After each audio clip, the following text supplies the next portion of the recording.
Freedom Radio. Na na na na na na na na na. Freedom Radio. Na na na na na na na na na. Did you listen to your mama?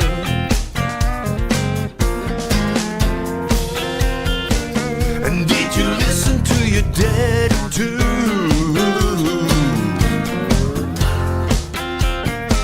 And all the lessons of your teachers, schooling you in what to do. Are you following the news? All they ever want to achieve is to push you down into their dreams, a fabricated reality.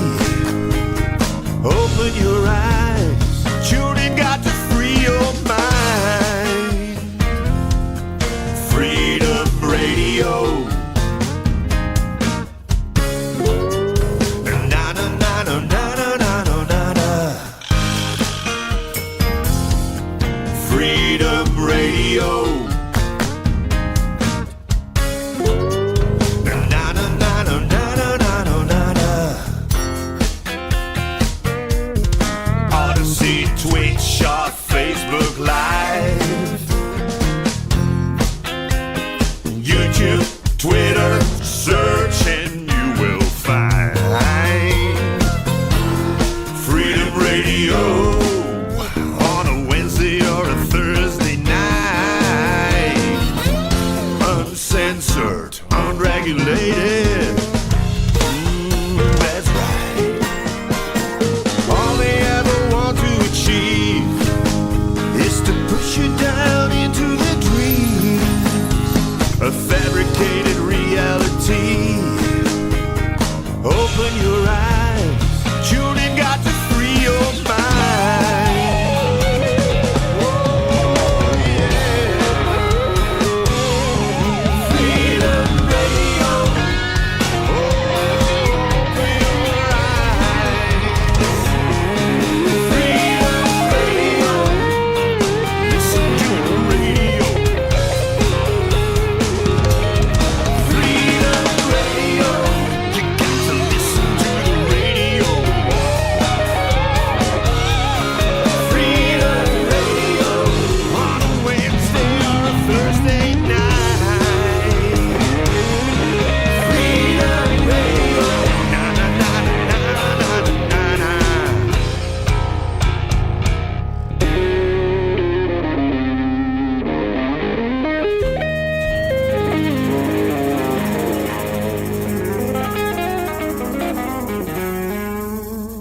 No pair to spare.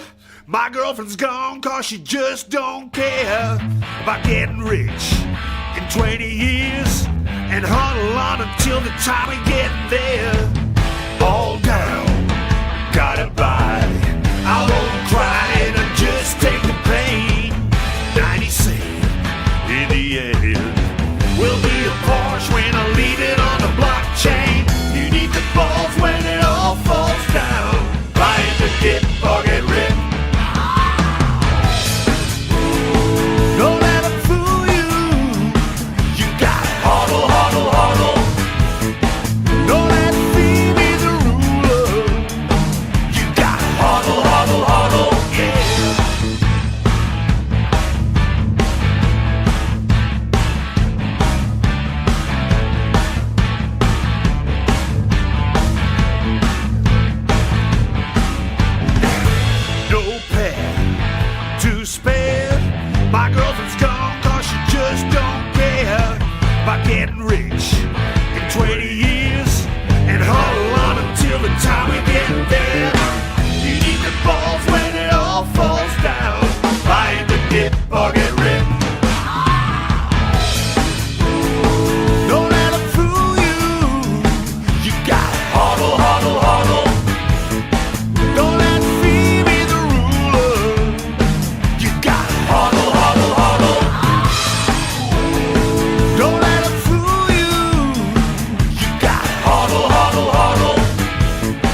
have crypto left to spend.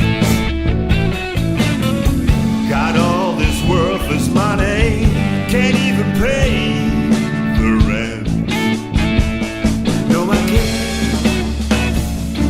I ain't the kind of guy that keeps on bragging about expensive trips I made. Long time ago.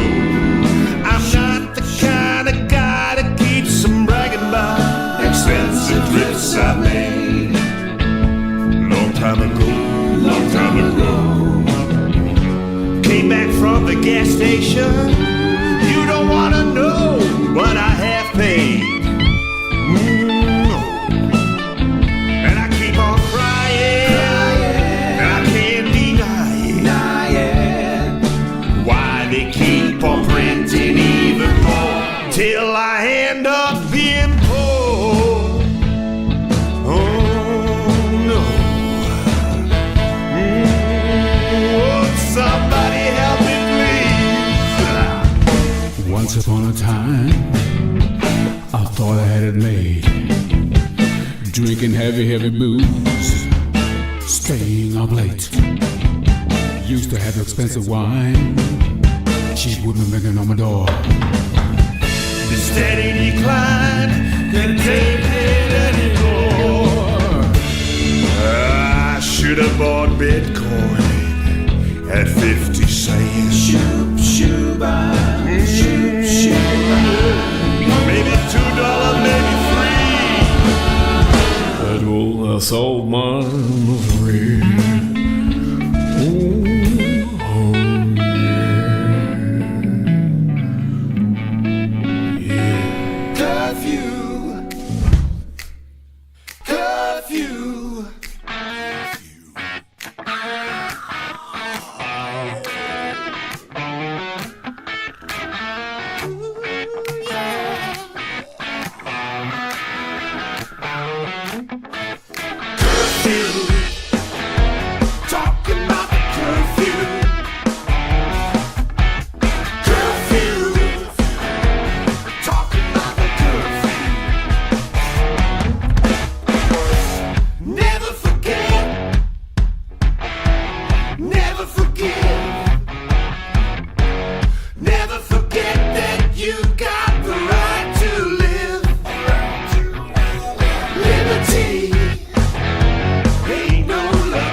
side of history?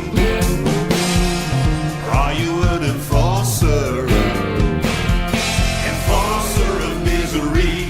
Can't say you didn't know, 'cause everybody told you so. Everybody. People wake up. People wake up.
Are you an enforcer? Enforcer of misery. Can't say you didn't know, 'cause everybody told you so. Do you need a press to fool you? Do you need government to tell you what to do? Do you need a law to stay home? Maybe go to jail.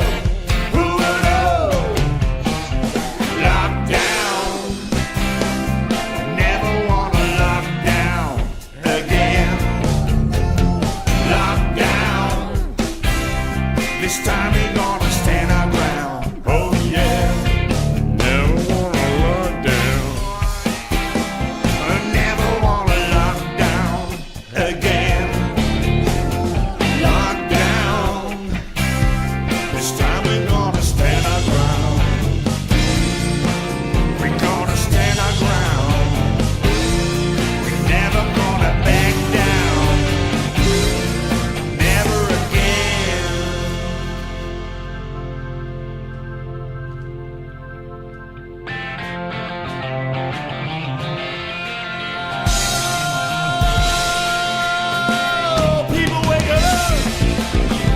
Listen to me. Back down. We never gonna back down. We never ever wanna back down. Not in my lifetime. Back down. Not in your lifetime. Back down. Not in everybody's lifetime. Back down. No more lockdown. Lockdown. Never again. Never, never again. Never, ever again. Never, never again. Never, ever again. Never, never again. In my time. My time. Never again. Never, never again. Never, ever again. Never, never again. I want you to know that I want no more lockdown. Lockdown. Lockdown. Never again. Never, never again. Lockdown. Never again. Never, never again. Lockdown. Never gonna, never. Never wanna lock down. We don't wanna lock down. People never again. Never, never again.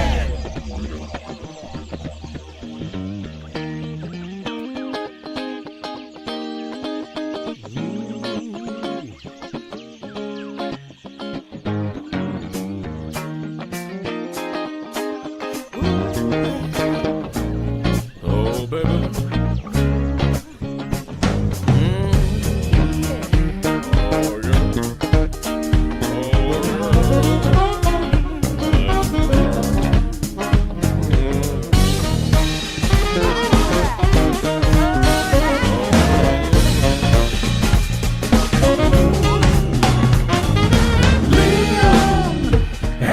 Sheehan had to deal with an emergency at their homestead in the bushland.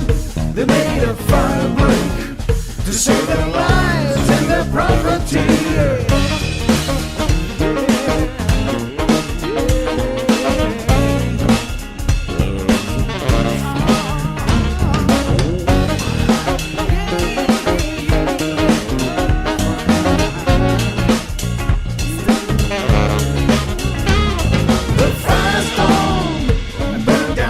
every home, around the house of the Sheehan family. But the judge said clearing bushland is a case of criminal activity.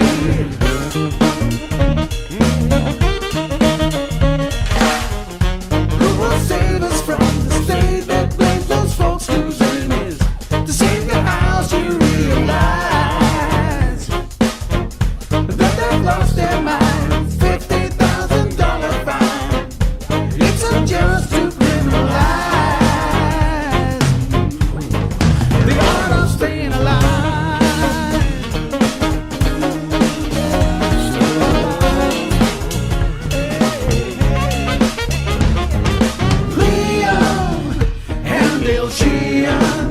Before Black Saturday, they heard the judge say, when you protect your land, the state is not your friend. You ought to understand, you are killing the environment.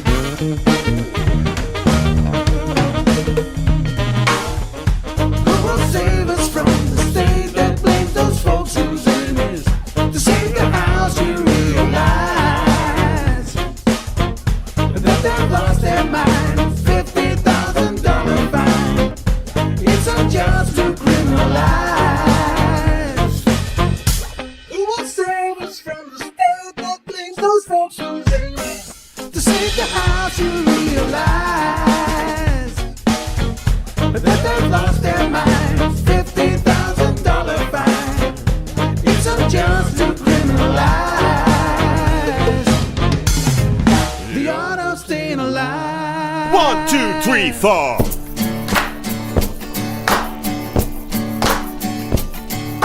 Now everybody's talking about Fauci and Biden, things they're hiding. Big buck pharma spreading bad karma. The media fire is not behind. You see it where the sign is. All they are saying is please get a jab. Yeah. All they are saying is please get a jab. Now everybody's talking about build back better. The sooner the better with the QR bullshit, old school censorship, lockdown midwit, try to break a spirit. All they are saying is please get a jab. Yeah. All they are saying is please get a jab. Now, everybody's talking about China, Wuhan, bioweapon, charlatan, flu, fury, man. Now you get your booster shot while you can, man. They are saying they do. Please get a jab. All they are saying is please get a jab. Now, everybody's talking about healthcare, psychological warfare, millions, billions, trillions, money down the drain. World's gonna insane on a fake news health train. All they are saying is please get a jab.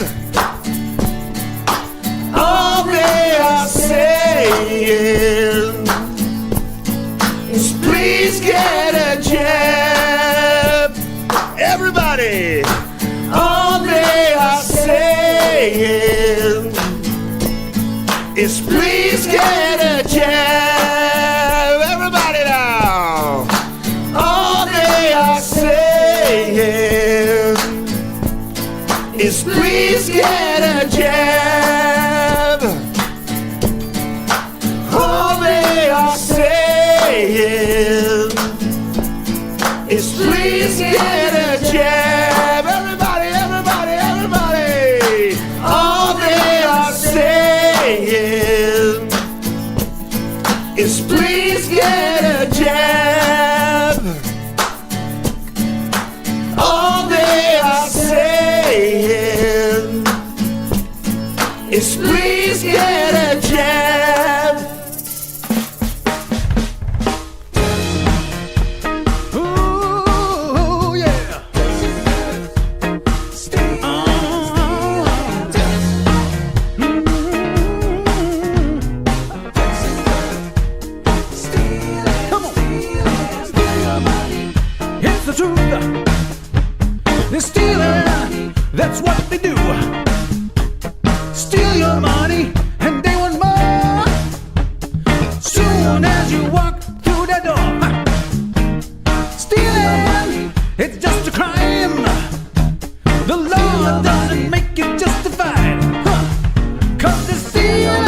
Deutsche Bank, how they both to fall.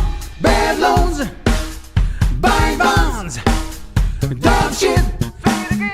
I don't care about B&B, Paribas, Deutsche Bank, how they both to fall. Bad loans, buying bonds, dog shit. Steal your money. Steal your money. Steal your money. Stealing, stealing, steal your money. Stealing all your dough.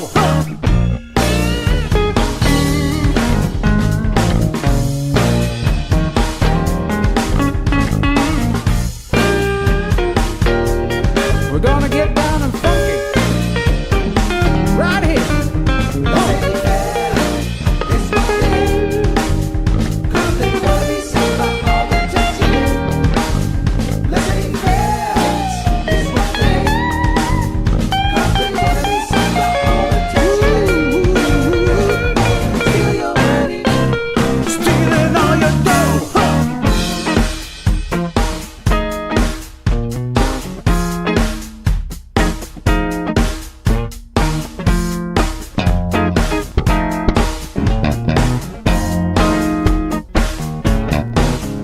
Laissez-faire, it's what they. 'Cause they wanna be saved by all the tax you pay. Laissez-faire, it's what they. 'Cause they wanna be saved by all the tax you pay. Laissez-faire. Kissing around, but baby, kissing around. Are you kissing around back round? But baby, kissing around. You'll be kissing around back. You keep on begging for security.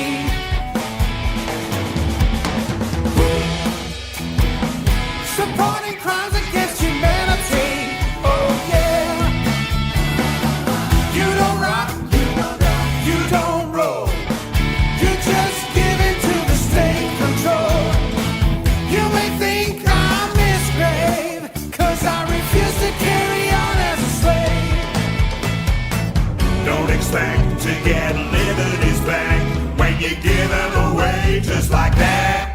Kissing around, but baby, kissing around. Kissing around, but baby, kissing around. You'll be kissing around, but You're writing about all the people you hate. 'Cause you can't stand that they don't wanna obey to the state. You do not wanna hear anything that doesn't emphasize your fear. Day and night, you wanna hide from the facts that leave you unsatisfied. don't expect to get liberties back when you give them away just like that. Kissing around, but baby, kissing around. Booty, yeah, kissing around, but baby, kissing around. You'll be kissing around, but The crisis that they made up works as good as war. Shoot, shoot, shoot. The amount of control you never accepted before. Believe that it's all for your own good. Hated people that don't wanna be fooled. Oh yeah. Kissing the wrong bud. Shoot, kissing the wrong bud. kissing the wrong bud. I said freedom, something to kill for. I said freedom, something to kill for. Freedom, oh freedom,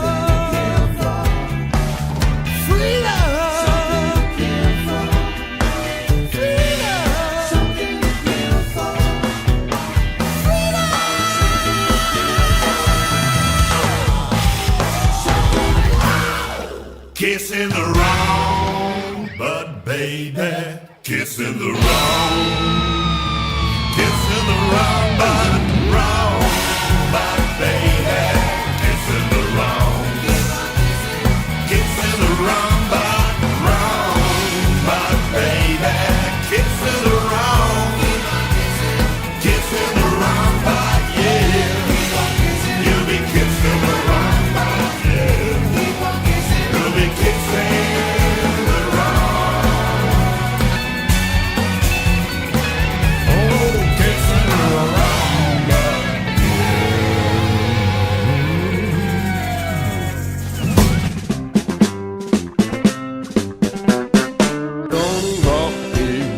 uit Lieberland. Hou ervoor zitten, dan gaan we lekker los. Zet de speakers luid, dan legt de koning uit. Met vier geld zijn we straks de klos. Als je nog van Holland houdt en 9/11 niet vertrouwt en je mondkapje ligt brandend in de haard. In Servië gezeten weet de koning alles beter met zijn kroontje en zijn lange baard. Van het Lieberland spreekt koning Wappie, luister niet naar het kabinet.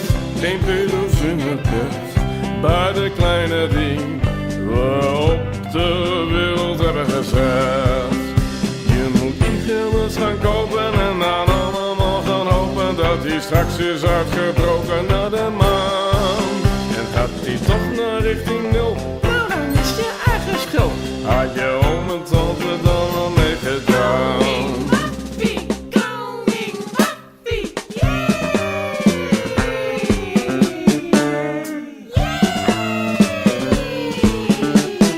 Ja, komt Wappie weer voor de laatste keer. Dit is het einde van het liedje. Zakje chips erbij en een glaasje fris met een complottheorietje.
gooi het nog snel even op de Instagram en de Twitter. En dan heb ik het volgens mij redelijk rond. Ja, volgens mij zijn we nou online. Kijk, je zit op een echo, Johan. Je hebt er een echo onder Ja, zitten. klopt, een box staan aan.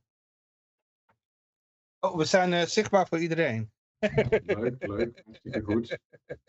Ja, mensen, het is officieel begonnen. Het is officially started. Zullen we nog even in het Nederlands doen of in het Engels? I'm still sharing it around, inviting people. Ja. Let's just go English right away. Ja? Oké. Let's do it in English. Ja. Ik zit ook nog te klooien met dingetjes. Maar, ja, je had nog een klein... You had een little message. Oh, god, mijn Engels is echt kut. I wanted to start off with a little introduction video that I made yesterday when I was walking home. Just to give you a little idea of the vibe that we are trying to broadcast today. Let me first look at our own stream so I know what you are broadcasting. Johan is doing all the technical work today. Ja. So I have an easy job. Ja, hoppakee. Well, let's start. And people, can you just tell in the stream if the sound is okay? Oh, let me listen.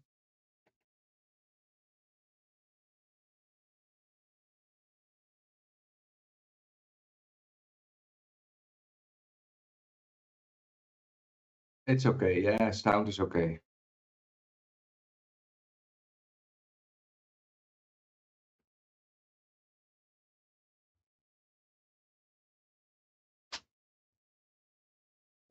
But the video I don't hear, Johan.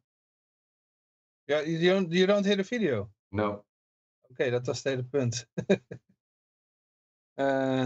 Ja, dan heeft het ook geen zin, denk ik. There is a delay.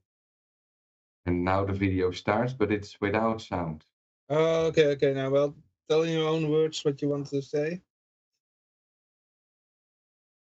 Well, this is me walking.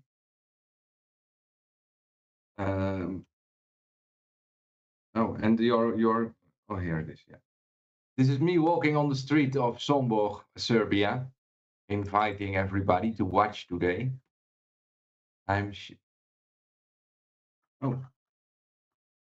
Wait, it's me. Sorry.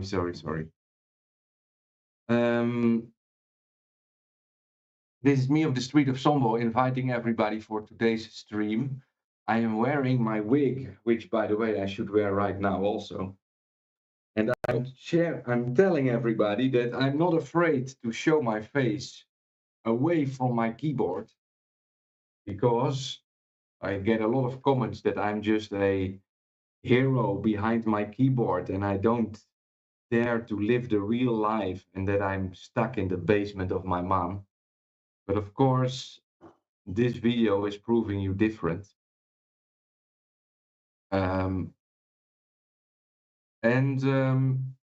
I'm looking forward to a day where we are hopefully trying to connect different communities in such a way that my goal of today's stream with this Bitcoin birthday stream is to try and reach out to those people that have not heard of Bitcoin yet or are not using it today.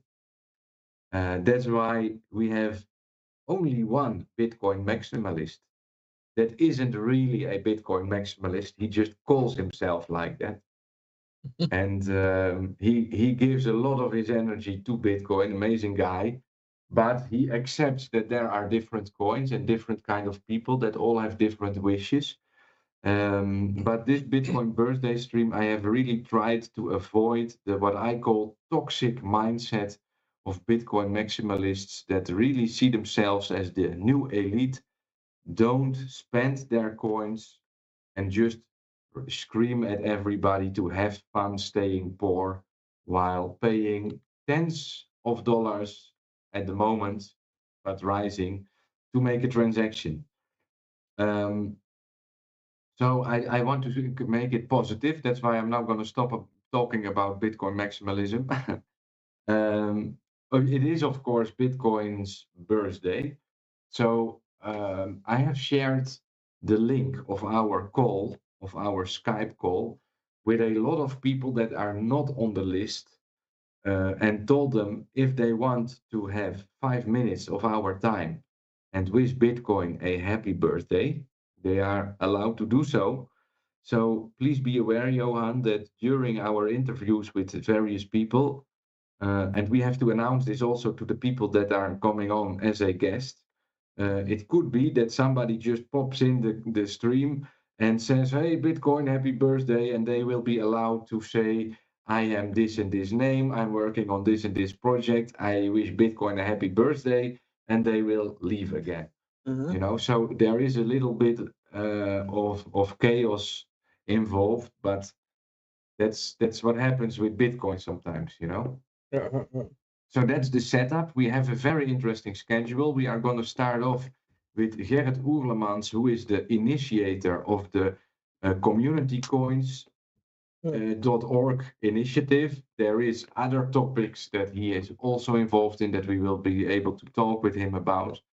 After that, we will have the community manager, I believe, from Aurora Coin, which is, of course, the country coin of the Iceland.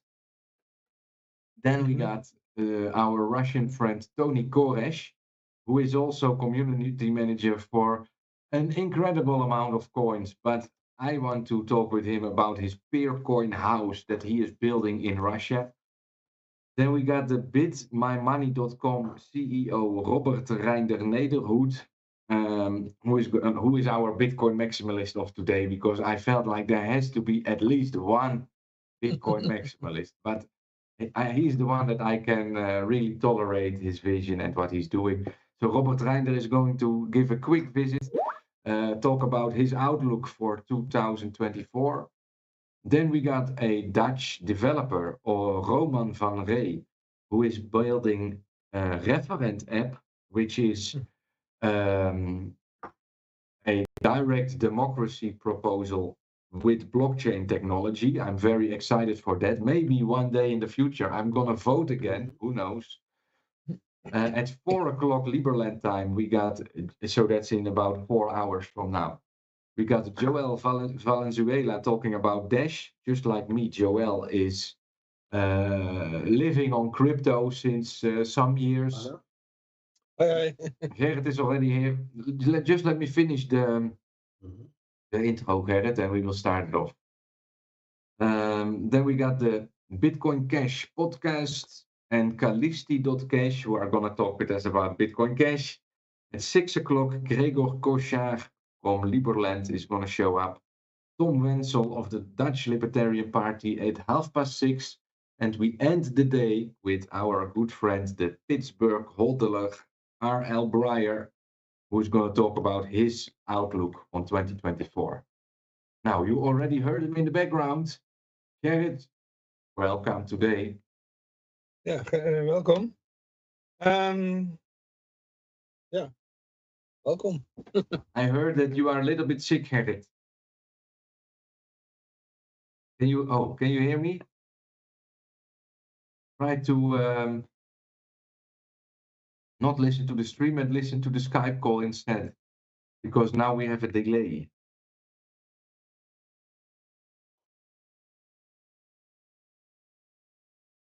Volgens mij hoort hij ons niet.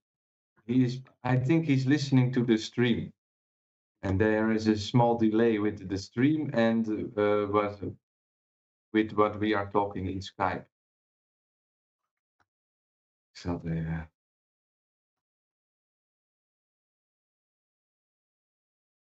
Ja. Gerrit, kan je ons Stil en horen? zaak. Huh? Even Niet kijken dat hij hoor. ons hoort. He doesn't hear us.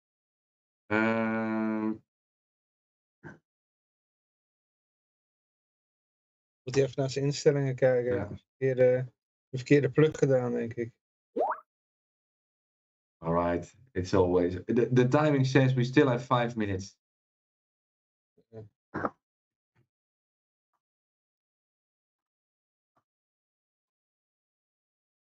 Zelf ook nog wat issues. Dus, Okay.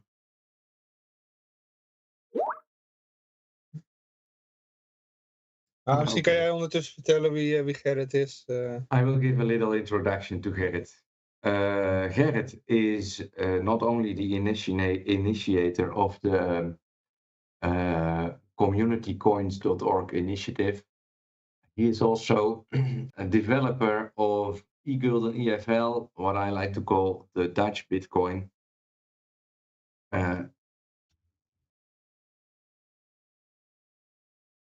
Hallo?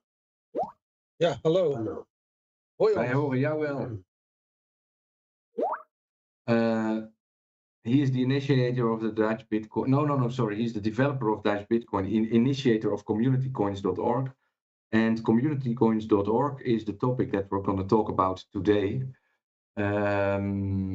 It is, well, the best way to explain it is to visit the website and have a look for yourself. But Gerrit and me share the opinion that people who live in the same geographical location and, for example, share the same language have an excellent excuse to also share and maintain a blockchain together, to simply become less dependent on their government economic policy. And we believe, I can back him up in that every community that has a purpose, or that, sorry, every community that believes they have a good reason to share a blockchain, should start their own blockchain and try it out. Nou, ik zal even hardop iets zeggen. Ik zie in de settings eigenlijk geen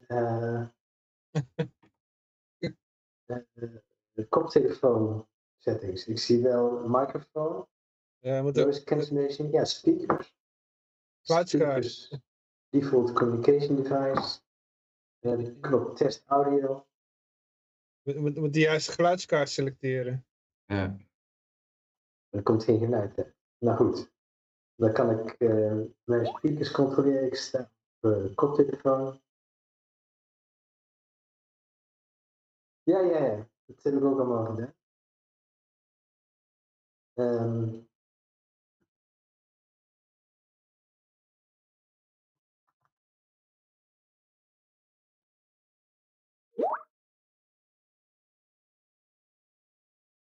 There's a little technical issue, so give it his time. We still got 2 minutes, Johan, so. Settings. Audio, video. Video prima. Microfoon prima. En speakers staat op.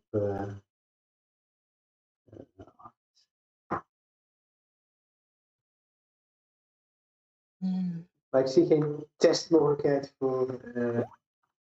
Ja, nee. Give it a little second. Als ik Discord open, dan werkt alles prima. Oh, on Discord it works.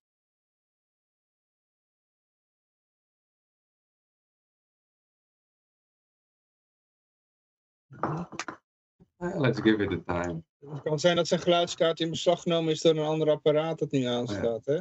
Zoals Discord. Dus dan moet je bijvoorbeeld Discord afsluiten.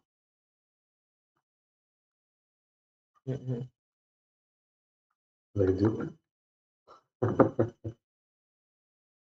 Of een ander apparaat dat het in... dat kan ook nog Zoom zijn. Ik wil helemaal veranderen. It's always a great bunch of amateurs. And we have called. Staat helemaal uit.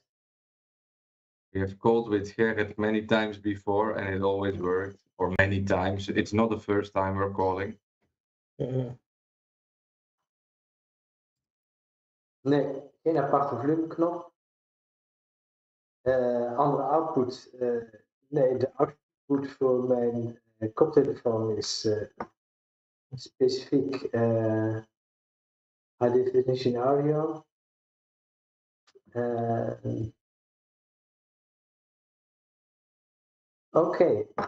Audio via de stream.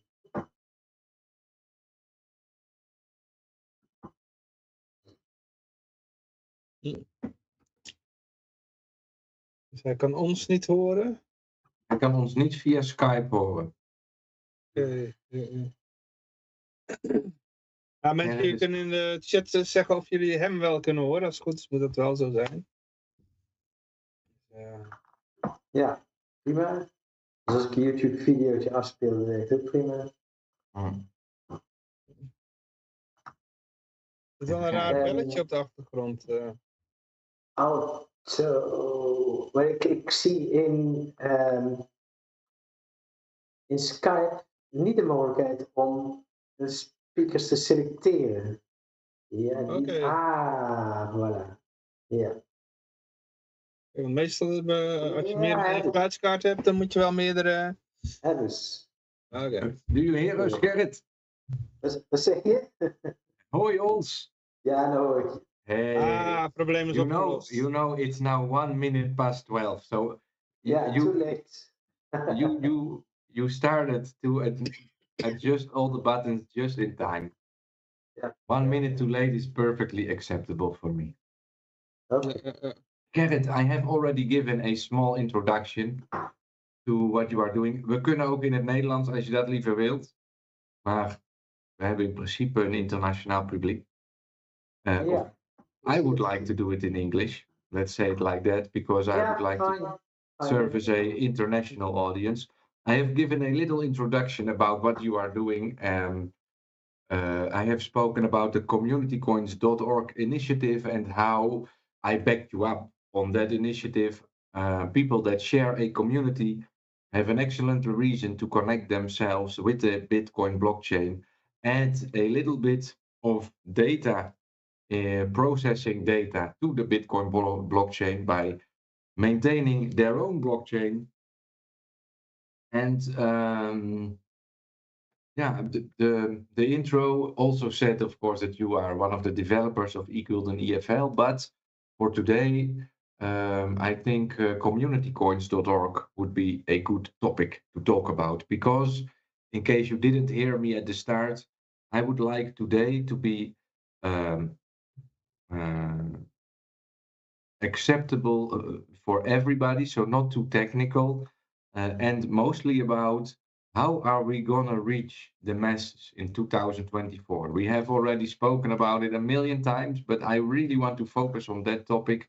We should, I believe that we are with only a very small group of people that are involved in crypto today. The Bitcoin maximalists like to believe that they are with the majority, or they have they have their social bubble and believe that the entire world is using Bitcoin, but we are with a very, very, very small minority. So how do you see 2024, and what is your way of trying to reach out to a bigger audience? And is it up to us even? I don't know. How do you see it?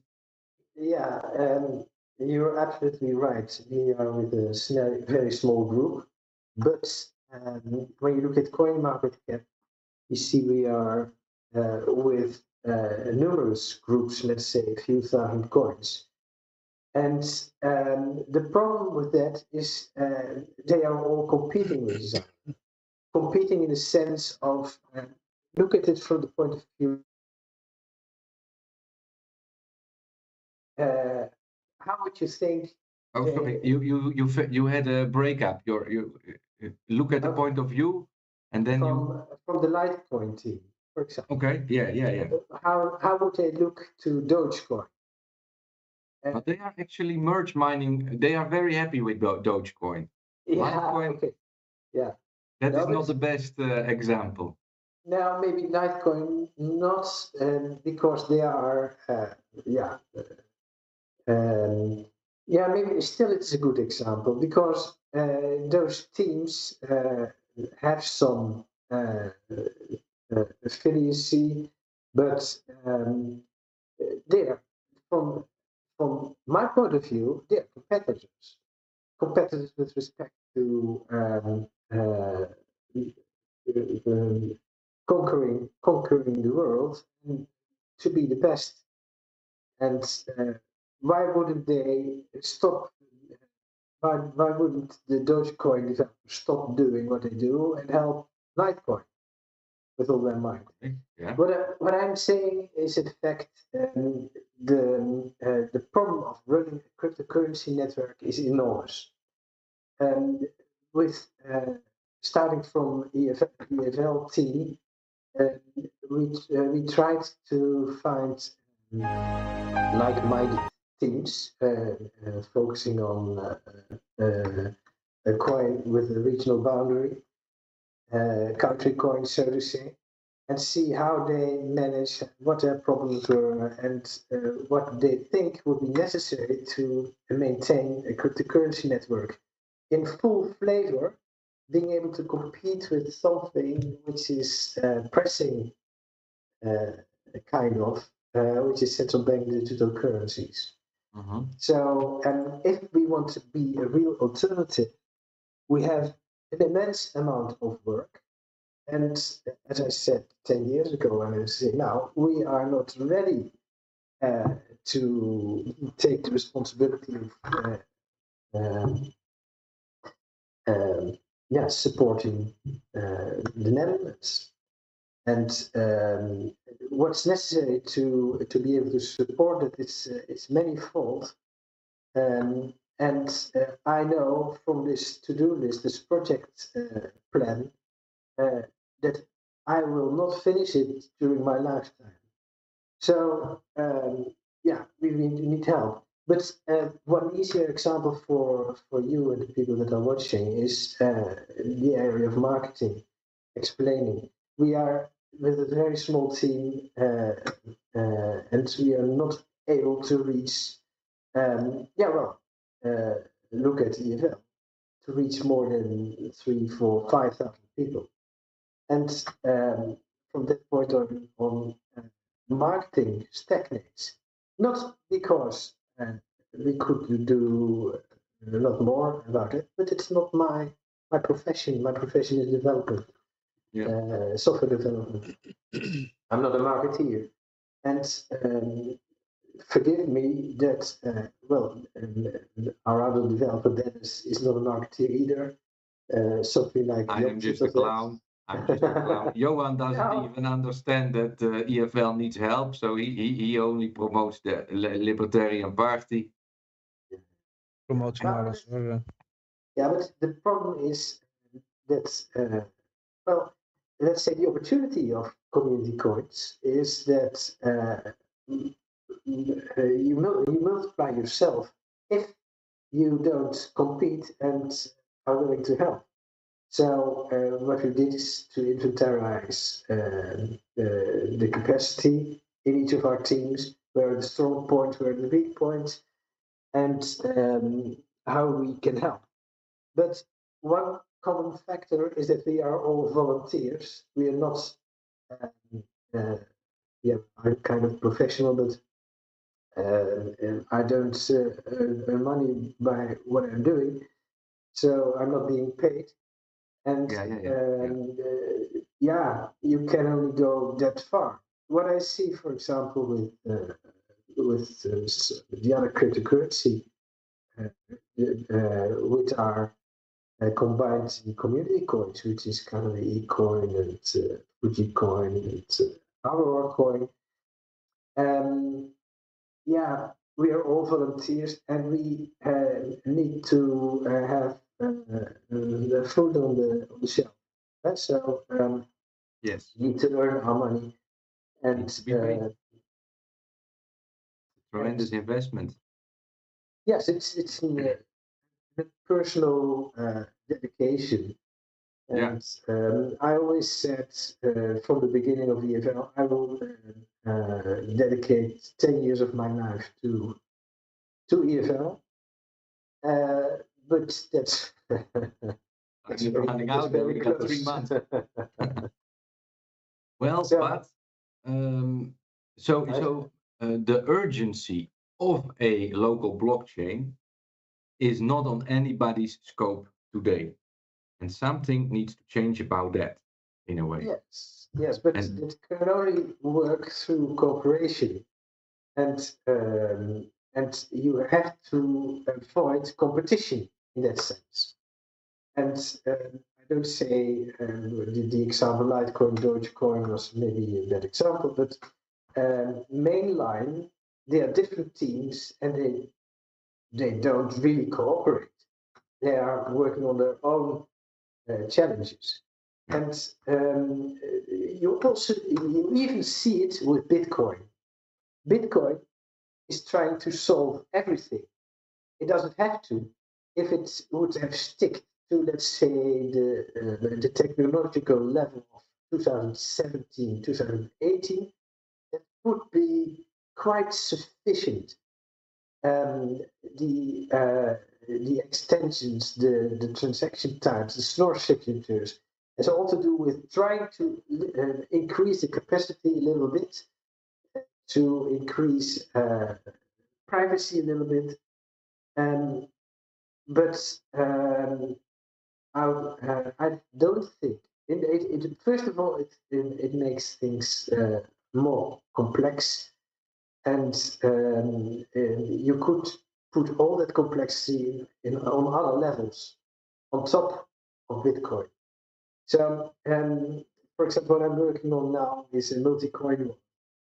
And when you look in the source code of that multi-coin one, several examples of them, but the source became incredibly complex because it has to accommodate for all types of peculiarities of each different coin.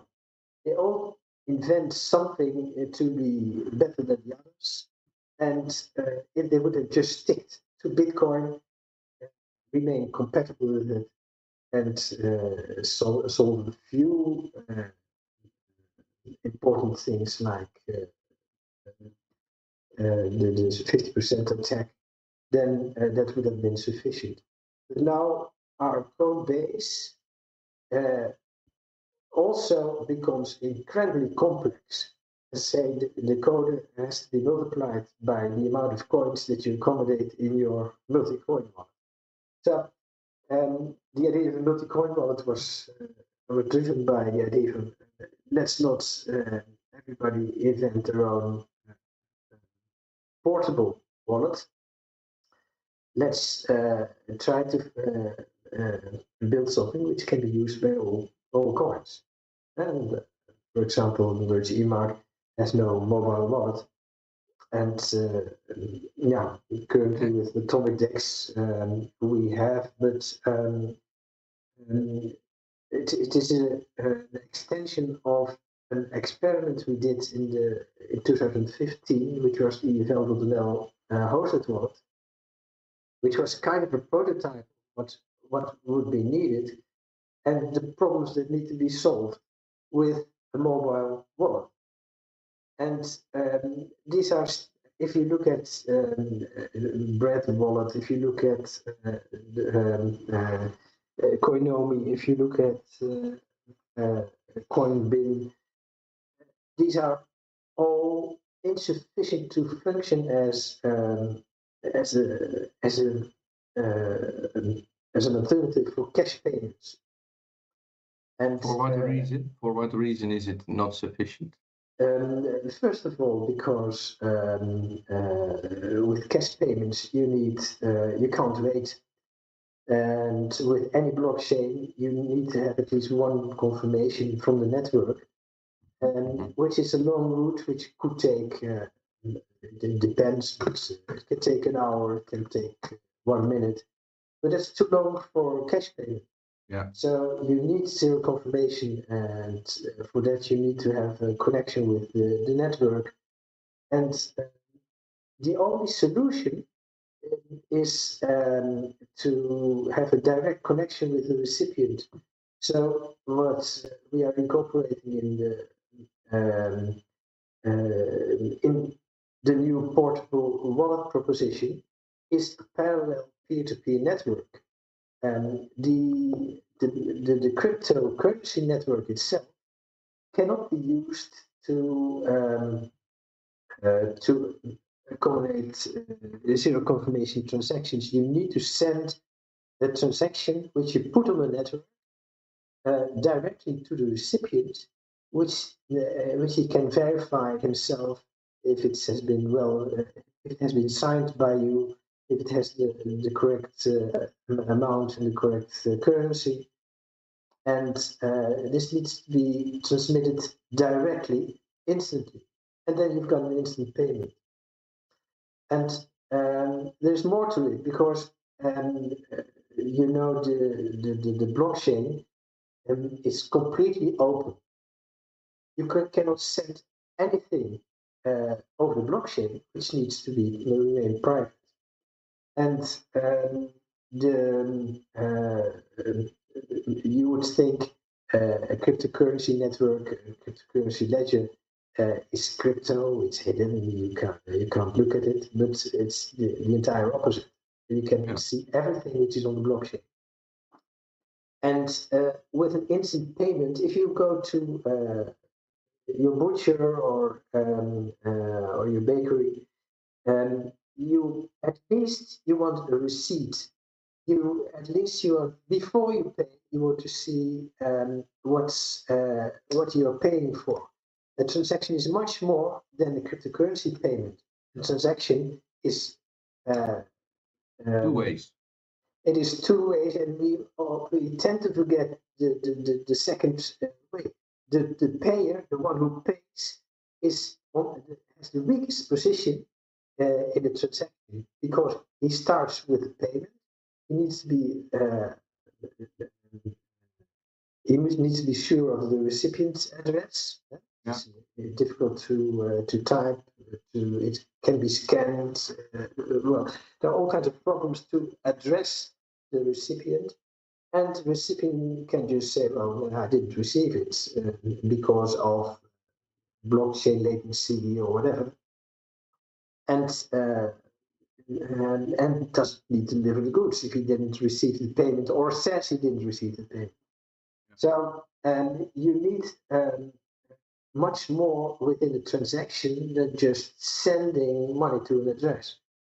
And so that's why you also need a parallel peer-to-peer communication system by which you can gain trust regarding the person on the other end of the transaction. And that's an important thing also. And and the most important aspect of a mobile payment is that it needs to be simple. It needs to be as simple as possible. That's what we try to do with Yvan Vanel. We introduced the concept of a name to be able to address the recipient a little bit better. But it needs to be quick and simple. And grandma, but I try to use her as an example of people that we are trying to reach with community coins, and which Bitcoin and Litecoin, Dogecoin don't need to reach. They exploit the current cryptocurrency community and the investment community, but not people who need to use cash as payments to evolve it into the community which we are aiming for. We are, as community coins, directed inwardly. So while we are looking inside a smaller community, while Dogecoin and Litecoin are aiming at the entire world population. And that's a completely different audience. And no, we need simplicity first of all. If you look at Coinbin, for example, as a mobile wallet, it is so complex. And it's not so complex for us, but for people who are new in the business and try to use it. You, as a promoter, need to convince the everyday user. And if you spend your time by explaining a word that you accidentally used regarding to crypto, and then you've you Already have missed lost your, in a way. yeah, you already lost it. Yeah. Yeah. So Yeah, I'm living with crypto since 10 years. I'm living without a bank account, and I try to pay as much as I can with use of crypto, and I can fully back up your words here. It's incredibly difficult to connect with somebody that doesn't really have interest in money in a way, that is not looking for a different way of payment because his cash payments are working for them. Although they lose a lot to inflation over the long run, they are not worried about it. And why would they give up their convenience of something they know which works every time because they just touch that paper? And why would they want to be dependent on electricity, on the internet, on all, the risk of losing or gaining value is not what anybody is after. So So you need to be able to use the word offline, so to say, which is entirely possible to relax that situation. But yeah, the funny thing is that this is kind of my idea that these things are necessary. But nowhere in the market you see this notion. And talking about a parallel peer-to-peer channel, parallel to your cryptocurrency network channel. Nobody's talking about it. And how can it be achieved? The funny thing is that things like these come, they do exist, these notions, but you will never. For example, Russian Bitcoin, they're using Bluetooth, which is a fine mechanism to and a communication channel which can be used in parallel to your cryptocurrency network. It is direct and instant, and you can transmit information that helps payer and receiver. Yeah. And these are one of the options. But if you both internet, that's also conveniently doable. So, but this is one of the things. And as I said, we have got a to-do list, or call it a project list, of what all would be all necessary to really present ourselves as an alternative to central bank digital currencies, because they will be fast. Why will they be fast? Because they don't have the problem of security. They don't need to mine their blocks. They don't need to mine their blocks. They don't have to wait. They can make things instant. And that's one advantage of central bank digital currencies technically. But then you have the central party, which can also block your payments or see what you are. Or reverse your payments even. Or reverse or filter or yeah. So this wallet arose to the top on the priority list. This needs to be done once the wallet is ready and well tested. You will kindly invited to help us with that. But then we can start focusing on marketing. But it's more than marketing, and it is, as you said, also. No, you didn't say it, but you intended or you hinted at it. You need psychology. People are. What is necessary for people that are not interested in money to make them aware of of its importance. And maybe psychology is not the right word, but I refer to it as a spiritual war is my new favorite term. But careful, No, because well, you will reach 1%.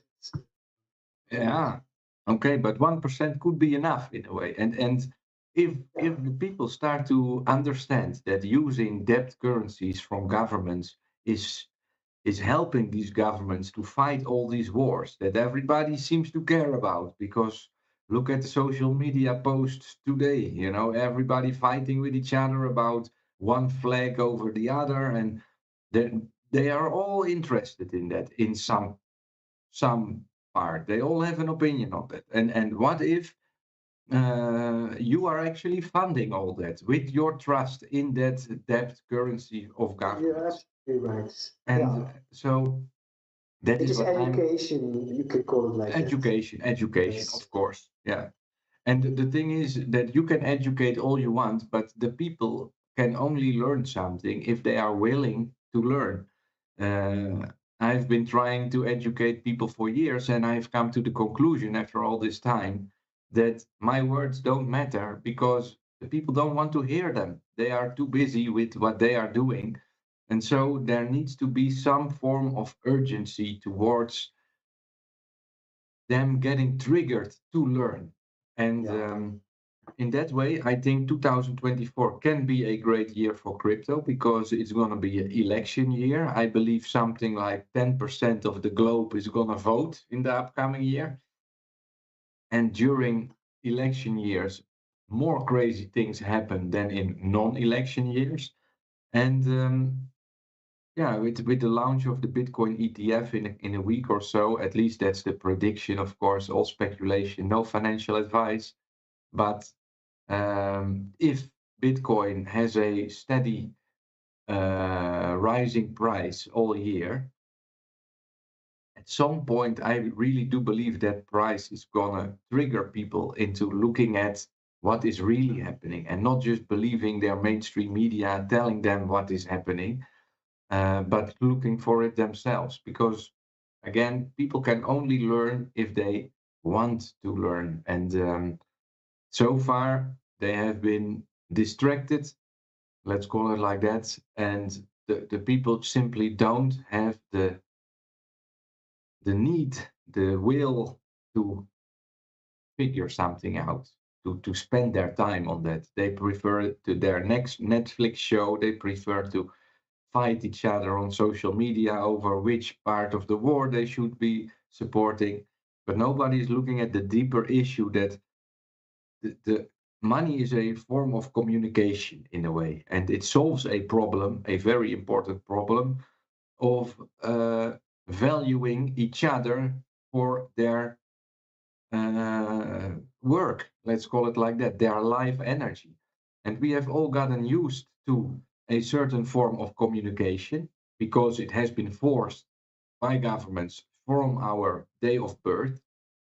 And we have just accepted it as reality, but it can all be done different. And that is always my point. We can do this different. This has been a solution, a invention of people, and that's why we can change our way of solving problems. Yeah. So, yeah, I But you must be aware. I mean, you can be too idealistic also. So you need to be. I think it's wise to be realistic. absolutely, And you for need me, real world proof in this.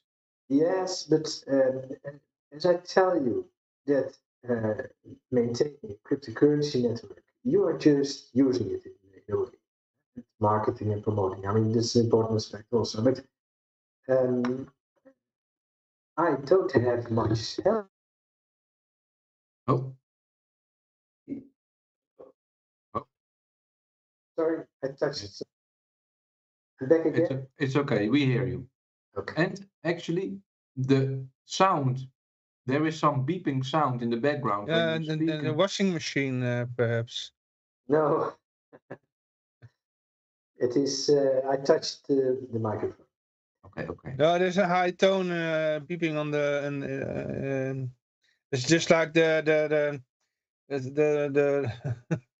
I don't know. No, it's No, it's okay. Yes. We can overcome it. It's- It's okay. It's extremely silent here. So okay. Or maybe it is the static energy on the microphone. okay. You pull the plug in and out. Don't do that. Don't do that. Okay. No, but the problem is that there's a lot of work to do. I would die to help you with marketing and promotion. I don't have time. It's my time is limited in more than one sense, and yeah, let's. I must focus, and once the wallet is available, and I'm being helped with that by the other community coin members. But yeah, it's we are a small team, so to say, and I think mobile wallet, which is really a solution for cash payments, would be an interesting proposition from the part of community coins. Then we have something to offer mutually, and that proposition can be used for marketing purposes also. So Yeah, well, we are looking forward to hopefully next year during the Bitcoin birthday stream, we will use it. yeah, yes,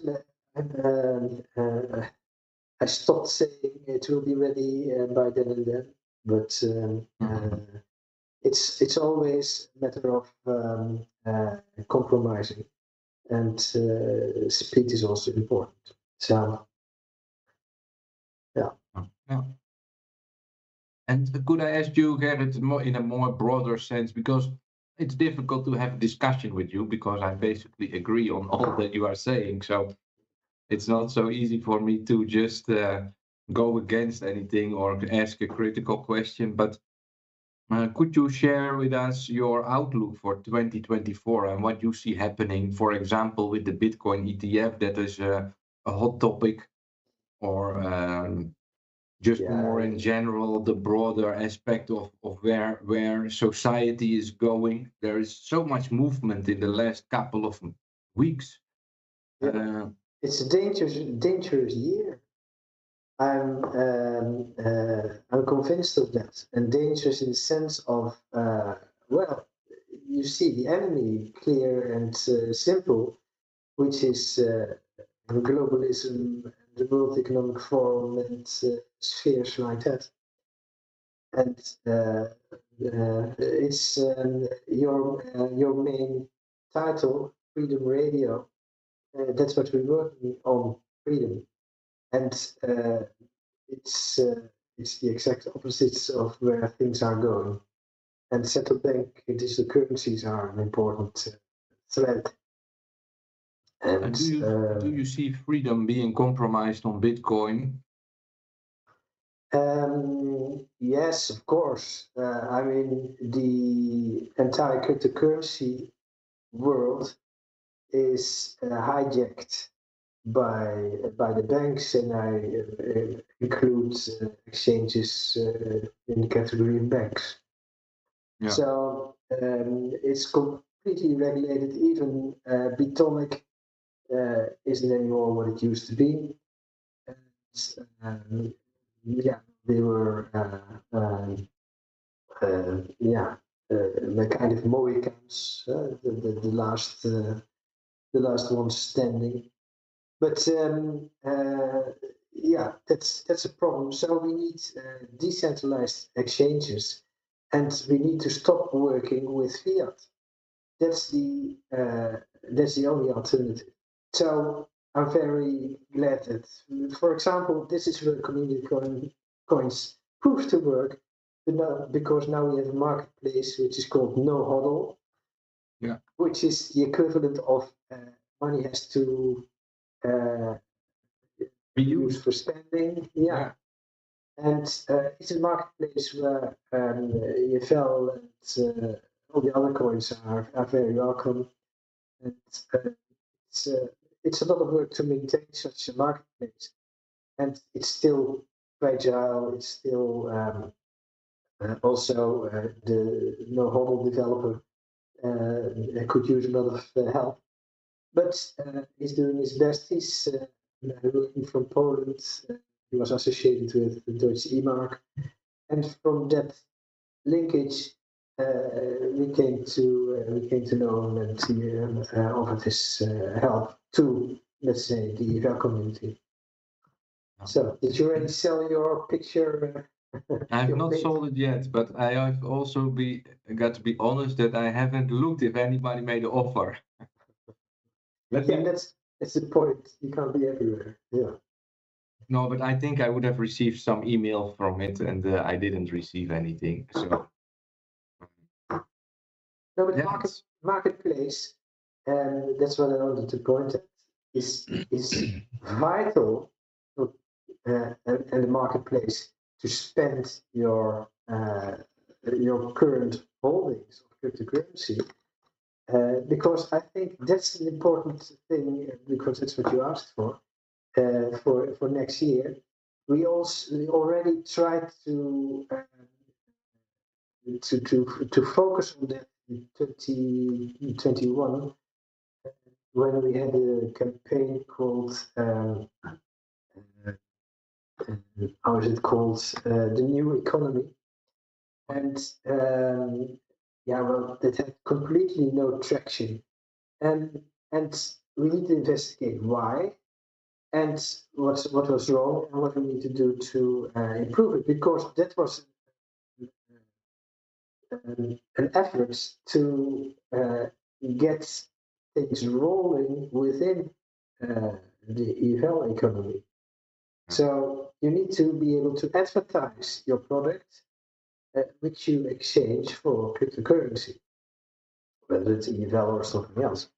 So you need marketplaces, but if a marketplace doesn't work, it's also chicken egg problem, because the current marketplaces, even though HODL is still a low volume marketplace, so you not be able to find what you want. it's again the same issue that, you know, whatever you can get on no hodl, in a way you can get somewhere else, you know, and yes, but find a place like that first. They people need to know about it.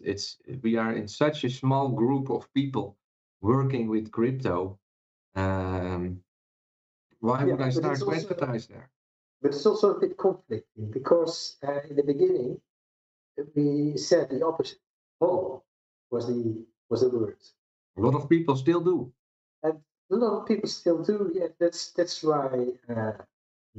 We are still quite comfortable in the market. But if they don't and sell it on the market for fiat, then we would lose. But if they spend only a small part of their position, the current people that have currency liquidity, only a small 10% spend it on the market as a way to distribute, as a new way to distribute, because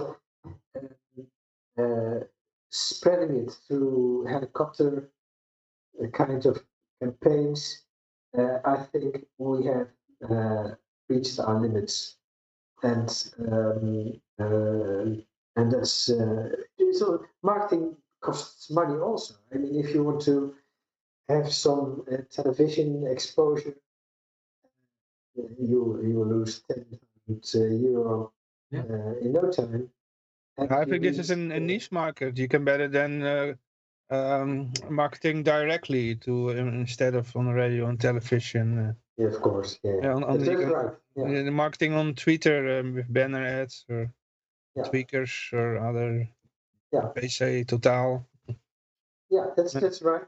So, well, but here is a non-marketeer speaking, so Mhm. so we need your advice there. And yeah, that's how know can be helped also by helping him to promote. Mhm. So we need to do that. So, well, what did I do? I put the No Hodl website on Wikipedia, our Wikipedia. I didn't put it yet on because it could be presented on our main website as a marketplace, not an exchange but a marketplace. How can we help? No Hodl, as an example. So it needs to be a chapter on our website. Next, it needs to be promoted, and we might retake the newsletter sphere, but yeah, there needs to be done a lot with this simple example of no. So And a lot of challenges still ahead. And when I started with all this, like 12 years ago, 13 years ago, I was like, oh, everybody's gonna get it, because I was young and naive, and I have a background in finance. So for me, it all made sense very quick, and I saw how it would work, and I was fully convinced that with the proper information, everybody would make the switch. But looking at what's happening today, uh, I can only say I'm flabbergasted that it didn't evolve more than it did, and that it's just such a small group of people of whom the majority is not actually interested in using their crypto, but is only using it as an extension to their government debt currencies to become rich. yeah. And yeah, that's really something that I did not foresee myself in a way. No, but don't blame yourself for that. Yeah, well, that misser. Yeah. Because I think we reached 5,000 people, and that's not nothing with the means we have. And um, I had a moment of 180,000 people, but mm, never mind about that. yeah, okay, yeah, well, it is all kind of levels. The thing is with that, to explain it a little bit more, I was on television once with the EFL, but if that would have been the moment, I really believe that the information that the people would have received to start to participate would have not been the right information for them to stick around as soon as they would have received some different information, because that kind of propaganda, that kind of manipulating of reality, does not make you sustainable for the long run. Yeah. And so everybody needs their own time in a way to process what is happening. And it's just that I would have expected the society to process this information much quicker. In 2 hours' time, we have the CEO of bitmymoney.com, and I read his latest blog post on his website, bitmymoney.com, because I wanted to get a little bit info on what he's doing and everything. And they had an interview with a Dutch citizen who shares his involvement in Bitcoin and how he is using it. And it's so incredibly conservative. He is holding on to this idea that society works on fiat, and that he is just using it as a savings account. And it's an honest story. This man is real. That's the way how they live their life. And Yeah. so um, But since you asked me about the near future, I think there's much more development on a lot of on a very different scale. I pointed you, I don't know if you remember, recently to exopolitics. yeah, I did. And Yes, I remember. well, you get into spheres where nobody will follow you. But I think there is happening a lot, and it will happen soon. and the government is, for example, David Adair is one example of a guy who was involved with many government programs, or he was involved with the space shuttle the developments and experiments with it. And you don't want to know how much information is kept secret from the people. Because it proved to work, and they didn't want to give that away, because you can look at the big companies. They have they have to defend their position, and you can look at big pharma. They need to they don't need to cure you. They need to Make customers. Keep you dependent. Yeah. So, And that's why I'm saying that it needs to be a spiritual a spiritual shift of consciousness in a way. And all religions are based on the same idea in a way, you know, to keep you dependent and keep you scared. And I think the entire shift that needs to happen is so much bigger than just only money. And that's now the direction I'm going in since a couple months. because that's your that lies within your capacity to do something about it. It's so obvious that it contributes to freedom and to put a bar in the wheel of those that take a different direction. Yeah. So I think we are with cryptocurrency in the same line of problems as we see on completely different levels also. Yeah. And what I'm still interested in is where does cryptocurrency come from? I mean, it is ingenious, but it's all plain mathematics. I mean, I can understand it to the fundamental level. So it's not so complicated, but how can it be launched exactly on the day that the Times newspaper published a story about banks? Is that what you're saying? That's what I'm saying, yes. And more around it. So where does it come from? The cyberpunks and communities like that. But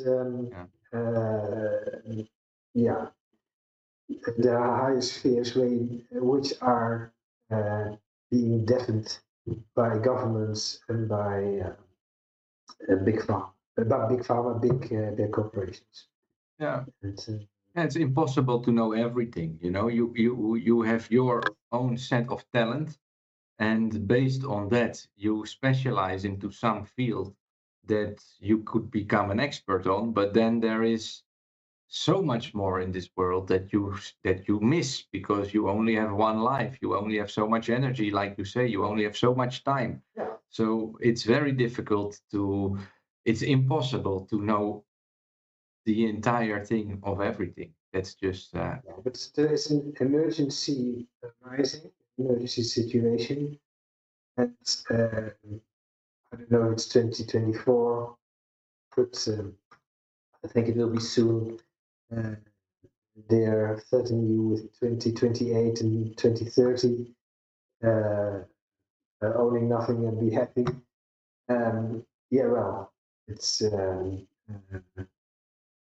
that's soon enough. Yeah. So maybe I'm very excited for it. In a way, I'm very happy to be alive today and to live in this exciting time. Much more exciting than, I don't know, the past 50 years in a way, you know, because things just happened and everything was nice, everything was great, but there wasn't too much excitement happening. There was innovation, but yeah, Interesting times. not on the level that we see today. Yeah. So, do you want to make any last statement, Gerrit? Because we are reaching the end of our hour. We have to fill 10 more minutes. I had also a question. Huh? Oh, Johan, maybe question, of course, Johan. Go. Let's do Johan. Let's do your question. I try to do it in English. You know, on the streamers, they have something called Patreon. That is where the listeners, the audience, they can send you money, and that's usually in dollars. But in the past, we had something similar, and there was Tip Bitcoin Cash. It was with Bitcoin Cash, you can send little pieces of money to the streamer. Yeah. And because of some unknown reason, it stopped. It didn't work anymore, and the developer he said goodbye and left the project, and it's not working anymore. And I was hoping that something similar could come back, because it was very easy to use for the audience, and they can send me a message, and it was played like a text-to-speech message. And you could hear it in the broadcast. Do you know what I mean? Yes, I've got an idea, but it's like a tipping robot. Tipping service. And if you want to tip, you need the recipient address of your spectators. Yeah. So You could scan a QR code with the telephone where the wallet was, or you had also browser plugin. Yeah, but the rewarding was manual by you. Yeah, they could send like 500 like 500 satoshis was the minimal amount. Yeah, it's like a cent. Yeah, but if you use EFL or Aurora coin, that would be look, the Bitcoin API, which is valid for EFL and Aurora coin also, and all the other coins. It's quite simple. I mean, if you don't have it on the platform at hand, you just need a recipient address and to transmit it to an intermediary API, and then the recipient receives. But it would be nice if you also saw the results in your streaming service. So in Patreon, you would have seen the emission of your coins, maybe. Yeah, I used an text-to-speech API from Streamlabs that was reading the. You had also some service that was reading the blockchain from Bitcoin Cash, and that that became it was not free anymore. So the user tip Bitcoin Cash had to pay for this to read the blockchain, and I think that's the reason they quit. He stopped developing it. Yeah. Now it's where would you like to use it? In here, for example? Or? Yeah, with EFL, because I give away EFL, so my listeners, they have EFL. And maybe something with EFL.nl, something that they can send it very easily, and then it plays it a message during the stream. Yeah, but you would need to invite people to broadcast their recipient address. So yeah, that would be my recipient address, I think.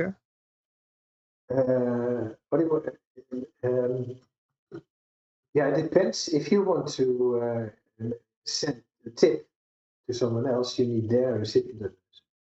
Yeah, okay. Yeah, in that case, it's the listener, the audience is sending something to the address of the broadcaster. Okay, all right. Yeah, so it's his, and then when that he receives a little amount of EFL, then that sent the message that is written to the text-to-speech software or the API from Streamlabs. Okay, but we can elaborate that. And I have to plug in from Streamlabs in my broadcast software and he plays it during the stream. Okay. Okay. That's how it works. Yeah, my programming skills are not good enough to make something, create something. So I'm looking for a developer, something who knows how this works. So maybe you're busy, but maybe you know somebody in your circle. Yeah, I know people in my circle, but like Michael, he's very busy also. Oh yeah, that's the problem with developers. They're always busy. Yeah? No, like a marketplace. Well, did you? Can I ask Mark a question? Because did you look at the No Hole marketplace from FCK? No, it doesn't hear me. So Okay. no, but we just need to have some specs, and then the Bitcoin API is very simple to extend to the streaming service. Maybe it's a good moment, Johan, to add Mikhail, because I see that he joined the chat. Okay, Maybe it's possible to make it a four-way conversation. And have a little overlap with Gerrit and. Yes. Yeah. Hi guys. Good day, Mister. Do I say Mikhail? Mikhail? You can call me Michael. Michael. Yeah. That's easier for me. Easier. This is an old Icelandic spelling of Michael. It's pronounced Mikkel. Okay. The double L is like a TL sound. Icelandic, yeah. I will stay on Michael. It's easier for me. Yeah. Welcome to the show, Michael, and thank you for letting me know on such short notice that you could be part of our Bitcoin birthday stream.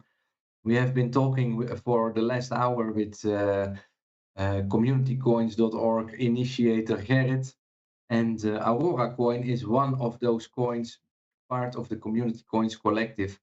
My intention of today is to try and connect or at least speak a message of inclusivity of all crypto coins, because we are all very small groups, including Bitcoin. It's a very small group of people.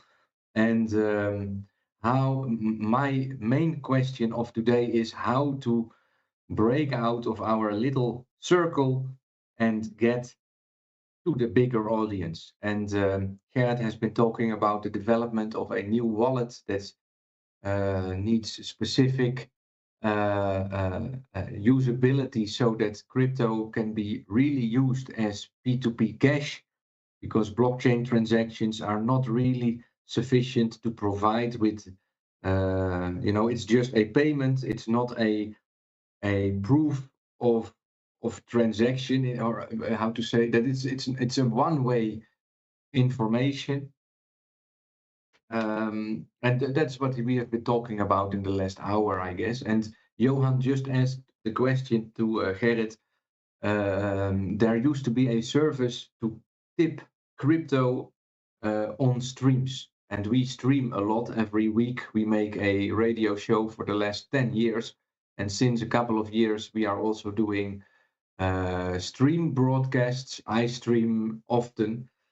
And Johan would really like to see kind of a service come back where you can tip crypto coins towards streamers, so that even if it's just for a $0.01 equivalent, it's visible on stream that people are using it, and that way grow the awareness that crypto exists.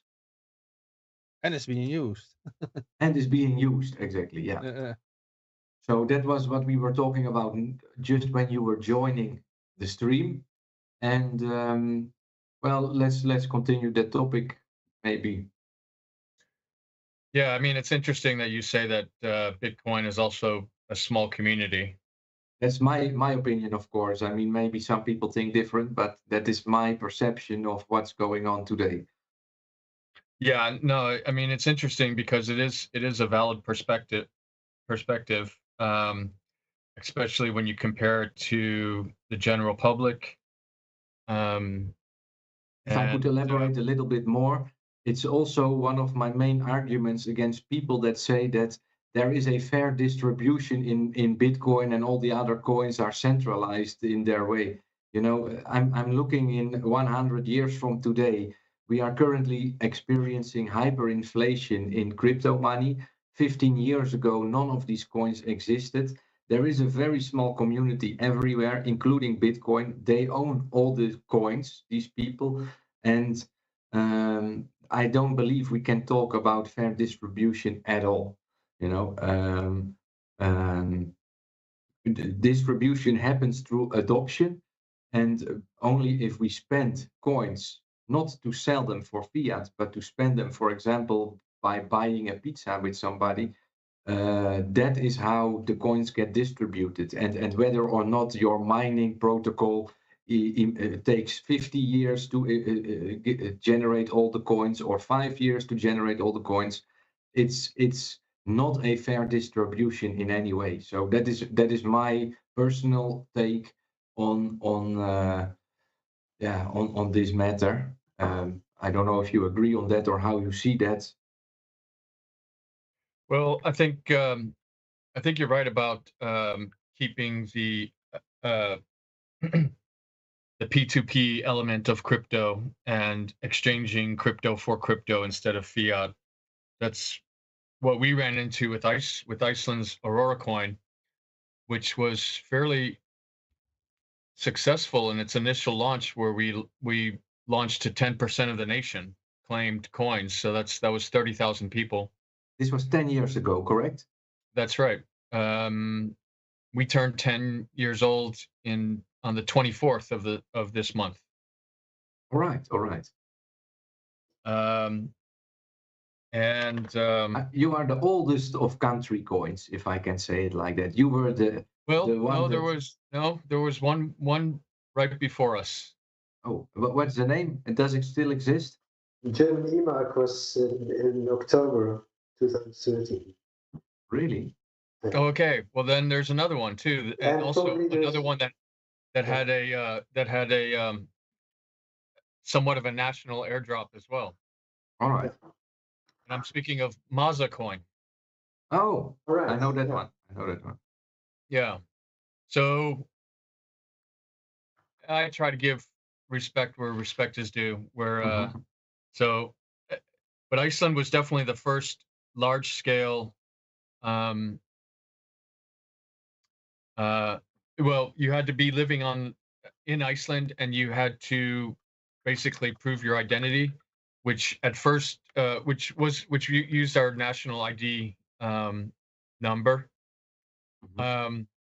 which is a kind of a funny thing. I mean, I was much more of a privacy advocate in the United States, but just something about living on an island with 300,000 people, where you don't really mind throwing your ID around for everything. I mean, we use our ID for all kinds of website identification, for banking and for services, and for I mean, even the crypto exchanges. I mean, everybody, if you're going to authenticate your website or your app, it's just a given that you use electronic ID. But again, I think it seems to be completely driven by usability, and I just don't feel the same kind of privacy concerns that I would in the States or even in Europe. We're not in the EU, so I think also having that separation kind of helps me mentally. Also, it's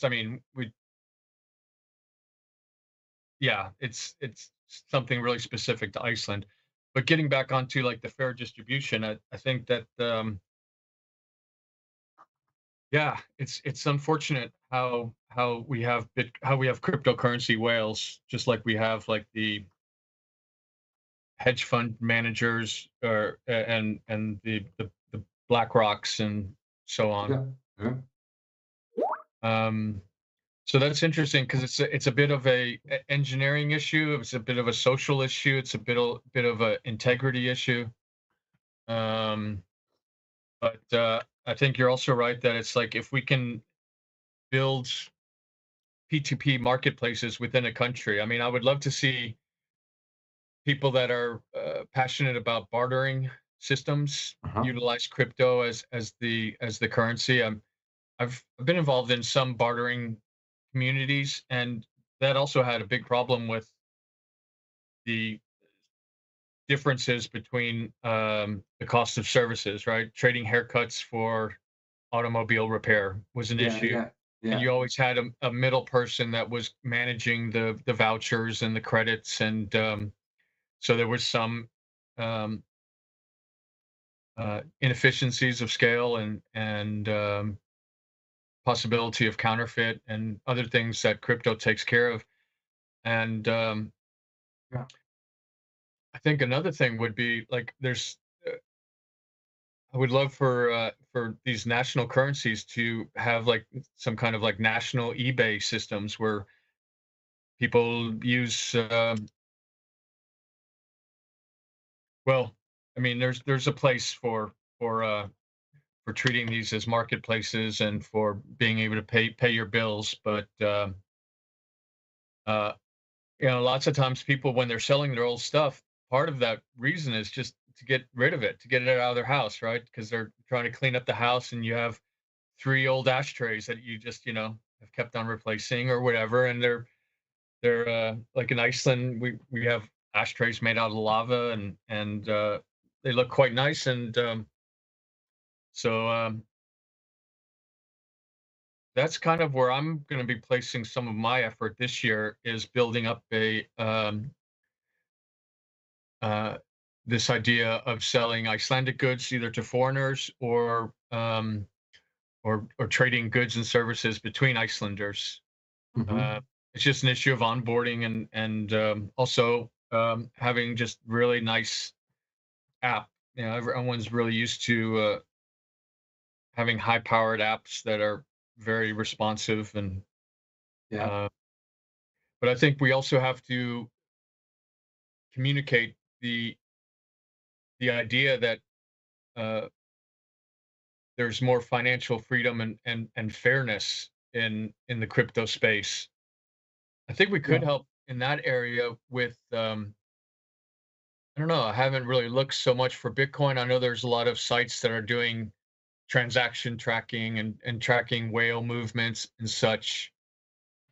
But maybe there's some metrics that can help like easily explain the dispersion of coins and etc. So it's again there's a big education need within this space.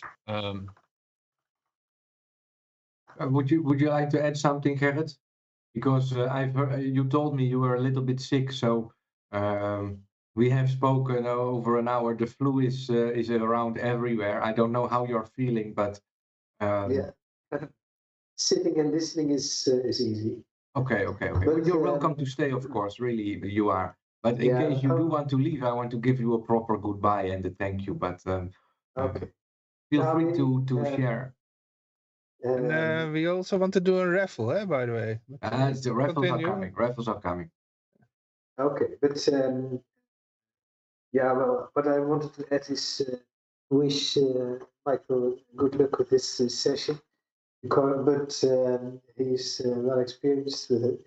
But yeah, the problem is that we all have our own expertise, and we can't do everything. So it's whatever you do, it is a choice and a compromise between time, skills, and yeah, and money in a way.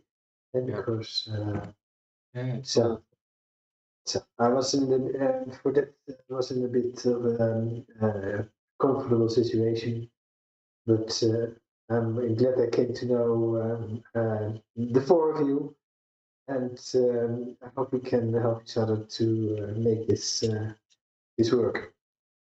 Yeah. Well, I'm sure that Johan will maybe state his question on paper somewhere, for example, a forum post or in some Telegram fine. group, and Yeah. we can talk about that one more. You know what you said, Michael, about the fairness of crypto. I think what makes it fair is that these coins can only be spent once, unlike the debt currency that can be printed forever by those that hold the monopoly on its creation, in a way. And if you make a wrong decision, or if you are going to spend your coins, then you have spent them, and after that, you can of course replenish your coins by working for more. But it's not as if you can just create them out of thin air. You know, we have seen plenty of ICO projects pop up that just create tokens and manage to sell that for a huge profit. But that was all in a way voluntary. Nobody was forced to buy any of that. And also on these projects, once the coins are out, once the tokens run out, they are out. And in my opinion, that is what truly makes crypto more fair than a debt currency, which just can be printed forever and dilutes the value from all the other holders in a way. So I really share your opinion in that crypto is just much more fair. One of the things that Gerrit and me and Johan were just talking about is that I believe it shouldn't just be a monetary incentive that moves you towards crypto. It should be more of a, yeah, what I always like to call a spiritual aspect of things. And your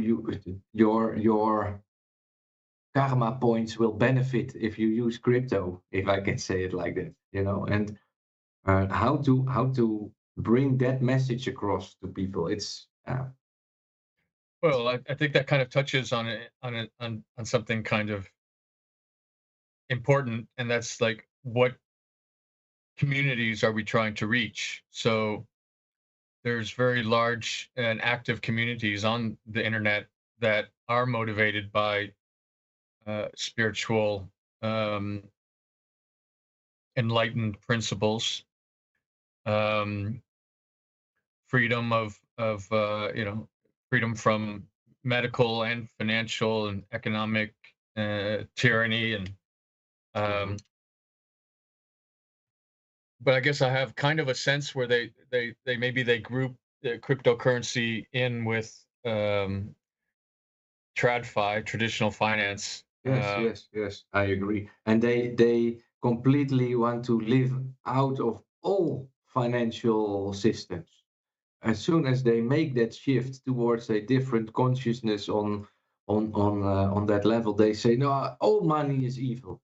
But it solves a real world problem. It's a form of communication to value each other's life energy in a way.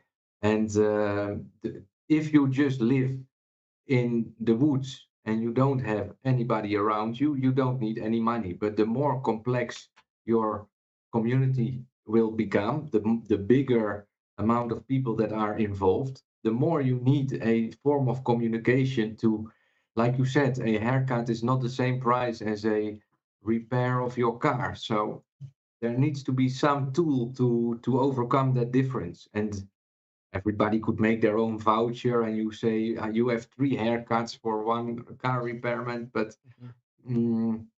I think there is a, you know, cryptocurrency or just money in general could really make cooperation between people a lot easier. And I don't see it as a bad thing, you know. But Right. Yeah, I mean, like, use your fiat to pay your fiat debt, use your crypto to give and to share. And I mean, I know even with myself, if I'm helping someone out, or let's say paying for something, every fiat, uh the fiat amount, I'm much more particular, or much more focused on its its real value to me and for what I can use it for, or you know, I mean, not just about me, but with crypto, I mean, maybe I'll give someone 100, maybe I'll give them 200, 300, Exactly. Yeah. 1,000. And I mean, you know, it's like in there's like this tipping giving element to crypto that doesn't exist in fiat yeah. And general, to the same extent. Yeah. don't be afraid to spend it, even though you know in 10 years' time the value of it would probably be a lot higher than it is today. You know, be okay to allow somebody else that profit on your crypto if you spend it with them. I agree. I think maybe I would have changed some of my early Bitcoin spending habits, but You know, but the sentiment was the same. You know, we don't I live. bought 100 of these masks for 0.25 bitcoins one day. Okay, That yeah, wasn't the best. That wasn't the best move I made. no, and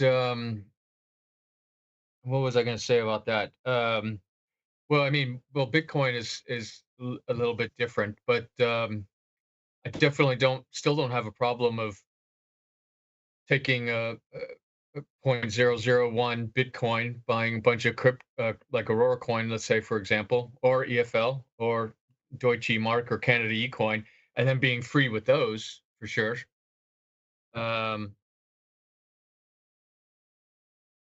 but Yeah, yeah, I mean, you know, Bitcoin is definitely, you know, it's of course in a class of itself where we're looking for generational endowment and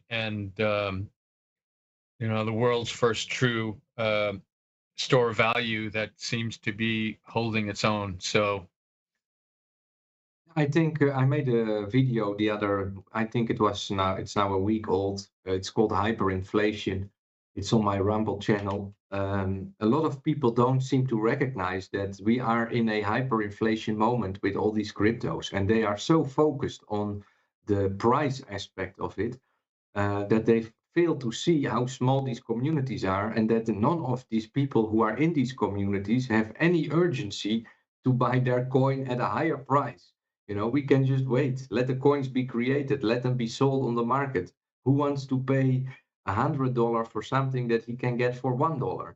You know, so in my opinion, that the price against Bitcoin is going down is only a sign of a healthy market, and especially the coins that break out of that Bitcoin downwards sphere is the ones that I feel. I'm saying the right word. That I am a little bit skeptic of, because who is going to buy all these coins if they can just, they are not really, there is no real purpose of buying it urgently, you know. And so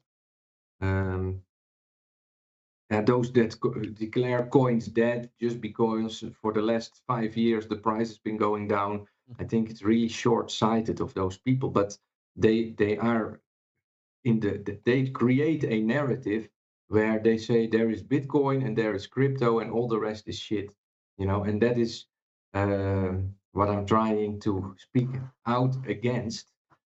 But hey, I'm just one guy, not not really achieving my goal with that. But yeah, for me, it's only a sign of a healthy market that in the current phase, coins are losing against Bitcoin, because Bitcoin in itself is such a strong brand, such a strong coin that, you know. And you're right, I don't mind having bought or buying EFLs or Aurora coin or whatever coin, and then the next day I see that somebody has sold it for a 10% cheaper price. I don't feel like I lost in that transaction. No. Gerrit, I see your message. Thank you for being here with us today, celebrating 15 years of Bitcoin. We are looking forward to the development of that wallet that you spoke about. Yeah. Please let us know if you need anybody testing that wallet. Then Yeah, we will certainly spread that amongst our community members. Of course. And be well, don't take a good rest, eat some healthy fruits, And yeah, I'll survive. Huh? we all hope so, for sure. Okay. All right. Good luck. Thank you, Gerrit. I hit it. See you next week. Bye bye. Oh, you meet on a regular basis, Michael? Yeah, we've met on. I think we're pretty much on a bi-weekly, every 2 weeks. At this point, we've Okay. gone through periods of time where we're meeting weekly. It all depends on really what our individual time availability is and kind of what we're working on. And but yeah, it's really nice to be working with Canada eCoin and EFL and Deutsche Mark. We're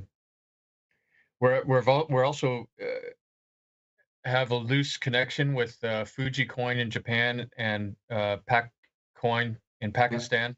Yeah. But there's much more of a time and language barrier there. Yeah. I see. Mhm. Yeah. Hmm. Hey, is there something you would like to talk about, Michael? Because I can always put things forward, but I would like to hear from you also. What is going on in your mind? How do you see, for example, 2024 developing? What is a goal that you set for yourself? You already mentioned it a little bit, but let's go into Yeah. it a little bit more. Well, I mean, I don't operate in a or I don't live in a bubble. I'm constantly scanning what's going on in the world, and well, there's quite a bit. So I think we're going to see continued inflation. I don't know if we're going to creep into hyperinflation somehow. Um, these markets have been held down for quite a while. I mean, Crypto markets, whether you mean? what well, even the gold, silver, real Okay. estate, Yeah. the dollar's inflation. I mean, we know that the inflation is higher than they report, but I think we've all been waiting for what is it called, the roosters to come home and roost for quite a while. Okay. Um, I don't know how they call it, but I like your analogy. yeah. So I believe that the BRICS nations met in somewhere in August, and they have announced that starting the 1st of January 2024, they will actively start to de-dollarize. So that would mean if those roosters are gonna roost at home, that would really, for America, could be a trigger for a much higher inflation than there already is. And quite recently, the Fed spoke out that they have been sending the message that no, we're going to keep interest rates high, we're going to keep them high. And in their last meeting, they kind of hinted at the interest low. rate going lower. Yeah. So those are all signs that maybe we're not so far away from what you have just mentioned. right, and that's I've been trying to wrap my mind around this as well. Is like how hyperinflation is going to feed into more people moving their money into crypto, and is $100,000 Bitcoin going to be an indication of is it going to be an indication of more adoption, or is it going to be really an indication of the value of the dollar or the value of fiat going down? Yeah. I mean, I think that's when we're going to start when in the years to come.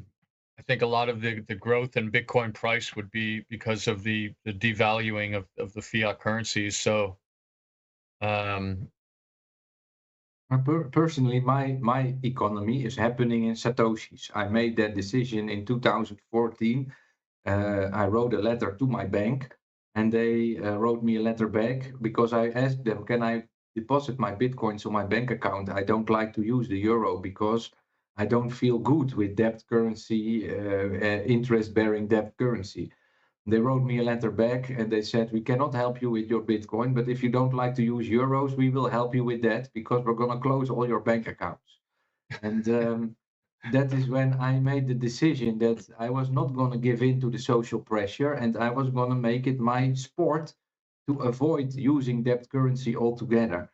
And it's looking back at it, it would have been much smarter in a way to just keep on working a steady job and stacking sets every month or so. But I forgot the point that I wanted to make.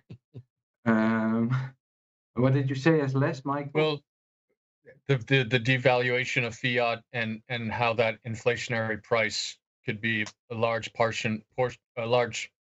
and reason of the increase in Bitcoin value.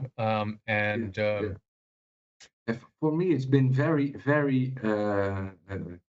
I cannot wrap my head around how people are still referring to Bitcoin as a pyramid scheme, for example, or saying that it's all nonsense and it's you should it's gonna the bubble is gonna burst one day. And I'm thinking, like, just look at the numbers, man. I have experienced 800,000% inflation of your debt currency calculating in Bitcoin. So, although I do think that the price is one of the best marketing tools that exist, and if a coin is going up, for example, with Solana last month, all of a sudden, all my friends are wanting to, the price crossed $100, and everybody starts to talk about Solana, and it definitely has some aspect, but for me, if that is the aspect, that is for me the trigger to start selling in a way, because then the top is in, because those are the people that don't see the bigger picture of what's going on. And it could definitely help the narrative of crypto if hyperinflation occurs. But those people will then be too late in a way, They will not really make a dent in what's happening anymore. Yeah, it is really strange how $100 Solana seems more attractive to people than $10 Solana. Yeah. Yeah. But I guess we have to kind of keep everybody's perspective in mind. I would, because we still have a lot of people in society that well, everybody thinks a little bit differently, but there's some kind of mass formation thinking that's going on, and we have to keep, I don't know, keep that perspective in mind somehow, even if it's to try to, I have empathy for people who are still operating under 100% trust of their institutions. And it's just a matter of time before, when some of them pull away. I mean, it happens every year, and what empowers me is the knowledge that once they do pull away, the chance of them going back are very slim. So you can hear people that wake up, as they like to call it. There is nobody going back to sleep after they wake up. It's not as if people say, "Oh, I prefer the steak. Bring me back to the Matrix." That's right. So, Johan, you don't agree? Yeah, I know people that were awake and then they didn't like that, so they went back to their old. Yeah, well, it is a difficult. They went back to daddy government. Yeah. Yeah, I mean, I think, I don't have any children myself, but I know that when, with raising a family, you're immediately, that's your focus on providing, and what was I going to say about that? But I guess there's also this idea within crypto of bequeathing your family, a bit of Bitcoin for the future. I mean, I have a lot of friends who primarily are holding their coins just for their children and not for themselves per se. So Yeah, and maybe it's only, I mean, a marketing kind of concept, but I don't know. It's also we want to get people that or we want to promote the idea of. I also see there's some kind of dimensional power going on with blockchain. I mean, it's the culmination of anarchist thinking, mathematics, engineering. So because it is built on many accomplishments, human accomplishments, there's a strong dimensional power behind it that Could you I mean, elaborate a little more on what you mean with that? um I don't know, like even this image behind me, right? The way that there's these concepts that are layered on top of reality, Okay. where faith and hope and love and these other types of intangible ideas exist, and um, blockchain and cryptocurrency are like our first open, transparent, free, uh, and most just monetary system that's existed on Earth to the best of our knowledge, outside of, let's say, 100% integrity and moral societies, which were probably based on much smaller populations. Um, like what we did a documentary on Aurora Coin in 2018, and we used this island. Can't remember the island right now, but they used large stones to Hmm. as their store of value. Oh Uh, yeah, in the Pacific. yes, Uh, yeah. no, yeah, I I know the know story. about that one. I don't know the name anymore. It's I should the know. I most mean, yeah. the most Um, successful currency in the human history. okay. Yeah. Uh, So it was difficult to obtain the stones. Difficult to move them around, but like once you had them planted in the community, the shared community area, everyone knew whose stone that was. yeah, I believe that there was even one of the stones being transported from one island to the other, and then the boat sank, and the stone was underwater, and it didn't matter because they were just like, okay, the stone is there, and the stone belongs to that island now, and we don't have to see it for it to work. Yeah, yeah, and I mean that's kind of true with transaction signing within cryptocurrency. So you can see, like this whole issue with Satoshi and the first few blocks. If somebody ever did come along and sign a transaction, sign a message using using that public key by using their private key, um, that kind of says, yeah, this stone is mine. I'm the one who owns this stone. Yeah. So yeah, I mean, maybe I can try to figure out ways to elaborate this idea of this dimensional energy, but it's like looking at a wall of books in the library and imagining all of the energy that was behind the creating of the books and the ideas and the illustrations and the publishing and the distribution.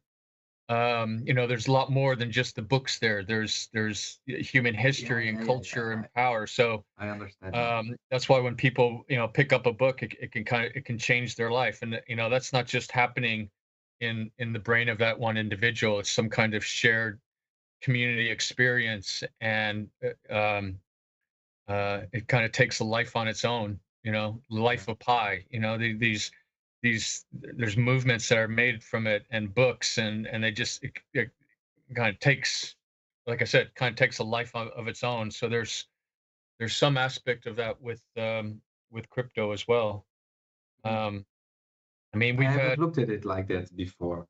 Because for me it was so obvious that this was gonna change the world, But how you are stating it now, because it is gonna change the world, it is just going to take an incredible long time. I have been privileged in a way to be born with a stable government, having a bank account with cheap resources, so I can uh, s- save money first of all, but also gather all this information from the internet, and majority of the world didn't have that opportunity like I did. And so before it trickles down to all these other people that are also present on this planet today, it's just going to take a lot longer than I would have expected 10 years ago. Because I was like, once the people hear about this, they will understand. But especially since COVID, I'm like, will they ever understand, you know?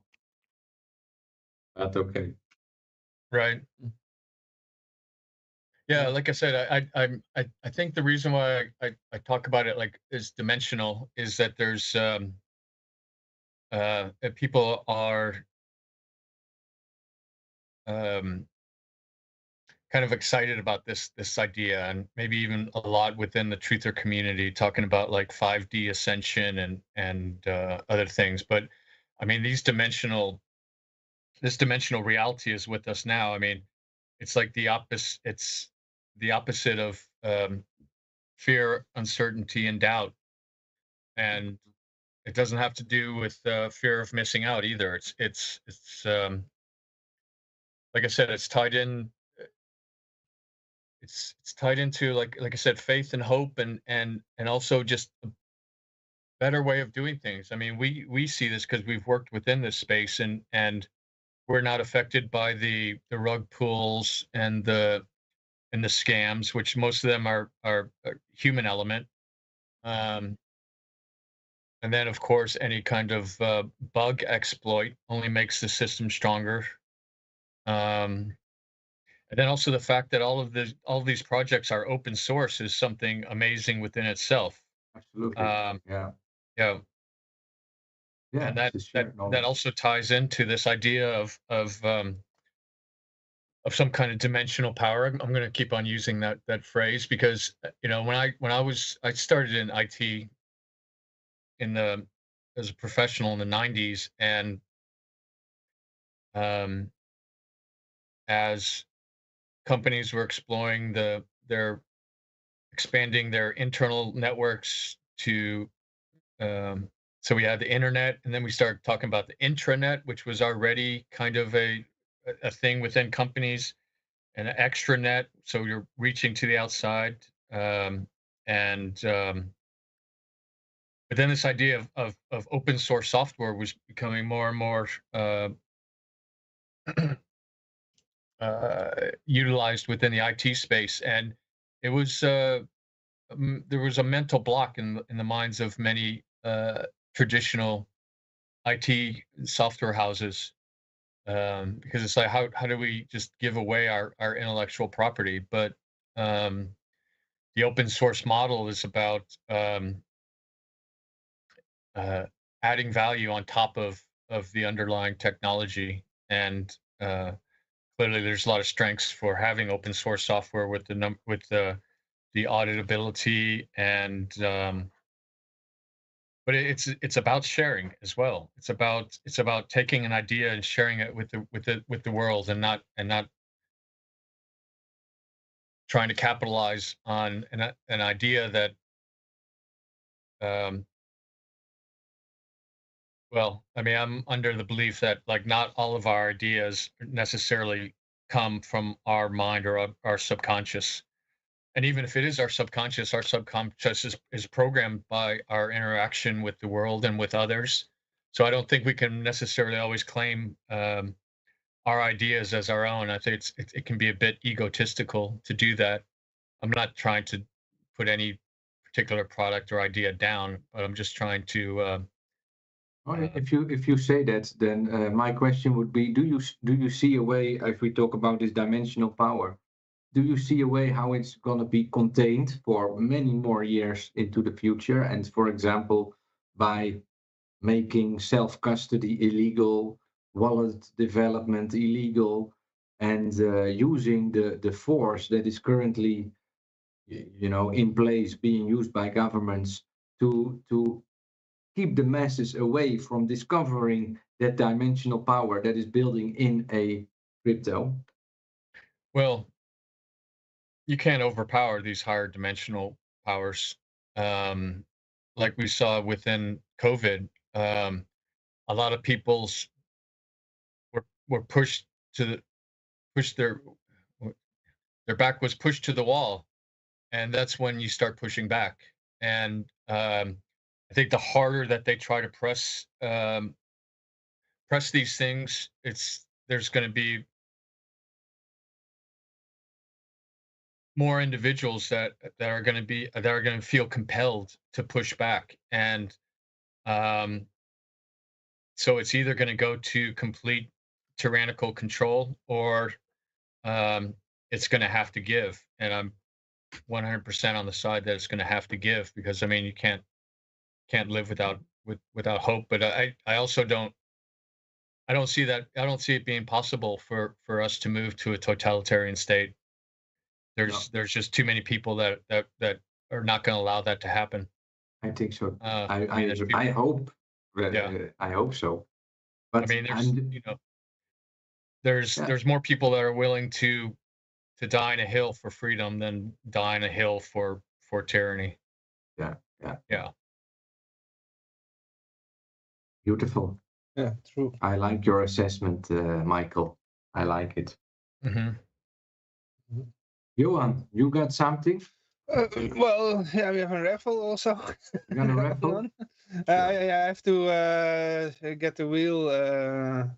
Let's make it an Aurora coin raffle. Okay, if Aurora going, you have I some have. Aurora? Oh, you have. I Okay. have 250 Aurora coins available for the next winner.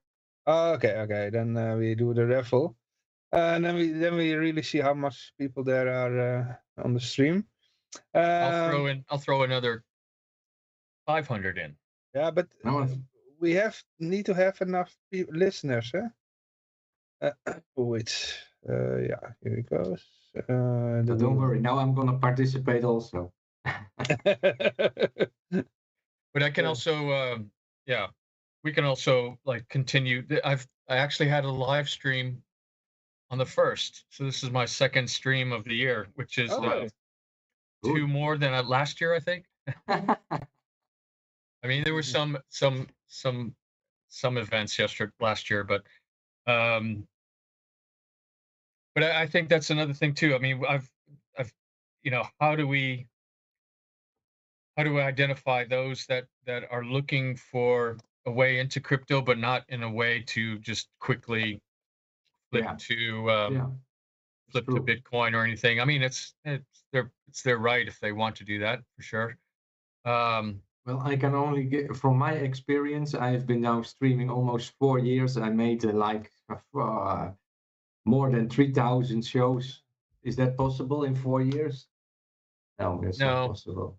No, I don't More think so. than more than 1,000 episodes, more than 10,000 hours, something like. I kept the Okay. record. At some point, I stopped it, but Yeah. I given away a lot of crypto in those years, and my experience is that it's just only getting sold. Yeah. So Yeah. There's what I would like to do is to have some more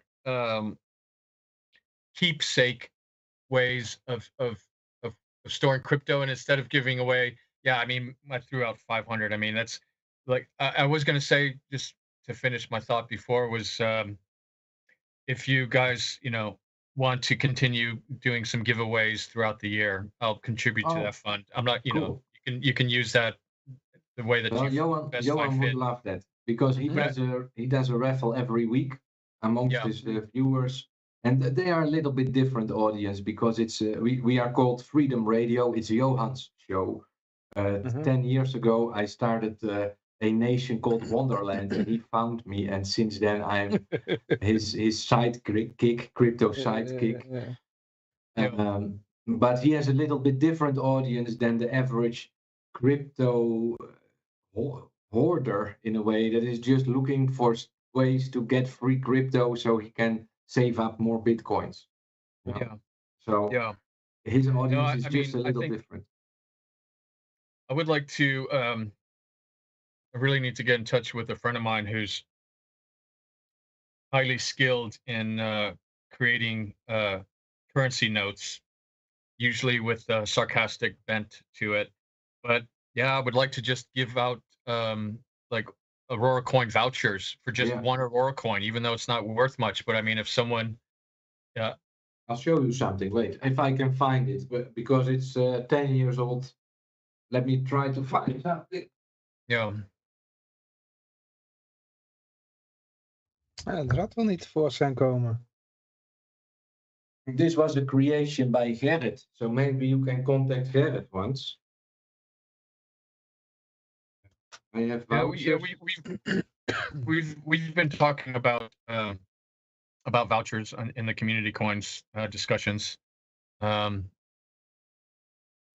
think that's also possible. We're probably going to see this being used more within the Bitcoin space as well. There's one project that I was looking into recently called Tectum. I believe that's one that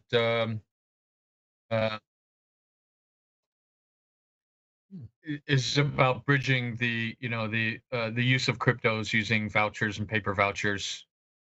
I always wonder though, like whether paper vouchers would be more threat to the government because of this traditional, that only the state has the right to print money, and like maybe if we start putting Bitcoin into vouchers, that could be. No, I think it's completely legal. As long as you don't sell them,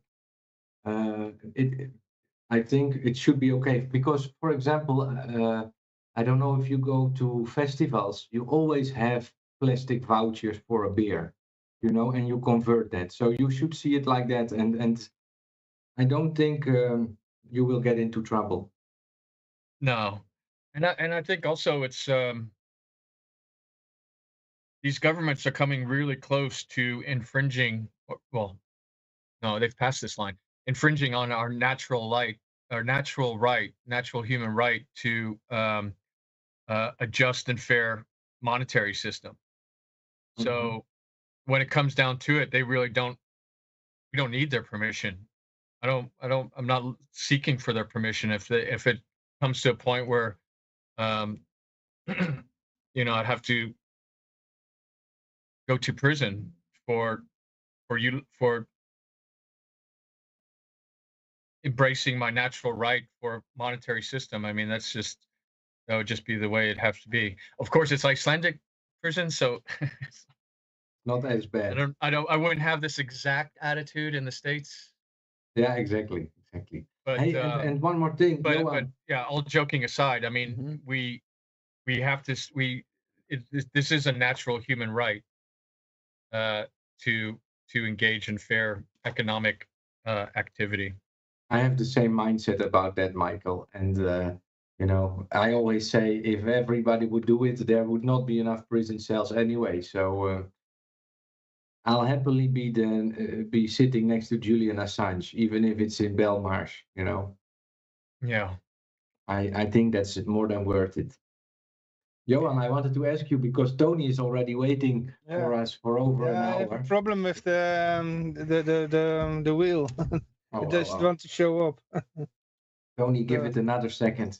Yeah, Johan, well, anyway, he's already. People can already see him. all right, and hear him also. Toby, say something. If you can unmute Tony. It's okay. Hello, guys. Hey, Feel Hi, Tony. Tony is the hero of this show in a way because Okay. he filled in the gap. Tony was so flexible on time that I was able to build a planning with Tony as my joker card that I could fill in on every point that I had. I have tried, for example, to contact people like James Corbett and stuff like that. I didn't really expect them to be there, but until the last moment, I kept a little room for just in case if he would say hello. And Tony made it possible. So thanks for that, Tony. Great. Thanks, Tony. I've met Tony only 1 month ago, but I think 3 or 4 crypto projects said like, "Oh, Tony will speak on behalf of us." So Yep. we will hear a lot from him. so, and today I want to talk about my project. It's named House of Bitcoin. and it's ended. But I not post a last video about finished this project. But I'm living in my own house, and I am spending a lot of peer coins what I get from one member of peer coin community. And right now I have my own house. My dream is real, and I want to say thank you very much to all peer coin community. You're the best guys. Amazing. I am Yeah. currently in the process of trying to fund my own house with crypto. That happens because a friend of me, his wife was diagnosed with a disease, and they have to sell their house to pay the medical bills. And so I don't have the liquidity available in cash, in real world currency. No, I should say in debt government currencies. So we are currently in this entire day, we are crowdfunding also for the Libertarian Party of the Netherlands. All funds that come in, I will send in EFL to the Libertarian Party of the Netherlands. They accept also the EFL as a payment system. For example, if you want to become a member of their party, you can pay with EFLs. And so if you make a donation today, because usually if you make a donation for my crowdfunding, you will get back EFLs. But this time, if you send, there are many QR codes popping up at some point. If you send any of the crypto coins to the stream, I will convert those EFLs and send them to, I will convert those coins to EFL and send that as a donation to the Libertarian Party. And hopefully, in the upcoming couple of weeks, I'm going to be very active speaking out about what I'm doing. And I will be able to somehow crowdfund myself into a house, Tony. So then we have a Peercoin house and the EFL house, and we're going to get an Aurora coin house maybe one day. And that's going to be open for everybody to visit, I believe, right, Tony? Everybody with some Peercoin can come over and live there if they want to. And I have good news. The wheel has shown up. The wheel has shown up. We are first going to do a little raffle. Well, it takes some time because nobody has yet. It's still the same command. It's exclamation mark Ron Paul in the Twitch chat. Yeah. If I'm correct, then it's going to be a price of 750 Aurora coins. I show the wheel on the background. When there are like 5 people on the wheel, then I do spin. Okay. At least 5 people. All right, great. Yeah. Good. So because I don't think there are much listeners now. Just, where is this being streamed? Discord or? No, on streaming Twitch, on many platforms. Twitch, YouTube, Facebook, Rumble, Kick, Odyssey, anywhere, and Twitter. Yeah. We got like 7 places where it's being streamed. Maybe more, but I forgot them. Yeah. You can find them if you go into the chat of Skype and scroll up into the chat. I don't know if you can see all the chat that happened in this group, but it's somewhere up. Oh yeah, I see it now. But the commands only work on Twitch and Stream Elements.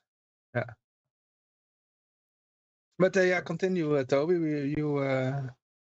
It's now your hour.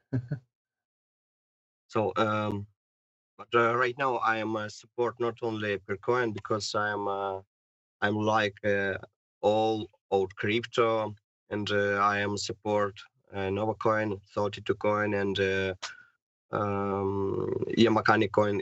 Yamakani coin it's a new project. We started it, and on blockchain we'll working only in February, not right now. And I can talking about this later, maybe next streams. But and I like a Deutsche Mark. I was making for Deutsche Mark promo video. You can see this on my YouTube channel, Tony, and this will be just simple, funny video for community. Please share the link with us, Tony. Now, out of all those names, I think I have traded all of those coins. And of 42 coin, I was once the owner of 1 out of 42 coins. Yeah. Just before it got it got changed to proof of stake. It was a proof of work coin, but there was a issue, I believe, with the code, and at some point 84 42 coins were into circulation because they just kept on creating new, and then the code got updated. But just before that update, I managed to buy 42 coins. I believe I paid 5 Bitcoin cents for 142 coin, and now the price is 1.5 Bitcoin, I believe, for a 42 coin. So I have, of course, at some point taken profit, which I'm very happy about because that platform where I was trading went bankrupt or was on black at some point, and I lost all the coins that were still stuck there.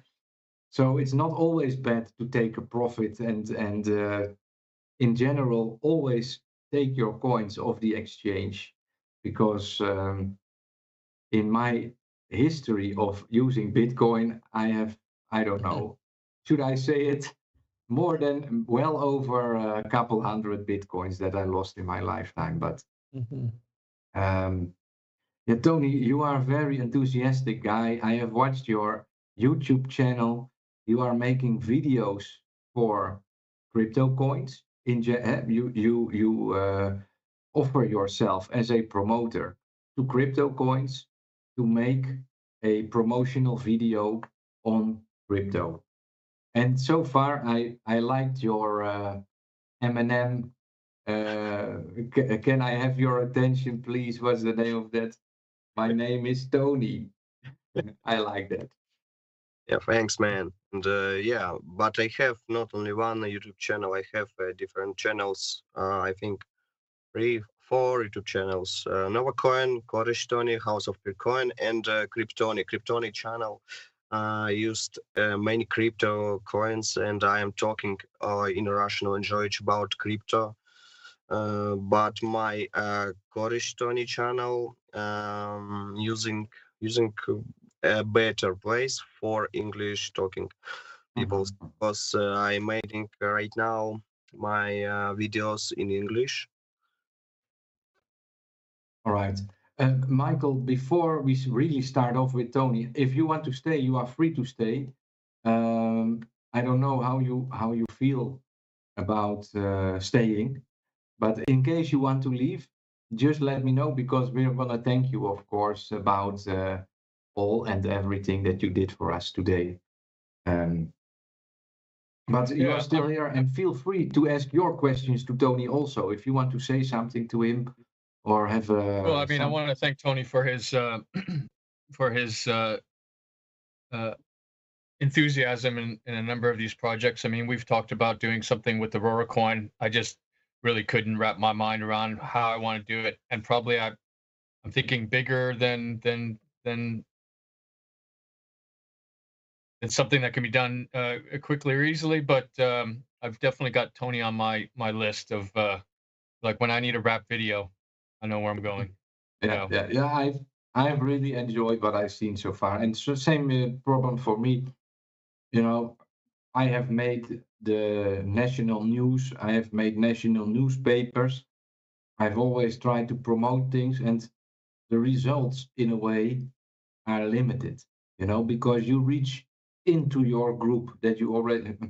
Well, it's so same with me. I would love to fund a video with you one day, Tony, but at the moment, I don't see how I'm funding it. Let's say it like that.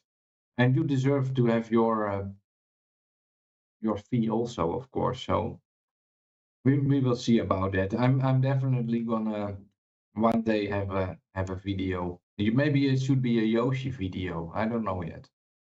So I'm making much projects right now, but sometimes I'm doing this is for free because if I have free time for this, for sure. And in one day maybe I want to do something, maybe a little fun video about Coin, because I was meeting with Mikhail 1 year ago, I think. And he's cool man, yeah, and he support me, and I doing maybe 2 texts in Russian on his Discord channel about Vercoin. And I want to help you, Josh, with your dream about house, and I will be talking about this with my friends because you're cool man too, and this is a great project in your dream. Very nice. Don't forget, we are working on it, and there is a couple projects that I am promoting that way. Here's my Liberland passport, for example. I don't know if any of you already heard of Liberland, but we are streaming 20 miles out of Liberland at the moment. So changes are happening in the world, and although I don't believe that politics is the solution and Liberland is only 7 square kilometers where I'm trying to reach 8 billion people, so it will never be sufficient. I do think it plays a role in breaking that group hypnosis, as Michael already called it earlier today. We need tools to show people that a different reality exists out of their social bubble. And yeah, rap videos are a great way of sharing information because there is a tune to it. And, if it's a catchy tune and you make a good song, the message is much clearer, is much better received than when I am just, I'm wearing this clown wig for that reason in a way, to make it a little bit lighter, to make people triggered about, okay, it's also my expression about the clown world that we live in, but you need to trigger people. They can only learn if they want to learn. And otherwise, everything you will say will just go one ear in, the other way out, and they will not pick up any of the information that you give them. So in that way, I can really see benefits in a rap video. And for anybody watching, Tony is available on many locations. What is your YouTube channel, Tony? Could you share again the names? You can just type on YouTube Kurdish Tony and you can see my channel. 500 subscribers, I think. Okay. I got it, Michael. Just like that. Just like that. Yeah. Yeah. Yeah. Yeah, I've seen the Peercoin house, and that also kind of, you told me that story about how you simply asked to buy that house, and somebody actually did it, and so that was for me the trigger. Like, I've been giving away thousands more, well, hundreds of thousands in a way, but it doesn't matter. I've given away crypto, and this is a moment where I could, or I could use it or receive it in a way. So then I was like, don't be ashamed to ask for it, and just go for it. And look at Tony, he did it, so you can do it also. So you inspired me, Tony, in that way. And you're just a very positive character, and you go with it. You see the opportunity. Of course, you have a different background. People can hear it a little bit. Maybe you are Russian, which is not the same mindset that people from Western nations have, who are, much more stuck in a way, less open-minded. They are much more used to a rule of law, if I can call it like that. There is, of course, also a rule of law in Russia, but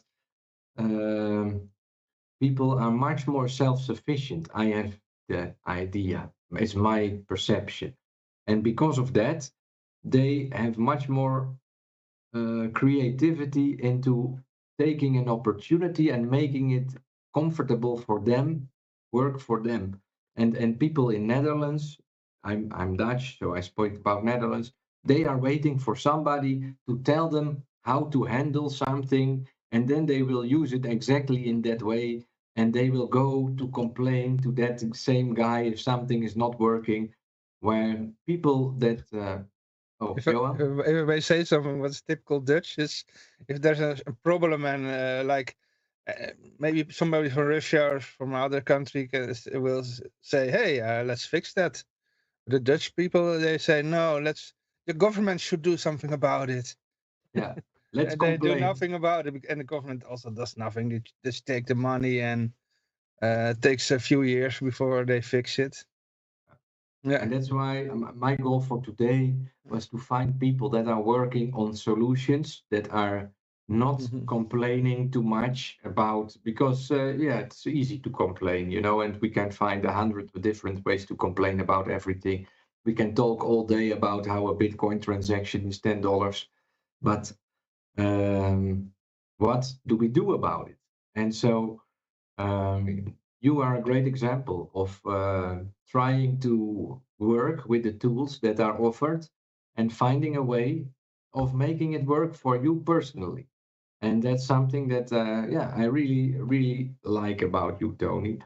You have a very positive attitude towards everything. And so, yeah, I think you should. I'm glad that you are in our show today. Although, just like me, we don't really have a lot of technical knowledge. We don't really develop the core projects.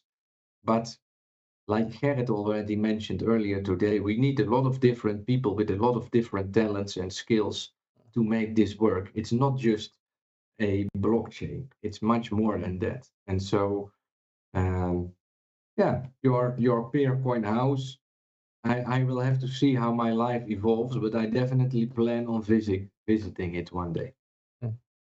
But Toby, how are the how do you think how would you describe the people in Russia? How are they? Are they really like is there a problem? Okay, we fix it. So, and I want to say, I want to say a little about my project because it takes less than 2 years, and Okay. it's Yeah. very hard work because I have some skills for building houses. And when I buying this house, was been an old house, and it was been a very far away. And right now, when it's finished, I am feeling better myself right now, and I want to share with people's about share with people's with my video about my house. And this is will be only for English talking peoples, not for Russian, because Russia is not a good place for crypto living here. No? Yeah. How come? Sorry. Why not? But I'm trying to do my best for crypto community, for any crypto, because this is future, but it is coming, and we need to take it and just use. What makes it difficult to use crypto in Russia? Are the people not willing to accept the coins? I think I know the answer. I think what people in Russia scared about crypto because they thinking what this is a scam, big scam like pyramid, and you can lose all your funds. Okay. But if you doing with your mind, and if you're smart man, you'll be trending maybe. If you will be trading your money with crypto, you can lose, yeah, in one day. But if you buy and holding, if you're using this for real life, I think this is the best way. So maybe any questions you have, guys, because I can ask, I can answer. Sorry, my English is not. Let's ask this. What is your favorite coin, Tony? Do you have a favorite coin? I don't have one favorite coin because I support, like I said, I support much coins. Aurora coin, Nova coin, 32 coin, and EFL, any coins, and for sure Bitcoin, Litecoin, Dogecoin is it's just fun for funny, not for seriously. I thinking. I can say what I have only one coin. Yeah, 1 Doge. No, I made a good profit when Elon moved in. And I like his explanation that he gave on it's about 1-year-old video, the Full Send podcast. And they asked him, why Doge, Elon? Out of all coins, why do you pick Doge? And he said, because of the ongoing emission of 10,000 Doge per block. So there is an ongoing inflation. Dogecoin works as a currency much more than a Bitcoin that has a stable or a limited amount of units in circulation. And in a way, I support that message, you know.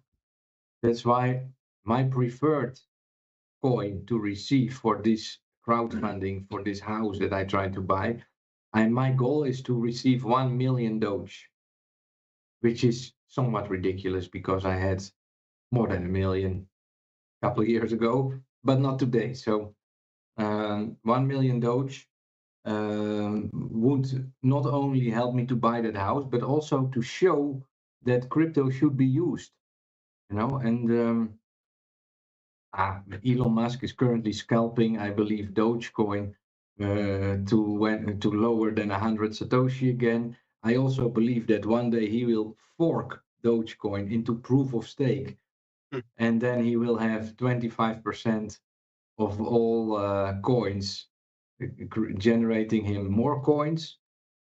But he has, for example, an X platform. So if he makes Dogecoin the native coin of X, it can become very big, I think. I was also thinking that maybe it could be he will do the same thing as you know, you have memo.cash on Bitcoin Cash. That's it's running on the blockchain of Bitcoin. That he will let Twitter run on the blockchain of Dogecoin. I don't believe that's possible. Okay. That's too much data for a blockchain. Yeah, I don't know. How much gigabyte do you think all those Twitter messages produce every day? Yeah. You would have giant blocks like BSV. No, I don't think that's a good use case for. Well, yeah, I could be wrong, but Michael, how would you see that? Do you think a platform like Twitter could X by the way. Sorry, a platform like X could publish all messages on a blockchain of Doge? No, I don't think that's possible either. Maybe. I have the idea. It runs on like it is nowadays, but when you say, hey, I want to memorize this block, you pay a certain amount of Doge, and then it will be memorized on the blockchain. Yeah, I mean, there's nobody can take it away. Yeah, I mean, I think the individual message IDs and a link to maybe another decentralized storage solution. But I think, yeah, there would have to be some strong use case made for like the immutability of these messages. I mean, right now people can still go through and delete old messages, which I think, I mean, at least in Europe, I mean, we have the right to have all of our data deleted from online or social media sites, or actually any website. And I think there's other ways that people can can save old tweets. I mean, we see that happening, but I think allowing, I don't know. I like the idea that you can delete your old tweets just because it's, I don't know, if you still have the account, you should be able to make changes to your account. But at any rate, I mean, that's neither here nor there as far as the use case of storing Twitter on the blockchain. I think it would depend on if there was any monetization involved with liking a tweet or retweeting a tweet, anything where you'd need that record of transaction made. So, you know, the IDs for the individual messages and the reactions. I I don't see. I mean, it could definitely be stored in Doge coin. There may be some engineering changes that need to be made, but no, not the media itself. Mhm. Um, Yeah, of course, yeah. Hey, and I just a question that pops up now. Iceland is not part of the EU, is that correct, or are they that's part of correct. the EU? We are not. Okay, okay. So Yeah. then your currency, is that like a krona? It's a kroner, just like Okay. the other Scandinavian countries, and so we do have a central bank, and I do believe that's also part of the same owners that own most of the central banks. Yeah. And It's the a little value harder. of one Icelandic krona, is it similar to the other kronas, like $0.1 euro? It's maybe like a fifth of the value of the other kroners. Yeah. Oh, so 2 cents, more like 2 cents. I yeah, I guess so. I mean, Fif- I'm 50 not krona, 50 completely versed Icelandic. in it, but I think there's like 20 or 30 per euro with Okay, the Danish okay. with the other coins, and then with us it's like 140. So Okay, yeah. yeah, Okay, and no, sorry, yeah, I just maybe sorry. I might you know be leaving this stream here soon. Um, Well, in that so case, maybe I'll take Michael, this opportunity to make that announcement. for the raffle wheel, you mean? I mean, just for this interview, yeah, I think I'm going to be bouncing out Oh, pretty soon. But yeah, I'm going to be keeping an eye on y'all's stream. I'm going to find it on. I was yeah, I'll find it on one of these other networks. I definitely want to tune in later with some of your other speakers, like Yoel yeah, Venezuela. yeah, If I got his name right. yeah. He's also like me, living just on crypto without a Exactly. bank account. And Yeah, so, I mean, I would do the same if I could here. I mean, there's I pay for my Aurora Coin 101.is. That's like I have a few sites that I've launched with Aurora Coin. One of them is Aurora Coin 101. That's community outreach. I'm hosting that I'm paying Bitcoin for that. Um, you and need to find a gold shop that accepts Bitcoin. That's how I I just need to managed. find a gold shop period in Iceland, you know. Oh, yeah, Yeah. okay. No, we had I mean, you can, of course, there's jewelry shops, but there was a couple of coin shops, but they haven't been open for a while, so Uh-huh. um That's how I managed to do it. And in the peak of Bitcoin, I bought a gold, and mm, then I was able to transact that gold and do my finance through that. I use gold a lot next to crypto. In the village where I'm currently living, it's much easier to have gold than crypto because there is like 5 gold shops where I can go. And if I want to spend crypto, I need to travel 1.5 hours for okay. exchange. So I Yeah. don't completely, everybody needs the debt currency for things, but not a bank account in a way. So Yeah. Yeah, but we had one of the Liberland guys come over to Iceland a few years ago okay. and meet up with we had a blockchain foundation meeting. Um sometime like in 2019, the previous Aurora Coin management team um liquidated like 80% of our I don't want to call it a developers fund, but like a foundation fund because Hmm. none of the team members, including myself, have ever received any of the pre-mined coins. It was only for distribution to the citizens of Iceland, and then we burnt half of the pre-mined coins, and then there was like just 1 million coins left over, and 800,000 of them were sold to launch this Icelandic Blockchain Foundation, which is an advocacy group within Iceland. Hmm. And that was one of the meetings that the Liberland guys met with.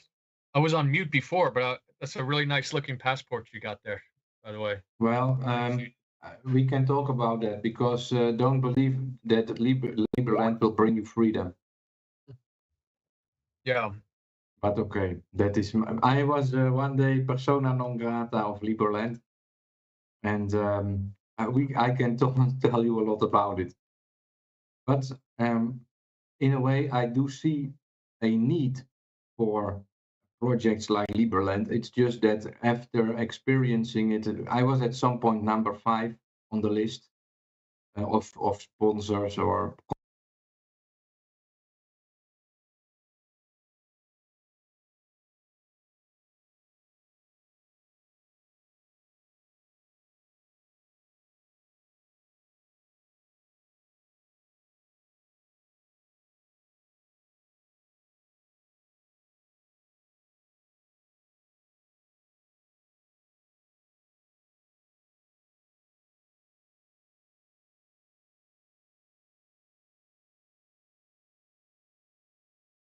Yeah, now everything should be all right.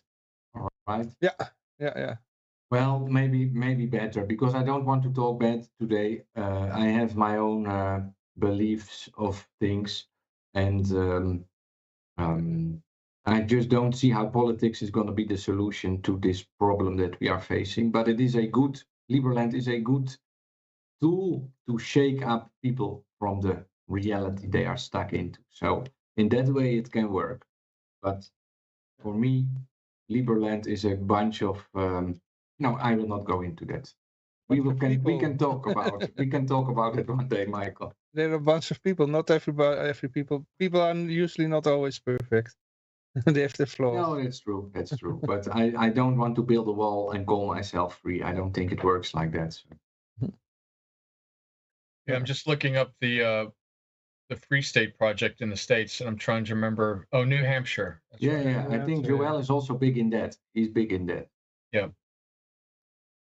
For me, the only border I recognize is the border of our atmosphere, and we need to somehow overcome the differences that have been built up over the centuries. And everybody has the right of their own beliefs and their own values and their own culture, of course. And we don't have to be one world citizen. But I think the problem we are facing is not going to be solved by building small state cities. You know, if I want to live in a 15-minute city, I could have just stayed in the Netherlands. So. Yeah, I live in a 15-minute city. Yeah. And more I don't know if they're going to try to make it a 5-minute city, but I like being able to, walk across town in 15 minutes. But Yeah, and in Iceland it is really different because you are already such a small island, That's right. Yeah. But the problem with all that is that as soon as you're going to leave your location and all the different rules apply that are not for the freedom that you are allowed within your 15 minutes, as soon as you're going to leave your 15 minutes, you're going to be. Yeah, and just to be clear, I was having a joke with the living in a 15-minute city, because I was just having a joke with that. I mean, clearly 15-minute cities are not a good development in. You can freely walk out of your city. Yeah, that is basically what I see Liberland becoming, and if they manage to build that, they will get recognized by all the other governments in the world because then they will be the lead example of how everybody wants to become, and that is the game they are playing today. And I think it's my ultimate goal today is to build a new religion because religions also have their own privileges, and if we can all just come together and say we are not created by God, but we are all from an alien, and we do have a source power, but we are only we demand to be judged by the intergalactic alien universe or whatever you want to call it. Then that is gonna be our rule of law. Then I think that is the way how to get out of the current power structure. So that is what I'm going to focus my future on, to develop a accepted religion where you can live freely. Let's say it like that. Yeah. Kijk, people, you can still type ! Ron Paul in the chat, and then you make a chance to come on the wheel. Until now, nobody has done it yet. Oh no.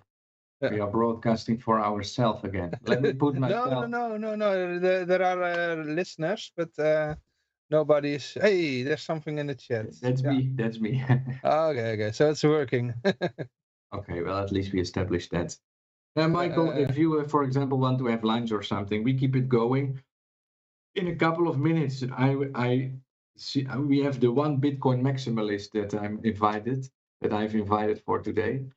I really like this guy a lot, and the way how he handles, how to say it right, how he handles Bitcoin, because he is always keeps those people in mind that a lot of Bitcoin maximalists forget about. It's all those people stuck in the groupthink that simply don't have a clue what is going on, and they don't really want to think about it because they have their own specific skill set and they are busy doing that, and so he won I can introduce him already a little bit. He won a court case against the Dutch central bank last month because his company is regulated in the Dutch law, so that he is allowed to offer fiat services to people.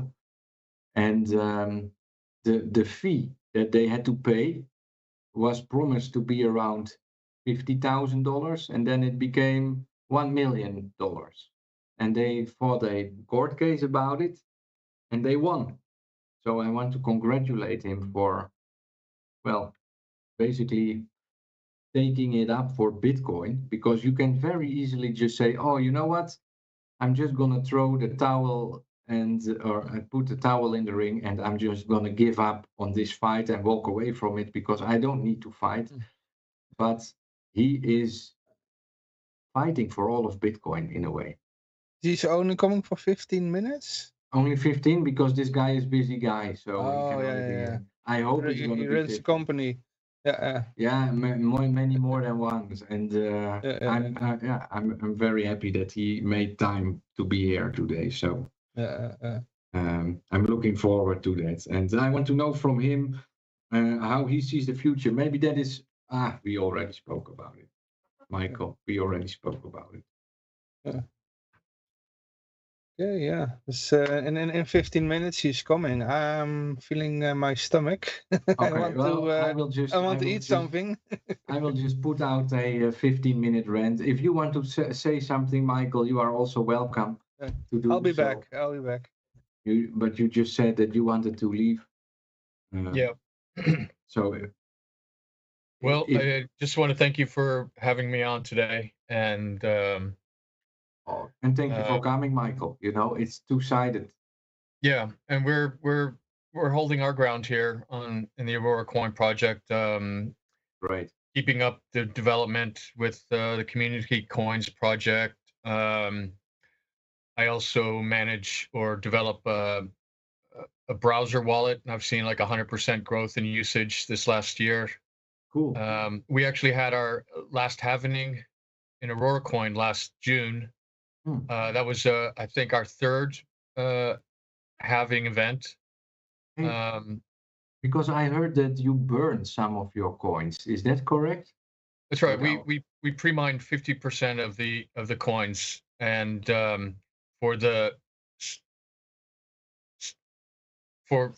full nation of Iceland. So all like 300,000 Icelanders would get like 32 Aurora coins. So that was like 10 million, but only about half of them were claimed. So half of those coins were burnt. So that was like 25% of the coins, 5 million out of 21 million. Okay. Yeah. Wow. Then I'm Aurora coin rich. Yeah. I mean, there's not as many coins out there as there's. I think we have a lot of coins that have gone lost over the years. Of course.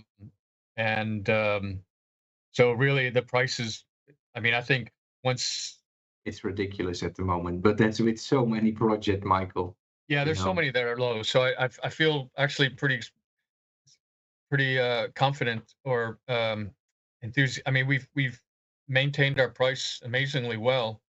But I think that's just and also the blockchain has been working great over the years.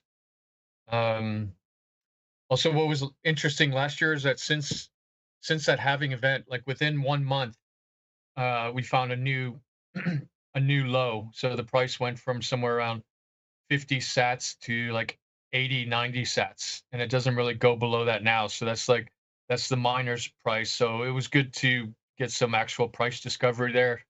right? And so I've been we're picking, for me, everything that goes below 100 Satoshi is coming on my radar in a way. And then I'm looking at things, and just like with Aurora coin, I have been purchasing them below 100 Satoshi. And Mhm. then I'm thinking, wow, how amazing that I got this opportunity. And I cannot believe all these people that are then going to talk bad about the project, saying that it has died. No, it's 100 Satoshi, man. Once we reach 1 million, that is $1 per coin, and it's not about the price. Why don't people see that? That's right. You know? That's right. So yeah, I cannot believe the time we live in today in a way. And I really, I'm crowdfunding myself to buy a house, but I really feel like in 5 years' time I can buy 100 houses with all these crypto coins I'm picking up. So Yeah, yeah. It's it about is, I think, we if we keep moving in this direction and are community minded, then there's going to be a natural tendency for these communities to grow, and depending on how um, dictatorial our various governments want to go, it's going to dictate how uh, yeah, the direction of some of these smaller communities. I mean, we could easily set up a community by the ocean here with also near a glacier, and so we'll have our freshwater fish. Um, and I mean, we're also we've been blessed with a very strong economy in the last 30 or 40 years. So if there's people that wanted to help oh shit. Oh, launch sorry. some kind of community like this, it wouldn't be a impossible task by any means. Um, but yeah, I guess on that note, I will sign out and just be. I'll. All right. Michael, if you want to join later, you are always welcome as a sidekick, and to talk a little bit about, everybody asks his own questions. Yeah. And so it's always nice to get your input also.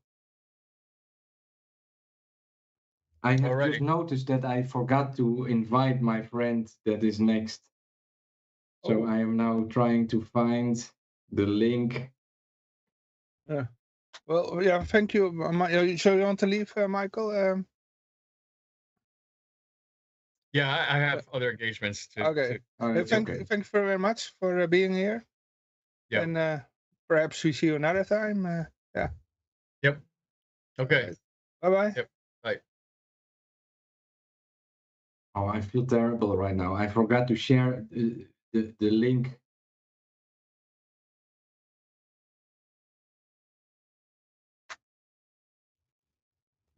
Oh, for Robert. Yeah. En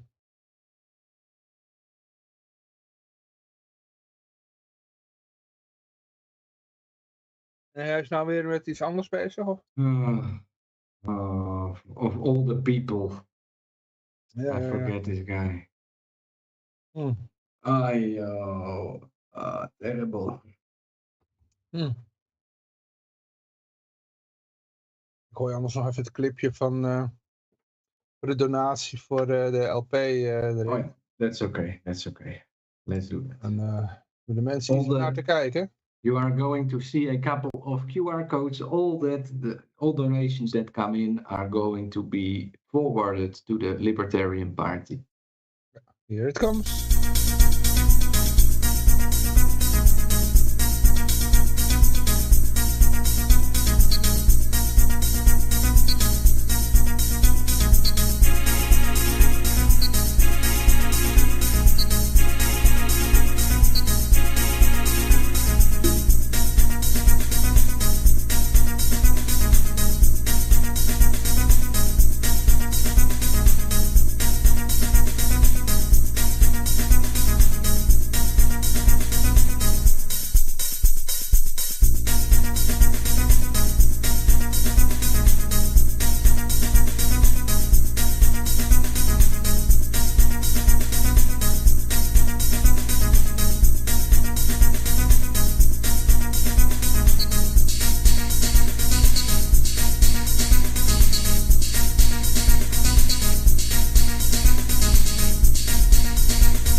Okay. We're Ja, back. we zijn weer back. So, guys, I have to apologize because out of all of the people that I had to invite, I forgot Robert. I forgot him. And now I have sent him a message, and he was online 10 minutes ago. He's usually online very often, but I did not let him know on time about the exact timing. And I'm punching myself in the face for it. This is incredibly stupid of me. He wrote me at 1 o'clock, what time do you expect me to be in the show? And I promised him last night when I was writing with him, I promised him to send him in the evening all the details. And well, we have to see. The official planning is that he comes in 5 minutes. So I will just talk a little bit for 5 minutes. Ja, denk je dat hij dan nog komt? Yeah, well, he is ready in a way. If he sees it, he can come. But Okay. if he is now calling somebody, then it might not be. Then he might, I only told him 10 minutes ago that we are expecting him. So it's really my mistake. I'm deeply sorry for it.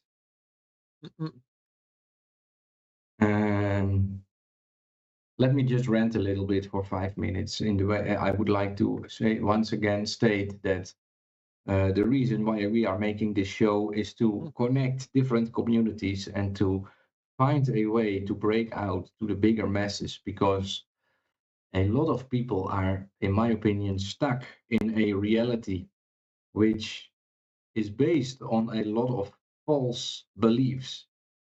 And Bitcoin and crypto in general is a way to break that narrative and show people that are stuck that a different way is possible. And so,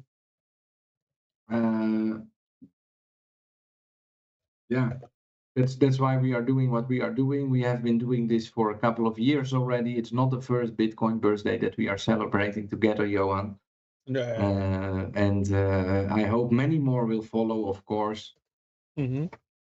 And yeah, this was for me the biggest guest of the day. You know, I really was gonna congratulate Robert Reinder for his fight that he put up with the Dutch legislative process. And now I can't. I really feel like I blew it. I really feel like I screwed up. But maybe it's coming. I Or hope so. we can also ask Roman if he wants to come earlier. Yeah, let me check if he wrote me something back. I cannot believe how I missed that, man. What I can do in the meantime is show the video that Roman sent us about his project. That's a little.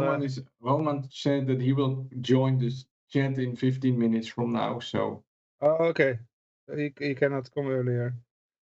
Yeah. Well, he is expecting us. He is expecting it in 15 minutes. So. I will write him that he can come earlier. I have a little demonstration video about his project. Oh, let's play it because Roman is the next guest, and he is building an app for referenda on the blockchain, and he is aiming to launch a political party that way. That every topic that comes forward to vote on, he will ask his people through a blockchain application what the party should vote for. And it's a way of creating a new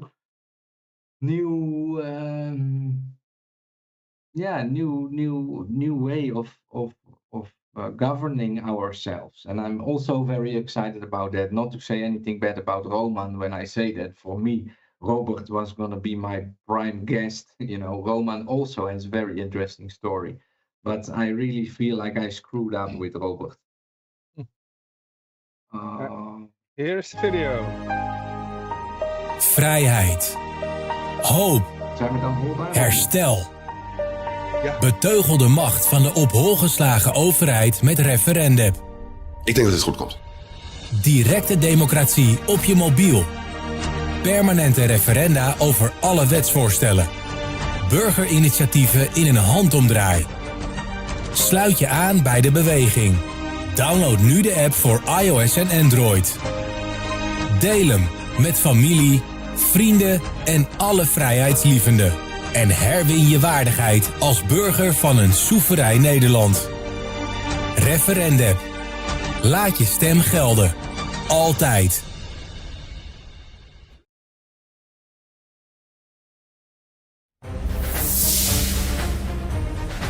Voorzitter, laat ik beginnen met het goede nieuws. U ziet, de PVV zit tegenwoordig constructief in de wedstrijd. Allereerst wil ik onze kersverse nieuwe voorzitter feliciteren met het veroveren van de hamer.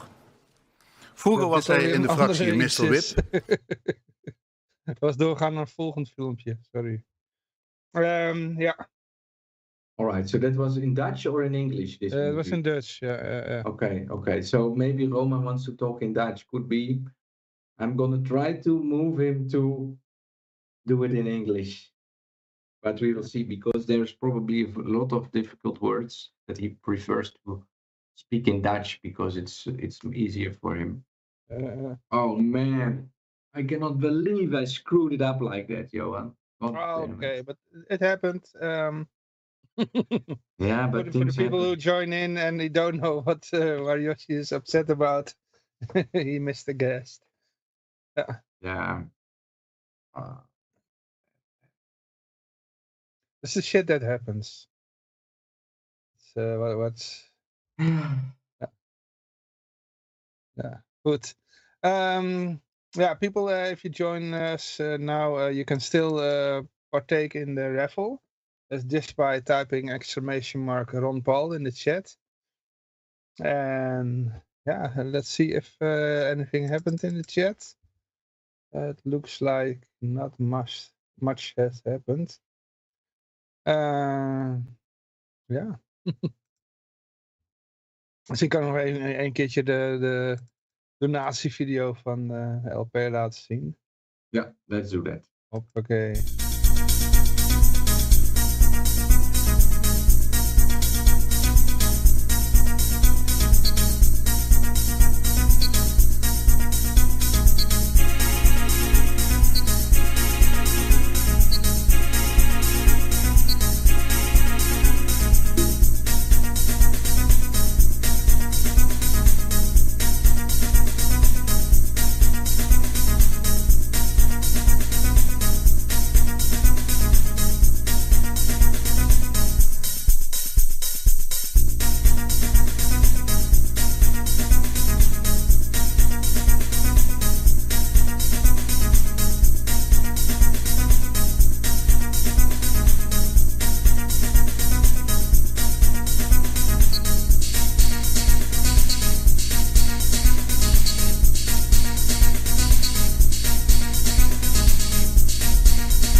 Oké, daar zijn we weer. Ja, here we are again. Something is happening in the chat. And it is hello from Beatty Huppeldepup. Hey, Brittany. Brittany. Welcome, Kik. Brittany. Congratulations with the birthday stream. With Bitcoin, I should say. Bitcoin has become 15 years old. We're celebrating now. 15-year anniversary. We're waiting for our next guests. Yeah. So how you doing, Brittany?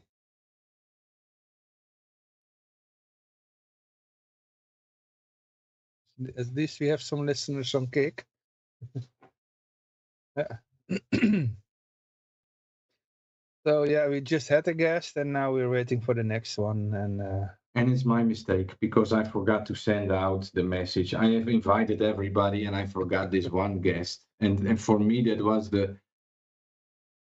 my top guest in a way. So I really hate myself for not... Maybe you can type something to comfort him.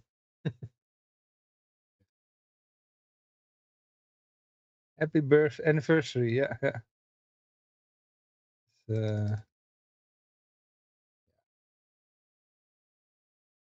But like I say, it's the shit that happens, and that happens always. Oh, yeah. Terrible, terrible, terrible.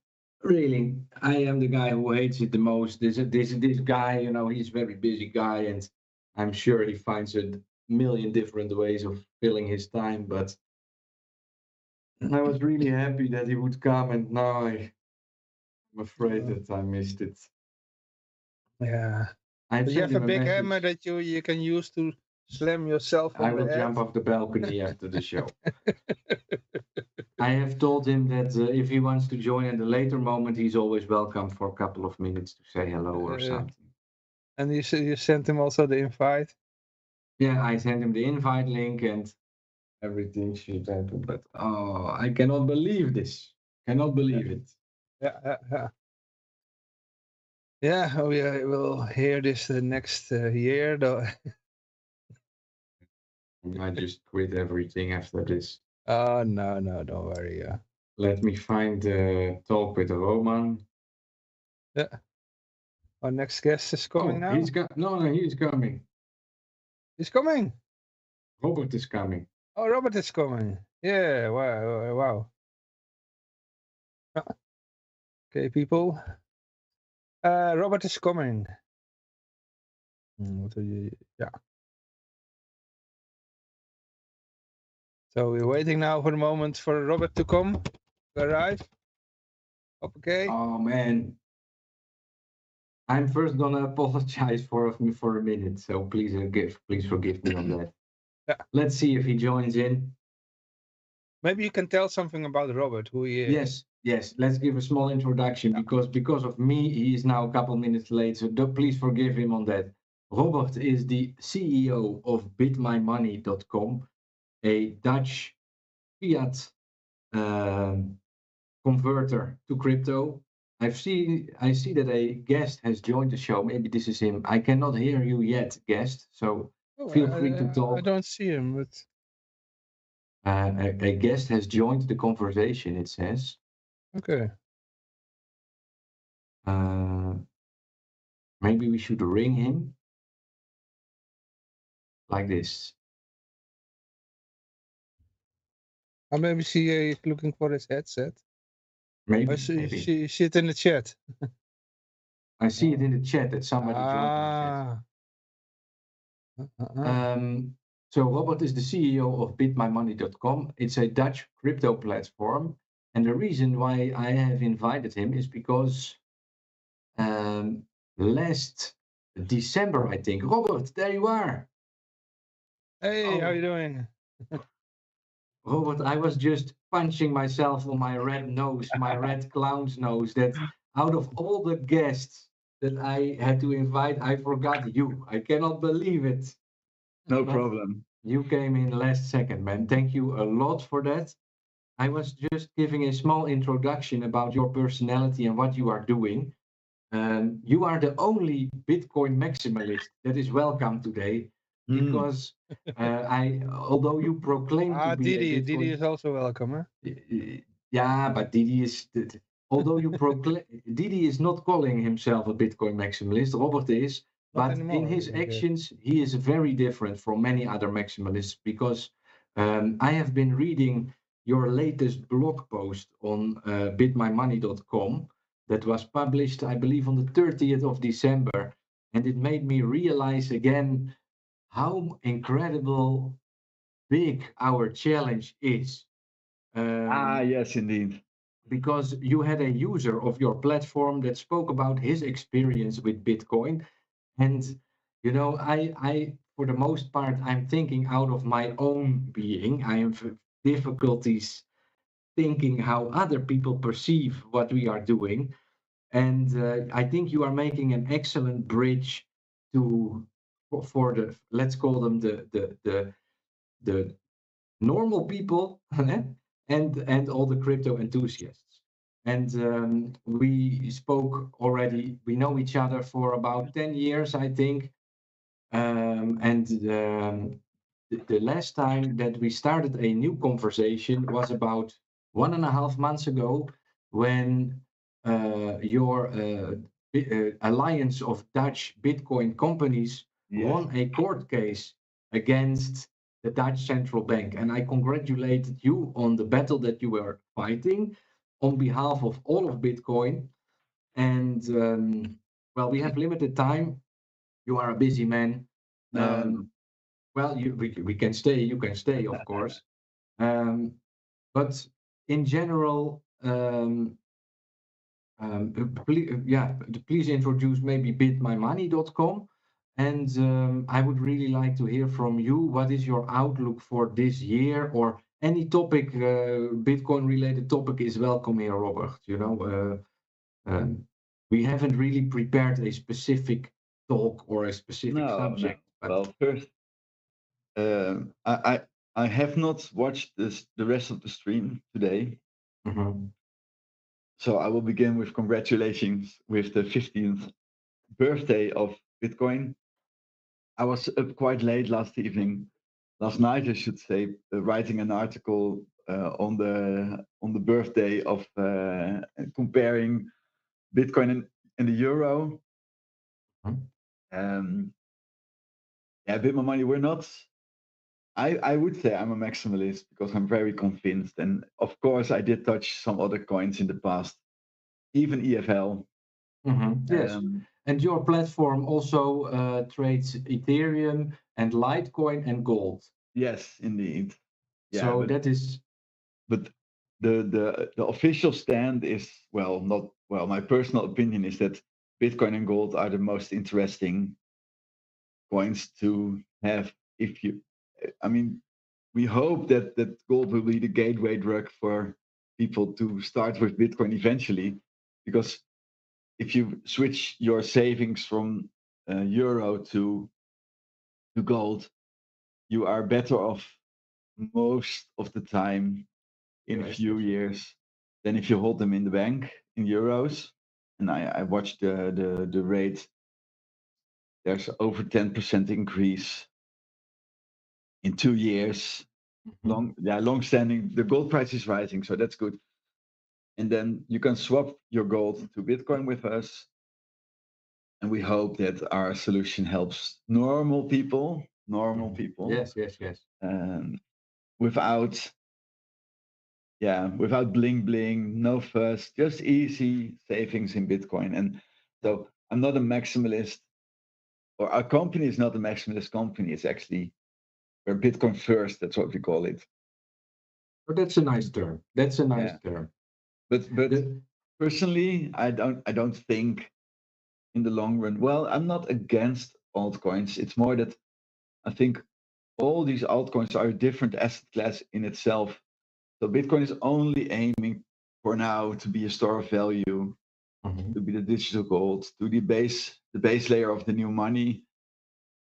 And Ethereum or Cardano or Lisk, it's broader. It's not the same. So it can be innovative. It can be valuable in a way, but I don't think it will be the world-changing world currency that I hope Bitcoin will be.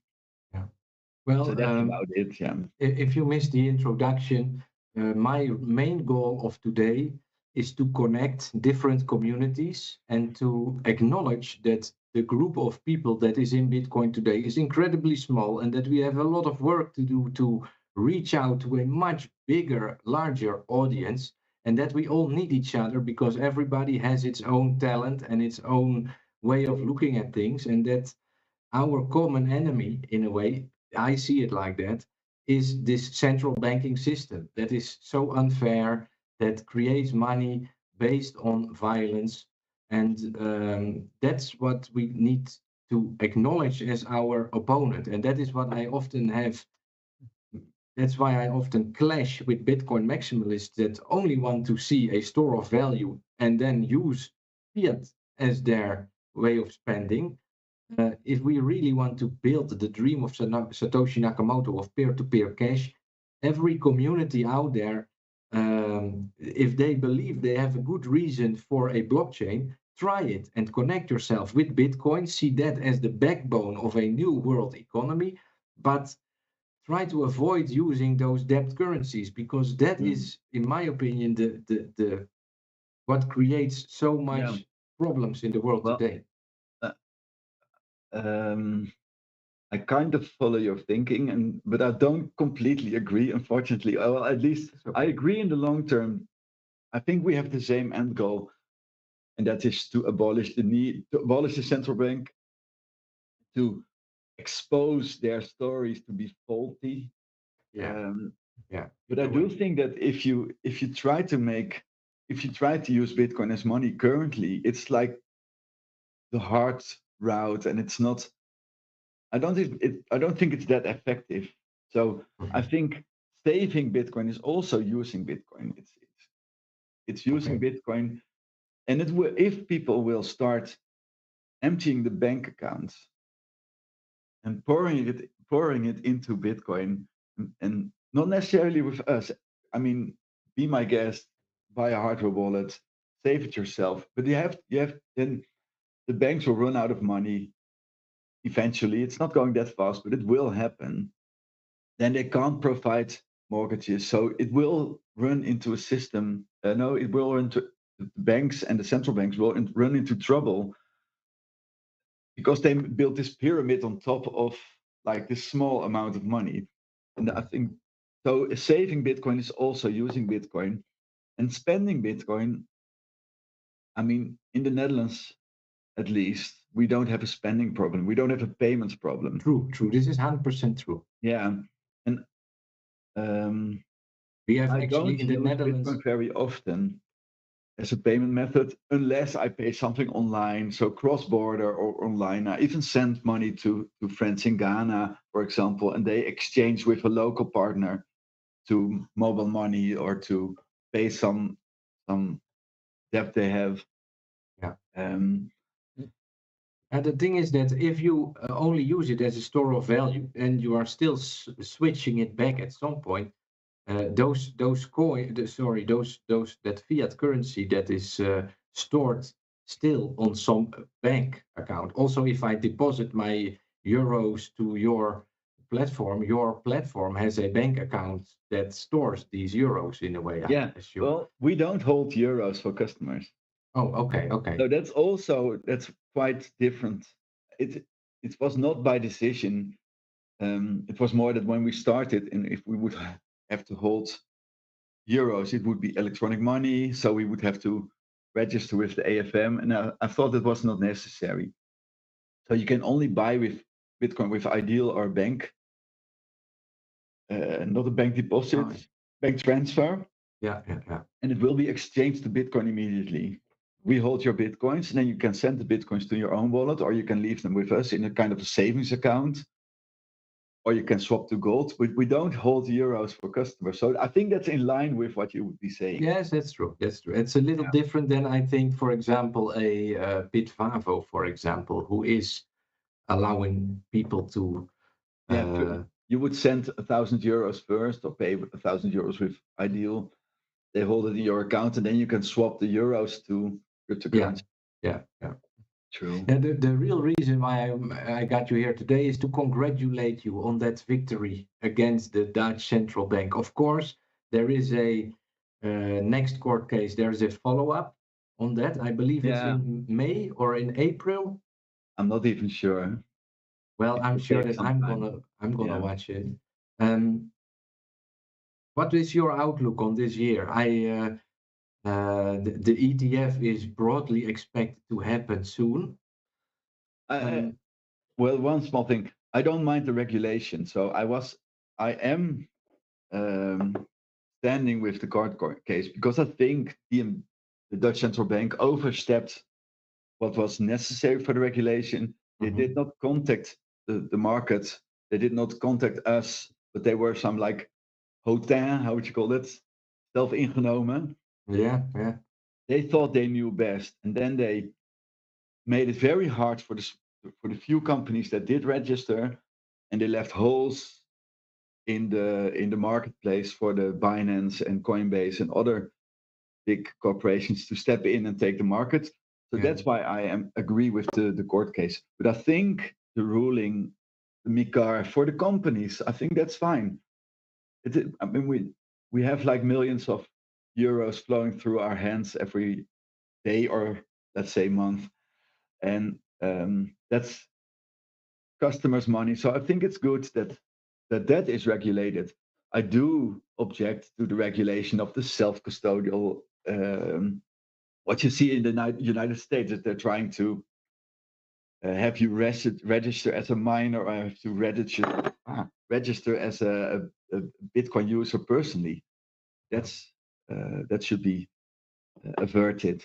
So, and then to your question, well, I'm a bit of a Plan B guy, at least what he was before he went commercial. So I think the 4-year cycle is standing strong for now. So I expect Bitcoin to rise this year following the halving. And then next year, in 2025, it will probably reach its peak. And it will also probably tumble down. Not everybody agrees, but that's mostly logical. So that's the outlook on Bitcoin rate. I hope it will reach like 150 next year. Euros, 1,000 euros.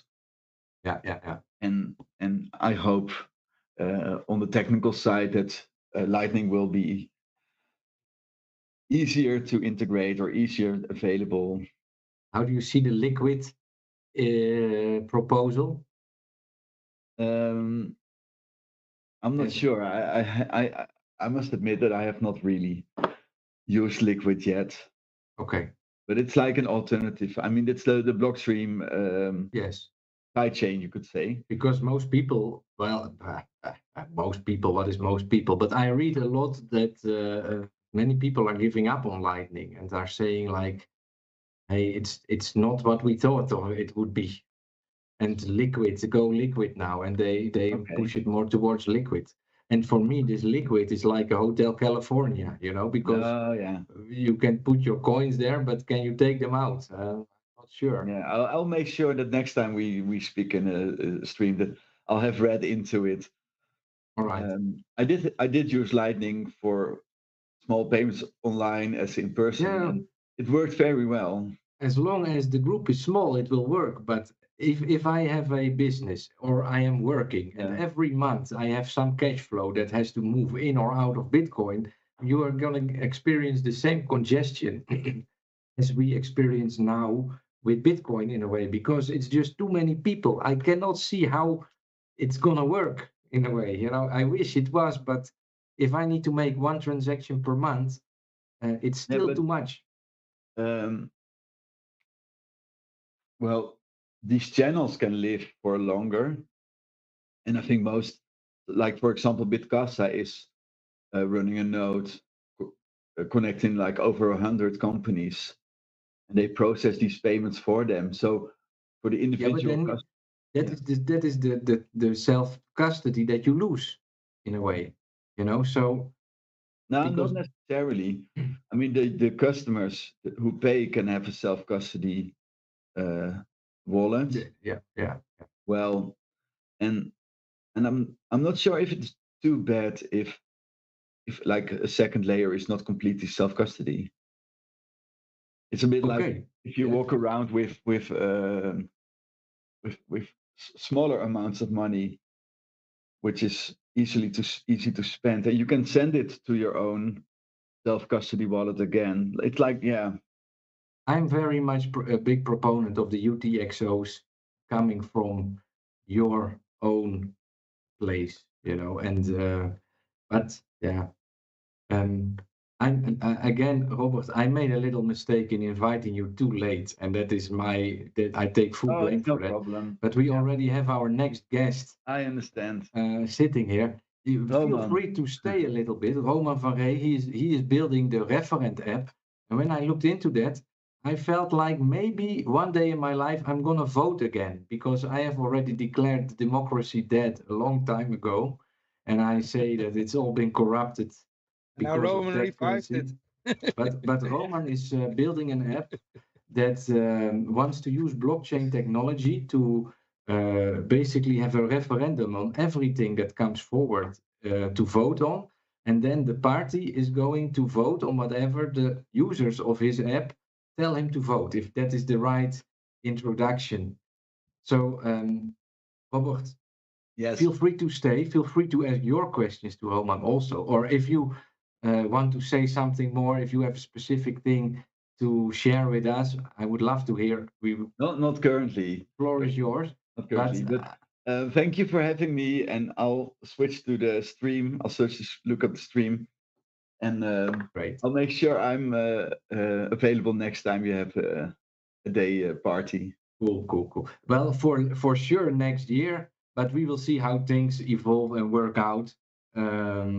I always enjoy to pick your brain a little bit, because like I already said before, there is not so many of us that really dedicate all their time towards this evolving or this development of blockchain. And I really support your company Bit My Money, for example, and the way how you are trying to explain a very difficult topic in layman's terms to people that just how to make people curious. You know, people can only learn if they are curious about something, and I think you do a great job on that. So congratulations with all you already achieved, and I hope that the upcoming court case will not No, make you. But it will stand, I think. Okay. you know, Yoshi and Johan, see you later. Thank you hey, very much. Robert, Bye thanks. bye. Bye. Ciao, ciao.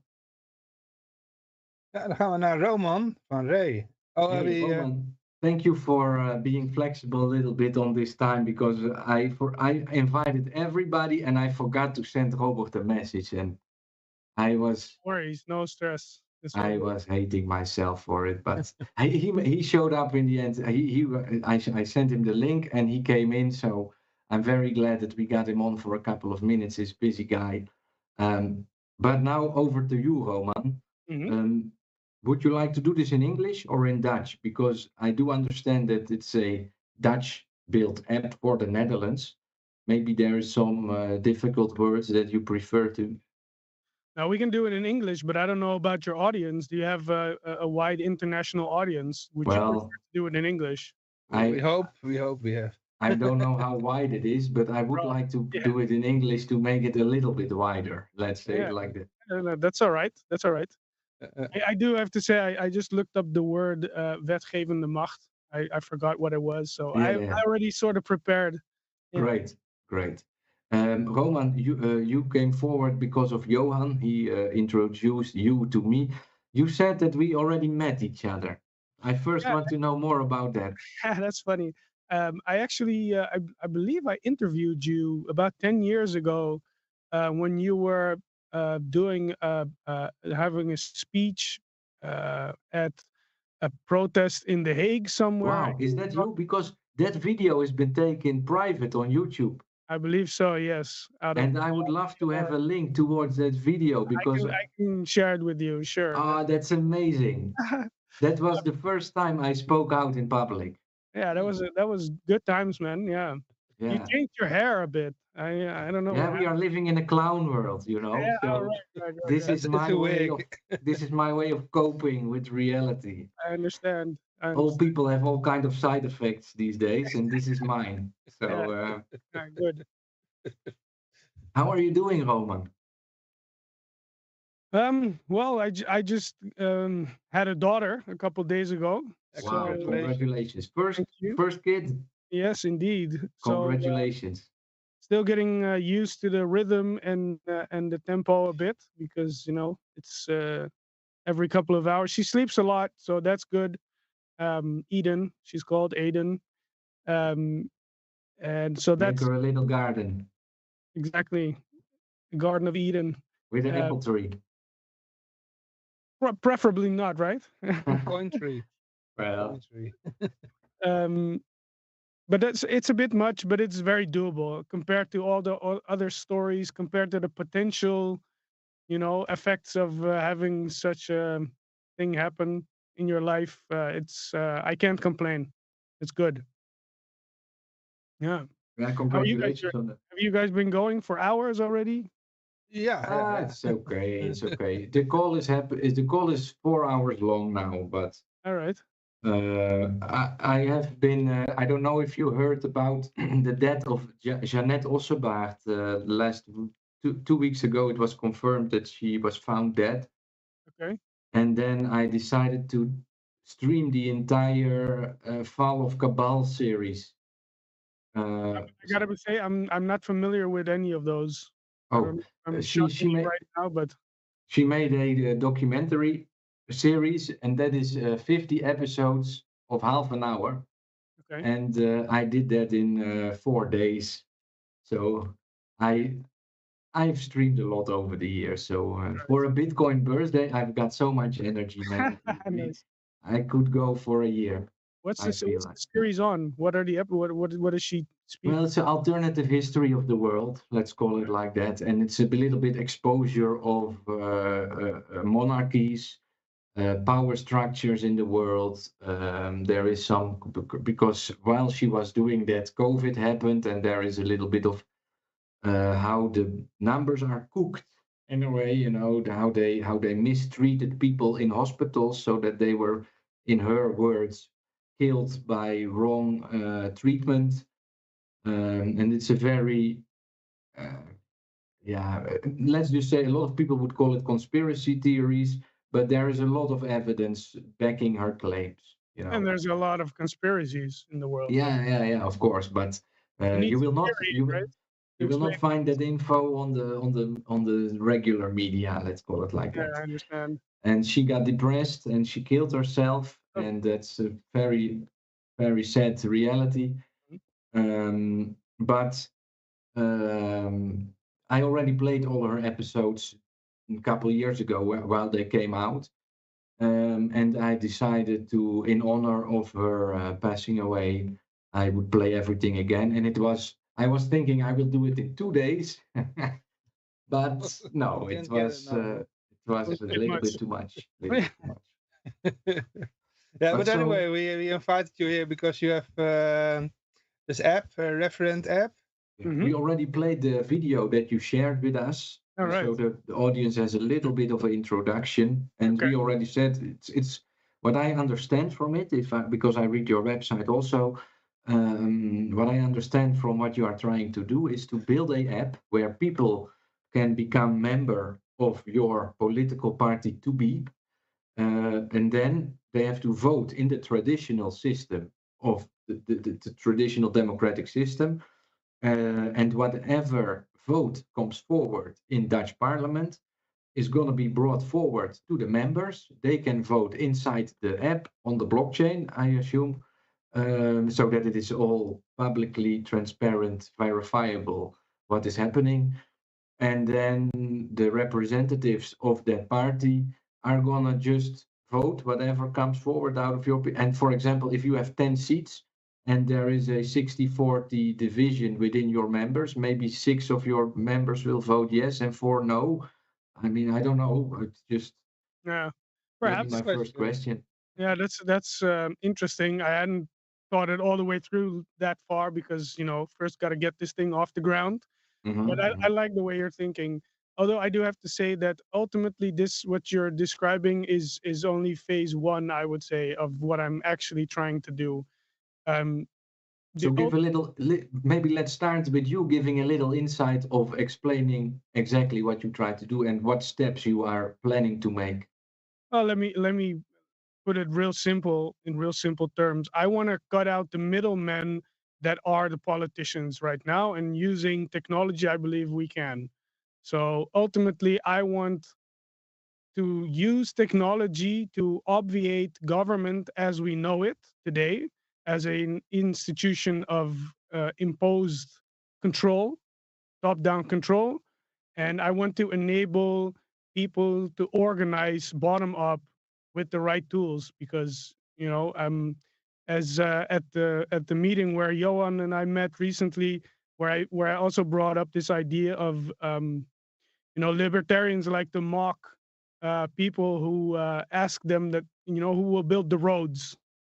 And of course, this is funny because if you think about these topics for, let's say, 10 years and you read all the books, and then obviously this question becomes ridiculous. Like, what are you talking? The companies will build the roads. Who else is going to, But I think at the same time, from the mindset of someone who is invested in this system and has never really considered any alternative, or simply, this might sound arrogant. I'm not trying to come across arrogant or pompous, but people have never considered any alternative.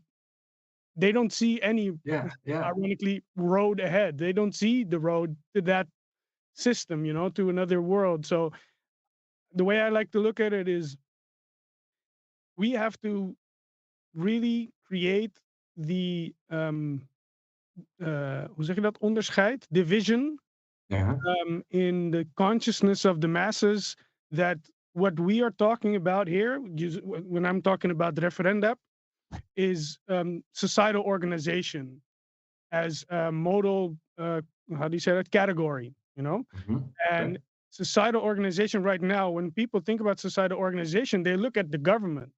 That's the institution that takes care of societal organization. And that's what I want to say. Like, we have to, I'm pretty sure your audience is familiar with agorism, or at least a lot of them will be familiar with agorism. This was a big inspiration for me, Samuel Edward Konkin. Um, that mentality of building something that makes the existing obsolete.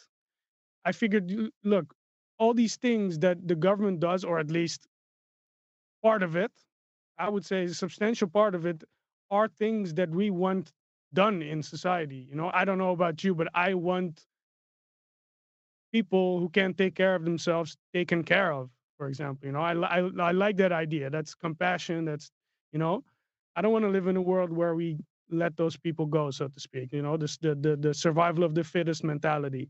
Mhm. But that means that there's two things that need to happen: the emancipation of people to understand that that is this responsibility that we need to take voluntarily, without government coercion, without taxation, and we need the tools to be able to achieve that, to manage that. And that second part is where I hope to contribute with referenda, so that people finally get to see the road ahead towards that system. So ultimately, I'm skipping a bit ahead now in what I wanted to talk about, but if you go to the roadmap on my website on Referenda, you will see that ultimately I want to go to a full decentralization of the political system, with project management, crowdfunding system for public works,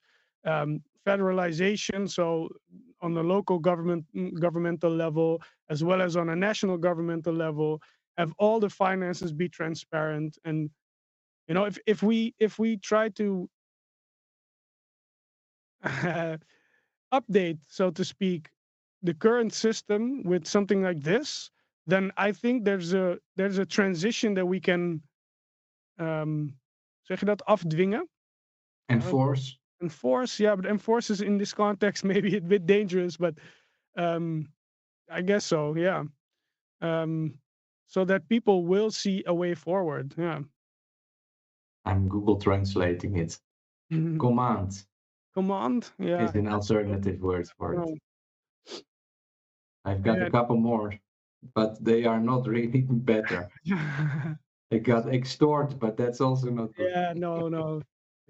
Afdwingen, that's a nice word in Dutch. Coerce is maybe Coerce, better. I guess so. But it's more of a coercion out of necessity rather than a top-down coercion. That's Yeah. you could put it that way. Amazing, great. I did not look into it that deep. What's the timeline for this? Right now, I've created 3 phases of the project. Proof of concept is phase 1. That's where we are now. I'm setting up hoe zeg je dat? Een marketing campaign for the launch. I want to get 10,000 users and 2,500 donators or members, so that we actually get some money in, because this is a nonprofit organization. I'm not trying to get rich. Would be nice, of course, but that's not the point. How much does it cost to become a member? And do you accept, what kind of currencies do you accept for that? Yeah, right now I only accept euros as it is. But of course, I'm planning to introduce cryptocurrencies too. Ideally, that's ultimately where I believe the platform should go as a whole. Introduce cryptocurrency in government finances, so that the whole thing becomes transparent. But for now, I'm just, this has taken me so much already. The proof of concept. I want to see if this takes off to begin with. Can you tell me how many users are on your website today?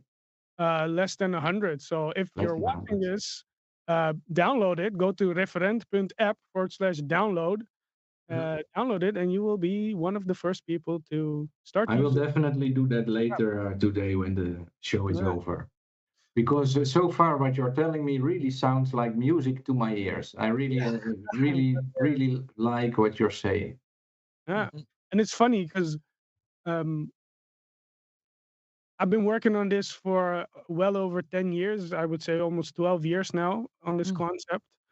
And just recently I've seen an uptick in this same sort of mentality coming to the forefront on social media. So, Absolutely. for example, what's his name? Jack Dorsey.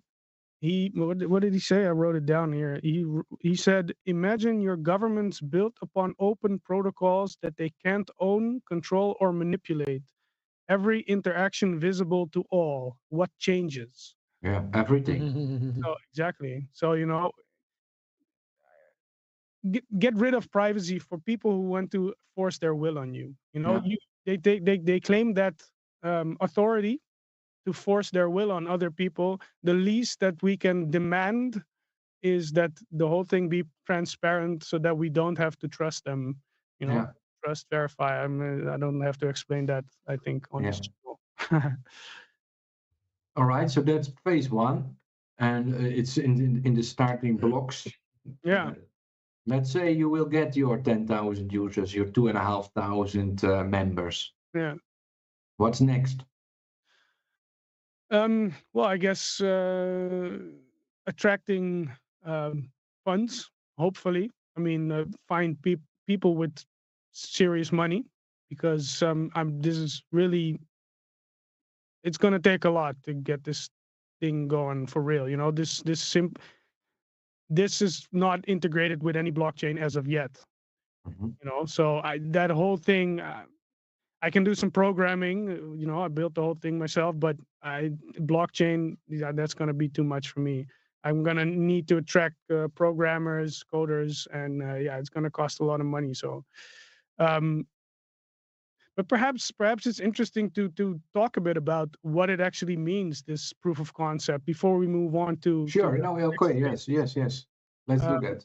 I figured I would share my screen. Can I share my screen with you? Yes. Yeah. Let me see. Actually, Johan is behind the button, so I just say yes.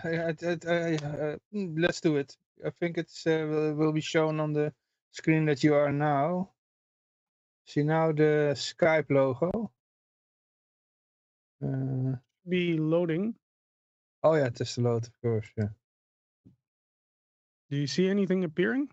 Yeah, but not on Skype. I mean, not on the stream. It's we don't have to. It's okay. I don't know if you can show it on your end, but I'll stop the sharing then. Yeah, I can see it, but on the stream it's not visible.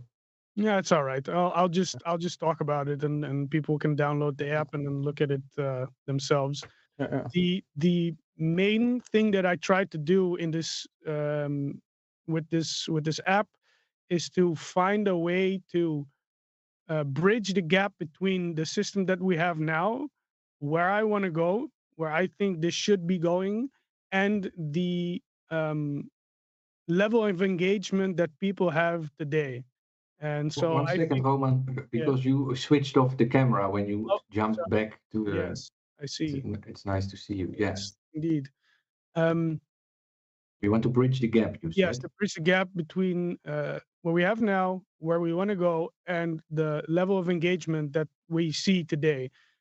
So I figured, why not start with voting on legislative proposals in the Dutch government, and that way we can introduce a new level of checks and balances. If we see that the government accepts a new proposition, a new law, unanimously, and the people are against it 90%, that's already a big way that we can correct them.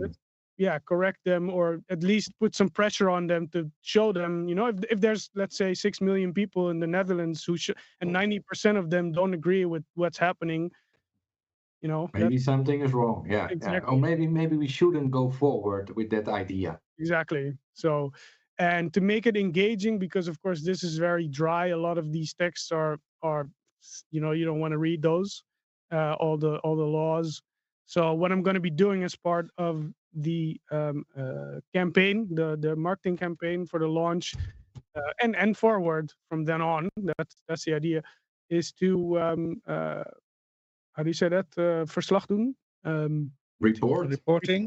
Exactly, to report on a weekly basis on new laws that were either debated on or voted on, and yeah, do little video clips, little videos of, let's say, 1 to 3 minutes discussing these as objectively as possible. I want to keep my opinion, my opinion. I like to talk about politics, obviously, but I want to keep my opinion out of it as much as possible so that it's as neutral as possible. Um, and yeah, that's going to be the main part. I think that's going to be interesting for people, to have a weekly sort of voting moment where they check the video, think about what it means to them, and then vote. But I think the most powerful aspect of the minimum viable product as it is right now is the initiatives element, the part. This allows users to submit, hoe zeg je dat? Burgerinitiatieven?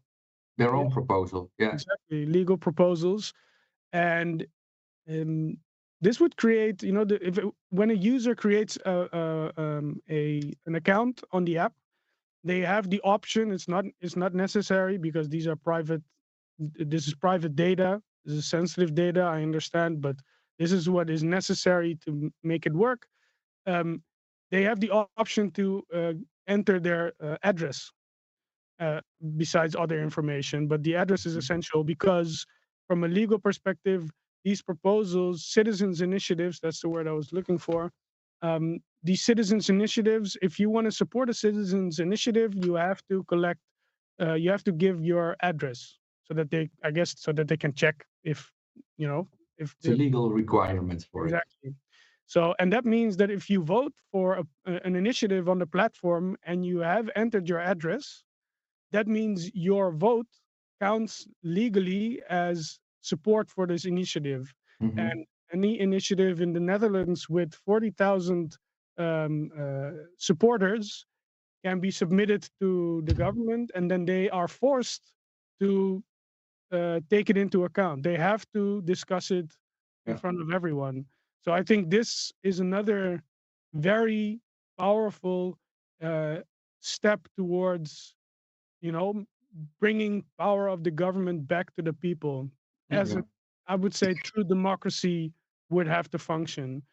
The advantage that I see is that it's going to be much easier to bring such a civil initiative forward, because now people need to go to a specific location, bring their passport, sign the document, and before they are really, or you need to go house by house, every door to get those signatures. And if everybody would make an account on that app and they just have it while they are sitting, while they are eating or whatever, they are on their phone and they can just click the button to sign something, makes it a lot easier to get something done.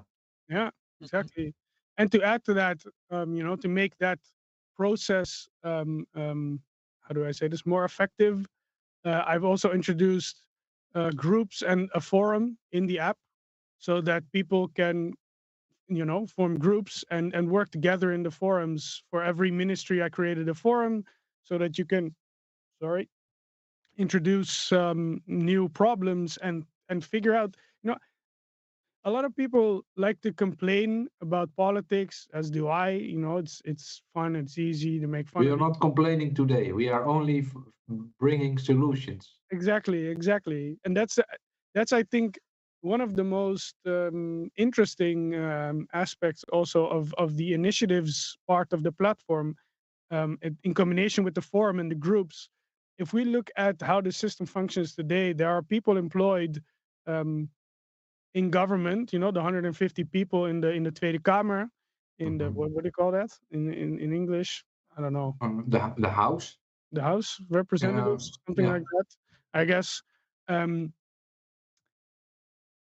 That's just 150 people. Of course, they have a lot of employees who work with them on new proposals and they do research, etc. But imagine if you would have, and this is something from the second phase, if we move beyond the minimum viable product, imagine if we have a system of liquid democracy that is based on trust and expertise, and leverage that for the legislative process.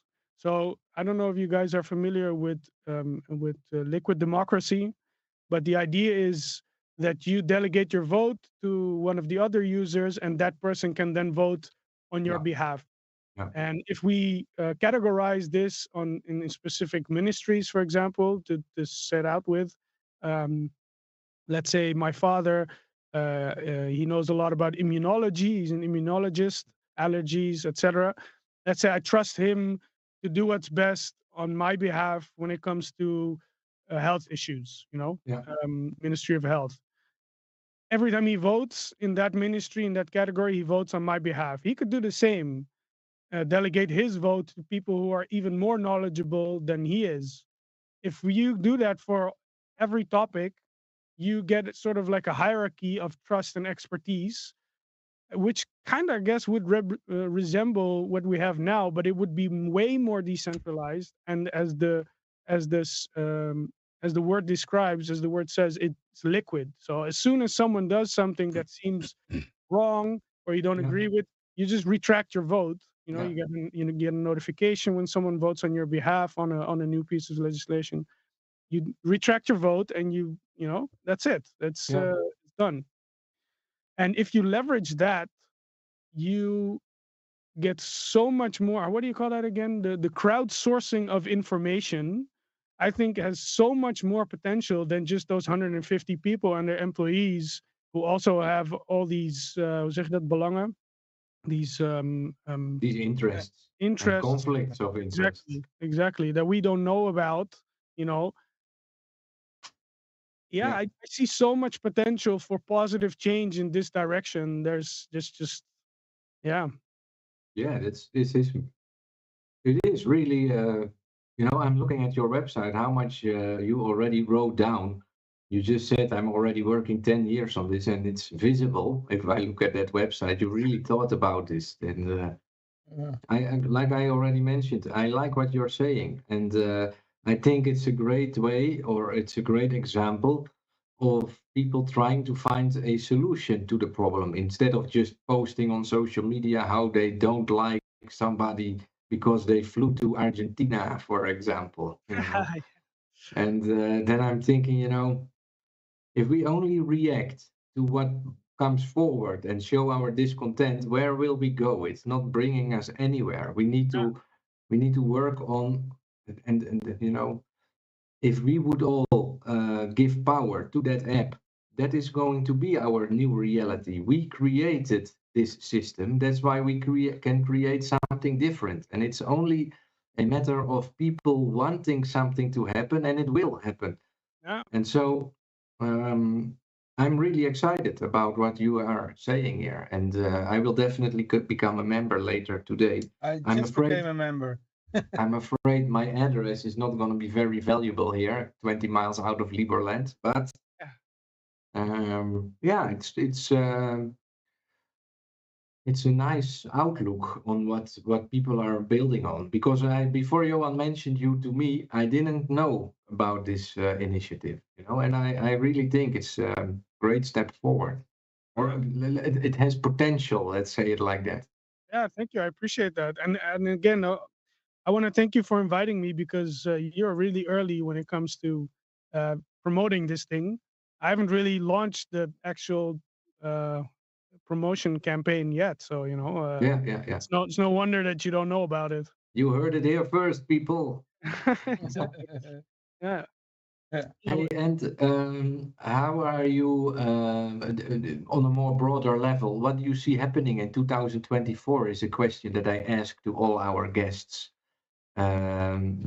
You mean politically, or in what No, sense? just in general for yourself. And what do you try to achieve? It doesn't have to be specifically about your app, but more like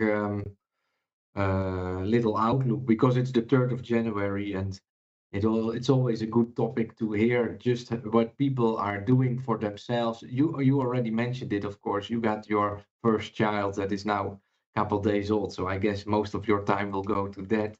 But maybe there's something you like to share with us, something more, something different than you were just saying. Yeah, I think most of my time indeed would be dedicated to these two things, family life and this project. And And yeah, how do you see, how can we help to get more people to join that platform? What is needed for that?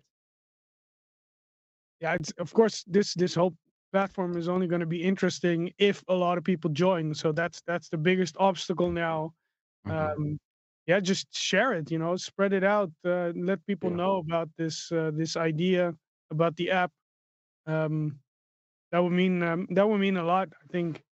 Um, Yeah, yeah, no, I can already to say my reach today isn't very big, but yeah, it's it will, and because it's focused on Netherlands, it's a little bit difficult from where I am. But I'm definitely going to talk about this more often because, well, let me first promise that I'm going to read the entire website instead of just looking at the roadmap.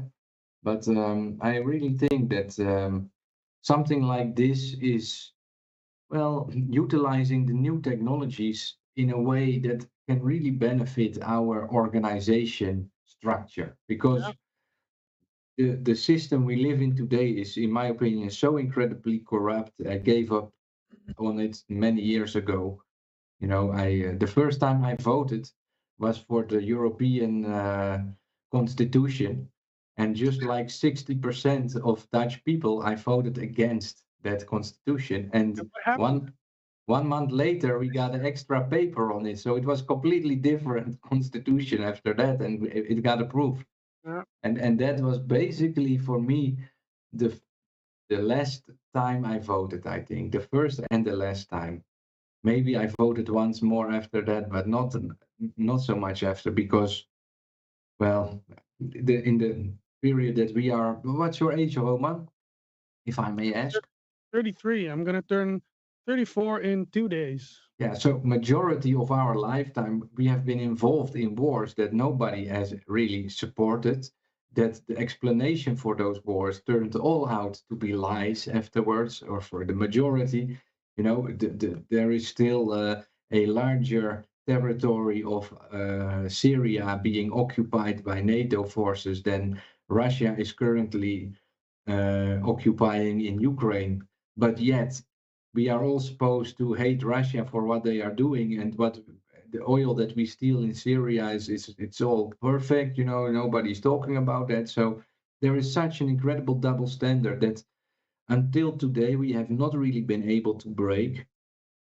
And although some have been trying, it's not really getting anywhere, partially because there are no good alternatives for what we are doing. And if we can build an alternative, then we can really oppose what's going on. Because that's just what I said. You can say how much you hate everything, but if you don't have a better solution for it, then what are you complaining about? Yeah, So that reminds me of how this thing all for me all started. I remember my friends back in the day used to call me Negative Nancy because I was always bitching about politics, and it was always I was always complaining.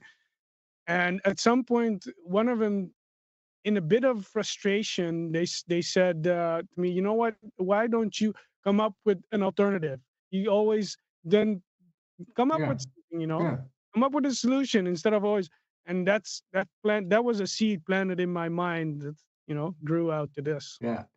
Well, I'm really impressed with what I'm seeing. So, yeah, well, how to say it? I will definitely talk about this more Mhm.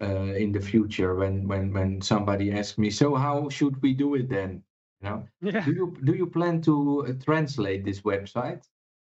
Well, And initially, and one more question to that. How big of a community do you plan to service? Do you want to bring this global at some point, or do you only want do you still believe in nation states with an app like this? that's a good question. I think that if something like this will be successful, then the idea of nation states as we know them, I don't want to again, hoe zeg je dat? Sound like a globalist. Grootheid, nee, no, grootheidswaan. How do you say that? Uh-huh. Oh. Grootheidswaan. I don't want to seem like I'm so full of myself that I believe that I'm gonna unleash a global revolution. But at the same time, I would say that if something like this will turn out to be successful, nation states as we know them will cease to exist. I mean, no taxation, no, uh, you know, Delusion of Representation. grandeur. free Delusion of money. grandeur. Yeah, delusions of grandeur. Exactly. That's a good one.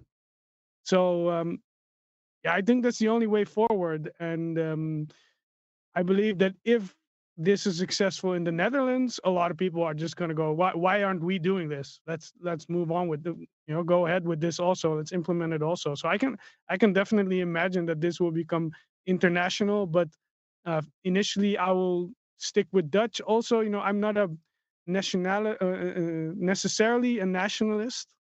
I hope you understand that I don't support the state as an institution and of force as a monopoly on violence. But at the same time, there are definitely culturally things that define a people. Yeah. And these distinctions are important, I believe. And some are also better than others in many respects. So that is also part of why I chose to, I've gotten this question before also. Why don't you make it in English also, so that international, an Especially international. for the funding aspect, it could help your case, because then you are fishing in a much larger pond than just the Dutch. But I am Dutch, and this is my country, and this is my language, and this is Yes, the yes, nation yes. that I'm part of. So that feels the most natural to me. And also, I think that this is the other side of this whole picture that I just painted of these nations, with specific characteristics, and some being better than others. Um, that also means that I expect people who come here in the Netherlands to adapt, to speak Dutch. I mean, or at least be able to Yeah, communicate. listen to us now. Hey, No, continue.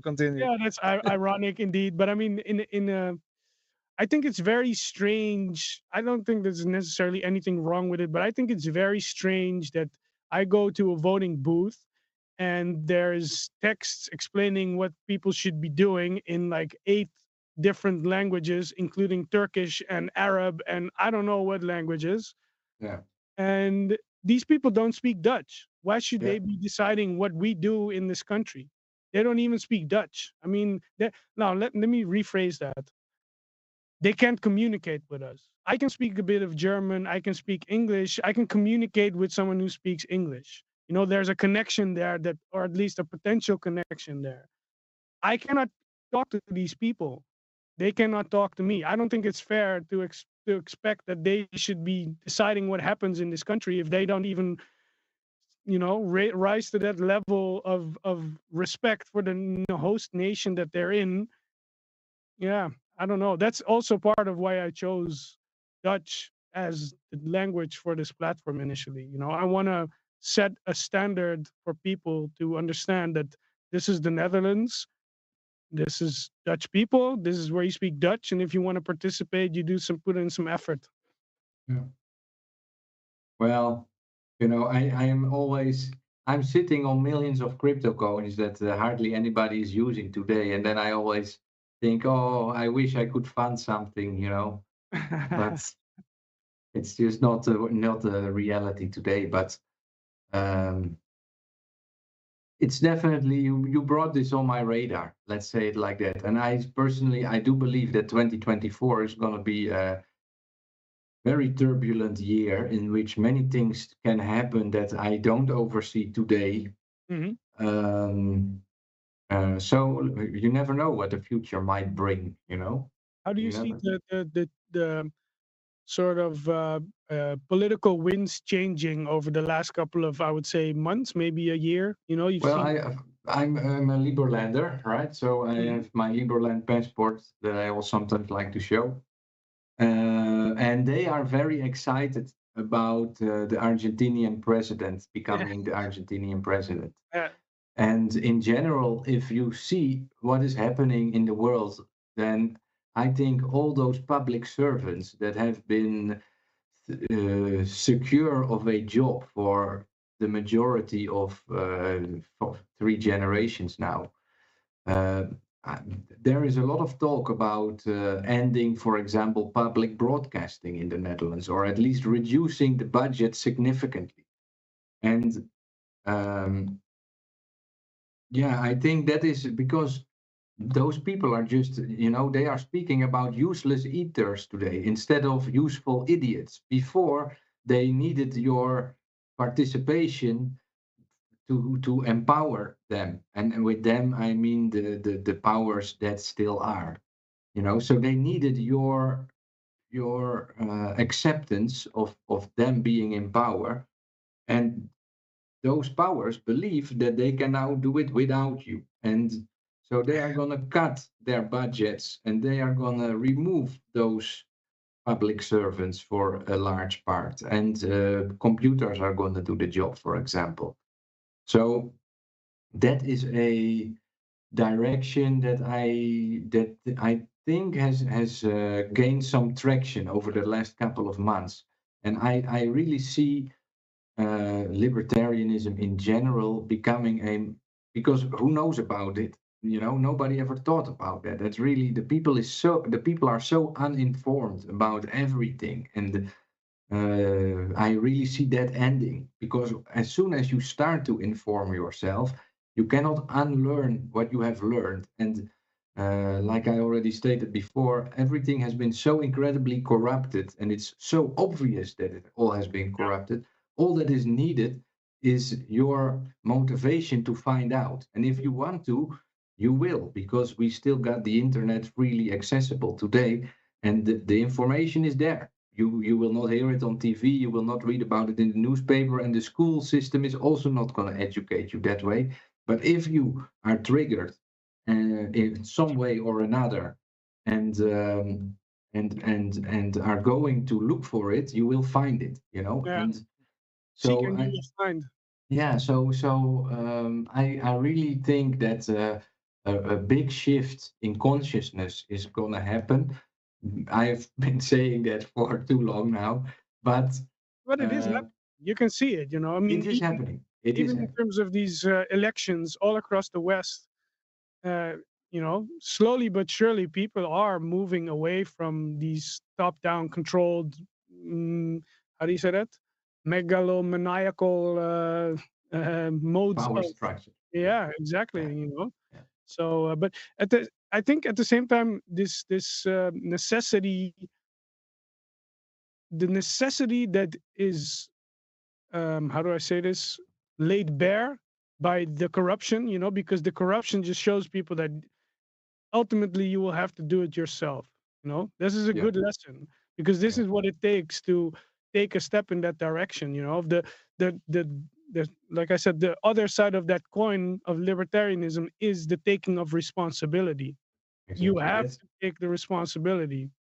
That Yeah. is the main topic of my new Go Fuck Yourself video series. It's all about taking responsibility, and we can no longer believe that somebody else has the best for you. Yeah. If you want something done No. right, you need to do it yourself. Yeah, or And at least have some sort of system um, that allows you to operate without trusting individual human yes, yes, beings. yes, yes. And so, like you correctly stated before, transparency and privacy. You have to be willing to speak out about your opinion and give up on that privacy. You can no longer hide behind somebody else. Yeah. So whether or not people are going to be willing to do that, I think massively depends on the level of how they can sustain their lives and be comfortable.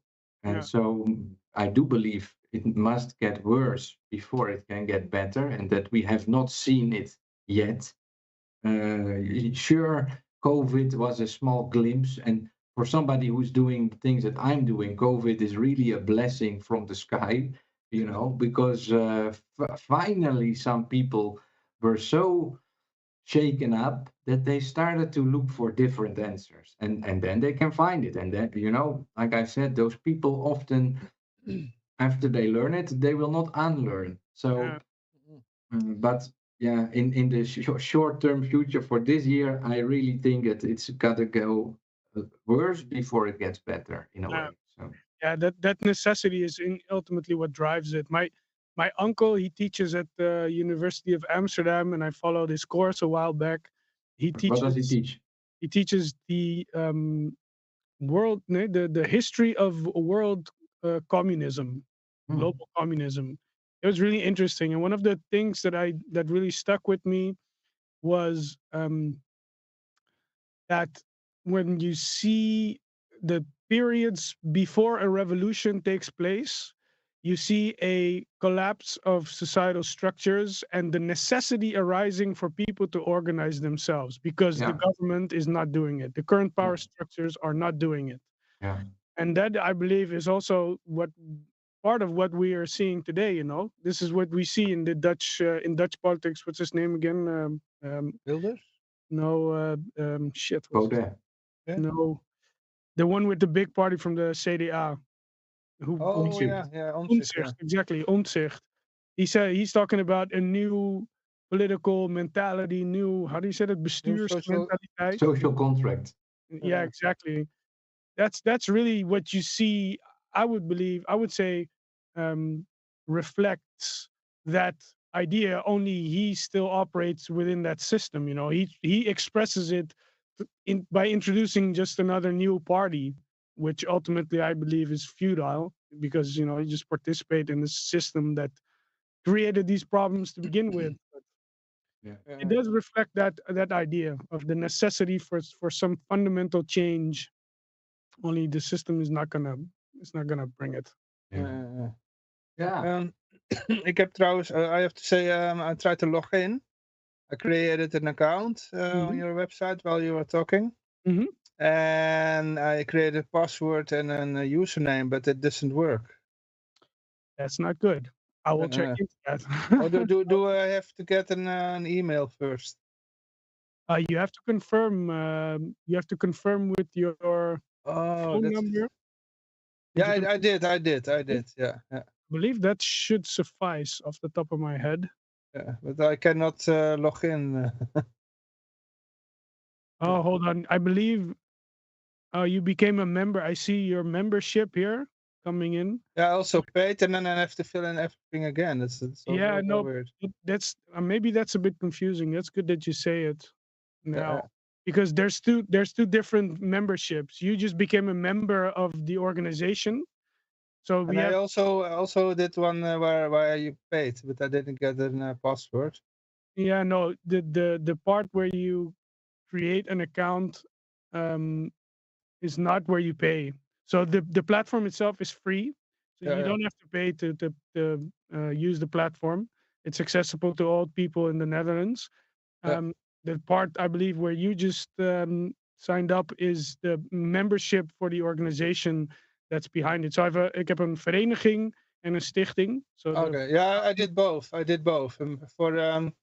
the other one, I just have to create a login, and that doesn't work. And I didn't get an email for that. I'll look into that. I'll let you know what happened there. Thanks immediate for feedback. Yes, exactly. It's good. Yeah, maybe for the people who want to become a member, this is one of the issues. Yeah, please let me know. Exactly. You're Yeah, the first user, so any feedback is more than welcome. Definitely. Yeah, maybe I misspelled the email address. Oh, that also doesn't help, Johan. Yeah. I check. Let me Well, see. Roman, this was a crash course on your idea, and I really must say I really enjoyed listening to all that you said. I think it's really Appreciate nice. your time. Yeah. And feel free to stay a little bit longer or talk more if you have more things to say.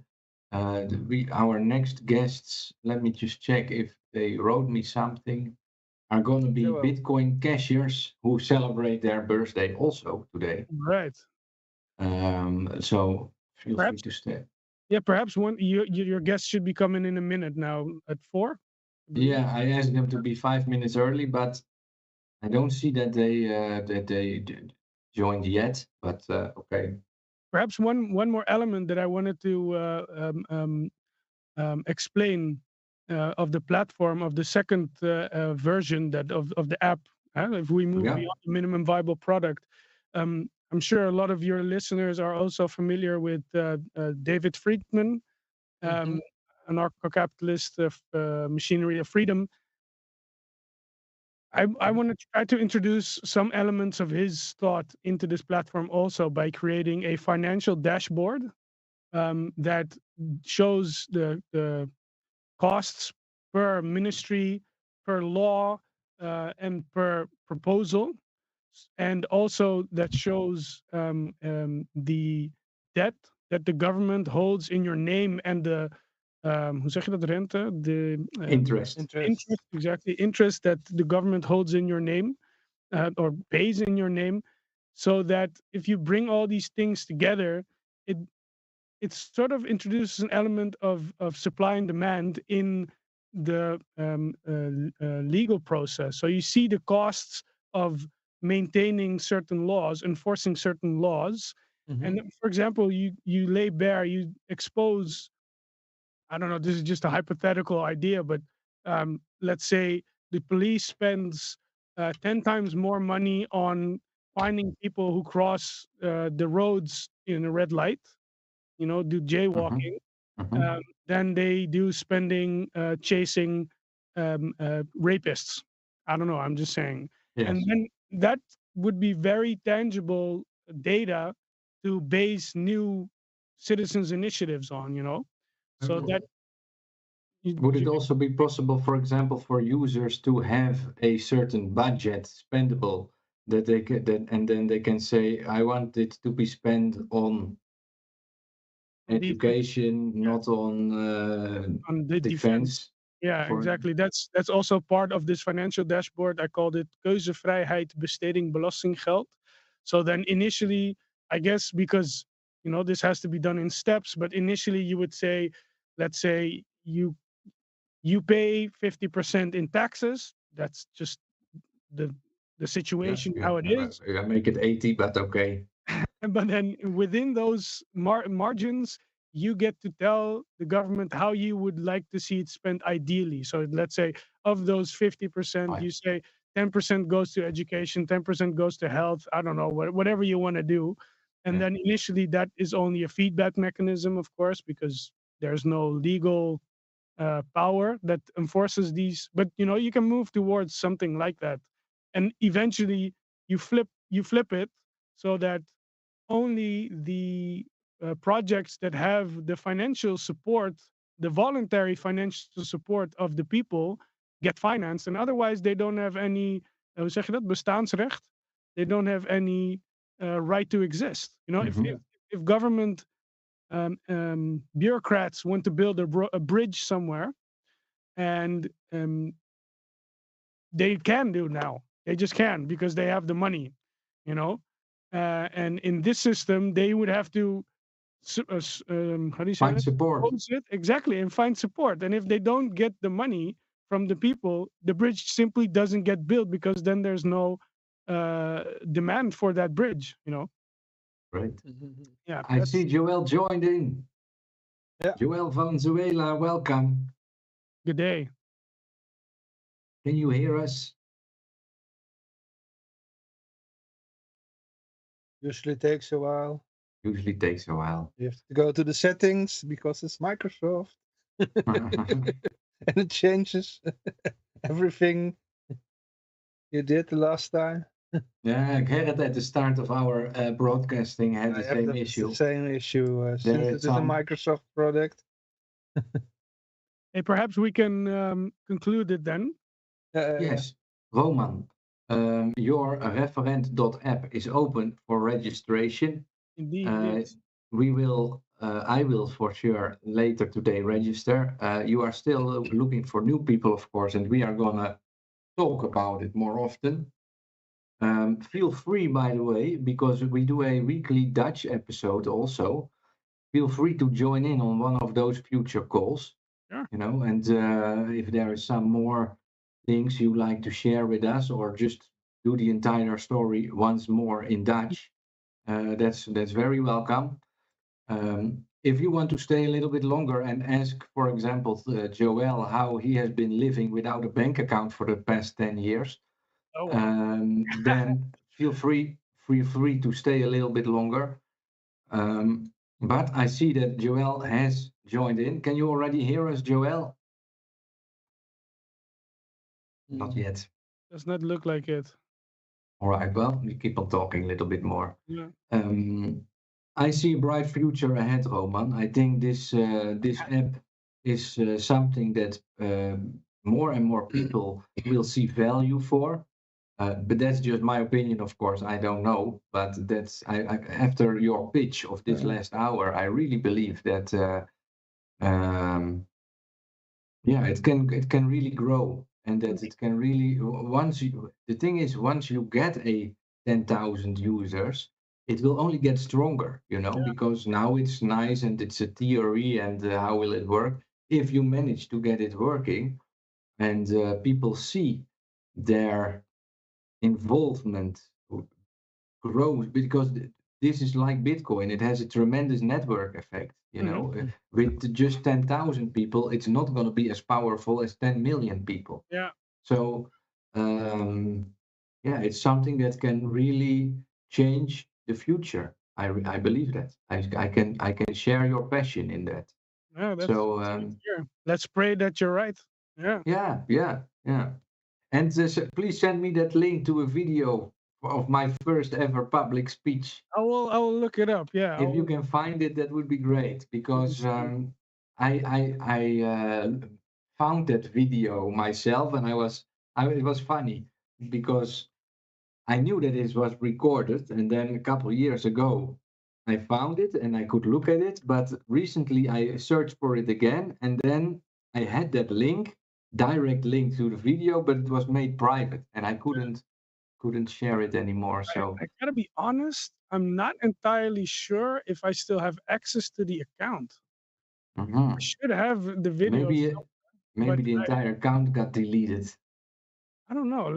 I'll look it up and I'll get back to you on that. Sure. And if it's not there, then just let me know that, and that's also good. Yeah. It's funny to see you again then, because that was really the first time when I wrote that speech, or it was a speech, the first time when I felt confident enough to talk about Bitcoin in public. And I was sitting on my laptop every night reading about Bitcoin, and at some point I was like, okay, now I know enough to take a discussion with other people. And it was a beautiful day in The Hague. Yeah, good time. A little bit cold maybe, because I believe it was somewhere in September. But we already wanted to start the revolution back then. I think it was was it already with anonymous masks? I think I had anonymous masks. Yeah. One of my worst investments of my life. I bought 100 anonymous masks with 0.25 Bitcoin. But every Bitcoin was a few cents back then. Every protest I went to, I sold one of these masks to get my train ticket funded. So it paid off itself, and I had a fun time with it. So. You contributed to the initial use of Bitcoin. This is the price we paid. That's right. Jody has a problem. I think is. Well, I will take this moment because I'm sitting on the same chair for 5 hours, and I have a quick toilet break. So I'll be back in 2 minutes max. Roman and I will continue to talk. Please keep the conversation going. Yeah. And by the way, how are you what are you doing in crypto? Are you still in crypto? Um, Bitcoin. Bitcoin, barely. I don't want to step on any toes, and I don't want to offend, but It's too expensive. no, I don't. Uh, It's not the price. It's just that. I mean, too expensive to do a transaction. Oh, like that. Yeah. Uh, I guess, but it's not that. I just don't see long term Bitcoin being it. You know, I don't want to start off any any discussions in this sense, but yeah, I have some very knowledgeable people around me on who do a lot of fundamental research, and what they tell me is just what I understand is that the long term security model is just flawed. So okay. yeah, I barely hold any Bitcoin anymore. I do hold some, I hedge my bets, but no, most of my money is on other projects. What's the one that you can recommend? Um, yeah, I would say I don't want to go into that, to be honest. I would say that most of the decision making on that part is not by me, not made by me. I Someone else manages most of it. So Okay. you know, and I can't. I don't really want to go into that, to be honest. Okay. Now I missed the most interesting part. Oh yeah. where I tell you that this is not investment advice. Something like that, right? Yeah. In the meantime, I send a message to Joel. Yeah, we were just discussing a bit of my crypto Crypto. portfolio or something like that. I heard that question, but Yeah. Yeah, I have some of the yeah, let's say bigger altcoins, but let me share some info with you, Roman, because I am connected with a project called eGulden EFL, I know. which I like to refer to as the Bitcoin of the Netherlands. And there is a friend of EFL campaign, which currently tries to hand out 3 million EFLs to people, which is a value of 1 million euros, something like that. And you could become a friend and invite your friends, and that way earn about 16% of the total because of how the structure is and whatever. So that could help you in your funding in a way. It's of course something that you will have to think about whether or not you want to connect yourself with a friend campaign like that, but it's not a multi-level marketing scheme or whatever. Once the coins are gone, they are gone. It's just like Bitcoin, 21 million units in circulation. And for 10 years time, we have reached about 5,000 people with that, but not more. So there is a lot of money to be made, I believe, in a way. And if we get EFL to a €1, I would even be willing to to pledge 100,000 of them to your app, for example. But the thing is that if I sell 100,000 EFLs today, the price drops to 1 Satoshi, I think, because it's just a very illiquid market. But there is liquidity in the market. Every day around €100 is traded, and you could sell it if you are only interested, but you could also say, let's integrate it into the app and make a budget or what, I don't know, it's just something that pops up now. would be interesting. I don't know in what sense it would be interesting to have a national cryptocurrency instead of a global one, but Personally, I believe that people that share a language and live in the same geographical location have a perfect excuse to run their own blockchain, because that way they become less dependent on the finance decisions of their government. And it's private money, and it just adds a layer on top of Bitcoin that is congested like crazy today. So the foundation would be Bitcoin. Yes, that's the basic. We don't want to be better than Bitcoin. We just want to add a specific community, because the information that is involving Bitcoin is already difficult enough, and people that are born in the Netherlands speak Dutch. So to explain them that what Bitcoin is about, I believe it's easier to do in Dutch than in English. So for me, those altcoins, whether it's EFL or Dash or whatever other coin you can think of, Joel likes Dash, that's why I named Dash. Those are my layer 2 on top of Bitcoin, how we can keep crypto cash. How are they connected though? I wonder. In a way, they are not. They are not All connected. right. Okay. All right. No, it's just It that. means to do payments. Yeah, Bitcoin would serve as the reserve, and Yeah, the transactions there would is be there is markets between EFL and Bitcoin, Yeah. just like there is a market between Litecoin and Dogecoin and Tether. But I aim to present it as the Bitcoin of the Netherlands because it has so many characteristics of Bitcoin. So there is a limited supply. There is 21 million units in that. There is a proof of work algorithm that gives the coins away. And I really believe that if people, I believe today the price of one coin is like 30 cents. So would you buy a Bitcoin for 30 cents if there is nothing you can do with it, just on the prospect that it is a store of value that can be used by people to save wealth over a longer period of time?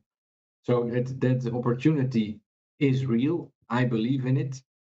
And I will share a link with you in the chat, and you can look into it and you can become friends, for example. And if you have a user base, if you have your own community, you can just say, hey, you don't have to donate money. If everybody would just become friend of EFL, I get a budget out of that.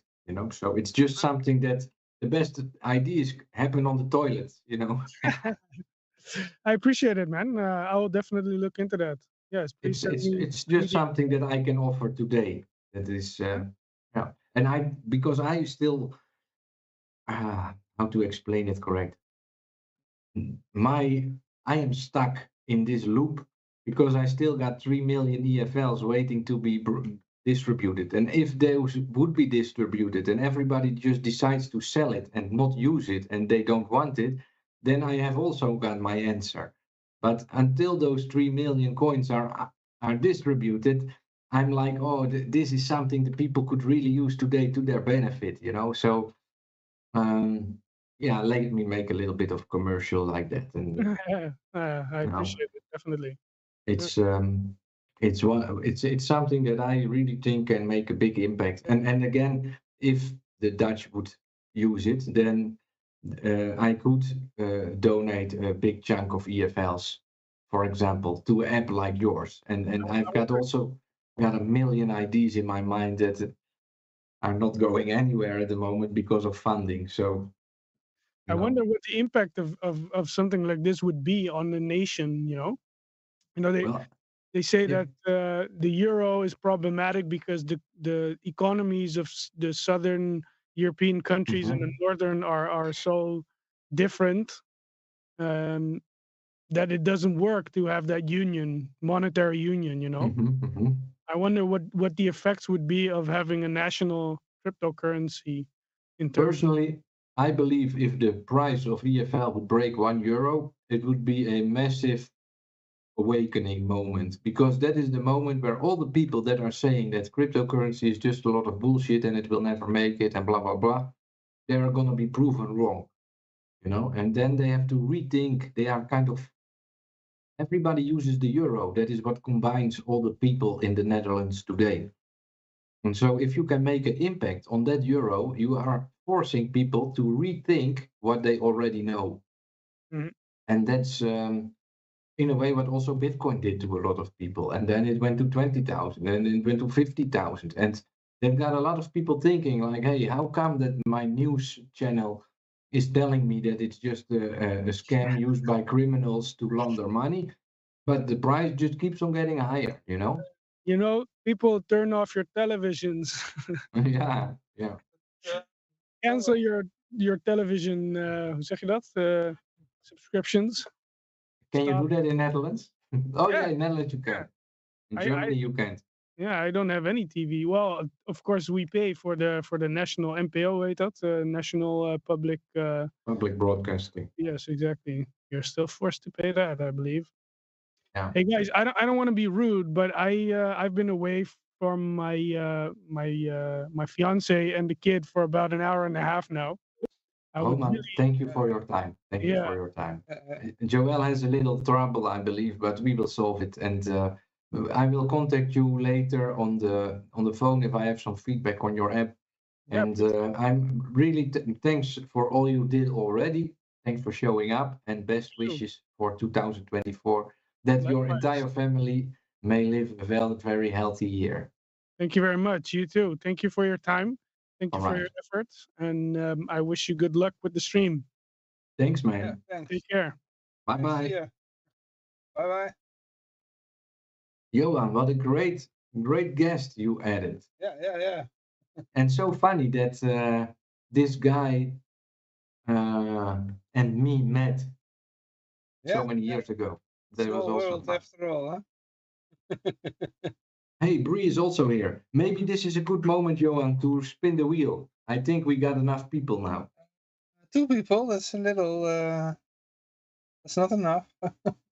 2 people more. Yeah. So people, you can, if you listen, you can just type anything in the chat if you like.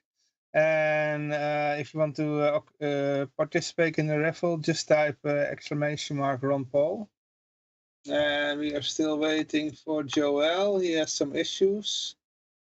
It's the wonderful world of Microsoft. Yeah. Hey, No, who's we there? have it Yeah. Now I Yeah. What was it? It was Skype. So listen, course. Skype. Oh, you have to welcome do an to update. Yeah. welcome to the new year of 2024. I'm happy to join you guys in 1999 for a little bit of time, and I'm happy to do this for you to use Skype. This was the wonderful But- world of Microsoft. You know the thing, So- Joel, Skype has an NDI function that allows for every voice track, voice sound track to be in a different bar. That is. Mm. I that is can the see reason the that- end result on the live stream. Yeah. Yes. Uh, Well, Joel, I'm sure. Yes. Happy New Year to you too, and congratulations on 15 years of Bitcoin. Yes. Congratulations. 15 Yeah. years. And how Long many years are time. you on living on crypto now? Living on crypto is over 8, Okay. and using crypto is over 10. Okay. And knowing about and talking about Bitcoin and all the others is like 11, probably. So Okay. long time. Yeah. Great, yeah, man, yeah, great. yeah. You have been so active in the last month. You talking about Twitter? Every time when I join Twitter, yes, every time when I come on Twitter, you are in some, what's the name of that on X? Some Live stream. space, Yes. some space talking. And Mhm. how is that going for you? What have you been doing? What have you discovered over the last couple weeks? Well, And by the way, I I think- really enjoy your comments on the Bitcoin bashing. I try to like all of them. of course, thank you. Yeah, I've noticed it's been a very there's a reason why the crypto world has really gravitated towards what was known as Twitter. And I think recently, ever since the change in ownership, it's kind of become a much more friendly platform for these kinds of things, much more open source in I some completely share aspects. it. Yeah. And so I think that just like we're early adopters, we're pioneers. It helps to pioneer on pioneering kind of things. And so I found it's like, so for example, I did a podcast over the weekend and it got around 500 views on YouTube, and it was like almost 6,000 views on Twitter. Wow. And so just Oh. broadcasting it there, it gets a lot more because Yeah. people are already there. They don't have to click a link to get off there. And so I think it's kind of an interesting contrast because I'm also on Noster, and I wish I was not. It's so far a huge waste of time. No offense to the people that work very hard to make it happen, but it's kind of interesting of the contrast between the real world and then certain people trying to sort of, centrally plan what things we should and shouldn't do and say, oh, this is the real cypherpunk place to be, and it's work, and it doesn't. It's trash. It doesn't work well at all. Yeah, I also, since a month or so, there is really a little over. I don't want to give Alex Jones too much credit, but it was around that time when I got really motivated to speak out again, and I've made a new video series, the Go Fuck Yourself video series. That because it was Elon Musk's comment that said, "Let the market decide which place is best," and I was like, well, let's give X a go, because I wasn't really active there before. And the more that I use it, the more that I like it, because it's much more direct. Basically, everybody is there just commenting on each other without censorship. You cannot just click a button to get somebody blocked or something. And yeah, I use it more and more. And for me, it's much more open debate than any other place.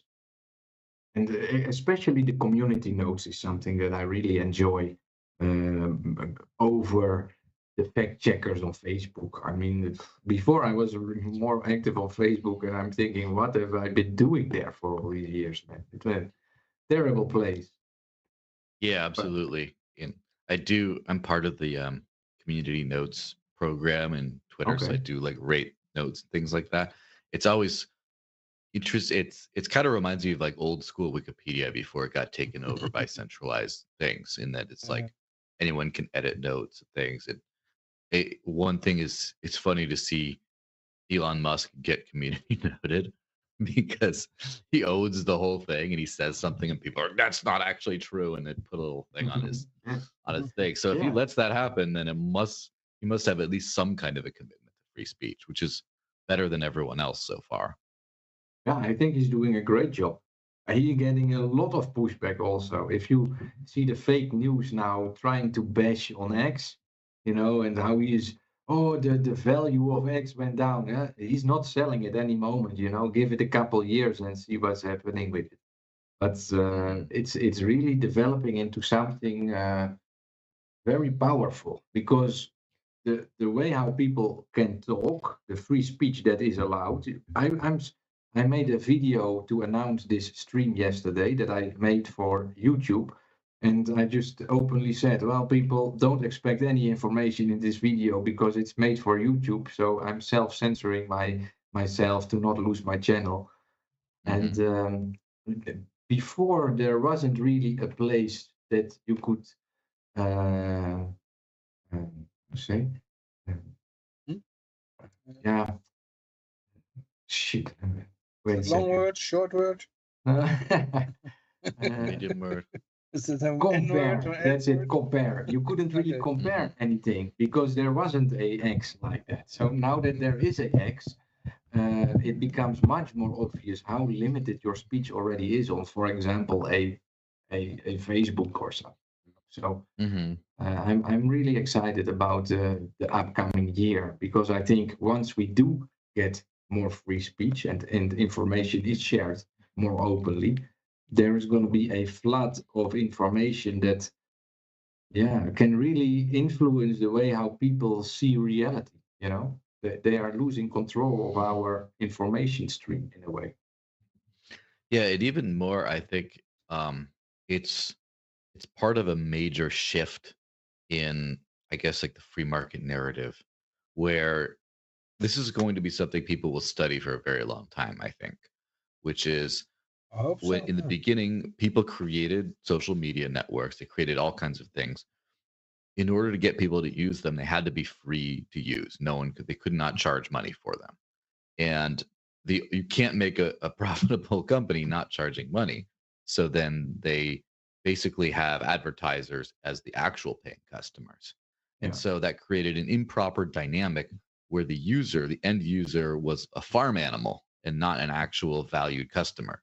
And they kept on abusing the end user censoring and collecting data and feeding all that to advertisers, and Yeah. pretty much every abuse. I mean, we could go into conspiratorial things and say, oh, it's all the people, the political left took over this, or pressure from government and all this kind of stuff, all of which is true, by the way. But the biggest thing is to follow the money. The money is the advertisers, and they don't want their products associated. They don't want Alex Jones posting something crazy on Facebook and then their ad shows up there. They're like, they don't want that. That's exactly And what happened when I was working for local radio, and we had advertisers, and they started to tell us what we could say or could not say, or what music we could play or not play. That's exactly what happened. Yeah, Let's continue. exactly. Yeah. And so because of that, we ended up in this bad situation. And the biggest thing, the hardest thing Elon Musk is doing is not making it a relatively uncensored platform. That's second hardest. The hardest thing is completely changing the model. Like, how the hell did he get anyone to pay for Twitter? Like, I'm paying. Well, I wish I could pay, but he's only accepting credit cards, so I'm not. Yes, there's a few crypto workarounds. It's coming. He said it would be half in about 6 months' time. He said so. Do you use a crypto debit card then? Or, Yes. Yeah, but you have to be a U.S. citizen to get one of those. I've not been able to get one of For those. some, there's one that BitRefill is coming out with for European users only. But with that, I am not in the EU. I am in Serbia, and Serbia doesn't allow even for Amazon cards, for example. So I have a difficult jurisdiction, and in a way, I just accept it. I'm sure that if I would do more research on it, that in some way I could pay for my Twitter account. But Well, I do. I mean, one easy way, I wouldn't say easy, but is through a proxy, right? Because I do know that you can use the same card to pay for multiple accounts. And it's so what you could do is someone who already has an account, you could just say, can I pay you some crypto? And then can you pay for my Twitter account? yeah. And then there you Well, go. Joel, I have Like, got some days. Why is this person why is this person logging in Serbia all the time? I don't VPN. Must be the VPN. If you want to earn some I want to days, watch you'll that need- Serbian series on Netflix. Yeah, absolutely. So, Joel, what would you like to talk about? What is it that is keeping you awake at night? Well, to finish the Elon Musk thought, because that whole moving of the model back to a customer gets value, customer pays, it's okay to pay a small fee for a good service. I think that that's a good way to sort of push everyone into crypto in mass adoption, because it's a mindset change from when you have a bank account. Again, so I'm told there's all kinds of hidden fees, but no one says, all right, you got to pay 5 cents to send your money. Like, no, it's all free, but then you have to have a certain limit. And then it's like the real customer is like the people that they loan your money out to. And it's just all this weird relationship. And so when people say, why do I have to pay 2 cents to send my, I got to pay a little bit of cement. I hate this. This is stupid. It's just because they've been lied to for so long. But once you start to get better, once people start to make the connection that all the best services are cheap, but they pay a little bit for it, then people will be like, all right, I understand. I don't mind paying a little bit to send my money around. It's better than, I know that Venmo is going to be terrible somehow, even though it's free or whatever. I don't even know if it's free, but that's going to be a big shift, and I'm really excited for that. So that's one big thing. Since the 1st of January of this year, Dutch people have to pay every time they take cash out of the ATM. And people are going crazy over it. I should be able to use my own money and blah, blah, blah. Well, what about all those hidden costs that you haven't been paying attention to for all these years? But as soon as that kind of fee is introduced, the people are, well, But they're going not wild. flipping for all the taxes they have to pay. Yeah. I mean, the killing of a few children in Syria with Dutch bombs. Well, it was paid for with our taxes, Yeah. Yeah, and that's the real thing about like the customer choice type thing, it's also a dangerous mentality to the state because once you start getting that, then people say, "Oh, everything's free, like healthcare is free, everything's free," but then you pay a ton of money and someone else pay. It's all this like, all the smoke and mirrors, all this shuffling shell game. Like, oh look, it's here. No, it's not there. And I think people are starting to realize that. And I think the powers that be are very afraid of a world where people just say, I want this, I'm going to pay for it. I don't want this, I'm not going to pay for it. And that's what Yeah. they're really, really worried about.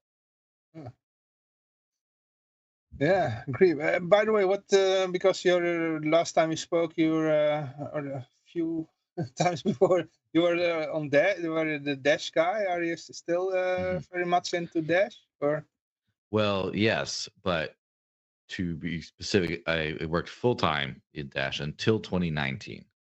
And then I did my own podcast, things like that. But as of, I guess, yesterday, I'm back working full time with Dash now. Okay. I think, and I made a big post on Twitter on X about it.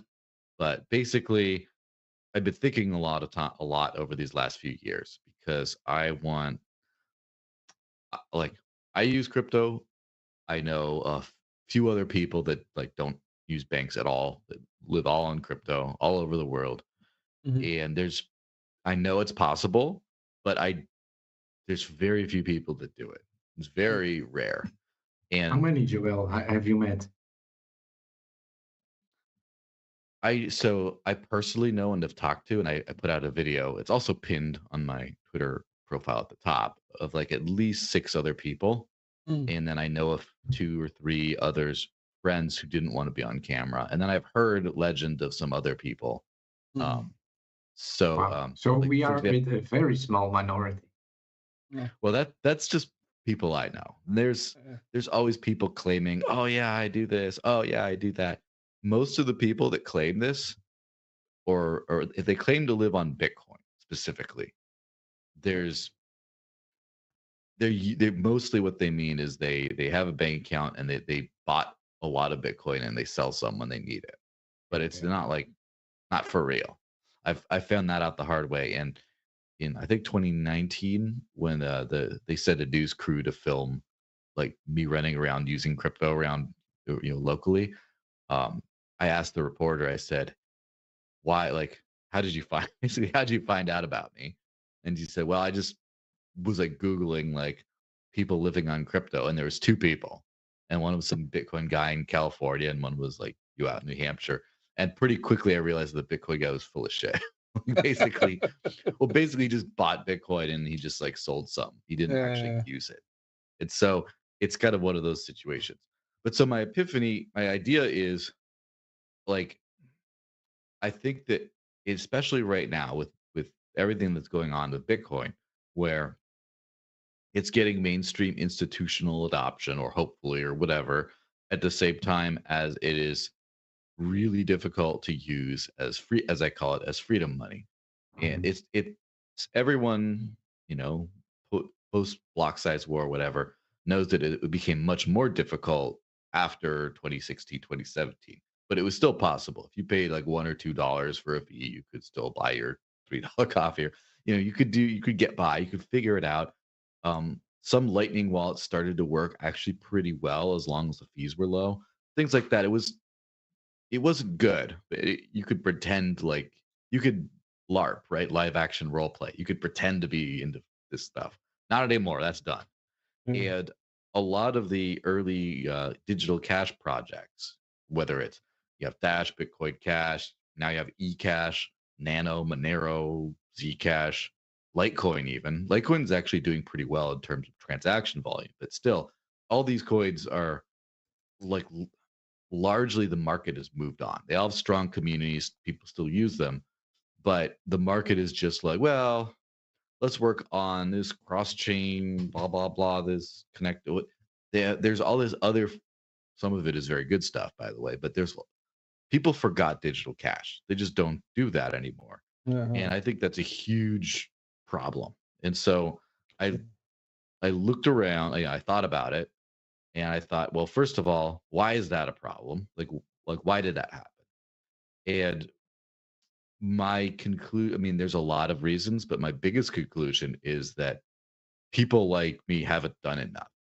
Like we talk, oh yeah, go on a podcast here, talk about it there. Every once in a while, there's a friend, but like you remember the early days of Bitcoin when everyone was like like a religious zealot. Like, did I tell you about my Lord and Savior Satoshi Nakamoto? Here, download this wallet. Like everyone was aggressively pushing that and saying, oh, freedom money, you get to use this.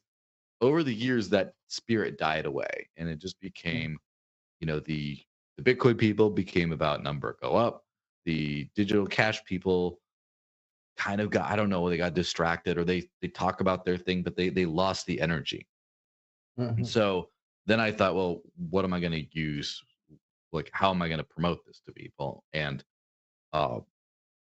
whenever I use, every single time I know anyone who's used Dash the way it's meant to be used, it just works. Simple, everything works. Instant. The wallet is the main wallet is a really good user experience. Everything like that. And every time I use something else, it's usually pretty good, but it still feels more like 2016, 2017. Like it feels like, it works, but then once in a while you're stuck with like a 10-minute, 20-minute confirmation, or like, there's some things like that. Or it's so, I figure if I can't get anyone to use this stuff, we have much bigger problems. Like this is the easiest thing I can get people to onboard with. If like, let's just say the whole world starts using Dash, not tomorrow, but within 2 years or something like that. If that's it, that's good for everyone, because it kind of paves the way for people to be like, well, this one here has these features and that thing, but it's just like this. And then people might try that one out too.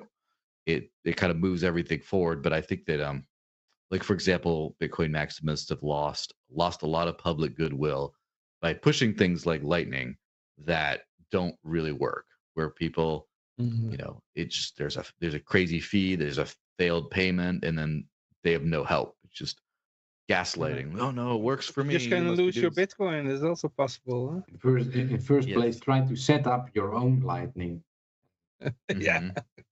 You tried it. I read one time on X that you tried to set up a wallet, and how long did it took? A couple months or 6 weeks maybe or something. Okay. There was a lot of errors, and like what the big lie people have been telling about Lightning isn't that it works, because it does work for what it does. It's just an infrastructure. It's a settlement infrastructure system, and so if you run a Lightning node, that's like an exchange or something should be running a Lightning node. An individual should never be running a Lightning node. It's just unless they really want to. It's like you're bootstrapping your own server or something. Like individuals should never be touching that kind of thing. And it works much more efficiently with large parties moving money back and forth constantly from each other, and then being able to maintain updated channel balance and stuff. But for individuals trying to do individual things, it just doesn't work very well. And I think that someone knew this, right? I don't think all Lightning advocates understood this right away. Even those who used it, it took a while for them to figure it out. But someone understood this, and like all that goodwill of like, oh, just use Bitcoin, look how easy, and then it goes away. And the same thing happens sometimes when if you try to say like, oh, why don't you just pick a random thing? Why don't you use Monero? Okay, it works a lot easier. But then I send you some Monero, and then you have to wait 6 or something blocks before you can send that to then someone else. And if you run into that experience as a new person, you're just like, all right, why can't I send my money? Then, it's like, well, let them use Monero once they've figured out Dash really well. And then they're like, I want to play with a different one. Try this one. And then if it's not as easy to use, they already are a veteran. They already know how to do it. So that's basically it. I'm going to try my best to get as many people using crypto as possible and see where that goes. I think people do this with companies, right? You have a new app, you have a new service, you find a way to get people to pay you money to use your product. That's why And I'm somehow, holding back on my premium account on X. I'm like, let him yeah, accept some crypto, and then I will get a premium account. yes, Yeah. exactly. So I think that if people can sell regular products and apps and things, if companies can be successful, then cryptocurrency projects, if they approach it like a company, in that we have metrics to track users, and then not on the chain, by the way, but we say like, okay, well, this many people using this wallet, this many people signing up to use Bitrefill or whatever. There's certain metrics you can do. I think that you could grow it like a company and say like, this is how much we spent on this much user acquisition, and once you figure out a formula, this free market stuff, right? You figure out a formula, then you can actually grow the whole thing. So that's my project for the next year or two or so. Yeah. Cool. I'm gonna pay my coffee with Dash next time. Where can you pay coffee with Dash? Here around the corner. Okay. Nice. Okay. If I live somewhere long enough, you can pay around me with cryptos. Yeah, my problem was I was using ordering food with crypto a long time. There was it was thuisbezorgd. I think the English name is Deliveroo or something. Yeah. I think with an orange logo. And in the English one, or in the English speaking country, you can actually pay with crypto. All kinds of cryptos, not just Bitcoin, but any other ones. But and in the Dutch one, thuisbezorgd, was for a long time I could pay with Bitcoin Cash. I think Dash wasn't there, but I think in the options, Litecoin was Litecoin and some others, and Bitcoin, BTC, of course. But then they changed. It was during the lockdown. I was ordering a lot of pizzas with Bitcoin Cash, and then suddenly I couldn't.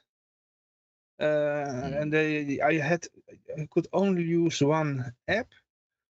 Before that, I could use any app, and then it said only Bitcoin or Bitcoin Lightning. Yeah.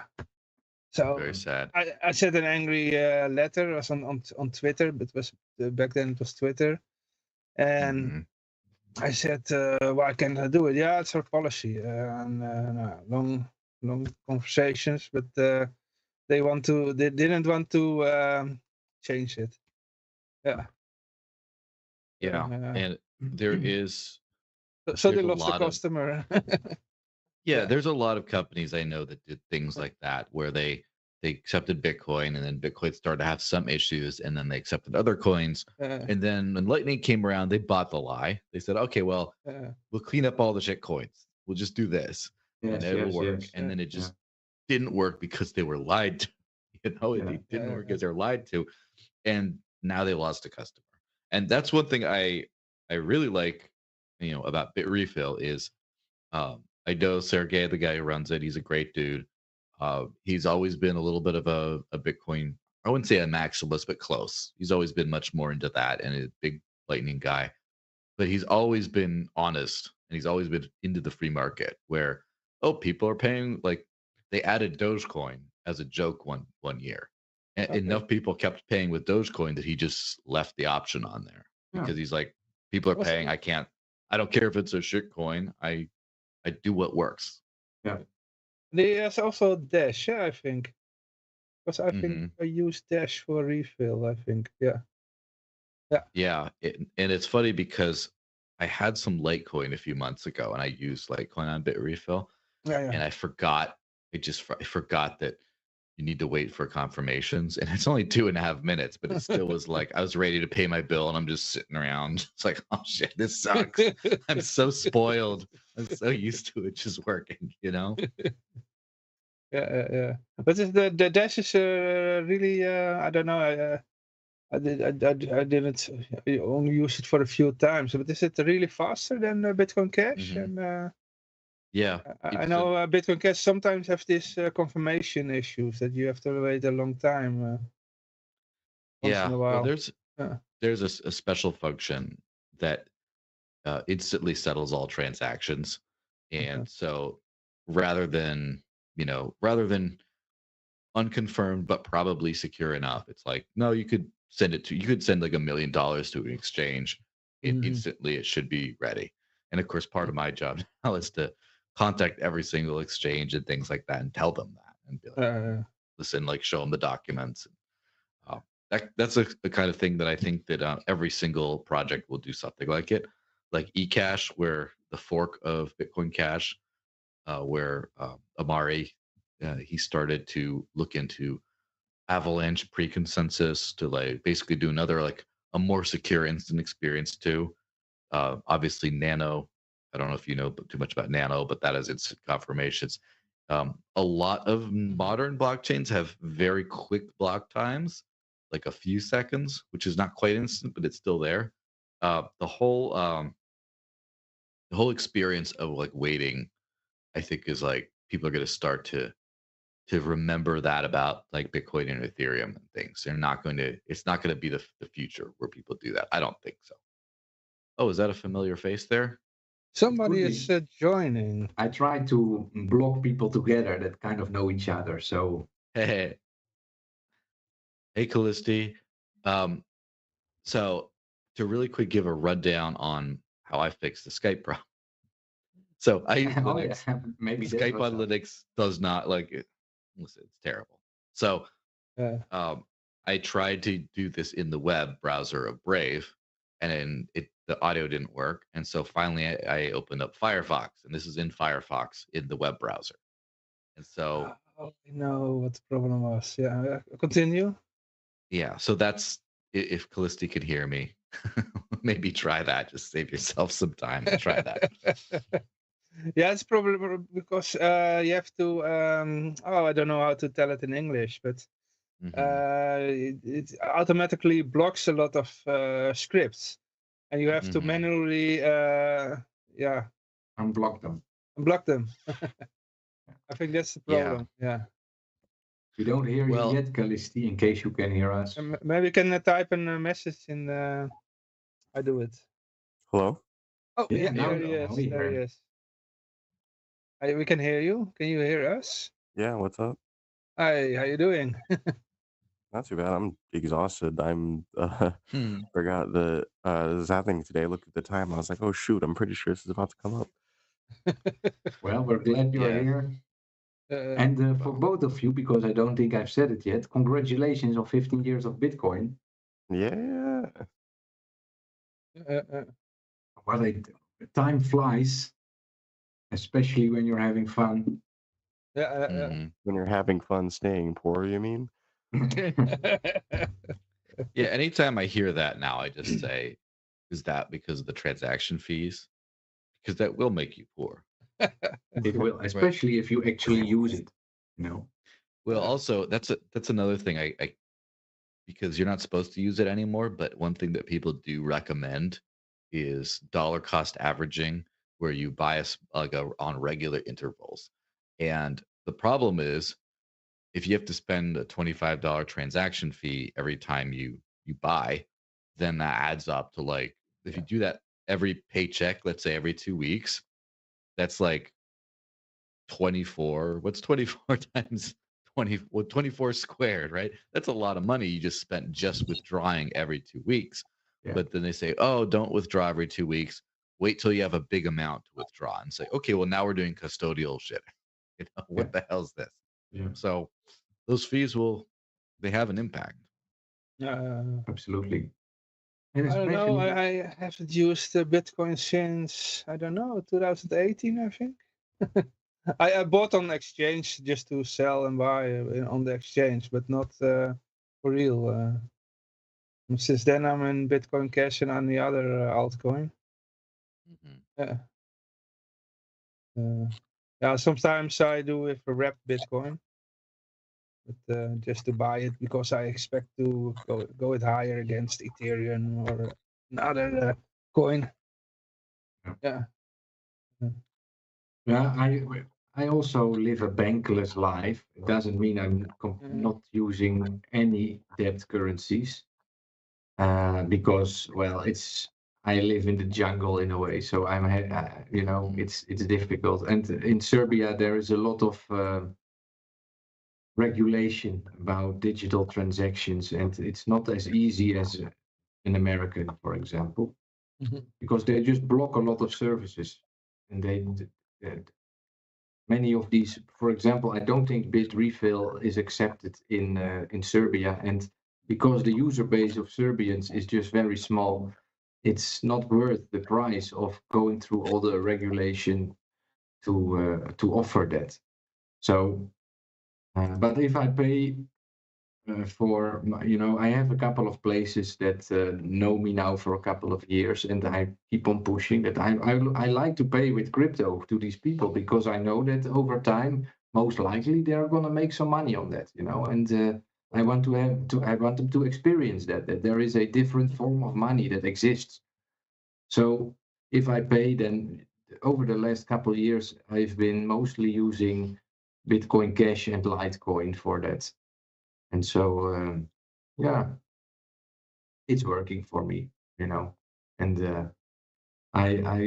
the message of today that I want to send out with this broadcast that we are doing is that we have to come to the understanding that our communities of all these coins are incredibly small, including Bitcoin in a way. There isn't many people that use it yet. And somehow we need to connect to the normal people, let's call it like that, and try to onboard them into crypto with not only a good user experience, but I like to call it a spiritual war that I'm fighting, and try to show them that you become a better person by using something different than that debt currency, because that debt currency is financing so many things that we, well, probably don't really support. All these wars that are happening require our trust in that traditional finance. Not just the wars, but a Not huge just the big wars. headquarter for the FBI. Yeah, all these things. And so it's a very complicated conversation that you cannot just explain in 5 minutes why I prefer it like that, and it takes every single user that I manage to add takes me weeks before I get there for them to really understand why and how. But I keep on doing it, and Bitcoin has allowed me to live without a job now for 10 years in a way. I don't have an income,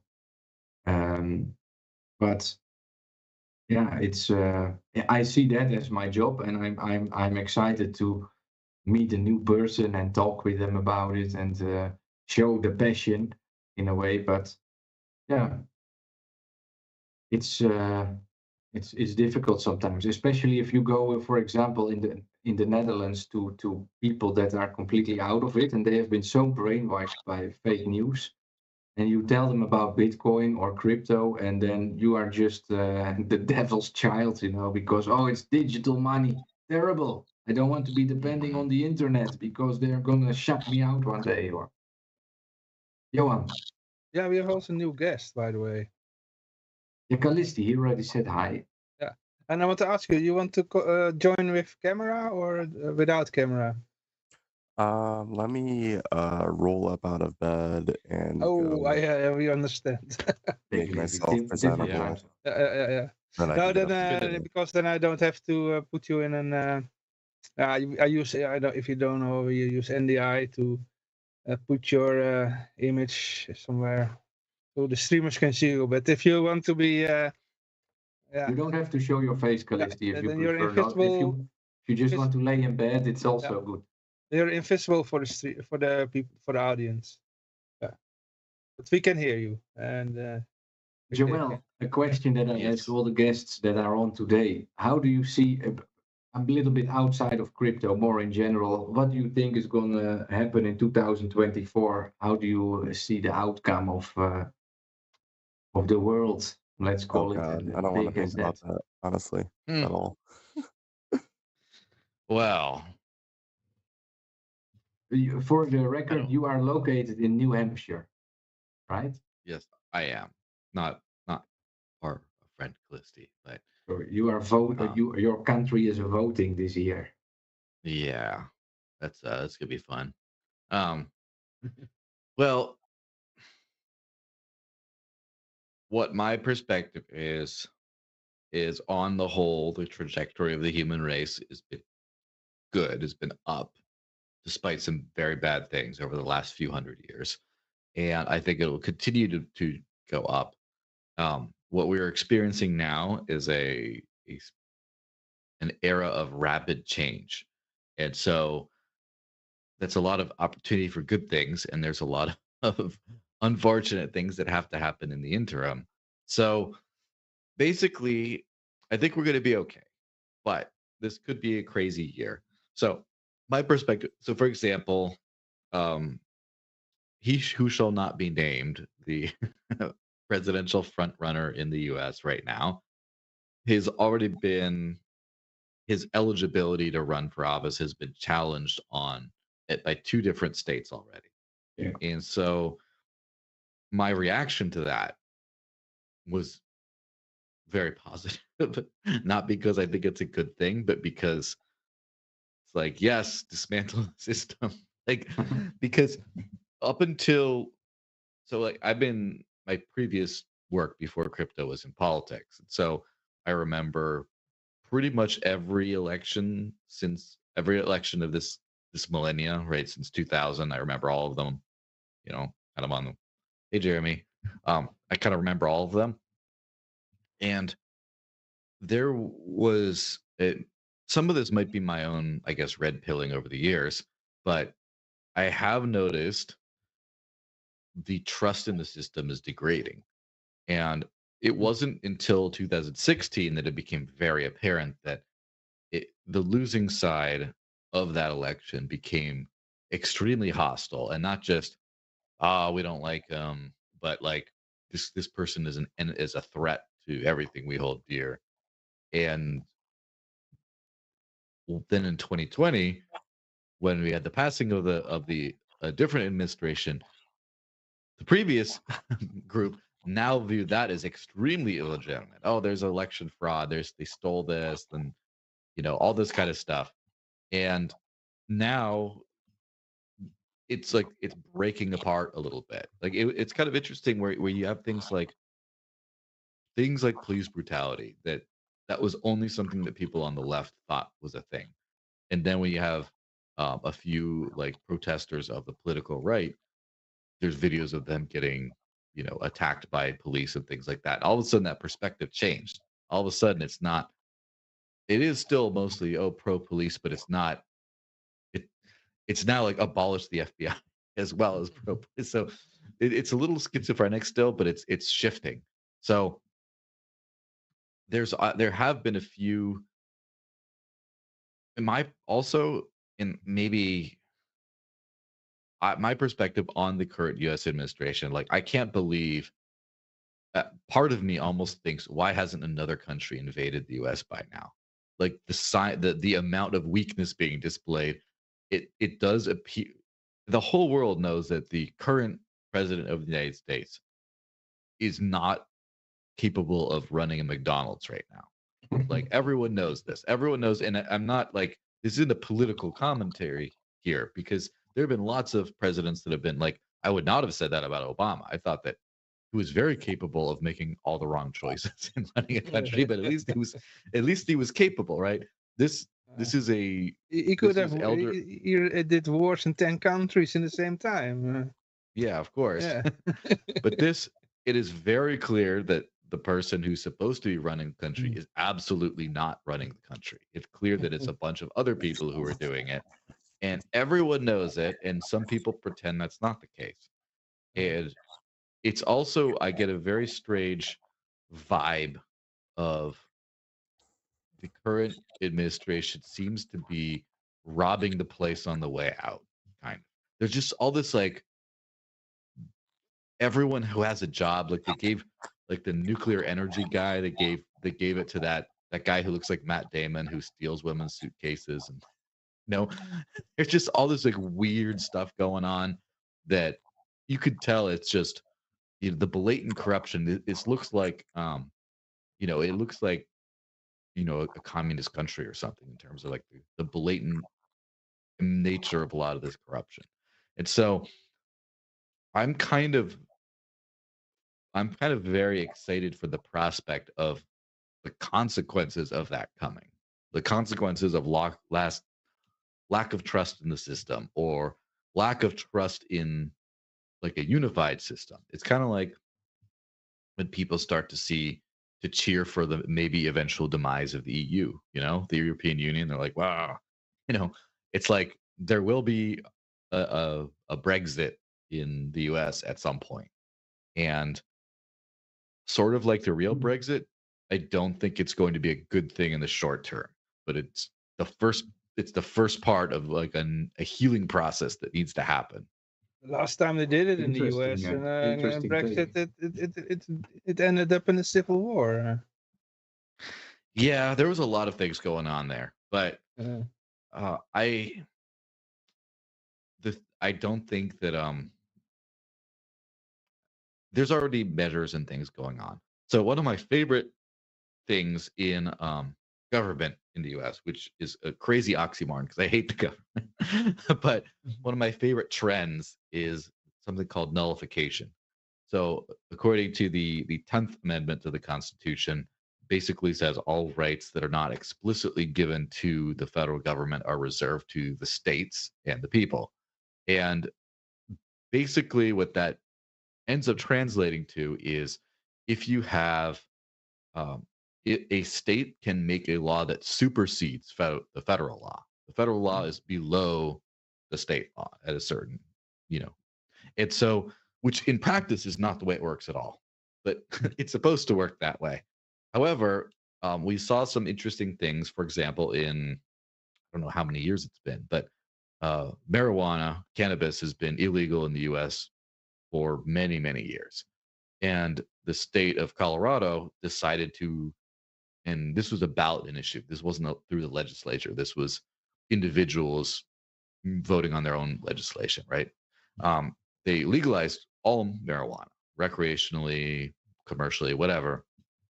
And for a few years, it was a very strange situation because the state said you could legally operate, but the federal government said no. And at some point, you had legally operating dispensaries that would get raided by the federal police, but they were legally operating, and then eventually that stopped happening, and then you had these legal businesses were still not able to travel. They were not able to get bank accounts. They were not all this kind of like stuff, but they were still legal, and that's all been improving over time. Now there's a whole lot of maybe a third of the US. I don't know off the top of my head the numbers, but maybe a third has legal marijuana now. And it's still illegal at the federal level, but just everyone accepts you can do it. There's even some banks that will serve them now, things like that. And I'm seeing nullification kind of things start to creep in other departments as well. So, for example, a couple of years ago, the state of New Hampshire passed a law, and I'm sure other states did as well, explicitly nullifying federal gun laws and basically saying, if the federal government passes a law restricting your ability to own a firearm, this kind of whatever, then we will not enforce that, and that's not the law here. And that will produce an interesting situation where then you have local and state police trying to block and get in the way of federal police at some point. And then more of this kind of stuff needs to happen, I think. And especially with money in crypto. The federal government has the worst approach to this possible. They're trying to do there's some new regulation that came into effect this year that basically says if you receive $10,000 worth of crypto or more in like a single transaction or for a single purpose, then you need to completely KYC whoever sent it to you. It's it's a serious crime or something. And it's like, okay, well, that doesn't make sense because what happens if you're a minor and you just get your block reward straight from the sky? And how do you KYC the sky? You can't do that. Or if you work for a DAO, or if you have a tip jar, a donation jar for your site, and then all of a sudden someone sends you like 11,000 in crypto. There you go. Who sent it? I don't know. And I don't think that that's going to be enforceable at all. But also, I'm working with some local legislators to see if we can get something going to basically say, yeah, that law doesn't apply here. Screw you, you know, and to start driving that wedge between the federal The paper regime reality and yeah, it's and so reality. at some point at some point what I'm hoping for is an obsolescence of a lot of the federal government rather than like I don't want a violent revolution, right? I don't want anything like that.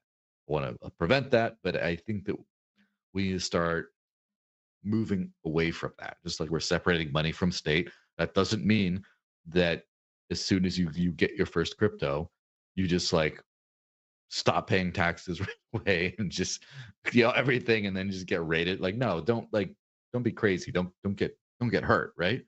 But the more and more you can be like, all right, this money is outside of the control of the government. It just is. And now I realize I choose to pay taxes, right? I could roll the dice and just like, I'm not saying me, but one could choose to roll the dice and just say, you know what, all my crypto, the government doesn't know it exists. I'm just going to play it like that. But the point is, every bit that we start to move away from that, away from being connected to the system, and every local jurisdiction that moves away from the federal jurisdiction, I think that's a good thing. Interesting take on it, Joel. Yeah. By the way, we have a new guest, two new guests in a way that deserve a little introduction. Welcome, Jeremy Smith and Hey, Calista. how you doing? Our Bitcoin Cash block. Welcome. The first coin that really has its Genesis block 15 years ago today. You know, Absolutely. I'm glad you two could make it today. Thanks for showing up. We are trying Glad to be make a stream of inclusivity in a way. My message to all of crypto that I'm trying to send out is that we have to realize how small our communities really are compared to the broader masses that exist, the huge amount of people that some of them still don't know that any of these cryptos exist. And how to reach out to that's basically my main question of today, how to reach those people that are so stuck in their social bubble that if they already heard about crypto, for them is just it's all scams, and what should we do about that? So that is in a way the question I'm asking myself. I've been living bankless for about 10 years now.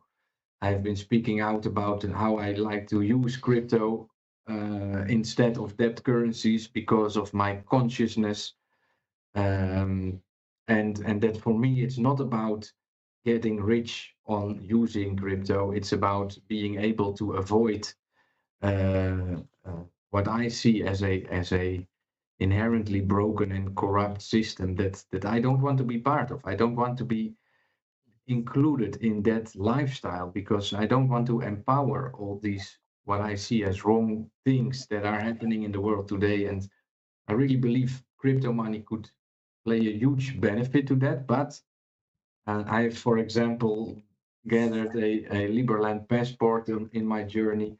I came back from that thinking, and I don't believe that either money or politics is going to be the solution. And my goal for the upcoming years is to create a new religion where I'm going to try to convince people that there is a different way possible through religion. And a lot of churches have special exemptions in the law, and you can get very far with that. If you, from your inner belief, claim something, it's very difficult for them to just say that it's not allowed. For example, I'm born in the Netherlands. The king claims all his powers to arise from the grace of God. So prove it. Prove that grace of God to me. And you can say that the Pope has granted you that will, but who is the Pope? So he's Protestant, by the way. yeah, but still, the first official visit of the king goes to the Vatican and not any other nation. So that's a little bit my journey that I would like to share with you. But I'm very interested to hear what you are all about, because Jeremy and Calista, this is, I think, the first time we really get to speak with each other. So feel free to share anything that comes up to your mind, what you are doing, and things like that. I would love to hear about it. I'm actually going to go and get on my laptop. I'm going to go downstairs and get set up because I'm having a lot of connection issues from my phone. Okay. So Alright. I will be back in just a minute. See you Alright, soon. right. Can you guys hear me? Yeah, Absolutely. we can hear you. Yeah. Yeah. Okay. All And right. see you Okay, also. cool. See you also. Wondering about that. Okay. Brilliant. Sometimes the microphone isn't set up right. But yeah, I think the theme for me, what really changed my ability to make inroads with crypto was the realization that proof of work is universal, right? So in cryptocurrency, you have your mining, and the highest signal comes from the person who spent the most energy, and that's what you should pay attention to as legitimate, right? Because the proof is in the pudding. And I spent many years, at least 8 years, telling everyone I could about crypto, and nobody really gave a shit. As much as I would go on and on and on and on and on and on about it, nobody really cared. Not even my mum. She was like, "What are you talking about?" And it didn't matter that the price went up. It didn't matter that crypto became more seen in the headlines. It didn't matter about any of that. What changed was one day I realized people pay attention to things that have proof of work, or as I would sometimes call it in crypto, it would be like proof of passion. So you think of like a football team, what do they have? They have a uniform, they have a bunch of fanatics, they're fucking serious, they go every week, right? They have a stadium, they have a physical place. Church, exactly the same thing. What does a religion have? It's got a bunch of fanatics or, adherents that are, they have a physical place, they have a way of doing things, and they've been cracking away on it for thousands of years. And so now everybody says, well, that's legitimate.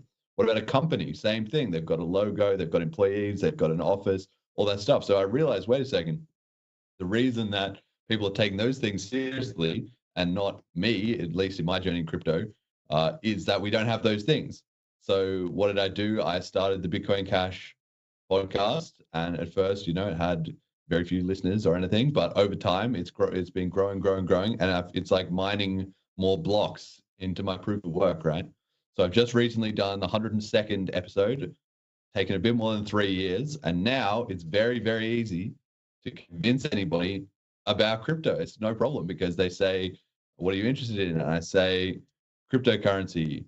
And they say, what's the deal with that? And I say, well, I have a podcast that has 102 episodes. Boom, right there, they're convinced. Like, maybe not that this is the greatest thing and they're going to put their entire life savings into it or something, but they're like, this is something this guy is serious about, because you cannot have 100 episodes of 2 hours of discussion unless there's a lot going on here. Like, you must have had at least 100 people to talk to as well. Yeah. And so that's my number one recommendation. If anybody is struggling to break through with people not really giving a shit about their crypto endeavors, you have to find something difficult that proves how much you care about crypto and do it. And then other people will see that and recognize that, and they'll become a lot more interested as a result of that signal. So that's my pro tip on that front. Yeah. We do our podcast now for 10 years. And then one of the earliest episodes, now 10 years ago, we were already talking about crypto, about Bitcoin back then.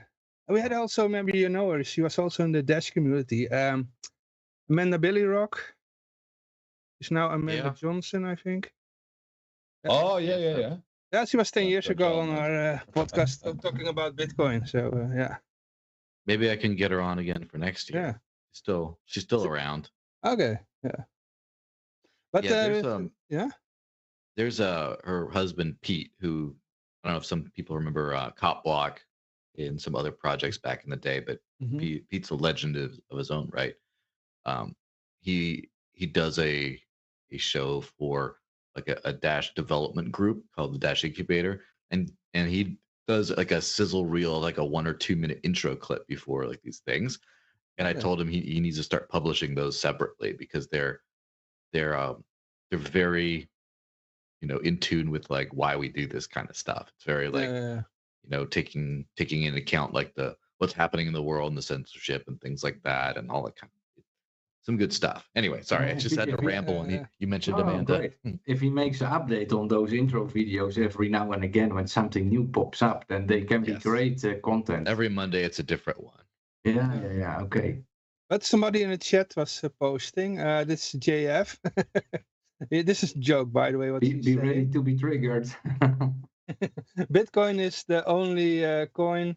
We need more regulation to build trust for the people. This JF.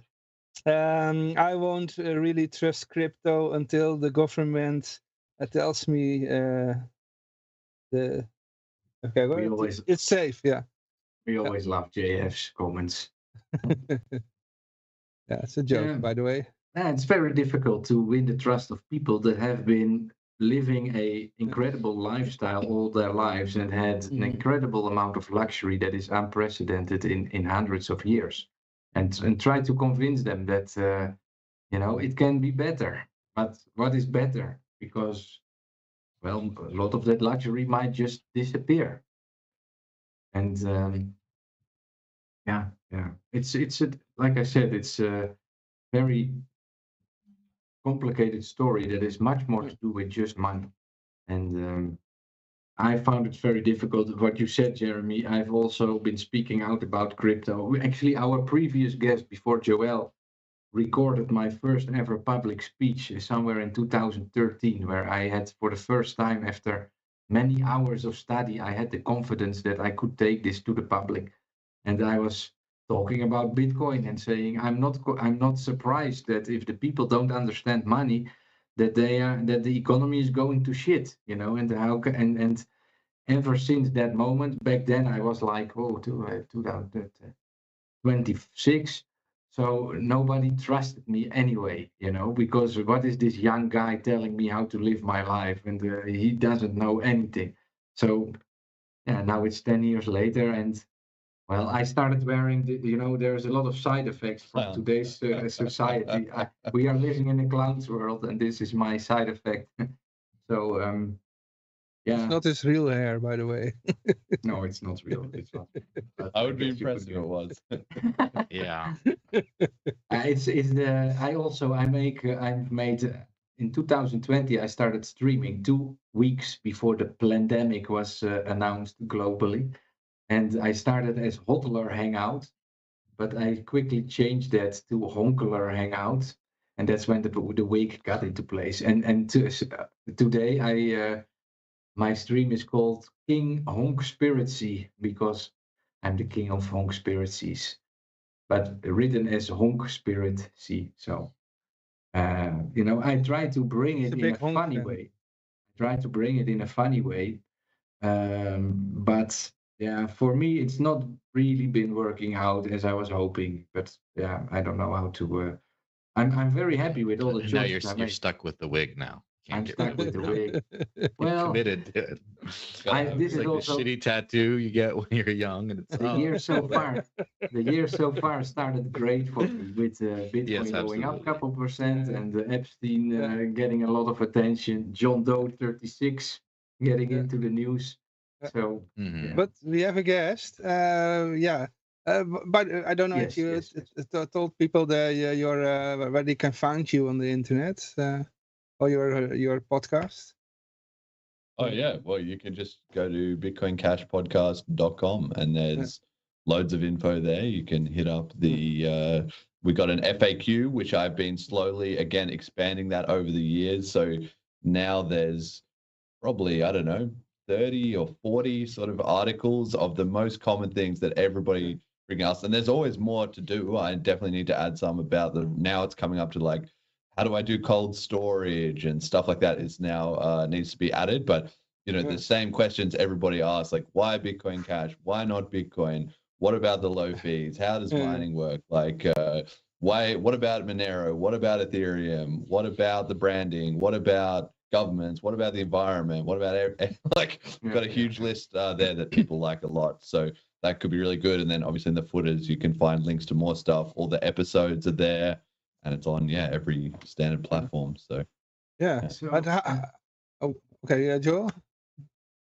Or I don't know. Somebody want to say? yeah, I was Oh, I you was okay? talking. I made a video last week, something like that, talking about hyperinflation, how all these crypto coins 15 years ago did not exist, and how they have all been created in the past 15 years, and how that hyperinflation that occurred is expressing itself against Bitcoin, who also got his own hyperinflation going on, but because of the network effect and basically being the gateway to all these others, the people that always focus on claiming all the coins to be scams and dead because look at the price, they often don't see how big of a burden all these creations of new coins have been on the price, and the current time we live in is really a unique opportunity for everybody. That most of the coins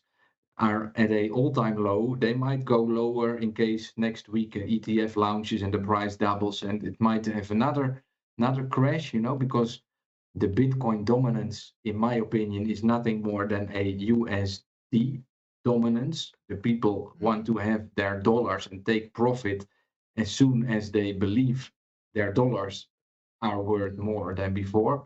And that drives the price down. And it seems like I'm so flabbergasted how ignorant a lot of the people in crypto space are to this effect, and that it's not more common knowledge that uh, none of these projects have died out. Why are you calling them out for being dead? That already makes them alive, and I'm oftentimes so surprised with the narratives that people support and the beliefs they have. Like, are we with such a small group that sees the bigger picture here? And I'm just as a you little are, but motivation. yeah, I mean, it's really just another thing that crypto, I think, teaches you pretty fast. And I think that's also why it's related to so many of these other things in the world. Like once somebody gets crypto, they start to get a lot of the other stuff that's going on in the world as well too, because you kind of need to get past like this huge wall of like gaslighting. Like, oh, crypto's going to die. Crypto's a scam. Crypto's going away. Crypto's just a pump and dump. Oh, it's gone forever. It's not coming back. Blah, blah, blah, blah, blah. Like, it can't work. The economics, blah, blah, blah, blah. And like, as once somebody realizes, like, I've been hearing about this for however many years, and I'm clearly not getting the truth because nothing that's been said is consistent or makes sense. And then they do their own research, and then they're like, "Oh, I see." And then some people get stuck on BTC as well too. Very unlucky they hit the wrong info sources to start with. They don't get past that. But even then, some people get into it, and then they think, "No, it still isn't right," and they keep digging, and then they get into the real story. And then once they down that rabbit hole, it's impossible to pull them out. So yeah, it's true. People can be lied to for a long time, but once you get somebody out once, it's like, I always think it's like the Matrix. It's exactly like that movie. Like they've only got a few, and 99% of the people are in here. But once you get someone out, they're out. Like you don't need to do it twice. So yeah, you can't unlearn what you have learned. Exactly. Yeah. I found that's for the most part, it's true, right? I would say about 7, maybe 8 out of 10 cases where when they're out, they're out. But there's a lot of people who were never out to begin with. They talk about it. And I think that there's this, I think it's a destructive narrative when we see like market cap, Twitter mentions, things like that around a lot of these kinds of projects, because I think that the relative user base, or the people that care about like the call it the freedom coins, right? Maybe not the not freedom coins. Who cares about that? That's a different subject. But the freedom coins, I don't think they've really gone away that much. I think they're still there. Maybe there have been a little bit of recession in like total number of users or whatever, but it's just that they borrowed a giant speculative network effect that came and went. And so it's kind of like it's kind of like saying, you have a cafe and you have like a few customers every single day, and then there's a big sports game that happens right next to there, and all of a sudden you're just flooded with people. They're just like all over the place. You're just like, oh wow, we're doing awesome, and then they all leave and they're like, what the hell, our business is ruined. It's just like, well, that was a thing that happened, right? And with crypto, there's a lot of that kind of stuff where like everyone was like, oh, my coin's going to the moon, and which is just a little bit weird to me to think about like a my coin kind of thing to begin with, rather than just the tool. I mean, if you work for the actual thing, if you're full time in it, you can say that, but like just random people, I bought a thing and now it's, well, that can be like, you can have 5 different whatever. And so then they get all like, it's going up, and then, oh, nothing happens anymore. And the thing that blows my mind, I hate it when people say is, oh, nothing happens. I don't hear anything anymore. It's just dead. It's like more things have been actually happening in the code base of, pick your coin, more things, more users, more like on board. Like this is all, and they don't care because it's all with translation of the, when price go up. And that's one thing I've learned over time is that there's probably about maybe 10%, if that, of all human speech is like rational good faith conversation. Almost everything else is social signaling. You say something not because it is factually correct or you believe it, but you're trying to say like, I'm one of those guys, or I'm one of these guys, or there's all this like something else. So when people say like, I don't know what happened, well, Bcash is dead, look at the price chart, or what, like they're not saying, they're not idiots because they're not using their rational brain to come up with that statement. It's just like oh, like it's a phrase. It's like I got money. I think you don't have money. I think I won. It doesn't matter what game is being played. I won because the orange coin and the green coin, and I won. Not like, oh, by the way, when did you buy your Bitcoin Cash? Did you buy it? Yes, maybe you're more, maybe you're doing better than me. Where like, there's no like, it's not even like about who has more money. It's just like win, lose at a very deep human tribal level. And I don't think just watch like for people who are involved in fundamentals, who use the kind of stuff every day. I think you're going to really see an interesting case where you're going to see some cryptos break through, especially ones that come back from the dead. It's going to be fun. And when that happens, all of a sudden the narrative will come up with just a bunch of stuff like, wow, came out of nowhere, or like, wow, it's just everything's it's like literally we gained 12 new users, but the price doubled, so all of a sudden everything's happening. Like you'll be able to see that. Anyway, small rant. I'm sorry. Oh, I like your rant. So by the way, somebody posted in the chat, you don't need a cactus to be into crypto, but it helps. I think that's about you, Yoshi. Yeah, I showed my cactus right here. Yeah. The hair isn't It's real still alive. now. The monkey comes out of the sleeve. Okay. About your hair, Yoshi. That's a Yeah, Dutch but saying. we have a new face. Hi, how you're doing? Let's see. That's okay. Kalisti. Oh yeah, Kalisti. Yeah. Hi, Welcome. Kalisti. Congratulations with 15 years of Bitcoin. And could you let us know what you're all about? All right, so now that I'm finally out of bed, sorry guys. Oh yeah, No, it's okay. Just please mute your computer. You got a big echo. Or I will be silent myself. Maybe that helps. Yeah. Is it me with the echo or? I think so, yes. Oh, It's okay now. first I guess let me unplug my miner and then let's figure that out. All right. Do you have miners in your house? But the home miners going the S9s. Yeah. That's Well, usually does that make it any better? Yeah, that makes it better now, I think. Yeah, the echo is gone. Yeah. We will all be silent.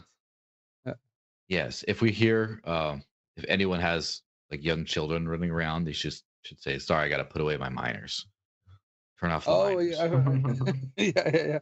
In the past, we make that joke like 10 years ago because when our PCs are making too much noise, it's the mining software. Yeah. Anyway, so what am I all about? I'm all about freedom money, baby. I'm here for Bitcoin Cash all day, every day. I eat shit and breathe Bitcoin Cash. It's my life, you know. So I know some people like Joel would disagree with that. I'm a maximalist, though. I'm not like, okay, I'm more like a 99% maximalist because like I do see merit to other coins. I do see interesting technologies. I do see practical use cases in other coins. Ultimately, what I've been telling people lately is use the chain, use the coin that's most valuable to you. For me, that's Bitcoin Cash. So it's just a no-brainer for me.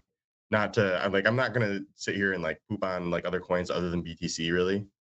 Because use what works. BTC just doesn't work. So Yeah, it definitely it's something that, as I kind of mentioned earlier on the show, from like 2016 to 2022, 2020, around then, Bitcoin most kind of almost worked. That's the problem. It's just it was like if you paid a couple dollars for your coffee, you could get it to work, kind of thing. But then now it's just like it's done. It just and it's kind of funny is another thing that we studied for many, many years to come, I think, is the whole Taproot Wizards situation. Because Udi and Eric, I guess former Maxis, embarked on this journey to save Bitcoin. I still don't fully understand their motivations or end goals or whatever, but basically by bringing ordinals and basically bringing monkey JPEGs to Bitcoin, they simultaneously saved Bitcoin to a certain extent because they brought a lot of new people in to do things with Bitcoin, and they increased the security budget. So now you don't care if the halving goes down because now fee revenue is actually going up. Those are all good things. But then they completely ruined any idea of digital cash use case. It's done. They just destroyed that. And as a side effect, they also destroyed Ethereum because if you look at Ethereum's fee revenue, it's been going down because all the hype moved to Bitcoin to like create these dumb things on chain, and like it's kind of beautiful in a certain destructive way where you just cleaned out a whole lot of like misconceptions and hype and things like that in space and just really pushed stuff forward. So I have never heard as many maximalists triggered by anything before as these things. Even maybe the early days of Bitcoin Cash when it was like, like on Coinbase, and then you get like added to BitPay and like a few things like that, and then just like those early days of just like losing their shit at everything, and where Pirate Bay was like making fun of it, and it's like all that stuff, right? Maybe that, but now it's just like it's an existential crisis because they can't play with their little Raspberry Pi anymore because now it costs too much because people are sending monkey JPEGs through the chain, and it's dark and beautiful at the same time. So pay attention to what's happening. On that front. That's very interesting. But these guys have got so much cope. That's the weirdest thing about it is they both have come out and said very heavily, like, we were in a cult. We were, the whole laser eye things. That was all kind of nonsense. We were bought into all this bullshit, et cetera, et cetera. And they've backtracked on that, but they haven't got over the bridge of like, and the same with Nick Carter as well. He's done the exact same thing where they're like, we're out of the cult. So now we're the foremost experts on it. And they have zero additional credit or recognition of all the people that dodged the cult from the beginning, which obviously was the BCH community, but anybody else in crypto who saw it coming, they were in Ethereum, there was something else like that. They have not done any, at least publicly, well, they've done some, but only very inadvertently, reflecting on like, wait, we got caught up into all this and now we're out. So we're better than the people who are still in. But the people who were never in the first place, what did they know that we didn't? They haven't kind of got there yet, you know? Yeah, it's a certain kind of a virtue signal, I think, because it's like saying we're out, but we're not shitcoiners.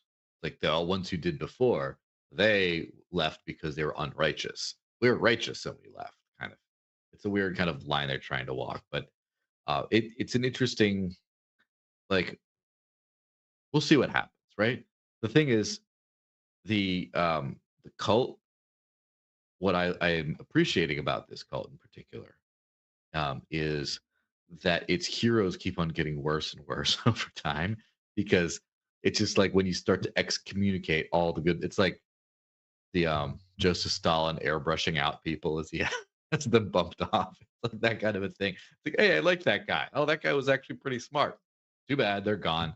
You have to do freaking Michael Saylor and who are the Swan Bitcoin guy. It's like that's all you got left. Sorry. And so the people that are left say dumber and dumber things, attract dumber and dumber people, but also push away anyone who's relatively smart left over in there. So it's just a constant, the opposite of a virtuous cycle, right? You know, vicious cycle. It's interesting to watch. And do you think the whole thing collapses? It must get to some point that it all turns and this whole BTC thing, will fall apart. It'll end fast. It'll really end fast. And that's the thing, though. It's like just slowly, then suddenly, and it's all based around the price. Like I have a theory which I've floated a little bit, and I'm not saying this is a high probability. But I'm saying there's a chance that this year everyone's expecting, crypto bull run, blah blah blah. But imagine a scenario where BTC doesn't get past the all-time high. Maybe it rises a bit. What are we at? 42. Rises up to 45, 50. Everyone's, it's gone 55, 60, gets to 65 and stops and then starts fading. That'll be the end of it. That'll be the end of every 4 years it pumps, all-time highs. We're all getting rich, blah, blah, blah. Like that will just, that'll be it. And my reasoning that I think this is possible, not only because the world's kind of moved a bit on past Bitcoin, but is because every previous bull run, the bubble, the euphoria pops once the on-chain fees get high enough that everybody is like, fuck, I'm trying to send to the exchange or out of the exchange or to my mate, and it's ridiculous, this isn't working. And once that hits a critic, because that's the one thing, you can spin a lot of narratives, but somebody has to pay those fees at the end of the day. So eventually it gets to a point that everyone's like, this is not working, at $50 or $60 fees. And this time around, unlike the previous two times, it's already maxed. The capacity is full. The fees are already $10. As soon as volatility starts and euphoria starts, the fees are just going to the moon. And if that shuts off the bull run before it hits the all-time high, boom, that'll be it. The rats will be off the ship. Yeah, I have what it might be a more pessimistic take. I don't know if you call it pessimistic or optimistic, but I think Bitcoin's going to be around for a while, because it hit this stage of it's in the settlement asset thing, all the banks and stuff, now all the people that were pushing against it now see value in it because it's valuable for their means. They get to use a settlement asset. You get to have their little digital gold, whatever. And so over the next 5 years, I think it'll continue to do well, maybe not as exponentially. Over 10 years, it probably won't. I hate predicting prices because I don't know anything, so don't believe me. But I probably over like 10 years, you're going to start to see things that are actually mass adopted and useful start to actually take over place and not just be like under the surface there. So I guess we'll see. I mean, also, who knows? There's always something that could happen, like it could come out of left field, like some.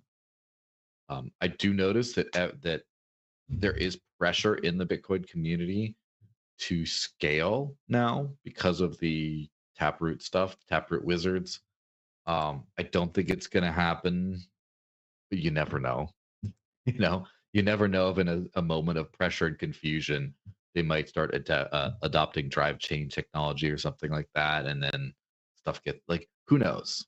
I don't know what's going to happen, but my prediction is going to be around for a while. I don't know what's going to happen to Ethereum though, because Ethereum seems much more vulnerable to obsolescence than Bitcoin. I know. I honestly feel like I used to think more like you, Joel, where it's going to happen a lot slower than we kind of think. The last, I would say, 3 months have significantly changed my mind on that. Actually, I think next year might be the year that BTC dies. Or sorry, we're in next year. I mean this year. I actually mean this year. Like by the end of this year, by December of this year, I think we'll have a similar level of shock in terms of what BTC is doing that we did last month in December of 2023. Because it's the whole gradually then suddenly thing, right? Let's think about 2021 and 2022, what we were up against then compared to what we're up against now. It's like not even night and day. It's like Earth and Mars. Yeah. So I really think the fee problem, I mean, just as you described, I mean, fees are going to skyrocket as soon as there's any amount of volatility, any amount of activity. You literally cannot adopt BTC, even if they go for some of these scaling solutions. CTV, first off, is not really a scaling solution. I would say it's actually less of a scaling solution than SegWit is, to be honest. Where we've been here before, huh? And then I would say drive chains. Well, they say drive chains is supposedly an altcoin killer, but what's the incentive for altcoins to come to BTC? There's no reason. The only value proposition of BTC nowadays is one, if you believe the block space scarcity narrative, which I personally don't, then sure, I guess have fun paying fees because, I don't like being broke by sending a simple transaction. That's crazy. I don't know why anyone would do that. So I think those people are crazy. The other thing that you could do, I mean, it's like, why would you use BTC if it wasn't called Bitcoin? So if there's all of these other chains that do what Bitcoin was supposed to do, but better, faster, and cheaper, oh, well, I guess it's not called Bitcoin unless you call Bitcoin Cash Bitcoin, which some people do. But, there's also all of the other great coins out there like Monero. Like, I guess, Joel really loves Dash and actually uses Dash. Apparently, if there's adoption and, again, what you can use effectively is what you should use. Whatever brings you value is what you should use. I think sailing on a name brand doesn't work long term, and I think we're starting to enter that suddenly phase of gradually to suddenly. Yeah, it's an interesting take, and I share a lot of what you say. There's a lot of that thought.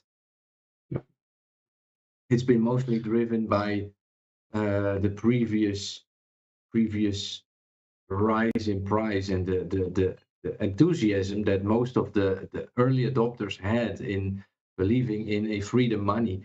But the more that it moves away from that, which it has clearly been doing, as we all agree, I guess, at some point, the people are going to find out, and that's a little bit what I tried to say with that hyperinflation rant that I just gave. The truth must come out at some point. And I mean, I still love the technology and everything that it has brought us already.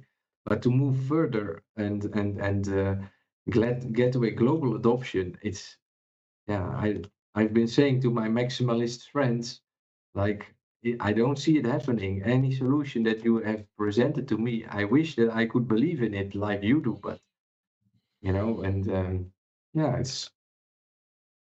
it's gonna be an exciting year, that's for sure.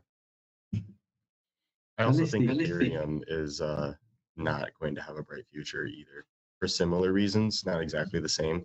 The ETH people aren't as crazy in my mind. They're actually trying to do cool things with tech. They're actually trying to make a sound monetary network. I just think that the premises are flawed. So no shade to Ethereum. I just don't think they're going to last. What do you think about other coins like Cardano, for instance? Cardano, in my mind, is purely academic. So it's one of those things. Oh, cool. Do a bunch of research on Cardano. try to pioneer these novel technologies in a very similar way that Ethereum does. Like I feel like engineers really like ETH and ADA type thing. But I don't think that they're poised to become global money for the world, which is what our goal is in Bitcoin Cash. So if that's not even their goal, then great, whatever. They're not competition then.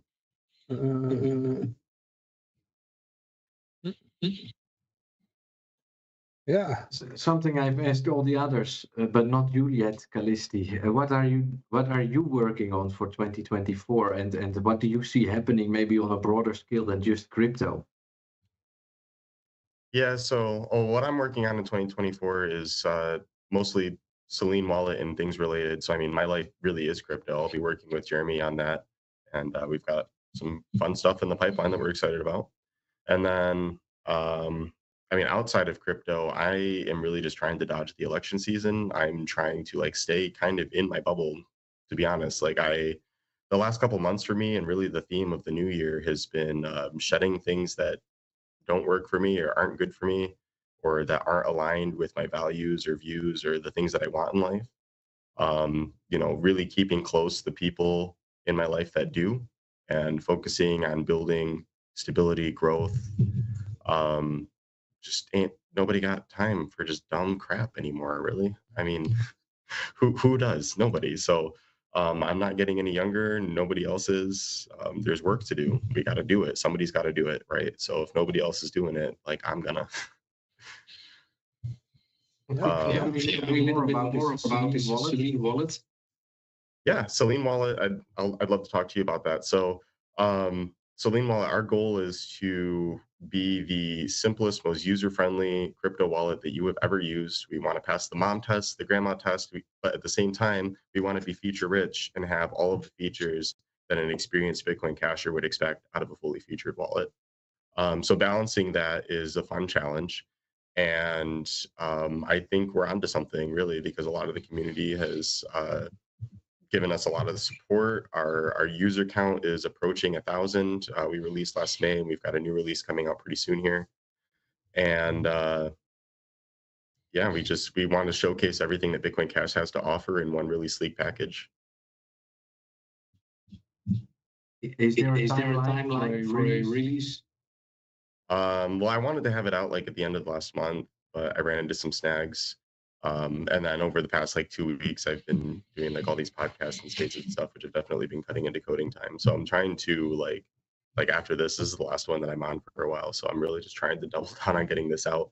If not by the end of the week, then soon, I guess, because like most of the stuff that I'm working on is like pretty much done at this point. So there's not a whole lot left before we're gonna get it released. Okay, cool. So it's an almost finished product.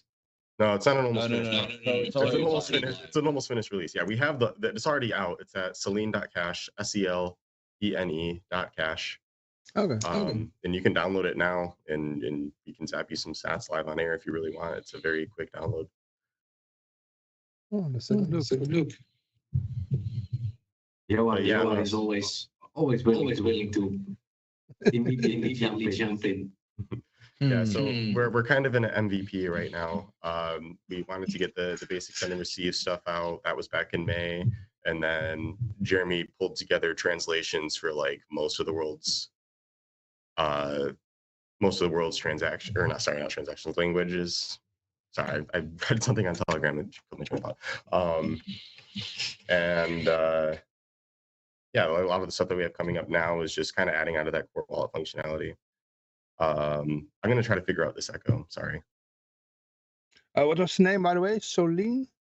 Selene. It's called Selene. SELENE.cash. CASH. SEL. ENE, and if you're on the App Store or whatever, you type in Selene wallet, it will come up. It's got a little BCH logo with a moon on it. It's like it's pretty simple. It's like Callisti said. There you go. And it's like Callisti said, the game plan is to, well, basically when we started the project, it was kind of about the fact that Bitcoin Cash needed better wallets. The most popular wallet at that time was the bitcoin.com wallet. which a lot of people have used and know it, and yeah, it's been great and everything. But over time, they have more and more like random coins that I personally don't care about. They have more and more ads and random garbage. And the goal was, look, crypto needs to be slicker and easier than this. So we just made a wallet like, when you open it up, it already just pops up your QR code. It doesn't make you back up your seed or anything immediately.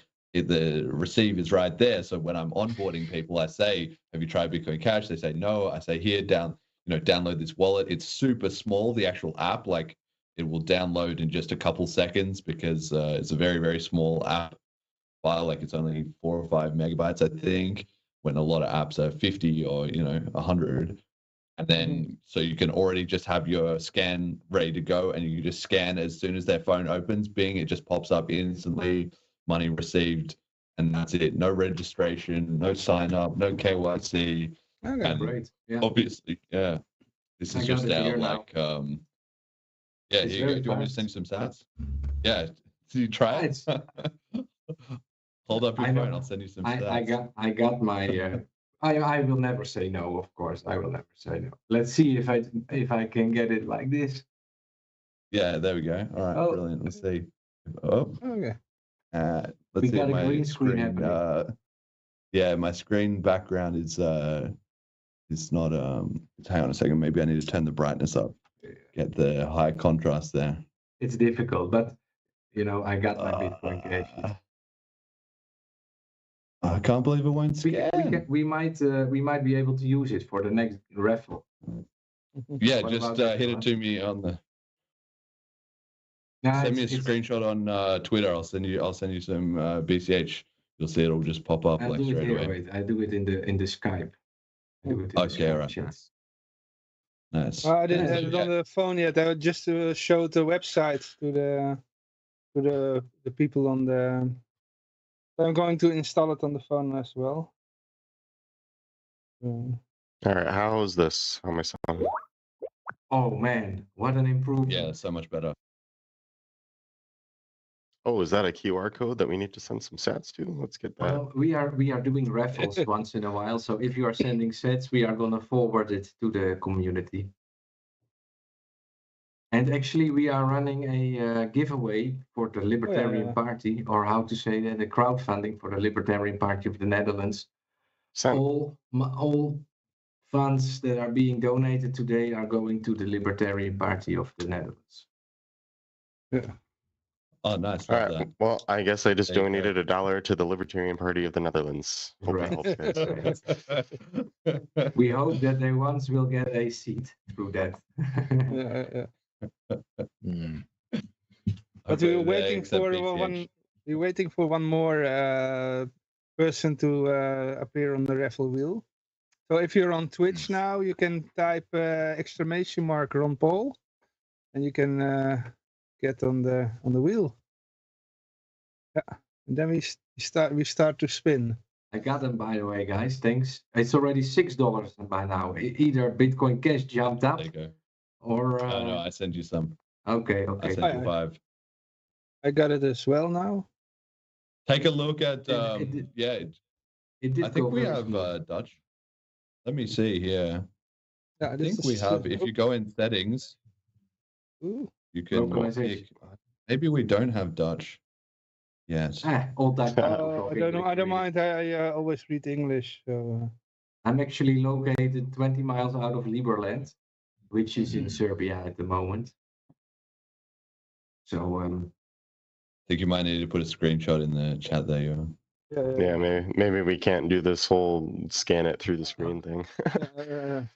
Don't worry. I got. Maybe my we need to Bitcoin make Cash the in my QR wallet. code bigger. We need to expand up the. No, size what of we it. need to do is we need to make it uppercase so that it's a smaller payload, because some tech specs about QR codes make that possible. I think Electron Cash does Really? that. Yeah, Oh, yeah. I'll send you a link to it. I'm not about to go in the weeds about it right now. Part of the problem is also that we are using a green screen, and that doesn't help the broadcast of the resolution. Yeah. By the way, do you have also like a browser plugin for Chrome-based Not yet. browsers? We would Oh, love okay. to. We would Yeah, I love to. used I really wanted to host it up. I used Badger Wallet in the past, but they quit.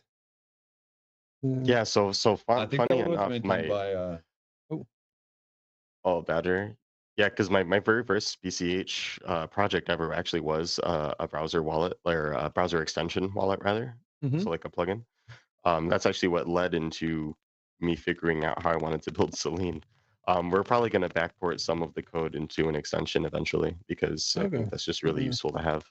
There's a lot of things that I think there's a lot of use cases that we can do that are just best suited to having browser integration. Things like logins and like paywall type stuff. Like if I wanted to read some news site and I want to read like 100 articles for $1 kind of thing, I could just the website can just ask my browser extension to authorize that $1 kind of thing. Yeah. Well, a long time, yeah, I think more than a year ago, we were using tip.bitcoin.cash. I don't know if you remember that. on as well. Yeah, no, that's a good one. Yeah. Yeah, I received my it own. quit. It suddenly quit. My first honk I received on tipbitcoin.cash. Okay. Oh, amazing. I had a bunch of honk. I think I've got it in some wallet somewhere, but they need a cash token of it now that we've got cash tokens instead of SLP. I had all the millions of SLP honk. It kind of died after the smart BCH failed. And they never updated it, and the community kind of died out. But it was quite a success on smart BCH. The price, I don't know, went up like crazy.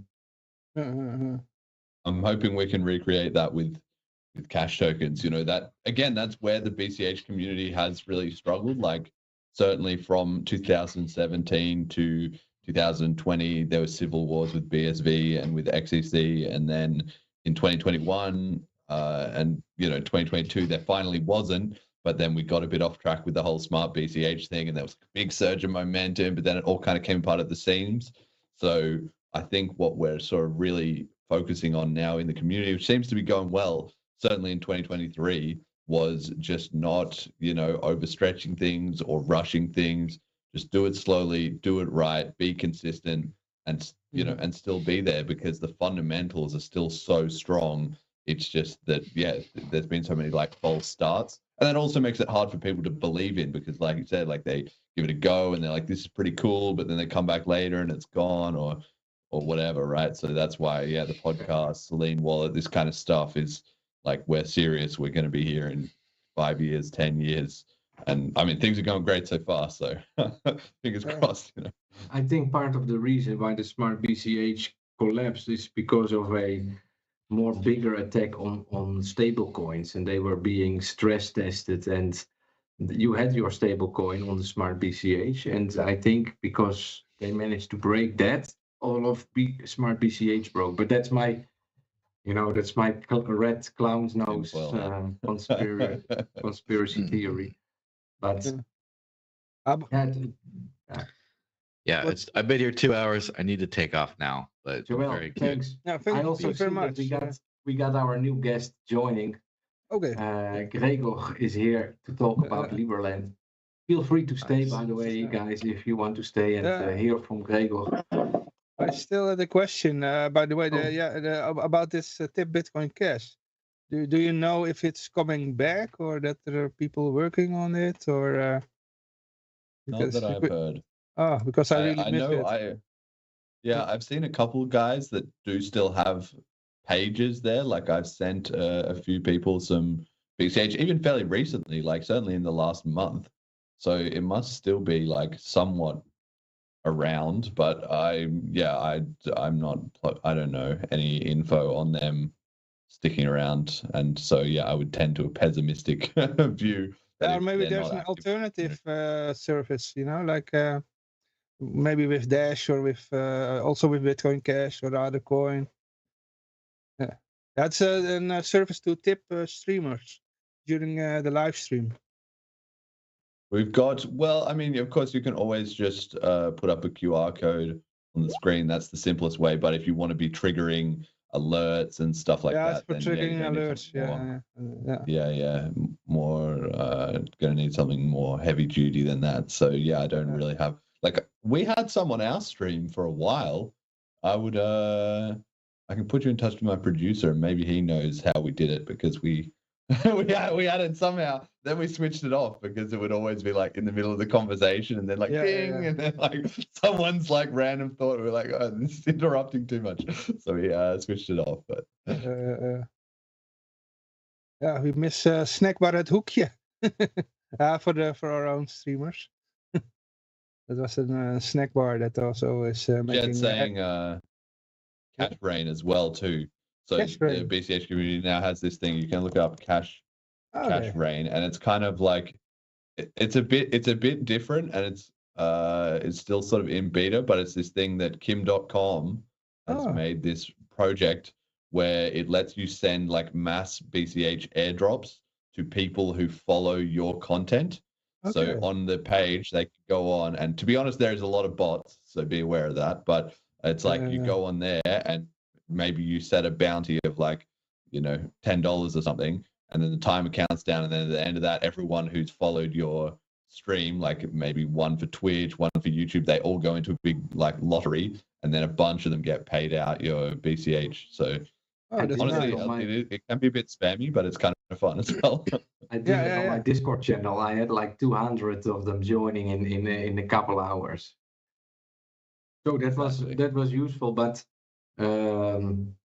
like you said, I do believe there was a lot of bot activity there because I don't really get responses on my post. But it's nice to get some activity. The people that were already in my Discord channel were like, "What's going on? What happened?" So exactly, kind of exploded from that. Yeah. Guys, is there something else you would like to share with our community? Is there something we missed? No, it sounds, I think 2024 is going to be a great year. Like, I'm really looking forward to it. I'm optimistic. I'm a pretty optimistic person. And I think even though crypto has a lot of disasters, a lot of fake narratives, I think the truth is winning. Time is, they say, lies have speed, but the truth has endurance. So I'm feeling good. Feeling good. We're going to make some more progress 2024. All right. Yeah. Well, feel free. Oh, what's this? I heard a weird noise. Let's try again. Oh, sorry. I was just saying, I'm also incredibly optimistic. I just wanted to thank you for having us. It's always a to get outside of our bubble and talk to other views and find more interested the principles that we're interested in. It is kind of just it's like freedom. I could kind of digest it. Thanks for. It's nice to get out of our bubble. Is what I digest. With people with the same principles. Yeah, exactly. So feel free to stay. Really, you are welcome to, for example, ask your questions to Gregor. I'm all about connecting different people with different interests. But I see that he's here, our man from Liberland, Gregor. Good evening, my friend. Yeah, good evening. Let me give a small introduction. Good evening, Yoshi. Good evening. Let me give a small introduction to what you have been doing in the last couple of months, because you have established the Liberland Environmental Organization since a couple weeks, maybe months, I should say. Yeah, from November, beginning of November. You are taking, I believe, satellite data, all kind of data that is involved in Liberland and its surroundings onto one platform, one website, where settlers can be informed, for example, with what is currently very helpful, the water levels, because we are experiencing high water, and people need to move to higher regions. Gregor, let me first of all wish you a happy new year, man. How has your... Yeah, you too, all guys who are on the chat right now. Happy New Year, all the best. And may the new year be better than last one. Well, it wasn't a bad year. It wasn't a bad year, sure. But okay, that's a good outlook. Better than the last one. I can live up to that. It can always be better. Yes, that's right. That's right. I've watched the New Year wish of Vito, as I keep on calling him, and I think with the election of Milei in Argentina, Liberland is really getting a lot of traction this year. I can see a lot of great stuff happening. Yeah, for sure, for sure. Well, there's this point, yeah, that he got elected, and even in the past he supported Liberland, so there might be some diplomatic outcome out of this election. Maybe Liberland will actually get officially recognized by UN member. Amazing. That would be great. Yeah. Tell me a little bit more about Leo, what you have been building, and how you have been doing that. What kind of team you are running it with, or is it just you? Yeah. Well, the Leo is Liberland Environmental Organization. It's actually the second organization that I established in Liberland. The first one is Liberland Amateur Radio Association, which gathers many radio amateurs from all around the world who are also interested in such interesting project like Liberland. But about Leo, so Leo is Liberland Environmental Organization. So as its name implies, it deals with environment. So we try to monitor weather on Liberland and Danube height. But the platform, the website itself also provides different data like maps, so geographical data where the settlement is most feasible to do according to the possibility of flooding. So yeah, that's what we are doing the most. Our team involves many settlers who are now there, who are reporting on the state of the weather, the Danube there. But we will in the future also try to establish proper measurement system, measurement station there to capture the environmental data like temperature, pressure, and the Danube height next to the Liberland itself, so we can predict according to all the stations around us what the river height will be in the future, so we can prepare for so Liberland settlers can prepare if there will be, for example, some high level of water. So yeah, that is crucial for settlers. Very good. Yeah, well, I will not go into my history with Liberland. As you know, I think 7 square kilometers is not enough to service the world. Yeah. But I'm really excited to see the project moving forward. I think it's a great catalyst to show people that a different reality exists and that everything we create can be recreated. Just like money, every border is a human invention, you know, and we don't have to accept reality that we are born into. We can recreate whatever. Yes. How often do you meet with the Liberland people, or how much activity is there today? Do you know the number of settlers? I don't know exactly on the Liberland itself. Maybe now, I don't know, around 10, but there are many more in Liberland Ark in Serbia, the eco village in next to Apatin. But yeah, I've seen that some families are even moving there, so with kids and such. So they are creating a nice community there where different people can connect and share their experience, their knowledge. I think the plan is also to establish some sort of school there.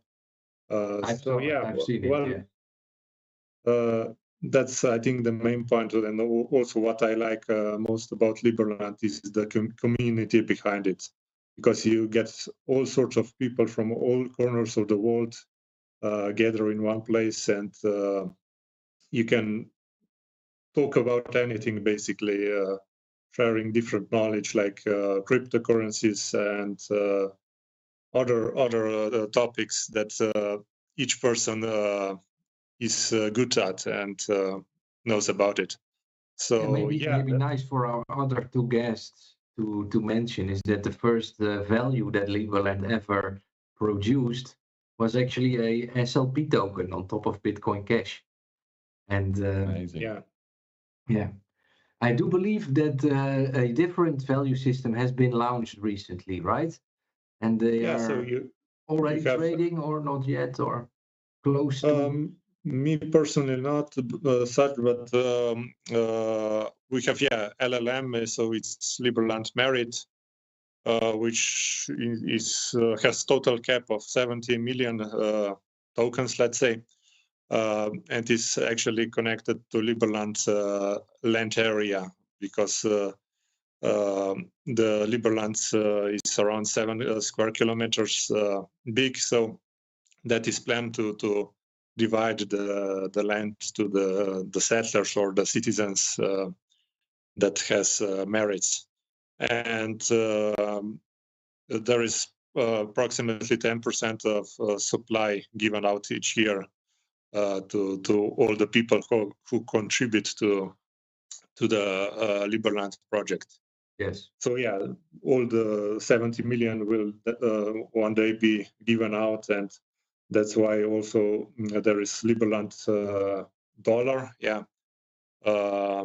that is then traded on markets, and I think it's based on Polkadot, if I'm not mistaken. I believe so. Yeah. Yeah. So, but I think this kind of token or is inflationary, so it increases. I've written 10% annual expansions, but it can be adjusted by citizens. So I've written down a little bit of notes. Yeah. It's like it's a fork of Polkadot, I believe. So most of the tokenomics of Polkadot are copied to the Liberland dollar. Exactly. What is your? Are you going to keep on building on the Leo platform, or are you planning something extra, Gregor, for the upcoming year? Yeah, well, for sure. I plan to gather some funds to actually set up a proper meteorological station in Liberland to measure. I already ordered some equipment to actually build it on the Liberland soil. But yeah, also I have plans with LARA, Liberland Amateur Radio Association, when the situation there will be good enough, because we, as you know, we have some problems with the Croatian police. Yes, I know. But we mainly try to maintain good relations with them. But yeah, there is politics behind it, and of course. No, in that perspective, I really see the global way of dealing with things changing, and with a very bright future for Liberland. Very good. Yeah, I think if actually Liberland got recognized by Argentina, it will be some step forward, some shift will be made by this action, and if some other countries will follow, that we can actually show that such countries possible, that such ideas of how a community can function will actually be proven in the terrain, and this model can be also then copied to other places on the world. Because as you said, Liberland is too small, and we really don't want to have it overpopulated. But the point is that this model can be proven and then used on the other parts of the world, the other countries. Absolutely. Yeah, great. I'm looking forward to see more in a way. Yeah, of course, me too. I've been with projects for now, 8 years, and it's good to see how it progresses, what the obstacles are, and yeah, but it's good to stay positive and have hopes for the future that the initial ideas of Liberland will eventually come true. Yeah, I hope so. Yeah, I don't know if anybody else got a question. I know many things already, so I'm not the best at thinking of what I should be asking. It's also with my history. I try to be, I don't want to go in my direction on this now. Yeah, I was just looking at reading up on some of the information. I'm aware of Liberland. I've heard of it before, and I knew a little bit about it, but I didn't know in any great detail. And I was just looking up some more of the information about it. So the trade with Serbia, like how is that happening? Like, I guess at some point, are they planning to? Like, I understand you can already just get some trade going, and then at some point they kind of have to say, "Wait, this is legitimate, right?" That's the plan. So, what does the Serbian or Croatian governments make of this so far? Well, Serbian government kind of ignores it because, as they stated in the beginning, in 2015, it's not based on their territory.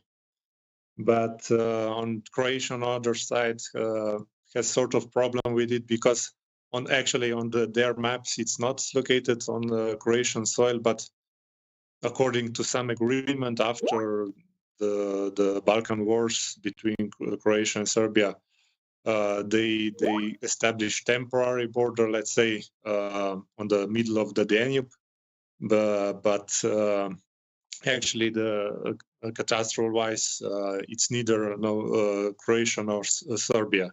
So Croatia is now sort of protecting this land. So later they could make some deals with Serbia where the actual border would go, because the Croatian definition of border is where the Danube used to be, like, I don't know, 200 years ago, but the river shifted then, and they made some channels to make transport on the river easier. But the borders remained.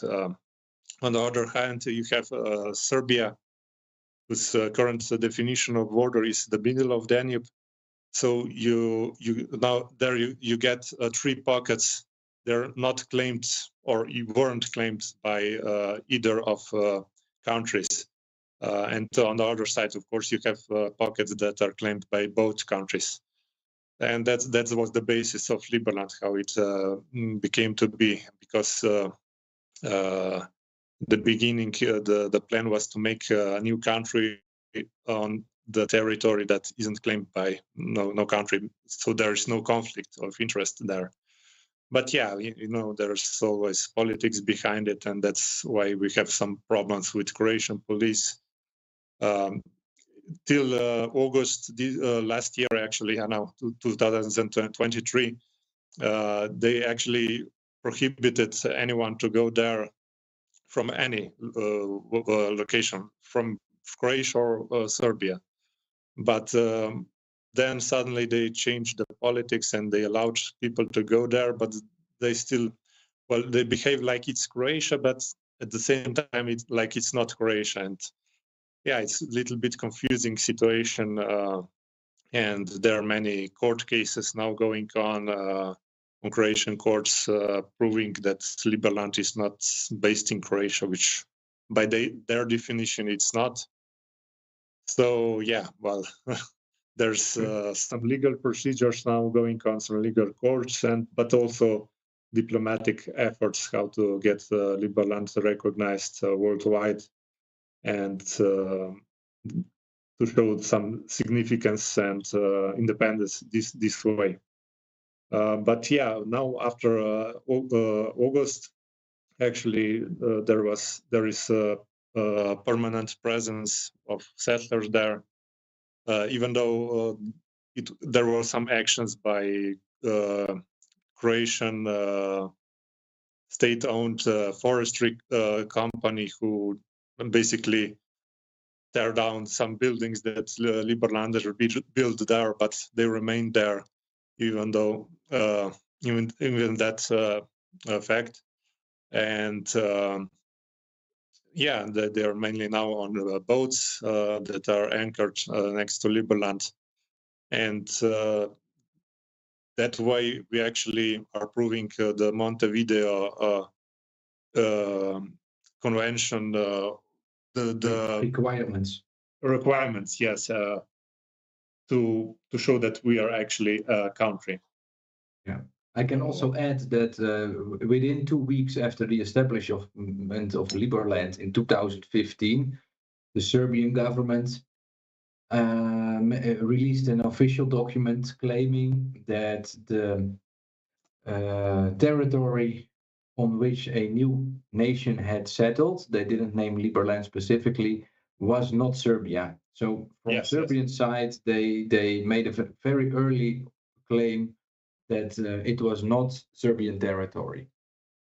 So Serbia is very positive and nice towards the Liberland project in a way. Without their acceptance of it being there, it wouldn't have been able to get so far until today. Exactly, yeah. And they also opened now a Liberland office in Belgrade. So yeah, I should have visited. Some way they are quietly supporting us, but of course, politically wise, they have to remain neutral. Or yeah. Yes. They cannot. No, but I like it. I like it a lot because it's it's the same as like a cryptocurrency kind of idea, right? A lot of people come to me and they say, Jeremy, isn't the government going to shut down cryptocurrency? And I say, no, they're not. And the reason is very simple. It's because cryptocurrency, like Bitcoin Cash, the Bitcoin Cash community, 365 days a year, they are doing Bitcoin Cash. The government, they're only fighting Bitcoin Cash 1 day a year, 5 days a year, like whatever. It comes up on their agenda. Oh, we got to stop this. And then something else, and they're onto something else, they're onto something else, they're onto something else. So it's a mismatched battle. Even if the government is much bigger, they only have a limited window of time, and it usually is only in fragments. Like, oh, we got to deal with this. Oh, we're distracted. We got to deal with this. We're distracted. The same thing with Liberland. If you get in there and you get people settling and you get things starting to happen, you get some economic trade going, then by the time some politician is coming along to fuck around with you, then you'd be like, what do you mean? We're here the whole time? And then they will, piss off after a little while. And then somebody new will come in, they'll forget about it. And by the time they come, you've done better, right? So if you just stay persistent, you'll carve out like a option.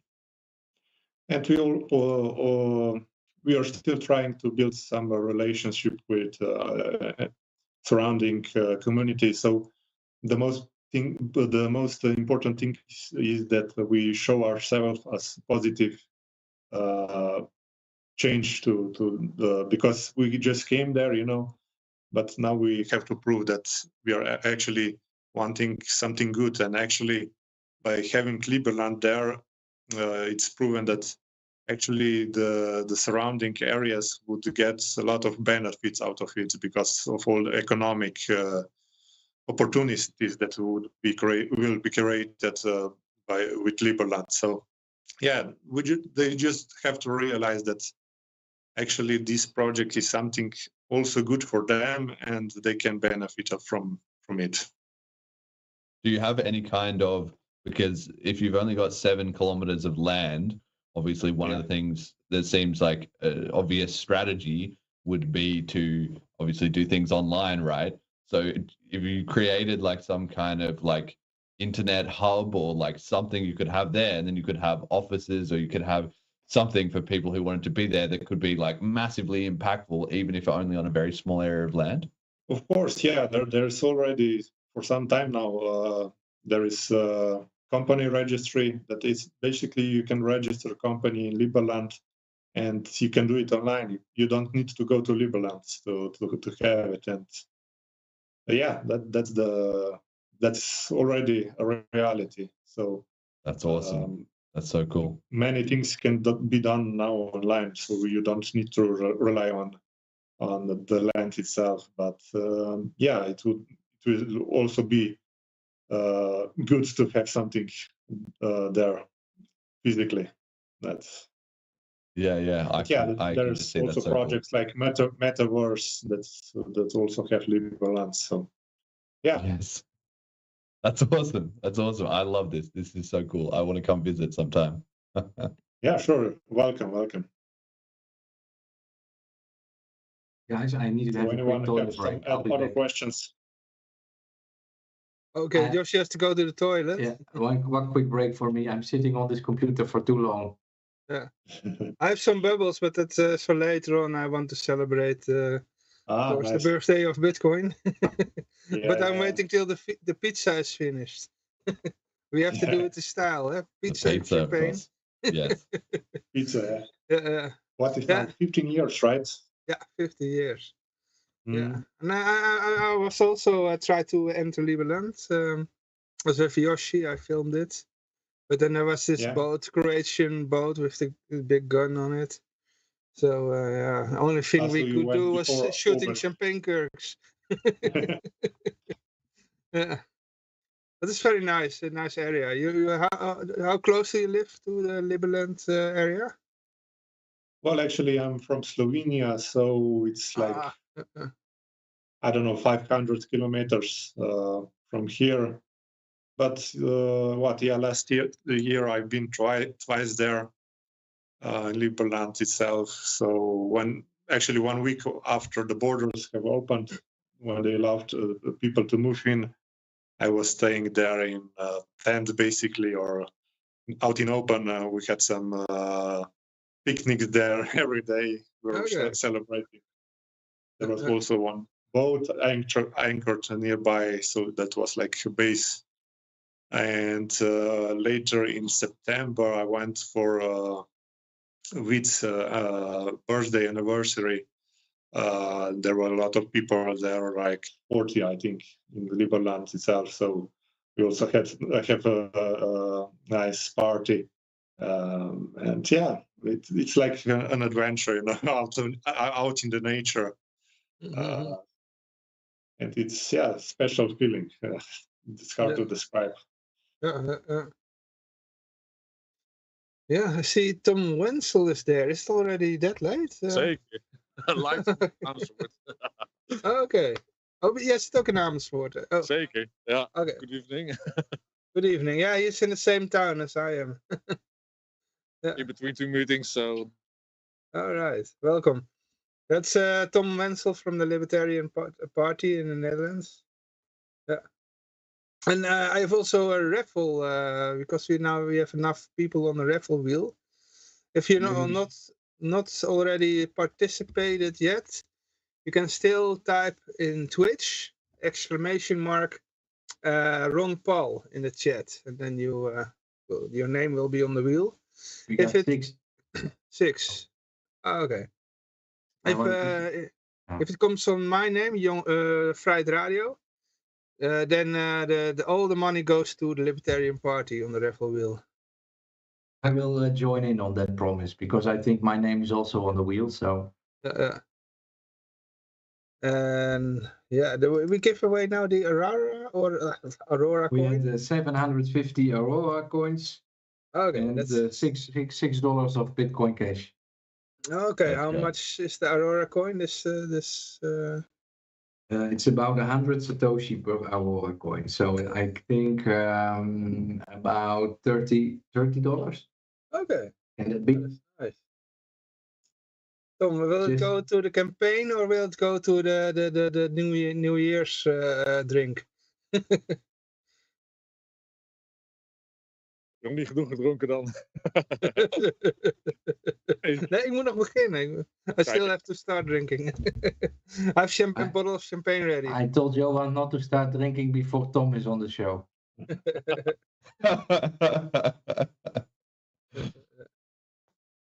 Okay, guys, I will have to leave you now. So enjoy the evening. And Diego, Thanks for showing up and for being here, talking a little bit about Liberland. And all the best for the new year. May all your wishes come true. And hopefully next year again. I hope to still be here in Serbia. Yeah, for sure. I will come to visit you. Okay, cool. Okay. See you guys. Have a Bye-bye. nice evening. Bye. Bye-bye. Even kijken hoor. You have to put on Tom on the stream. The people can hear you, but I have such a luxury position this year. I only have to talk. No buttons for me. Exactly. That's the key. That's how you know you've made it. Once you've got somebody else pushing the buttons, that's it. That's when you're past a hobby project. You know, you're going pro. Johan has the multi-stream available, which is a lot better than just my Twitch. So, but what comes with that is that you have to press the buttons. Responsibility. The man with the power. No, I just want to make a little comment on Liberland myself, because I have sold all my participation of Liberland in the last year. I think that I really wish all the best towards Liberland, but as I already made clear before, or I said a couple minutes ago, it's too small of a territory to really service the entire world. And I believe that the solution is not political, it is not monetary, but it goes even deeper, and it has a need for a spiritual awakening, and that's what I'm going to focus on. So I sold all my participation. Actually, I sold the money that I once put in. My participation has been put on zero by the Liberland project by claiming that I have only caused damage to what they want to do. That is a story for a different day.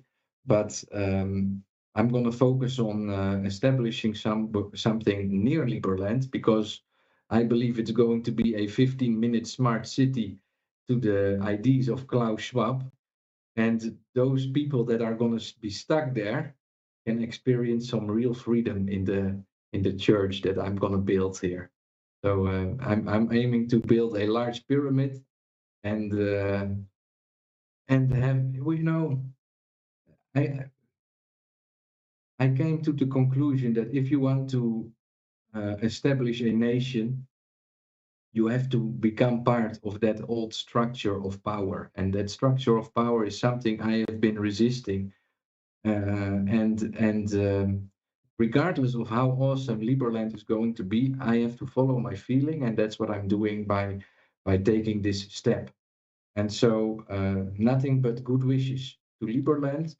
But for me, I'm trying to, do it my way, you know. So I think that's smart. You gotta you have to work within the constraints of the existing system. I try to be very pragmatic. I think it would be nice if we could all get along and everybody could be peaceful and understand sort of libertarian ideas. But the reality of the matter is that you're going to have most people are not going to care one way or another, and some people are going to be very authoritarian, that it's in their nature to always want to control, and so they've created all these systems and so forth, and you've just kind of got to, like, that's one of the great things about Bitcoin is, like, it was created and it's had its own problems along the way, but it was sort of able to exist, parallel to the existing system, but in a very messy way, which always benefits the more freedom. If the more messier it is, the more controlled it is, the better it is for the authoritarian. So I think, it's smart. You've got to understand the realities. Otherwise, you're not. If you're too idealistic, you're just going to struggle. But you've got to be a bit pragmatic and got to be smart, basically. So maybe I'm missing out on that because I have, maybe it is all too idealistic what I'm doing, but so far so good, and I'm glad to see, for example, a Milei from Argentina already being a Liberlander from before, and if one recognition is in, many more will follow. I can really see it cascading. So that pizza looks amazing. You got the pepperoni there. Oh man, I love pepperoni. I always get pepperoni pizza. Yeah. Have we already spun the wheel or not? Not yet. No. Have you already introduced Tom?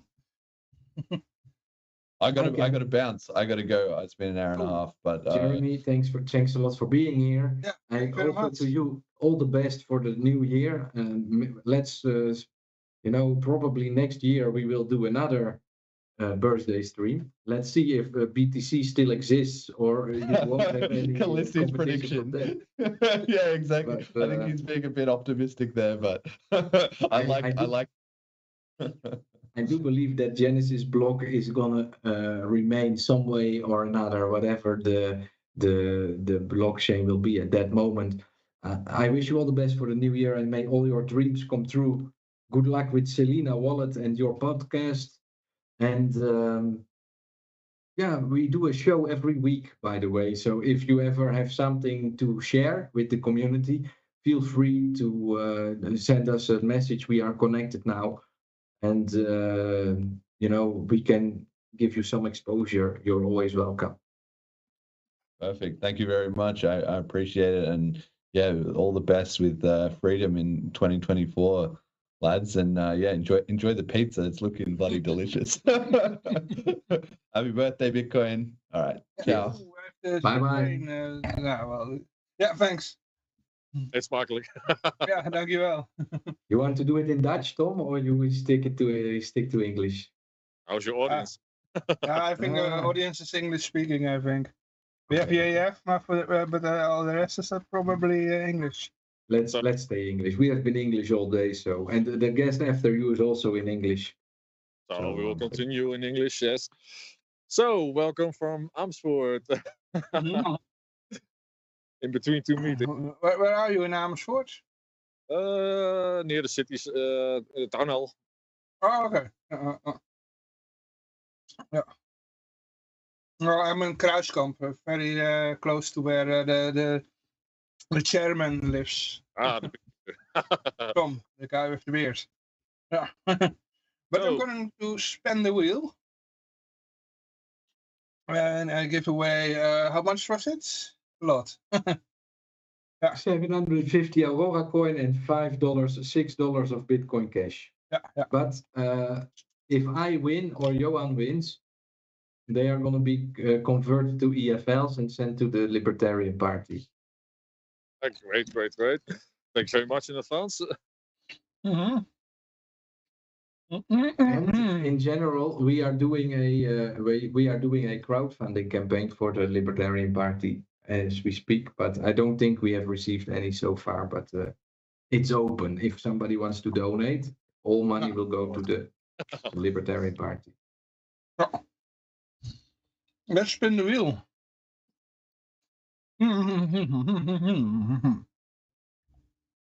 Here we go.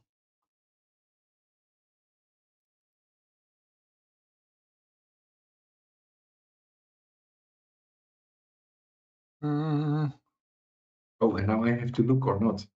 Yeah, it's I couldn't see it very well. Well, I'm late. But if anybody, I'm not late. Wait, I'm looking at the spinning wheel right now. The delay, yeah.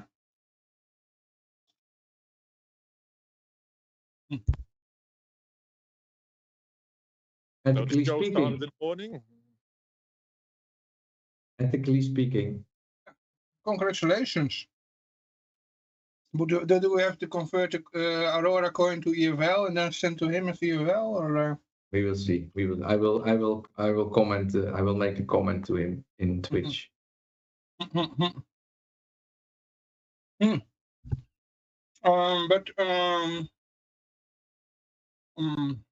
cannot unmute it. Oh, I cannot write him because this user has disabled direct messages. Please send me a message. Ethically speaking, please send me a message. You got 12 months to do so.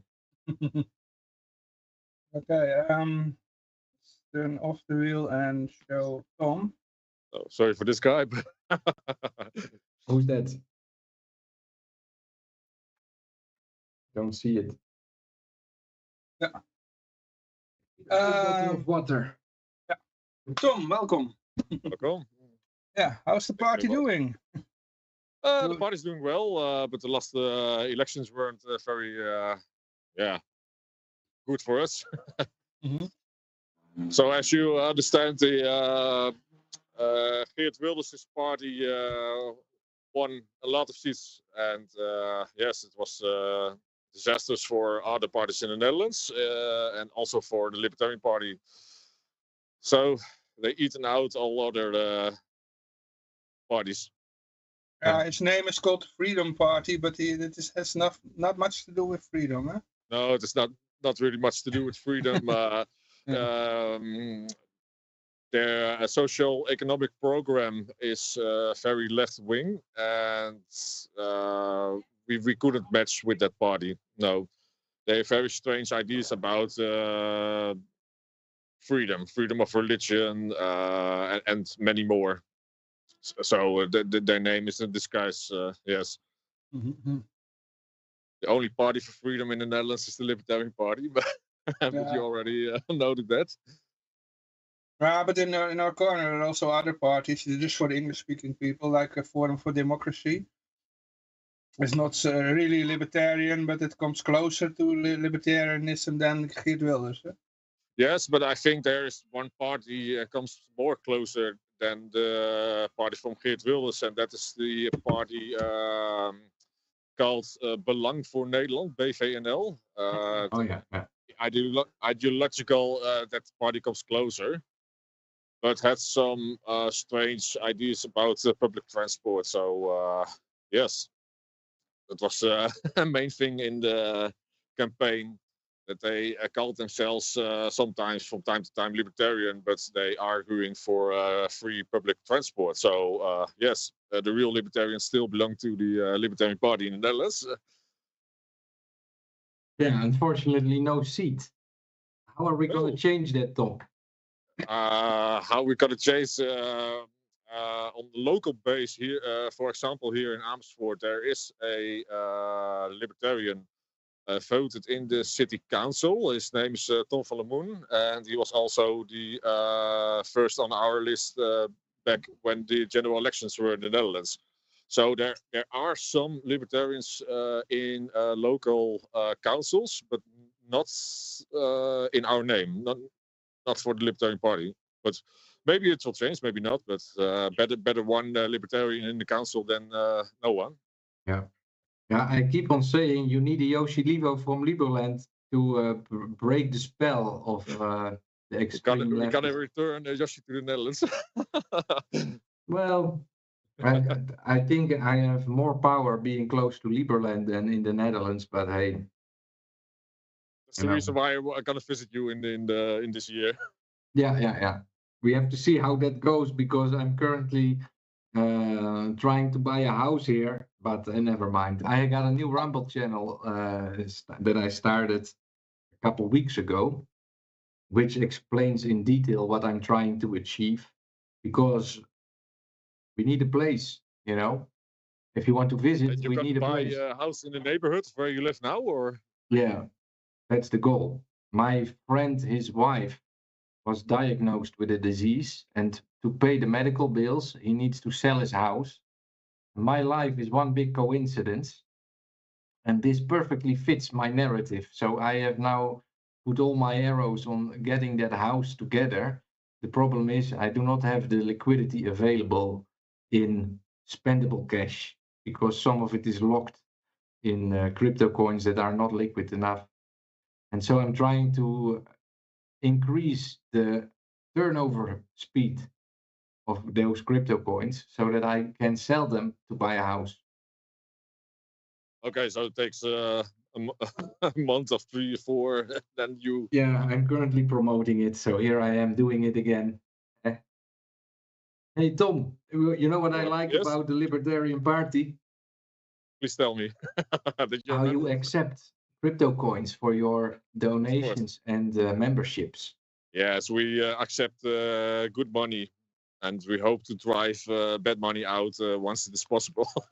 I have given away a couple of memberships last month, and was able to pay with the Dutch Bitcoin, e-gulden EFL, which is a great use case to spend some of that money.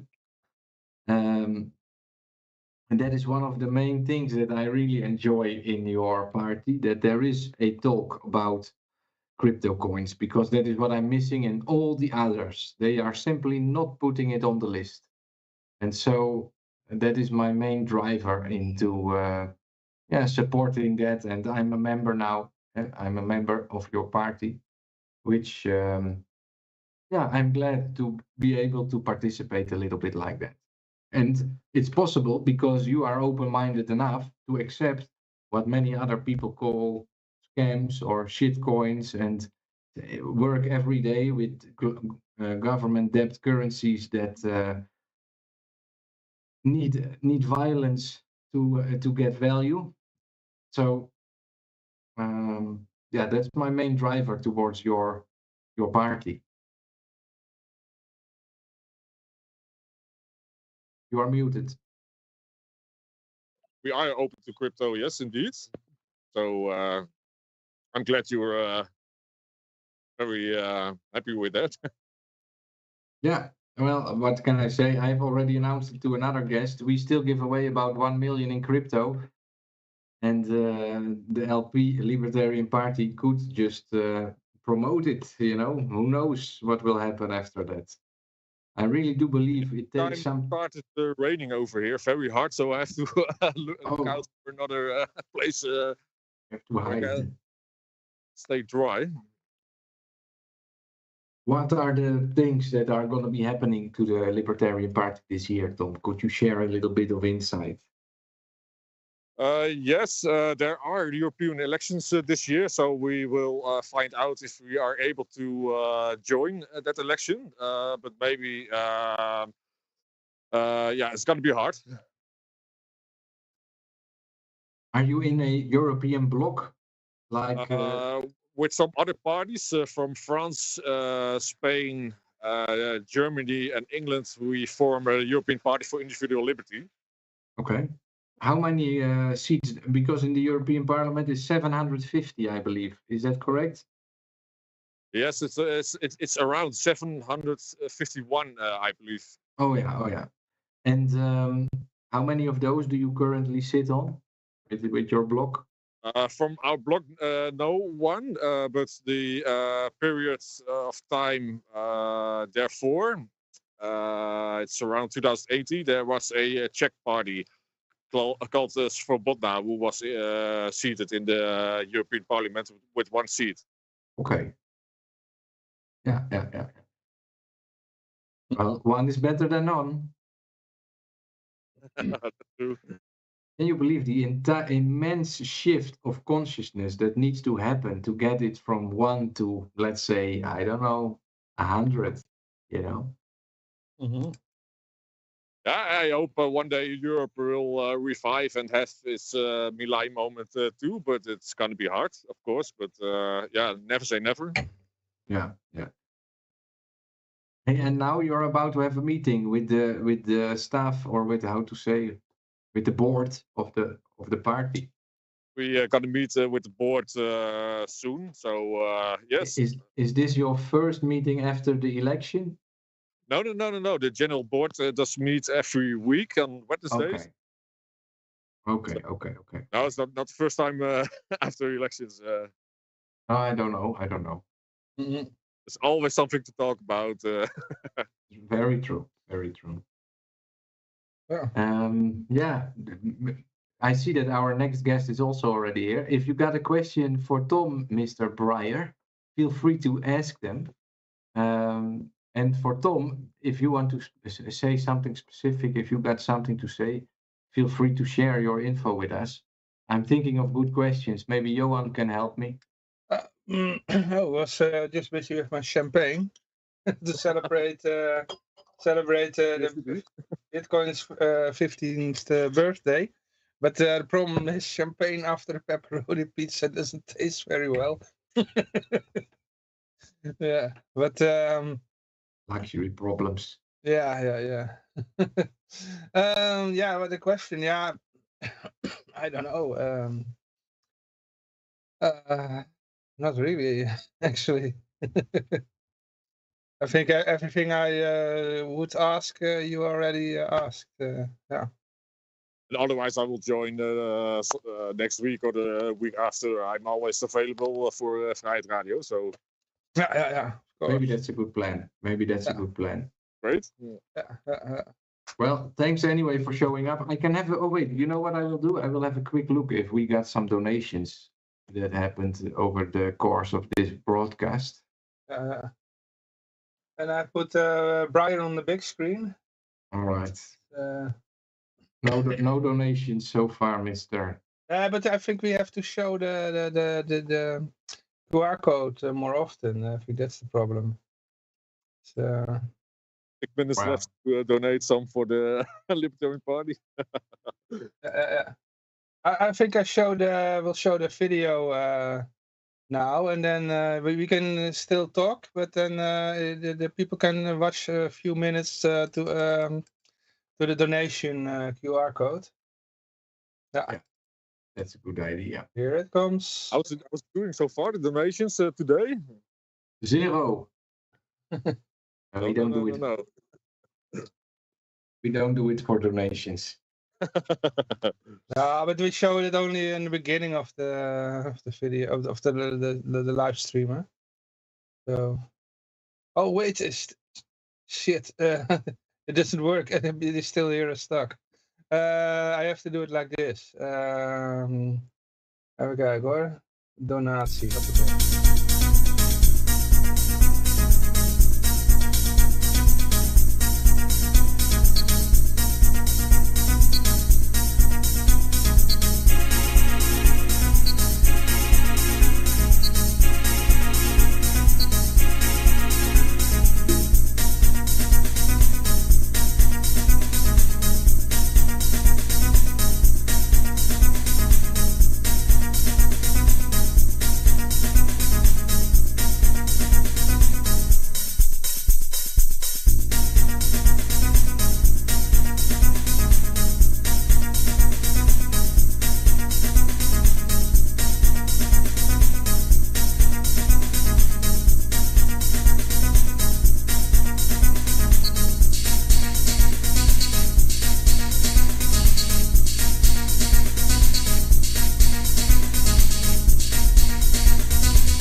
We're back.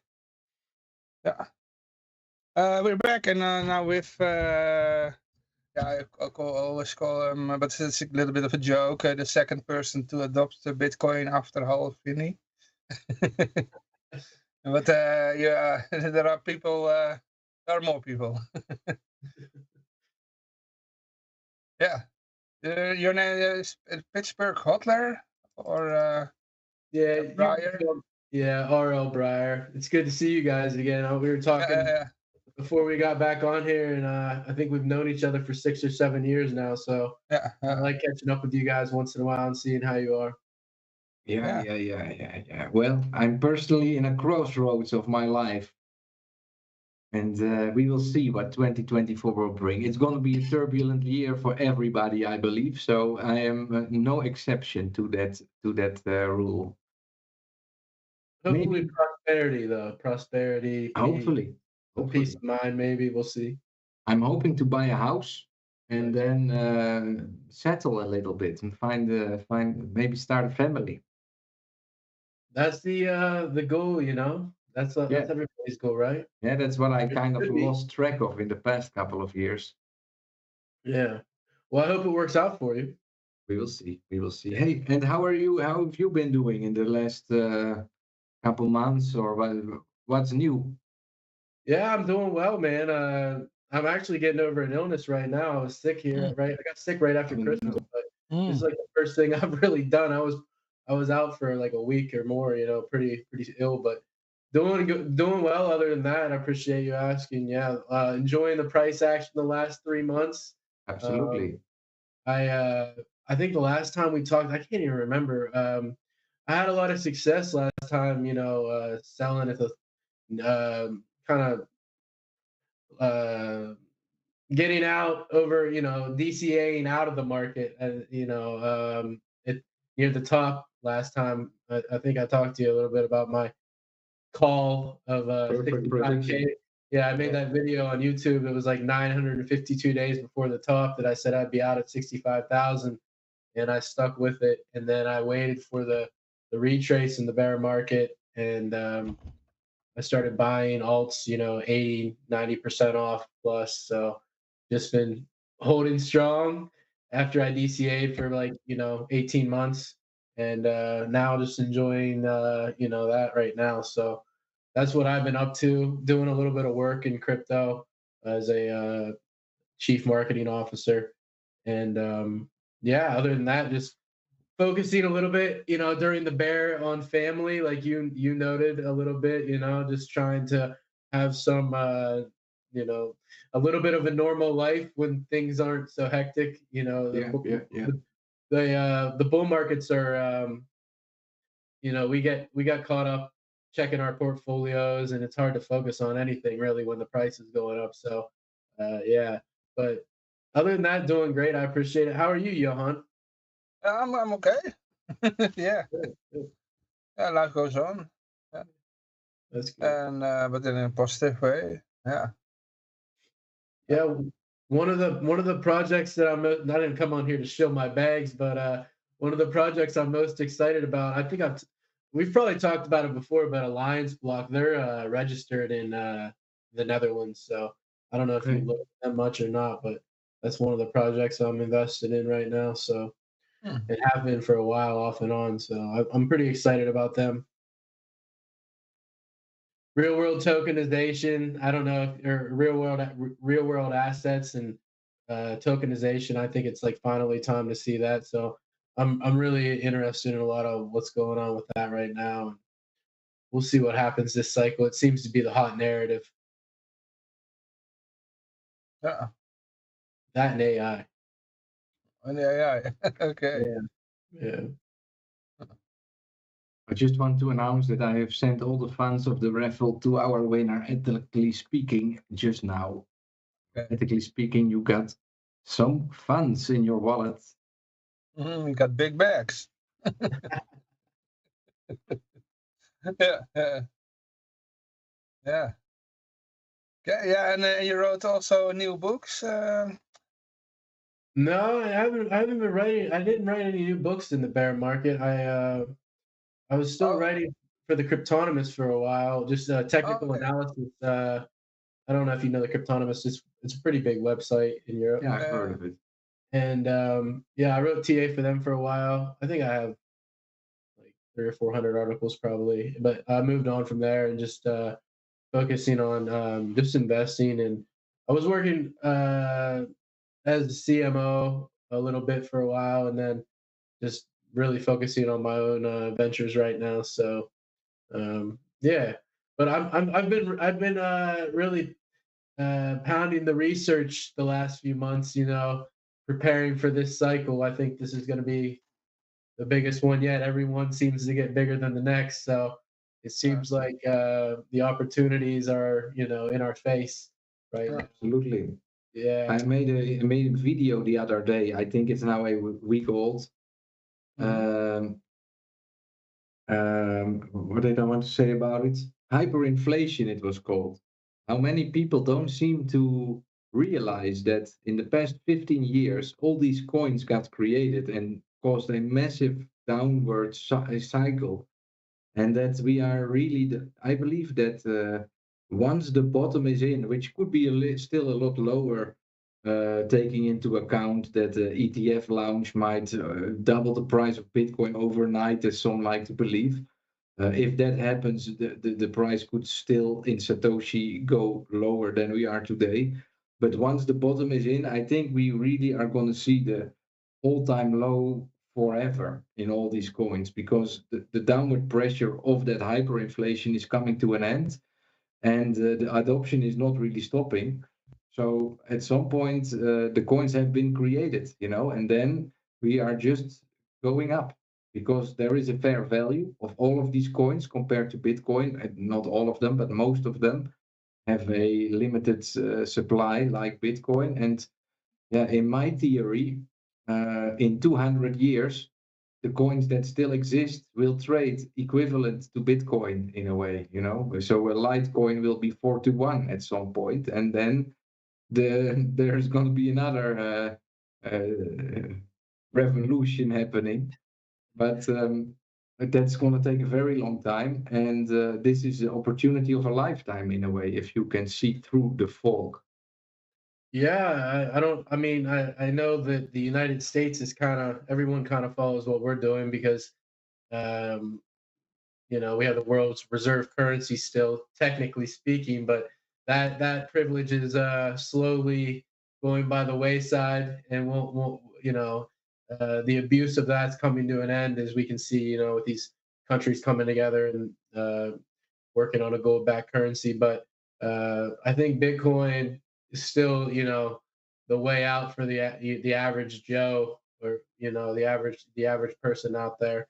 Not financial advice, but it seems like it's here to stay. I mean, we're getting together here on its 15th birthday of the Genesis block, so it's insane to me to believe, it's been 15 years. So, but it's a special thing to me because when this thing first got really kicked off, I found it in late 2009, somewhere in there on Twitter, and it was just people that it was still a very scary thing to be involved in for the first handful of years. People didn't know if you were going to be arrested for owning Bitcoin or what was going to happen. It's really hard for people that come in today to even really understand what that time was like, because it really was like the true anarcho-capitalist, just techno-anarchist, libertarians that were just like hardcore proponents of like sound money. And now we're to this place where you have people that endorse the government buying it. It's just a weird.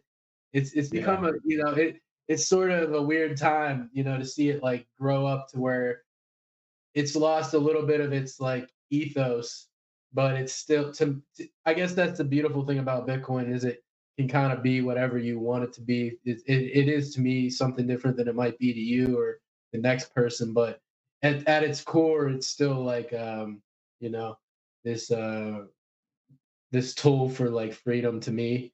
So that's really what it is to me. It'll always be that, even if it's been diminished in some ways, but it's still really important for the big money to be allowed to jump in. They just need that regulation, right? So right. That ETF is gonna be a big game changer, I think, in the way how the game has been played so far.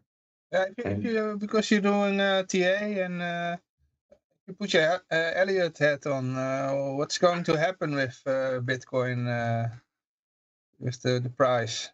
The TA hat. Yeah. I've thought about this a little bit, or a lot. We've had a lot of time to think about it. This has been in the works for years. I don't see. There's all these wild predictions, and I did a pretty good job of nailing the last one. They pushed the price 6% higher, so I predicted 65K, and then it went to 69. It actually hit 64,990, pulled back, and then double topped at 69,420 last time around. So, but I don't expect to be that close this time. I'll be out. I think around 6 figures to 115,000 is, I think, where I'll be personally, probably 80% out of the market. But I don't think that it's going to move the price maybe as drastically initially as people think. I think maybe like it might move the price like $10 to $15,000 per Bitcoin, because if they bring in if the ETFs bring in, like, let's see, 10 to $20 billion. I mean, how much is that going to move? The BTC market cap is 845 billion. So yeah, I think it might only move the market cap like $5,000 to $15,000. The first year. I think everyone's maybe overestimating the immediate causation, or whatever you want to call it. But over time, it'll definitely. I still think $250,000. I think fair value for one Bitcoin, with, like I said, nothing ever I say is ever financial advice, but fair value to me for a Bitcoin is probably $250,000. I think that's. But I don't think that being said, I don't think we'll go there until closer to the end of this decade, maybe. I don't think we'll probably go past 150K this cycle, and like I said, I'll be out at 115K, because lost in the sauce and all this stuff is each cycle we have this data over time that we can look at, and there are diminishing returns on these large cap cryptos like Bitcoin, Ethereum. Each cycle there are diminishing returns, and I don't know if the ETF's enough to go against that data. So we'll have to see. But that's my prediction, or at least my personal plan is to be out of the market by 6 figures. I plan on being 70-80% out probably. There's currently a huge spread on the futures market, and you can currently buy a Bitcoin for 45,000 is the price. And the sale price of a Bitcoin in December of this year is currently valued at 57, I believe. So that is basically a arbitrage move that the only risk you have is that the platform collapses before December and you lose all your money. But you can buy on that platform one Bitcoin today and sell it for 57. Yeah, I went on a podcast late in 2022 when the price was, I think the Bitcoin price was 19,000. It was almost right at the depth of the bear market. And I said that I really believe that the price, we're heading into a new year. I really believe that the worst of the bear market was over. You can look this up. It was with the Cryptonomist. And I think it was for the Nemesis metaverse. And I said, I think it'll trade between 15,505, which was the bottom, and 40. I think I said 40 or 45K. So, I mean, I've been pretty accurate. And then, historically leading up to the halving, we've seen these nice runs, and then in the month or two prior to the actual halving, you do have a typical retrace. So I think right now we're a little bit ahead of schedule where I would have thought we would be. So I wouldn't be surprised if we traded sideways into the halving, and then we didn't see the supply shock for another year, because the supply shock typically doesn't, hit for like a year after the halving, or historically something like that. So I expect this bull market to last until sometime in 2025, most likely. If history repeats again for the fourth time. So. Not my best timing to be buying a house then. And the reason if interest rates go down, we'll see. I'm on the I'm on the same path as you. I'm looking for a property, so yeah, I'd like to do the same thing, but I don't want to. I don't want to buy with these interest rates right now. I'm gonna buy it with cash. That's the way to go right there. Yeah. Yeah. But yeah, the thing is, my visa expires this year. I've been in Serbia for 5 years, and so I need to make a decision. Am I going to stay or am I going to go back? If I look at what's happening in the Netherlands today, I don't want to go back. So I'm probably going to stay. I really enjoy it a lot. Liberland has a lot of traction. And I can see how that is going to, become a lot bigger and really establish something. At the same time, I still got my Dutch Bitcoin that I really believe at some point the Dutch people are going to adopt, at which point I will be able to finance my projects that I got in mind. So I can really see something beautiful still, but I've just been a couple years early with everything, I feel it like that. I wish I was just a little bit later, but hey, nobody's perfect in a way, and I'm not complaining. I'm not complaining.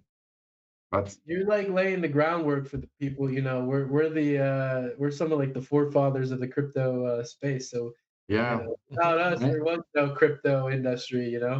I've been giving away so much over the past couple of years, and now I'm like, oh man, I wish that I had it. I had all that liquidity at hand right now, but it's okay. It's okay. I'm sharing my videos, and I believe that the story that I bring will, at some point, somebody will see that there's some money to be made to do business with me. So Yoshi, most of the EFL you gave away is stuck in some wallet and somebody forgot the password and keys. Well, I sold a good amount at a nice Satoshi price, which is still a lot higher than today. But I'm just, I'm looking at society and I'm thinking, how is it possible that all these people just let it happen?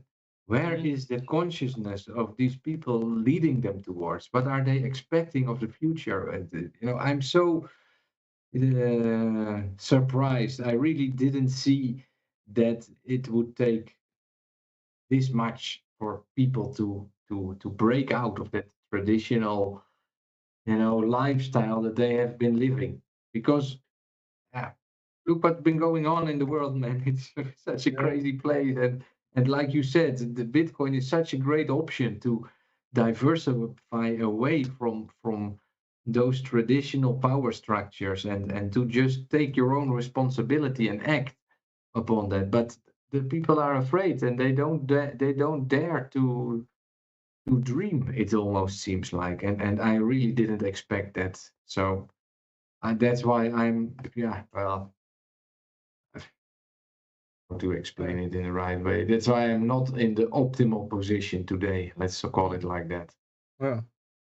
Well, there are some good things to look at. While there are a lot of intellectually lazy people still, there are, I think that's the major barrier still to Bitcoin and the success of crypto. But with the ETF, I guess that is like a positive, that the lazy people that really don't want to work on their own self-custody or really learn anything about it, they can just say, hey, give me some Bitcoin in this fund or whatever. But there are some positives, if we want to start off 2024 optimistically, we can look at Twitter. I think what's happening on Twitter is super bullish for freedom. Absolutely. Yeah. I 100% agree. As bleak as it looked 2.5, 3, 4 years ago with everybody being kicked off there, I think Elon really has surprised me. I have to give it to Elon. Like, I wasn't a big fan of his. I'll just be, straightforward. But he's definitely surprised me, at least on the Twitter realm. So it's pretty positive that people were able to like speak freely there, for the most part again. And that was definitely like one of the things that I was super bummed out about, over the last few years, is that it seemed like they were slowly choking freedom on the social media platforms and things like Hive or Steemit or whatever. I still can't believe that they haven't taken off, because but that's just another thing that we talk about is like people are just the barrier to like learning about crypto and taking responsibility for your own keys and passwords, and it's just some people just don't have it in them. Yeah. And I can understand it, some of the people, but then I watch like these sporting events, and I'm like, man, these guys get so fired up. Like I love sports too, but a lot of these guys get so fired up for these just gladiator games. Bread and games. I said it the other day. I was watching the game with my family, and I'm like, imagine if these guys were so fired up for freedom, what we could accomplish. But we're still, I think people are waking up, slowly too.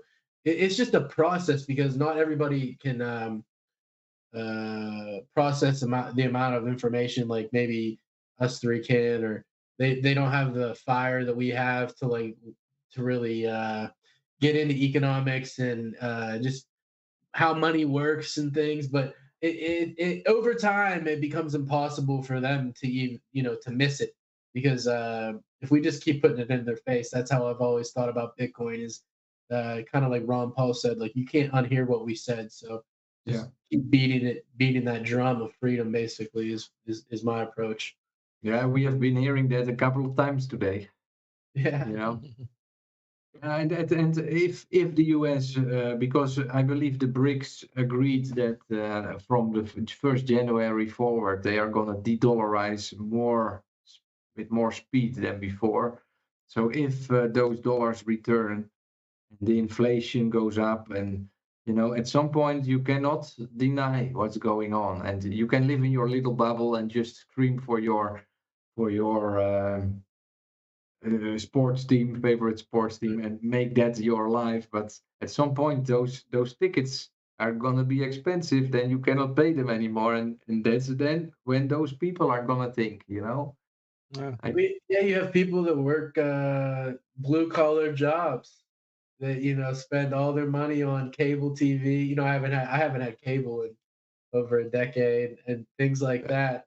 And instead of investing that little bit of money and seeing it compound over time, they're giving it away to these people that really view them as just like a useless eaters is the name these days. Yeah, I mean, or the people that are going to eat the bugs and like it, basically. Yeah, that's really what it comes down to, is that a lot of these people are, not drugs and computer games. Yeah, they don't even know. They don't even know what's being set up for them. So no, but at least we have some refuge in crypto and an alternative to. It's crazy though. Just today, I think it was today or yesterday. I think it was today. The U.S. on balance sheet debt crossed 34 trillion, and I believe they've added $1 trillion to our national debt in the last 3 months. So the writing is on the wall. Anybody who doesn't understand what is happening, there is no way out for the U.S. dollar.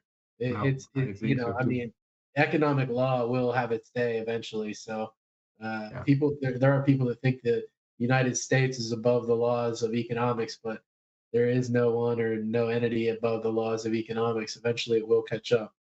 Yeah. All right.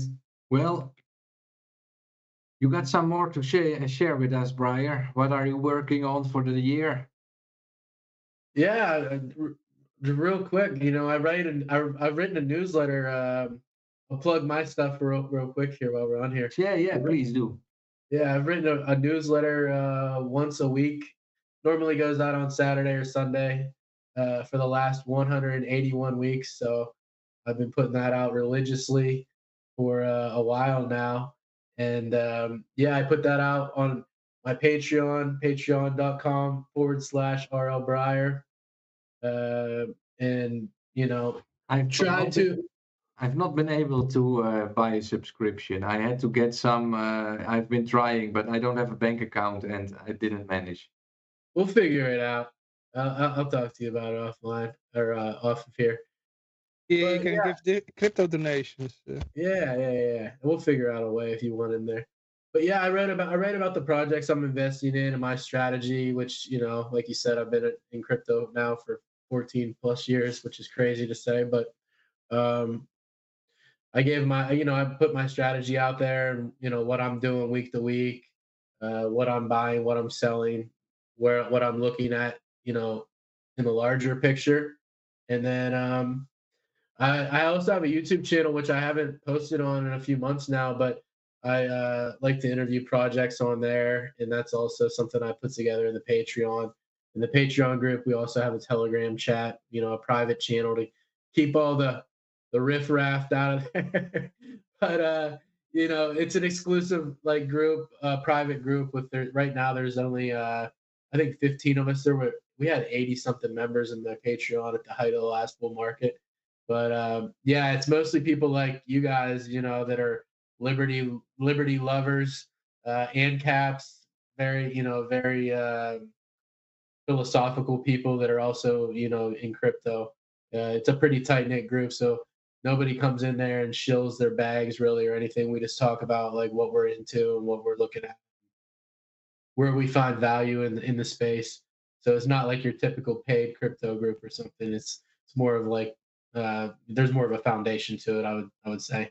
What else am I looking at? In crypto, I think this is going to be, I think we got a chance to hit $8 trillion market cap, aggregate market cap this time around.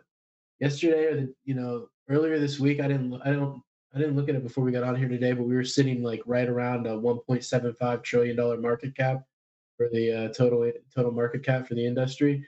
So with that pullback, we might be at 1.65 or something. I don't know, something like that maybe. There was a pullback today before I came on here. 1.64 trillion is. All right, I was pretty close without looking. Thank you for looking that up. Yeah, so crypto went down during our celebration. Yeah, they wiped out. I saw they wiped out $103 million worth of longs. There's still people trading this market with leverage, which I can't figure out. But I guess it's a free market if people want to gamble with their money, let them. But yeah, they wiped out over $100 million in longs in 1 hour. Yeah, so I think we'll probably proceed back up. But yeah, 45K is a strong overhead resistance. But it looks like 42K is equally a strong support right now. So we're kind of just bouncing in between 42 and 45K. We'll see how long that lasts. Wouldn't be surprised if we broke. I thought we were going to break down last week and maybe retest 38K, but there seems to be some sort of equilibrium in this region, so it might just bounce around here for a while. But yeah, there's a handful of projects I'm interested in. I'll just rattle them off real quick in case anybody's interested in looking them up. Nexera is the ticker for Alliance Block, the one I mentioned earlier. They're registered in the Netherlands. They're working on tokenization, decentralized tokenization. Also, the Relio network, real estate tokenization. I think that's massive. That project is up huge this year. I can tell you, in the last 12 months, it's up 3,294%. In the last 30 days, 370%. So very bullish on that. And then my layer one, which is really pivoted into a blockchain operating system for all layer ones or anybody. It's basically all layer ones as far as I know, is Near Protocol. I still think Near Protocol is one of the strongest projects in the space. Their team is proven that, they don't have the hype. They don't have great marketing, which is something that, in this space is kind of important. But I think that they're going to get more and more popular as people realize that they've built, they were one of the projects building in the bear market. They don't get the love that Solana and Avalanche get, but as far as daily active wallets, they still have the number one. At least last month, they were number one for daily active wallets, at least a few days, I think. So they have some, and it can scale. I saw someone sent, I forget what it was, $5 million transaction or something last week, and the fee was $0, or it was 0 cents.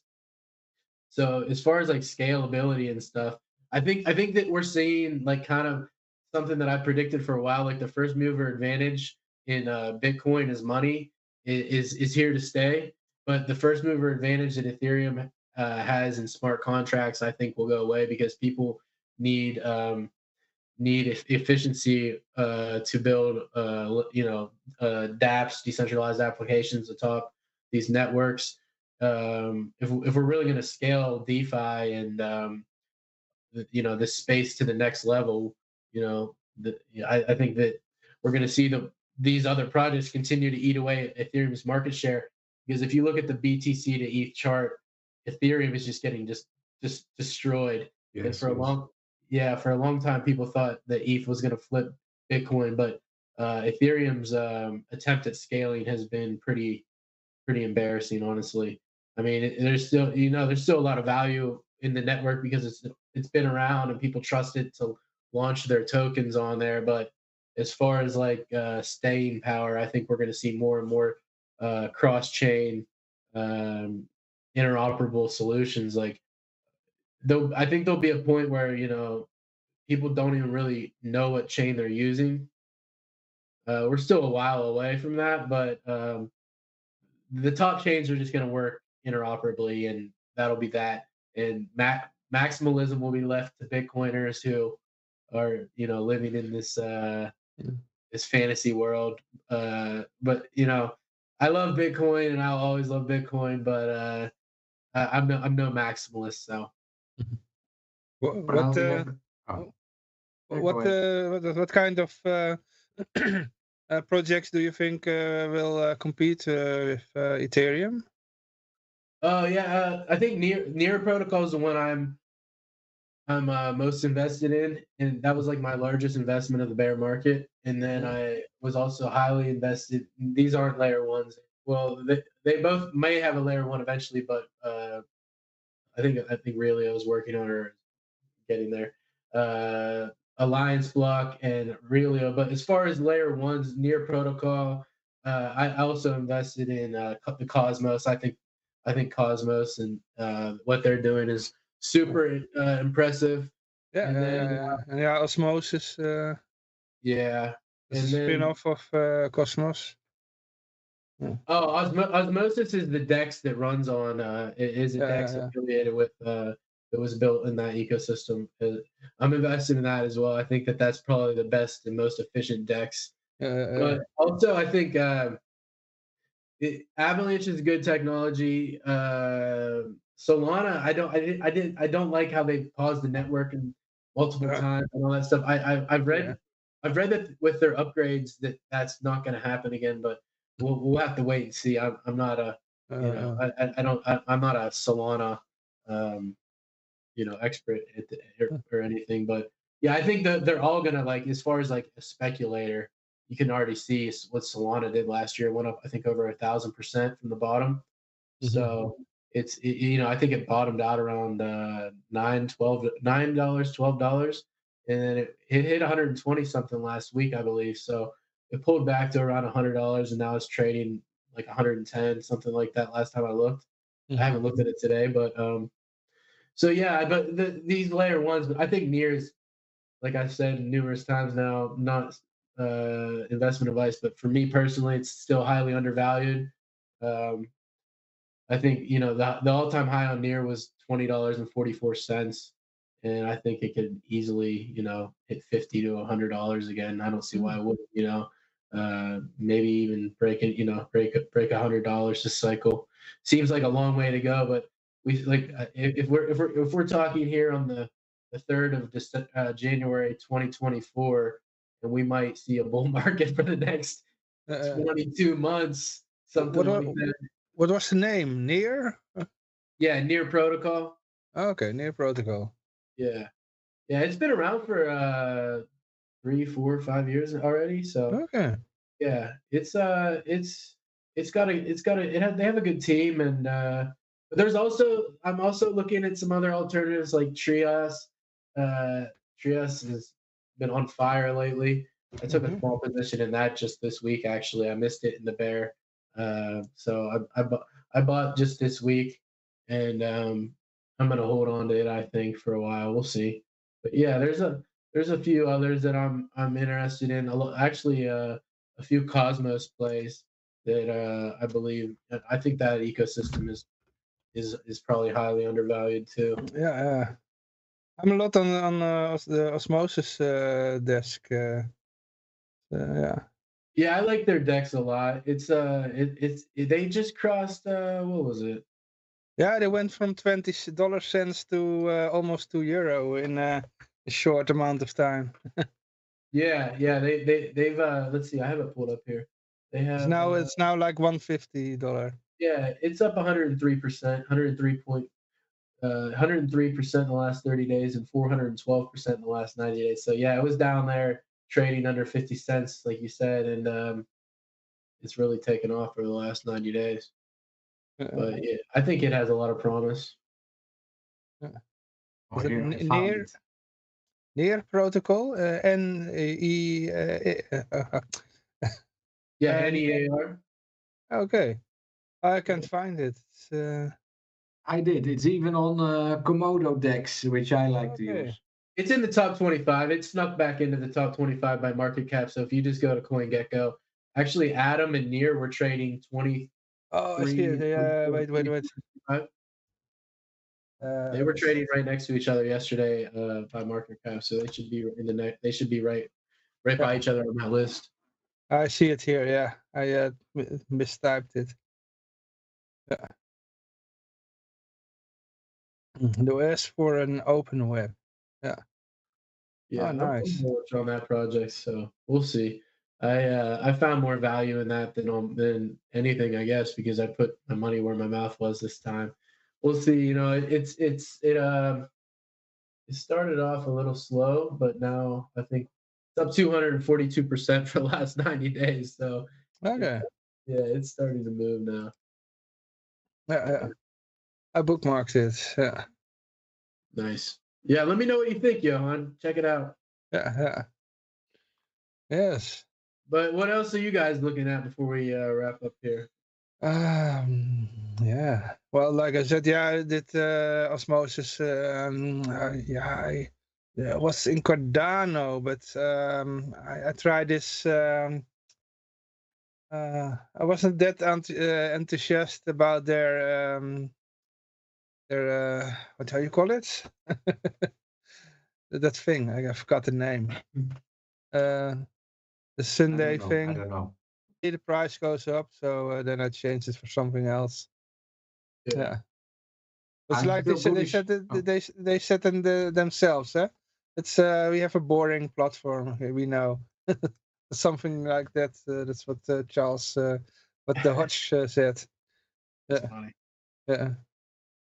I remain bullish on community coins. I think at some point when people really want to use a crypto with people that they live with, you know, they are aiming for a more local approach towards blockchain.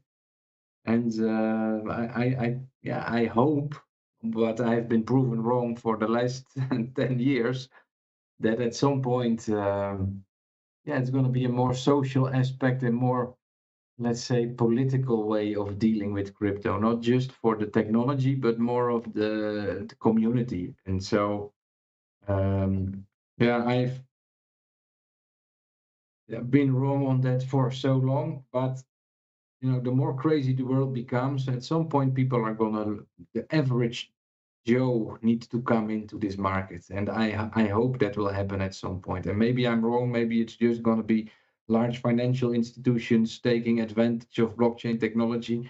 But I really think that I like proof of work coins with a limited supply, you know, and that the Bitcoin at some point is just going to be unspendable because of the fees. And at that point, I think people can, hopefully they will start to recognize that you don't need a Bitcoin to have digital scarcity, you know. So for example, a Litecoin is very low today. That is what I like. But also with like what I always call the Bitcoin of the Netherlands, I'm waiting for these Dutch people to finally start to get it, but so far not yet. I hope to finance that house with EFLs. Which one do you call the Bitcoin of the Dutch? The EFL. Oh yeah, e-gulden. Yeah. And so if I manage to buy a house with that, I think that could be kind of a breakout that can be used to prove to people that it's not just all imaginary internet money, but that you can actually really do something with it, something like that. So, yeah. Well, we're waiting for the guy that actually bought his house with Bitcoin. Peter is coming very soon online. Oh. Yeah, Peter, I spoke to him yesterday. He will drop in around 8 o'clock. What time is it now? It's 20 minutes to go. 20 minutes Yeah, ago, and then we got 8 Peter o'clock in the coming. Netherlands. That's like, I think, 2 o'clock in Pittsburgh. Yeah, it is. Yep. What time is it in Serbia? It's the same time as Netherlands, same time zone. Europe is very small. I mean, it fits in an average state in America. And they tweak the time zones a little bit here also. Yeah, you could probably fit all or the majority into one of our big states, right? When the sun is already down in Serbia, the Netherlands is still light, but it's the same time zone because they like all Europe to be in one time zone. So I think the guy with the mustache did it, This German guy with his mustache. What? Did what? The name we shall not mention.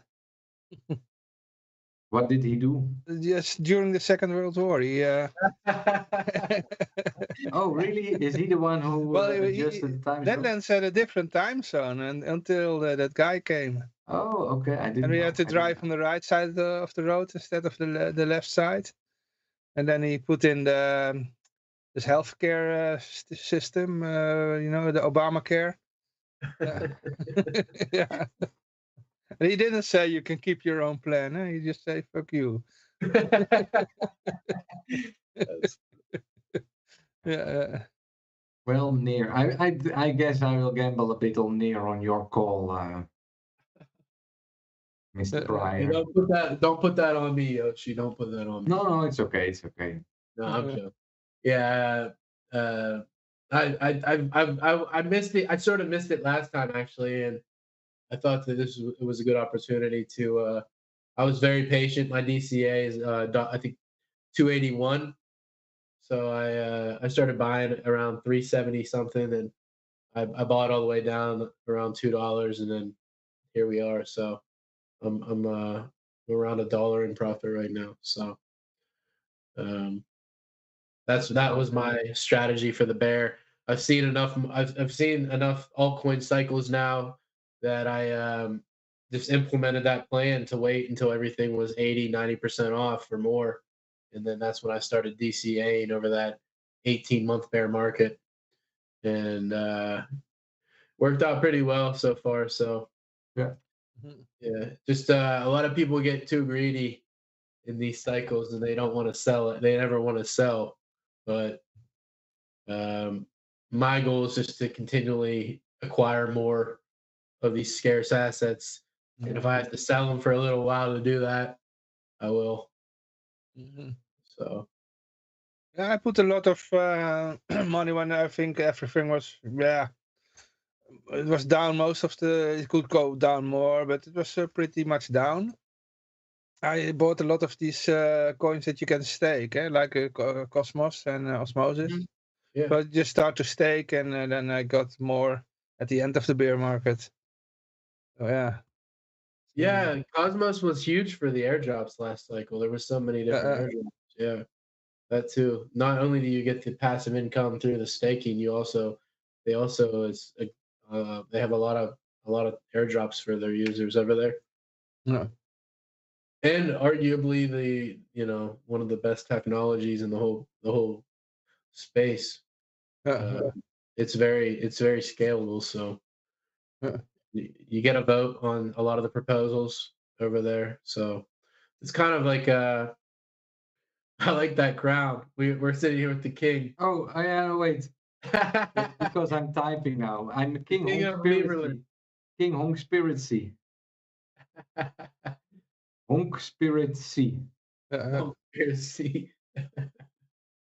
But I've been in a lot of those staking coins, but I think Cosmos and Osmosis was like I got the most profit there.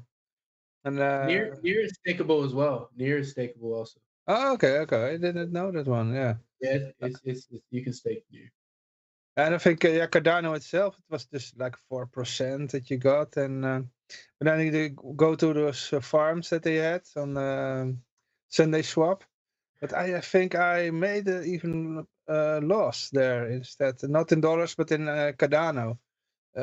So I got less. I got less back than I did. So yeah. Hoskinson is a libertarian. He's a yeah, but I think a minarchist then. A minarchist? Yeah. Okay. Yeah, I think you're right. Yeah, he believes in like the Constitution and stuff. I've heard him at least talking about like a constitutional republic. Yeah. At least in yeah. The first time I heard about him, that was I think even before he was into Ethereum. That was in the very early days of Bitcoin. He was doing a lecture on Bitcoin for the Libertarian Party. He must have been really young because he's what, like 30 years old maybe? Yeah, and it was I think just before Ethereum, or he just started with Ethereum. I don't know. It was in the early days. Yeah, he's a really young guy for how much he's accomplished. Very young. Yeah. It's pretty crazy what came out of not only Bitcoin but Ethereum. Like you have Hoskinson with ADA and Cardano, and then you have obviously Vitalik with ETH, and I'm drawing a blank. What's the guy who created Gavin Wood with Polkadot? They were all co-founders of Ethereum. Those are at least the three, like off the top of my head. Pretty amazing. And then we haven't even talked about Polkadot, but it's also solid. I mean, it's probably, as far as like trustworthiness and building slowly, trying to build something that endures instead of just something fast that breaks. They're probably as solid as anybody out there. I'm not invested in it, but I have owned some before, and I think that project you can kind of it kind of moves like a little bit like Chainlink. I'm not in Chainlink anymore because our opinions diverged. They're a little too closely linked to the World Economic Forum for my liking. But as far as like price action, Polkadot and Link both were, I think, peaked out around $52 and $54 or something like that last cycle. So I wouldn't be surprised if Dot made a move here soon to catch up with Link. If history repeats, there's nothing really says that has to happen, but they haven't really diverged much in price in the past, and there's a little bit of a gap right now. I think Dot's trading around $8 or $9, and Link is like 14 or 15. So I wouldn't be surprised to see. Wonder if you can trade that pair. Yeah. I have to do a little thing because I don't. Oh no, I think Peter knows about this. That we're here. Usually we're in another group, so I think he knows about this group. But he will come on any moment now. Yeah. I'm moving some bitcoins around. Huh? Hey, if you need my wallet, I'll send you send my wallet over.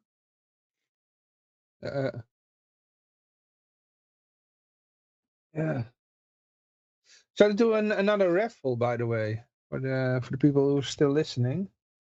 Why not? Yeah. So we're going to do another raffle. This time I gave away some EFL. Let's do just the 10 that I always give away.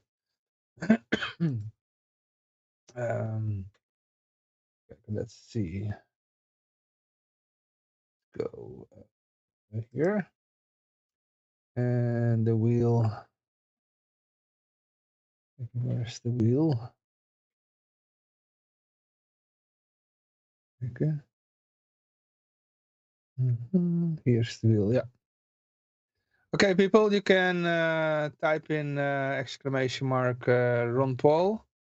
And we give away 10 EFL. And how much is it? Paul, let's go. Yeah. 10 EFLs at the moment. Let me have a look. 10 EFLs. €2.97. Okay. Yeah. Not bad. Yeah. It's not bad, but I mean, it used to be 5 cents a year ago. no. 1 year ago we were at below 4 cents each. In the January. This was probably actually 1 year ago the lowest price of the year. We managed to hit 50 cents in between, and now we are back at 30 cents. It's going, but if you know, I'm sitting on it for way too long. I've missed so many cycles holding that coin, but it's not all about the profit. Is that the coin you launched? No, I didn't launch it. No. Good. No, it's been launched by some anonymous somebody anonymous, and then he abandoned the project and the community took over. So that's how it's. Okay, I couldn't remember. And it's been called out as a scam ever since. The Satoshi Nakamoto of the Netherlands. Okay. A few listeners. Exclamation mark Ron Paul in the chat, and then you can win a few e-guilders. Yeah. Yeah, one day. I really think that because the beautiful thing about it is that there is a very large fund that was pre-mined that is now in control of this community that is handing them out to Dutch people, and they are not interested in it today. There is still a large amount of them, like 3 million out of 21 million coins waiting.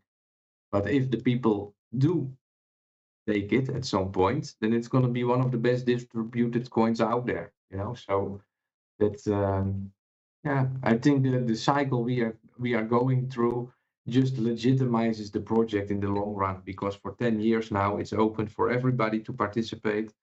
And my best explanation is that the Dutch people belong amongst the most brainwashed in the world, you know. So that's been an opinion you've held for a long time. Yeah, it's difficult to wake them up, but I do believe that if this coin or any of those community coins get adopted, it will have a effect on all of those countries that run a community coin already. So they are kind of in the same group. They aim for this. They have the same kind of goals. They want people to be able to do their own transactions, not on a layer 2 behind the KYC. You know. Mm-hmm. So. Well, before I get out of here, I'll say one thing on that is that I agree with you. I've thought a lot about that, and for a long time, you know, the community projects, you know, in the U.S. The U.S. is so big. There are states that I think if you go out west, especially, they have their own like local currency, which is actually you know, printed, but there's pieces of gold in the dollar or whatever. Oh yeah. I know that one. But in the paper currencies, I don't know.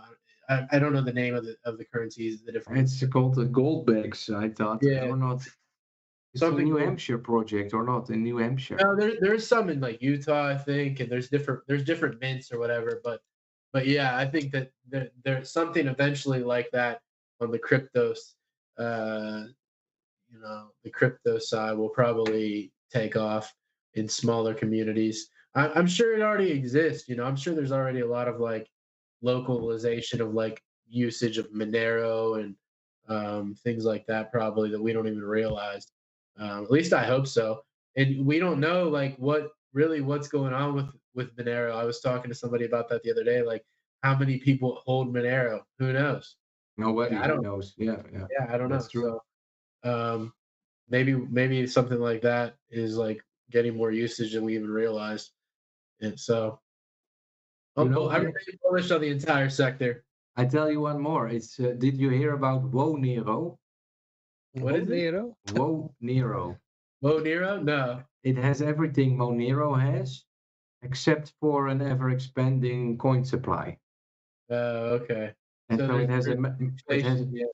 it's capped on 17 million. They are not in circulation yet. I believe the counter now is on something like 8 million.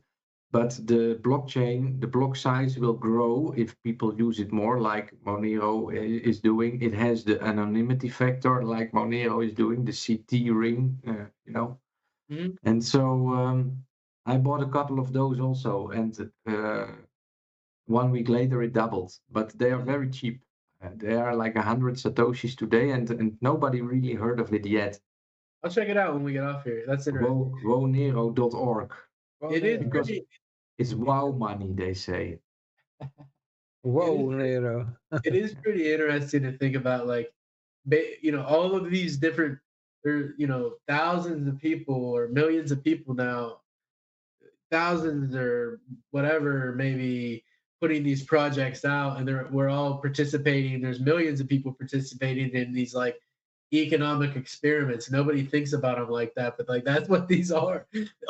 You know, a lot of us are, a lot of us are, you know, we're in it for the economic experiment in the beginning, but that's what still, you know, a lot of these things are is just, you know, experiments. So it's pretty cool to see all these different ideas. Yeah. And I still get excited when I read a white paper or somebody like you, Yoshi, tell me about something like that. You know, it's just what can, you know, what the human mind can come up with. And Privacy is going to be a big factor, I believe, you know. So if there is a real privacy coin, of course, the problem is that Monero is getting banned from all the exchanges because their privacy is what it is. But yeah, in the end, it's for me, it's not so much about being able to trade it. It's about being able to use it to avoid the use of these debt currencies, and that's what I'm hoping to achieve. But that's not the popular narrative these days. So. Right, it's not. It's probably not the best thing to speculate on. But if you want to, if you're using it for a medium of exchange, then and you have the ability to get your hands on it, or you've been holding some already, then that's the crucial part, I guess. But in the you know, in the 16th century, in the Netherlands or in Europe, a lot of people used money from Spain. That was a golden coin, and but there was an inflation because Spain got all the silver and gold from the New World, and you got an inflation of gold and silver because there was a lot of silver and new silver and gold coming in, and besides that, they were also fucking their own money. The money got smaller and smaller in size because they scrapped all this gold from the coin, and so the money got worthless. And when the Netherlands split off, they had a hard fork from Spain. They became the Republic of the Netherlands at the end of the 16th century. The first thing they did, or it was because they didn't have much regulation. I don't know what the exact reason was, but there was a lot of free coinage. So everybody was allowed to print their own currency. And so you had a lot of new currency, but there was only one rule or law.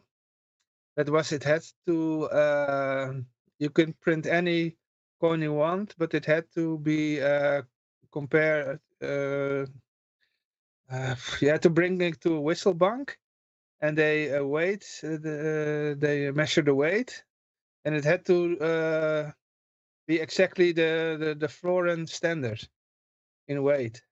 So then you were allowed to use it.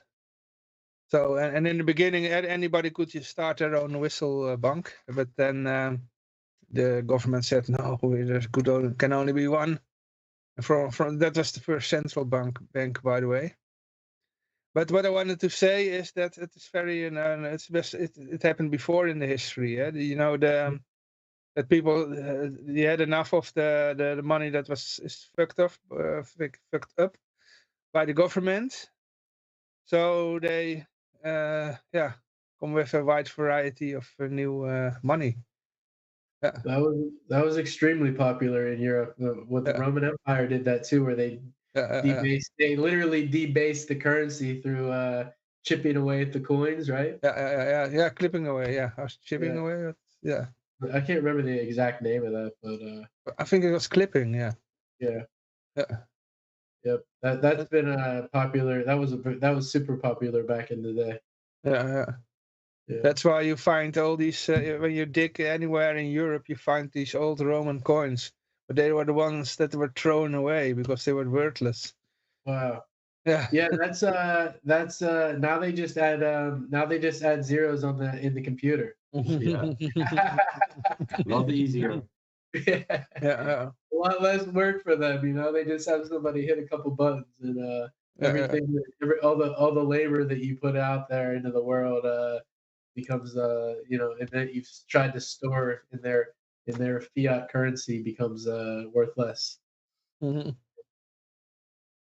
So if I send a message to Peter, sometimes he forgets. He's occupied with something else. Okay, good, Peter.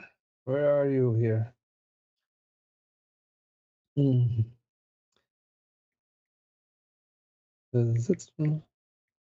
Yeah. Well, let's wait for him anyway. We are going for 8 hours strong, so why not add a couple minutes more? We will do an entire Freedom Radio podcast after this. No. You guys send me the link when it's live or Sure. It's already live. It's already live. Okay. We will send you YouTube video. Cool. I'll put it out. We're streaming on Twitter. I will tag you. We're streaming also on Twitter right now. I'll put it out there. Oh, you must. Now I have to pray my Bitcoin transaction gets processed. I'm using 75.1 Satoshi per VByte. I haven't used the Bitcoin network in a few months, I'll be honest. Me neither. Yeah. I haven't used it in a few years, I think. Since the fees got that high, you went to BCH, didn't you, Johan? Yeah, any coin with Bitcoin, yeah. I still use it for trading on an exchange, you know. If I think Bitcoin goes up, I buy some. But I didn't buy them for real, you know, not on a wallet, you know. Yeah. Oh, I got it in the first block. I got one confirmation. Oh, nice. There's Peter. Hi. Hello. Hey, here he is. Are we in English? We are doing in it in English. Yeah. Okay. What a plunge on birthday Bitcoin party. Yeah. Yeah. Bitcoin. Sell the hype. Sell the hype. Bitcoin. Look. It's a very important word, this Bitcoin word.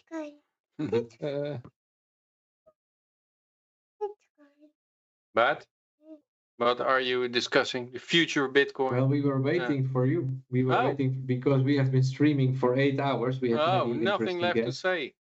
And now it's up to you to tell us what we should end on. What is the end? And just explain today's plunge, for example, or like a long-term future prospect. You just missed it. Oh. Our Pittsburgh hodler has said it all. We're going to have a pullback. Yeah. 32. Hey, I'll let you guys finish off. Johan, I'll retweet that when you tag me in it. And Yoshi. Yeah, I couldn't. Was it Elsie Breyer on the R Breyer 23? Oh, yeah. That's it was going up here, mate. And I wish you a good recovery from the illness. And may all your dreams come true in the new year. Hey, I hope you guys have a lot of blessings and prosperous 2024.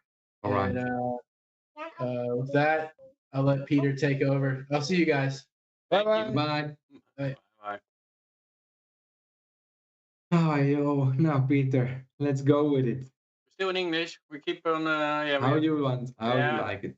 Ja, volgens mij zijn de enige luisteraars gewoon nog Nederlanders hoor.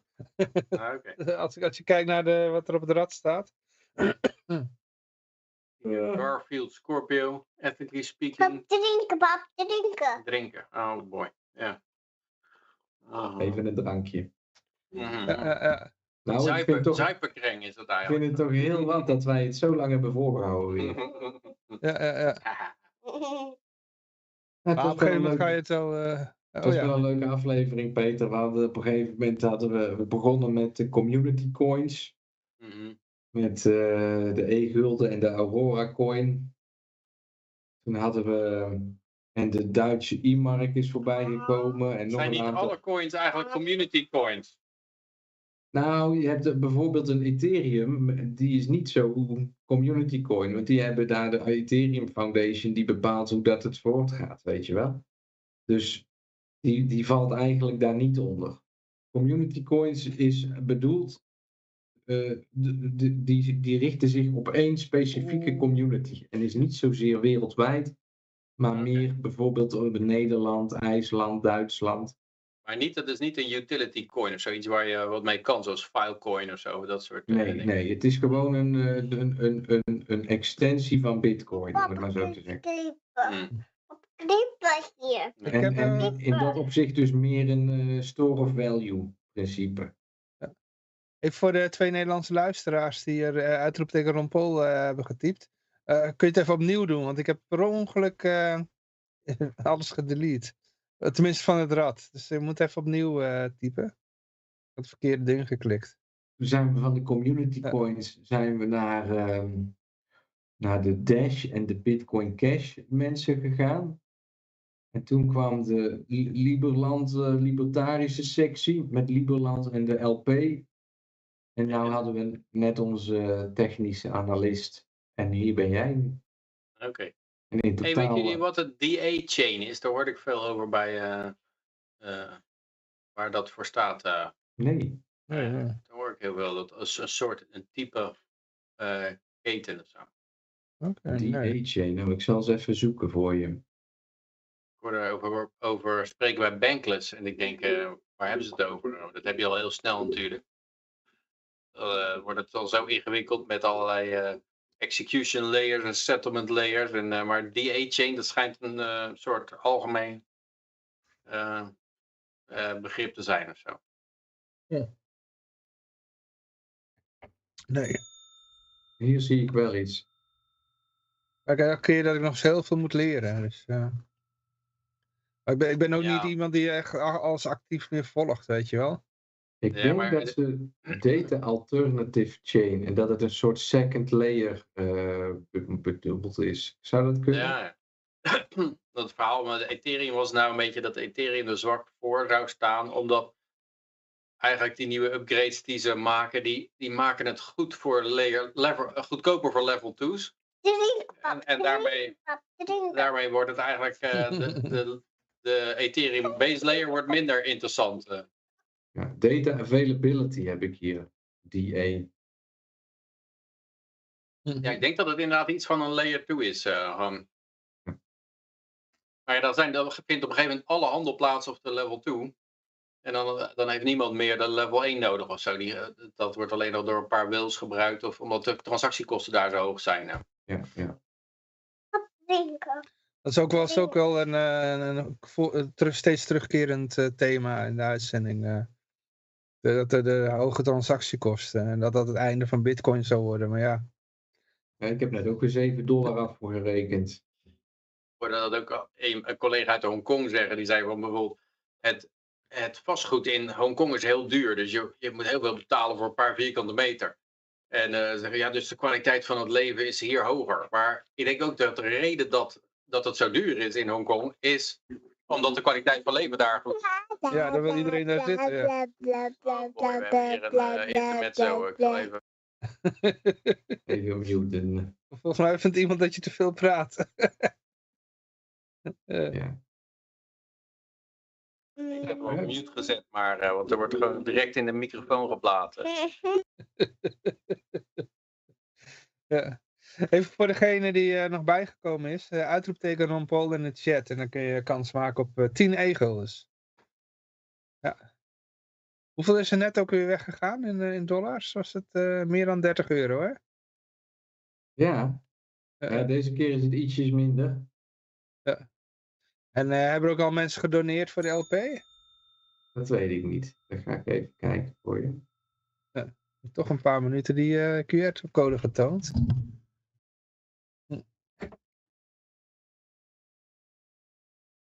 Heeft hier iemand ontdekt dat je achter de balie vandaan komt als je, als je omhoog gaat? Dat je boven de balie uitkomt.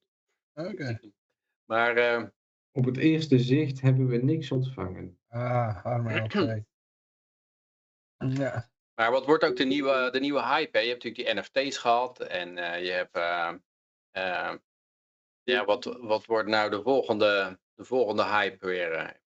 Ik verwacht nog steeds dat de bondmarkt, die is natuurlijk nog niet echt benaderd. Wat je nu toe hebt is heel speculatief geld. Maar er zit veel meer geld in die obligatiemarkten. En die beginnen zich natuurlijk ook wel zorgen te maken over hoge inflatie en weinig rente. En ik zou verwachten dat hele steken of zo, dat hele leentoestand, daar is natuurlijk ook een enorme markt voor. Als je dat op een veilige manier kan doen, zonder dat je het risico loopt dat de inflatie al je geld weg eet. Ja, maar zulke leenmarkten die zitten al wel op bijvoorbeeld een cirkelplatform. Wat vroeger Poloniex heette. En daar kun je, dat blijft het wel allemaal op het platform. Hè? Je kan niet die bonds onderling dan weer gaan verhandelen. Die staan dan in jouw account gelokt. Hij is natuurlijk ook misgegaan met dat hele lenen. Ja, dat is het risico. Centrale lenen. Ja. En daarom misschien dat steken is ook een vorm van rente ontvangen. Dat meer veiliger is of zo. Dat mensen dat meer aandacht kan trekken van de bond markets. En je krijgt ook meer. Ik bedoel, bij Cosmos krijg je alleen al 20%. Ja, want bij Ethereum is dat nou gedaald. Er zit ook een soort arbitrage tussen. Dat als er te veel mensen op Ethereum willen... eigenlijk, omdat het zo veilig is, Ethereum... dat daarom de rente daar laag is. Oké. Ja. En dat bij Cosmos is de rente hoger, omdat het een onveiliger chain is eigenlijk. Ja, we hoorden net iemand zeggen dat het heel goed was, maar ik heb er ook geen klachten over. Maar ja, op Osmosis heb je dan weer zo'n DEX.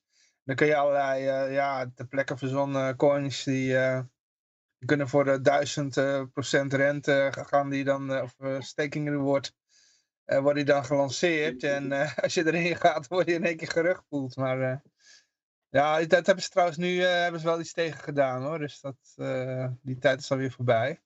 Maar dat was al een tijdje in het begin, zeg maar. Dus nu heb je wel gewoon serieuze dingen. Meestal allemaal wrapped coins, wrapped Ethereum, wrapped Bitcoin, wrapped Binance coin. Dus, en dan tegenover Osmosis of Cosmos, zeg maar. Of USDT, zeg maar.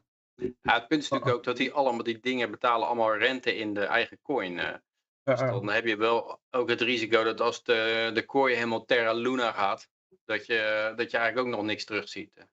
Ja, het is altijd, wat is je alternatief? Als je alternatief is, dat je bij een bank ook enorm risico loopt.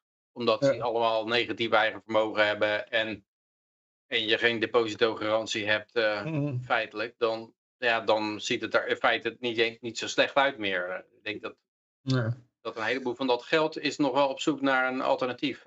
Tot nu toe heb je natuurlijk gevist in de markt van hoog risico speculatief eigendomsrechtengeld en niet in leengeld zoveel. Tenminste, wat er gebeurd is eigenlijk misgelopen.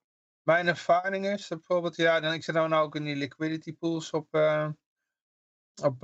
Osmosis en dan heb ik daar zeg maar een paar duizend Ethereum tegenover een paar duizend, of tenminste in dollars. Hè?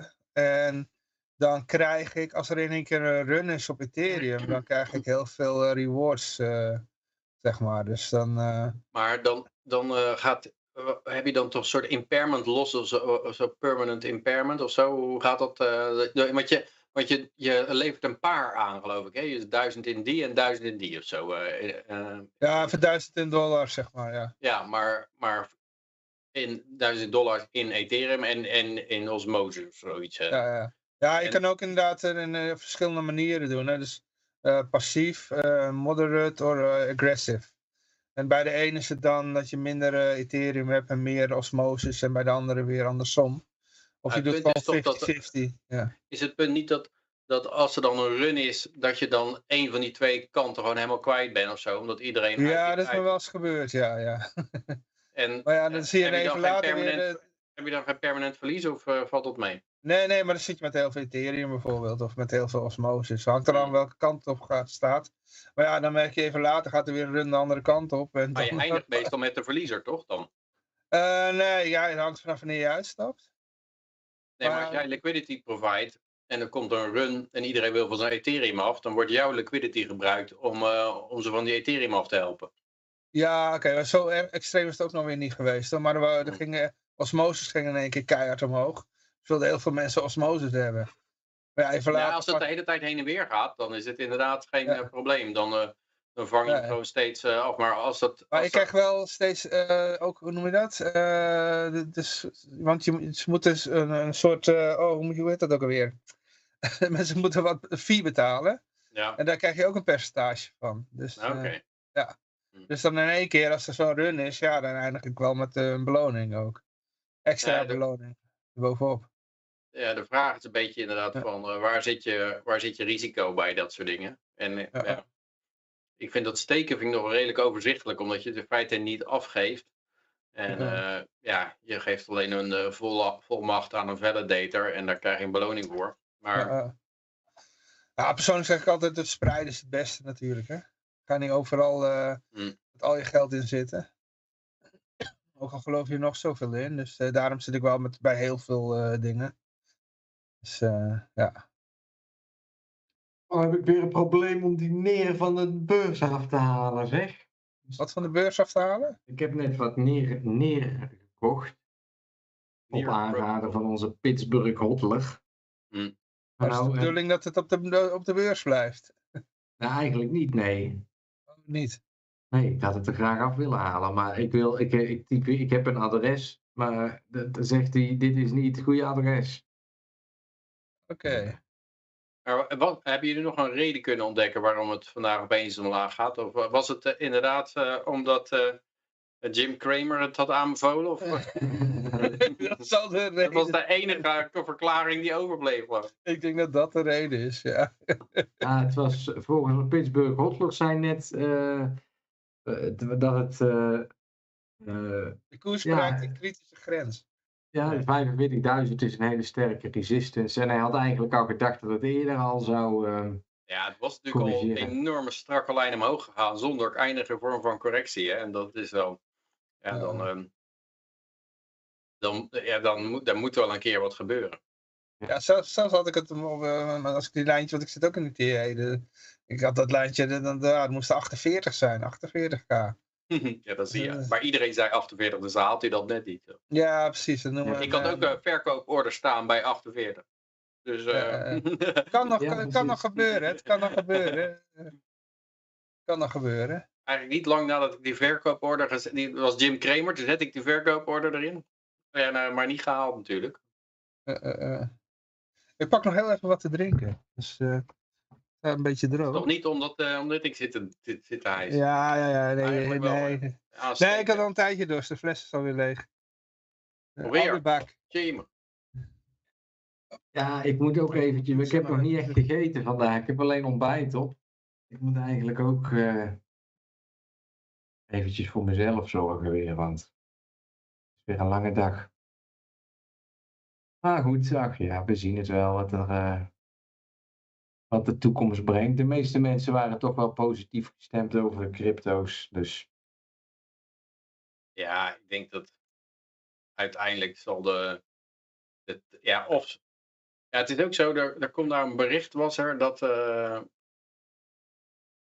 de Fed minutes, dus de Federal Reserve had natuurlijk de Powell pivot gehad, van de renteverhogingen gaan niet verder meer. Het is van nu aan is het omlaag. En de markt die begon gelijk 6 renteverlagingen in te prijzen voor dit jaar. En nou komen de Fed minutes, die komen dan altijd uit een tijdje later. En die zeggen, nou ja, die pushback on Powell dovish pivot. Dus die zeggen, nee, ho, niet zo snel. En je hebt dat altijd natuurlijk, hè. Dat als de Fed zegt, dit is het einde van de tightening, dan gaat de markt helemaal door het dak heen. En als dat is natuurlijk niet helemaal het gewenste effect. Dan wordt er daarna wordt er weer een of andere jodokus naar buiten gekart die zegt van het is verkeerd uitbegrepen en zo bedoelden we het niet. En andersom ook. Als de markt helemaal in elkaar pleurt, dan komen ze ook een paar dagen later of een beetje later met iemand naar buiten kruien die dan weer het tegenovergestelde zegt. Ja. Ik ga heel even een bakje soep even warm maken. Ik had gisteren soep gemaakt en dacht ik kon ik elk moment eten. Ik heb heel de dag niks gegeten, maar goed. Ja. Ondertussen heb ik van alles op. Ja. Nee, ja, op Bitcoin. Ik heb even champagne. Nou, het is gewoon Prosecco hoor. Ik net doen of het champagne is. Natuurlijk. Ja. Maar je gaat niet voor niks. Je gaat niet een hoop geld uitgeven aan champagne. Het verschil niet kan proeven met. Nou, ik had met Oud en Nieuw dat ik dus eigenlijk een echte fles champagne gehaald. Dus een echte Franse, zeg maar. Dus een echte champagne. Maar ik denk, ga niet, want ja, je moet er nooit met oliebollen eten, want dat smaakt niet. Dus dus ik denk van, ik zoek even op van die specifieke fles. En dan op de wijn-spijsdingen. En maar vaak is het dan met oesters of zo. Of caviar. Maar bij deze specifieke fles waren vette vis werd aanbevolen. Of zachte kazen. Dus dat hebben we dan gedaan. En inderdaad, dat smaakte heel goed. Het was echt yummy. Ja. En in één keer was die champagne ook echt heerlijk. Ik in ieder geval nooit Prosecco achter een pizza pepperoni eten. Dat is ook niet aan te bevelen. Dat heb ik net gedaan namelijk. Dat gewoon, pittige pepperoni. Had ik op. Dus ja. Ja. Dus ja, inderdaad. Bij deze denk ik ook een visje. Ja. Ja, goed, ja. Dus, de vraag of de Fed inderdaad dus weer terug gaat komen op die rente pivot. En dan ik zag gisteren ook iets vreemds gebeuren. De 1 maands rente. Normaal is dat in Amerika een markt die gewoon... daar zitten zoveel spelers op dat er geen gekke dingen op gebeuren. En die ging opeens voor 5% naar 6% toe. Zo. Een heel kort vet vingerpiek zo. Boink, boink en weer terug. Een soort flash crash. Dat is ook wel een beetje vreemd als er die markt in de VS, waarvan eigenlijk altijd gezegd wordt dat die heel diep zijn en liquide. En als daar dan opeens een flash crash op gebeurt, dan is het wel iets van, wat is hier aan de hand? Eigenlijk minder goed dan gedacht. Ja, er zit toch minder volume achter dan gedacht eigenlijk, ja. Of kan natuurlijk niet met 1 order per ongeluk de hele rentecenten mogen duwen eventjes. Kan het ook een test zijn om te kijken van wat ze aan kunnen. Ja, misschien. Chinezen die denken zo even kijken, bijvoorbeeld 1 maand schuldpapier dumpen, kijken wat er gebeurt. Ja. Is er vast wel iets van plan, denk ik. Zou me niet verbazen. Dat schijnt wel een methode te zijn die grote hedge funds gebruiken. Gewoon om even de markt te testen. Dat ze gewoon even een dikke order erin gooien.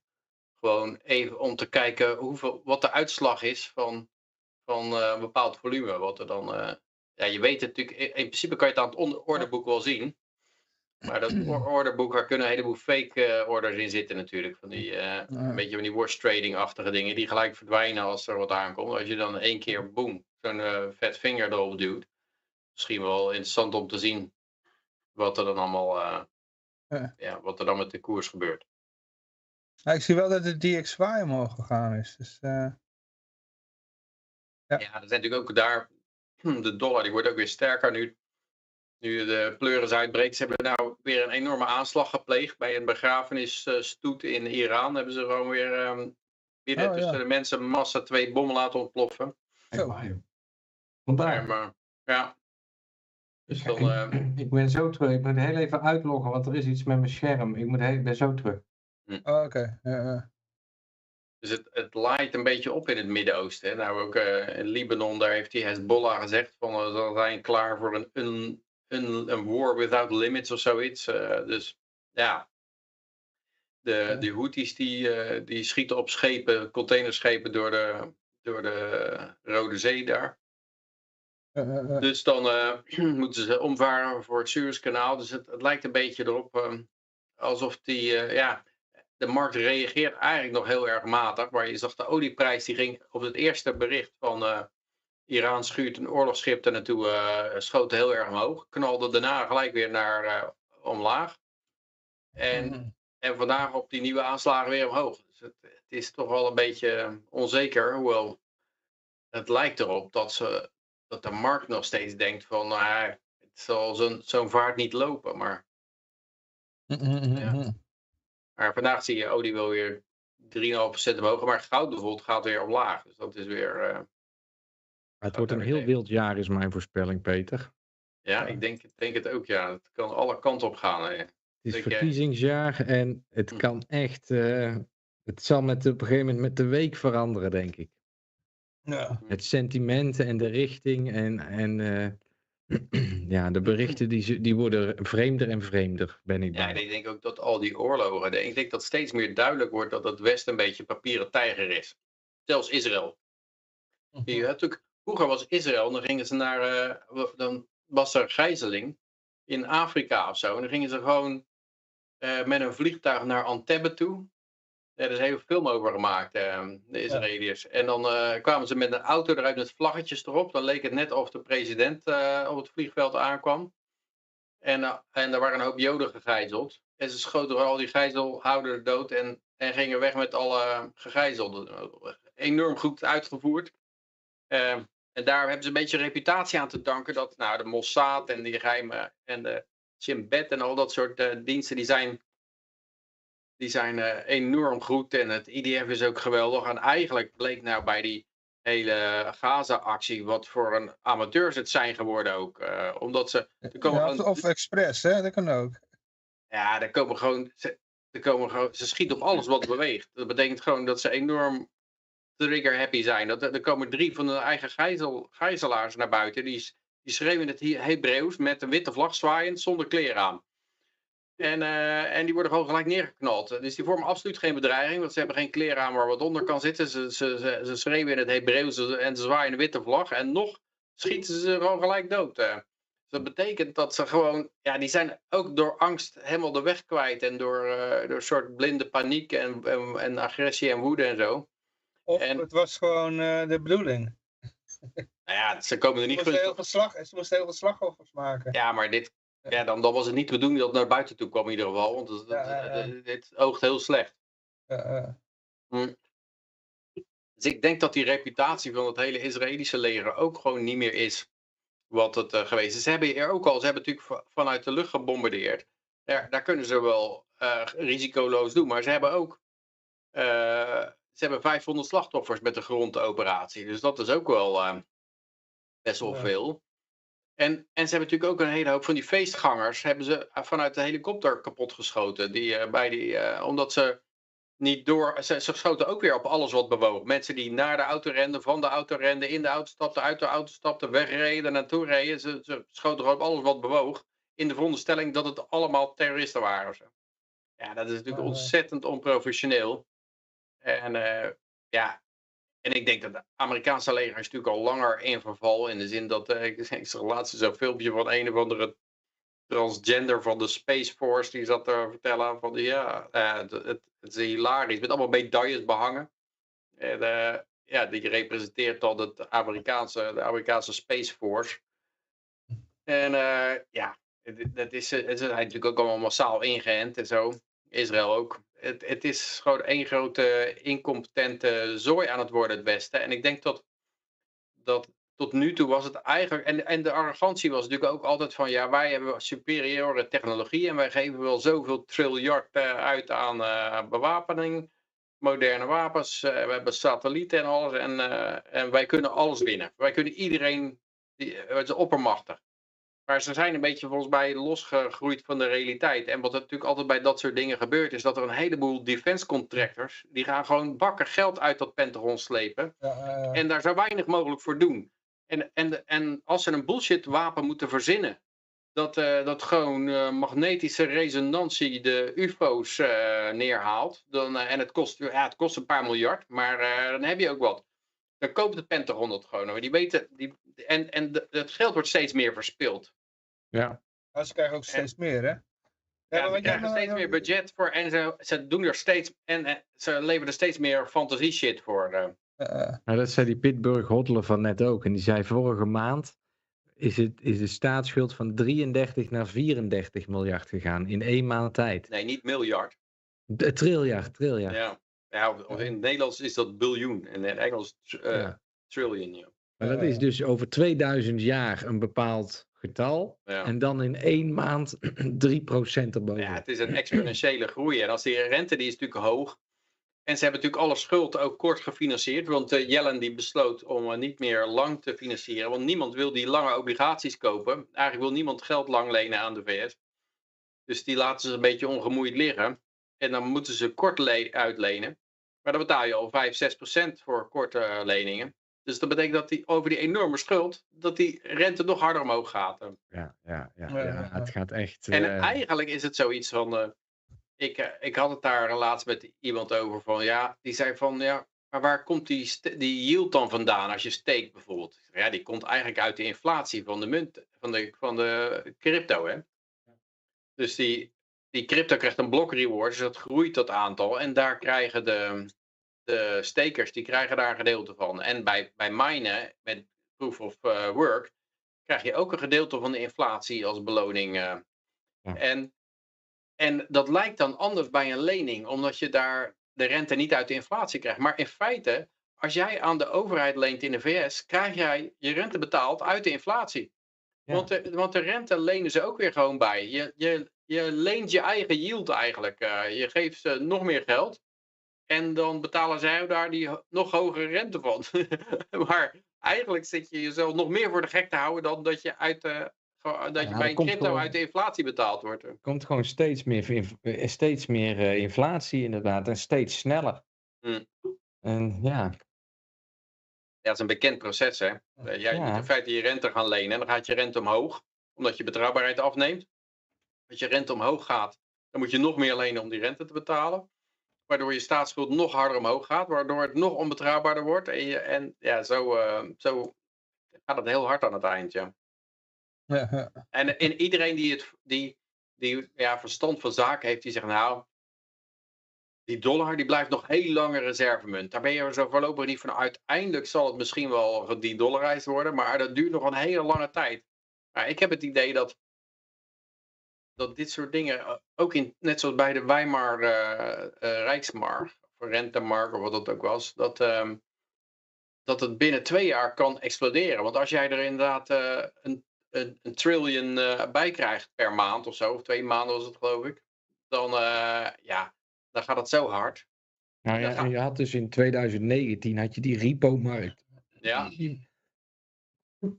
Die wederom, die wederom gewoon helemaal opgeblazen werd. Ja. Nou, toen hadden ze er ineens een COVID Relief Fund, waarmee dat ze het weer even hebben kunnen dichtplakken. Maar we zijn weer 3 jaar verder en volgens mij zitten de gaten gewoon weer in. Dus wat moeten ze deze keer wel niet verzinnen voor een noodlening, weet je wel? Ja, en ik heb het idee dat ze daar dus ook een excuus voor nodig hebben, zoals COVID destijds. Ja, precies. En dus moet je eens nagaan wat voor excuus ze nou moeten hebben dan daar word je niet vrolijk van. Ja, ik denk gewoon, nee, ik zeg niet wat ik denk.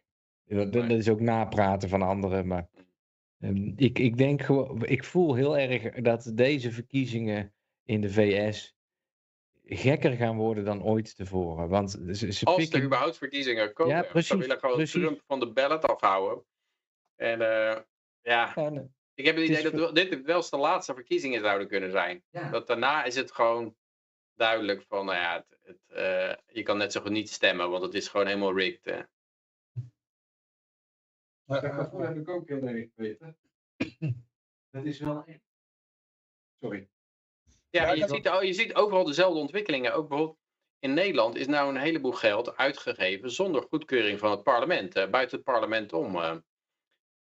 Waardoor Kaag opeens hele goede cijfers had. Dat was de Kaag laat de financiën met minder staatsschuld achter. Maar er is gewoon een heleboel geld is er buiten de boeken omgegaan. Buiten het parlement omgegaan. En dat zie je nou in Amerika ook. Dat ook een heleboel geld zonder congres is. Er komt nog iemand in het zwaaien. Buiten het congres is omgegaan. Dus dat hele verhaal ook van we leggen de motie naast ons neer. Dat is ook helemaal de nieuwste mode, zeg maar. We negeren het parlement ook formeel gewoon. Ook zonder schroom of zonder schaamte. Ja. En ook partijen uitsluiten. Zoals Forum wordt er een week geschorst vanwege nevenfuncties. Dat zie je ook gebeuren in de VS. Dat inderdaad partijkandidaten gewoon eraf geflikkerd worden. Het wordt steeds bruter, steeds meer derde bananenrepubliek-achtig in het Westen. Ja. En ik denk dat leger is daar geen uitzondering op. Dus ik denk dat die defensie ook steeds meer nergens op slaat. Dat wil ik ook nog zeggen over dat leger. Want je hebt ook een hele business omheen. Hè? Er zijn ook al films over gemaakt van al die bedrijfjes. Je had in Afghanistan. Liepen ze dan te bombarderen. En dan had je weer een groep die ging dat tentenkamp weer ombouwen. Weet je wel? En dan had je nog een groep die ging alle resten bij elkaar rapen. Omdat het gerecycled moest worden. En die willen die oorlog... Het benzinestation daar, dat gebouwd was voor 5 miljoen of zo. Of, dan denk ik, wat voor benzinestation is dat dan wel niet? Maar ook er werden gewoon kookcursussen gegeven of zo. Of als jij maar enige connectie hebt met dat hele circuit. En wat kan jij doen? Ja, ik geef kookcursussen. Geen probleem. Dan geef je nou kookcursus in Afghanistan. En daar word je dik voor betaald. Maar wat ik wilde zeggen is van, kijk, al die mensen die daar dus verdienen aan zo'n oorlogsoperatie, die willen dat die oorlog zo lang mogelijk duurt. Want dan hebben ze een bron van inkomsten. Ja. En als je merkt dat hele Pentagon is eigenlijk omgeven met dat soort bedrijfjes en operaties en dingetjes. Ja, dan snap je wel waarom die oorlogen zo lang duren. Ja, waarom 20 jaar en dan snap je ook waarom bij die Afghanistan papers bleek ook dat er enorm gelogen werd over de werkelijke situatie. Ja, dat zie je nou in de Oekraïne, zie je dat natuurlijk ook. Dat er wordt enorm gelogen en eigenlijk weet men dat wel. Maar iedereen is aan de teken ook. Dus niemand heeft zin om daarvan te zeggen van ja jongens, er klopt helemaal geen zak van. De situatie is heel anders. En ik denk dat wat dat betreft, dat die Russen veel leaner en meaner zijn. En zelfs in het Midden-Oosten, denk ik, die Arabieren, dat is natuurlijk tot nu toe allemaal verliezen geweest. En zo. Die worden overal in de pan gehakt. Ja. Maar ik zou er niet gek van opkijken als dat ook anders gaat uitwerken. Nou, ik denk dat die Israëliërs zwaar hun hand zitten te overspelen met... niemand kan ons wat maken, ook niet als wij er 20.000 burgerslachtoffers doodmaken. Ik denk dat ze dat niet goed inschatten. Die hele oorlogsvoering shit is gewoon helemaal veranderd. Het is sowieso asymmetrischer geworden. In de zin dat je met drones en kleine goedkope wapens gewoon enorme scheepsroutes plat kan leggen. Maar ik denk al die gasten wat in Afghanistan, dat ze die zogenaamde trainingskampen moesten kapot bombarderen. Terwijl daar helemaal niemand zat te trainen. Maar dan konden ze weer tegen de pers zeggen, we hebben weer de Taliban gebombardeerd. Ja. Maar er waren natuurlijk allemaal locals die daar mee helpen, weet je wel. Die verdienen dan weer een paar centen bij. Ja. En zo gaat dat daar, weet je wel. Ja, zelfs die zien graag liever geen einde aan die oorlog waarschijnlijk. Nee, want die hebben een mooie bron van inkomsten. Die bouwen ergens een tentenkamp en dat wordt dan... dat was ook... Wie zei dat nou? Dat er gewoon een kudde schapen gebombardeerd werd in Afghanistan. Zo. Dat was... Ja, dat is wel iemands bron van inkomsten. Ja, nee, dat is nog erger dan dat je... flikker het dan gewoon op een berg of zo. Ja, nee, maar inderdaad, dat was inderdaad ook bijvoorbeeld in Egypte. Een familielid van mij, die was daar heel lang geleden, jaren 60. En was hij daar en die zag dat dus met eigen ogen. Er was daar zo'n oorlog aan, een 6-daagse oorlog geloof ik. En die was daar toevallig en die zag dus al die Egyptenaren daar met al hun wapens daar voorbij trekken en richting het front. Maar ondertussen werd eigenlijk alles verkocht wat los en vast zat aan die lege trucks. Want dan kende Ahmed, die kende in dat dorp nog een oom. En die had toevallig wieldoppen nodig. Nou, dat ging allemaal van die lege trucks af. En tegen het einde als ze bijna bij het front waren, was bijna ieder onderdeel van het leger was verkocht. Want overal kenden ze wel de zo in familie. En dat eigenlijk het hele leger kon er geen fuck schelen. En dan kwamen de Israëli's eraan met hun wapens en dan renden ze snel weg. Ja. Zo ging dat een beetje, ja. Dus als dat de vijand van Israël is, dan snap ik wel dat ze zo geworden zijn. Ja, ik denk dat het in heel veel oorlogen zo gebeurt. Er zijn natuurlijk een heleboel mensen die zal het een worst wezen door wie ze geregeerd worden. Als het enigszins binnen de grenzen blijft. Zeg maar. Als je maar een hoop geld verdient, dan... En dat betekent gewoon dat je gewoon wapens verkoopt. Of alles wat je in handen krijgt verkoopt. En dat zal nooit anders geweest zijn. Ik denk, dat zag je al bij die, hoe heet het ook weer... Hogan's Heroes. Dat ging over zo'n POW-camp. En dat was dan tijdens de Duitse bezetting van Frankrijk. Maar dat was ook al heel erg van... we stelen hier wat, we jatten daar wat, hier wordt gesjoemeld. Het was één grote sjoemelbende. Wat het natuurlijk altijd in elke oorlog eigenlijk, in elke bezetting is. Het is gewoon één grote sjoemelbende. Dat. Iemand gedacht zeggen gewoon. Hoi. Ik denk als Josje zo terug is, dan ga ik even aan het wiel draaien. We hebben natuurlijk heel veel berichten, maar die bewaren we gewoon voor de volgende week. Ik denk dat wel dat op een gegeven moment zie je bij al die empires dat de machthebbers zo ver weggroeien van de bevolking.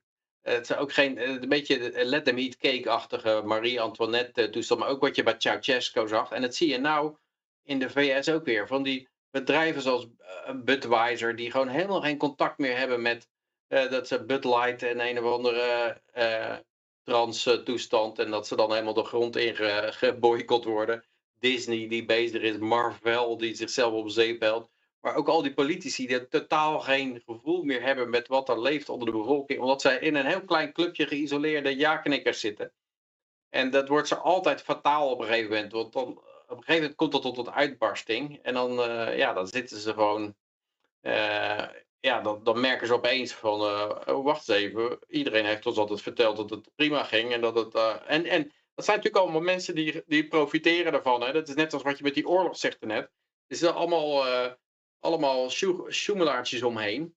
Die gewoon dik zitten te verdienen eraan. Aan die bureaucratie. En die hebben dan ook het idee, weet je, dan zeg ik tegen die machthebbers dat ze enorm geliefd zijn en dat het allemaal geweldig gaat. En dan gaan ze geheid het schip in, want op een gegeven moment dan is het de rubber meets the road natuurlijk. Ja. Maar we gaan even aan het wiel draaien. Ja. En dan... Oké. Dus je kunt nog heel even snel uitroepteken Ron Paul in de chat typen. En dan gaan we kijken wie de winnaar is. Even kijken. Hoppakee. Wacht even, laat ik het even zo doen. Oké. Ja. Dus nu kan het nog even. Straks niet meer. Josje, jij had hem ook in de gaten? Dat is vrij groot. Ik zal even kijken voor je. Ja. Gaan we nu draaien. 3, 2, 1. Hoppakee.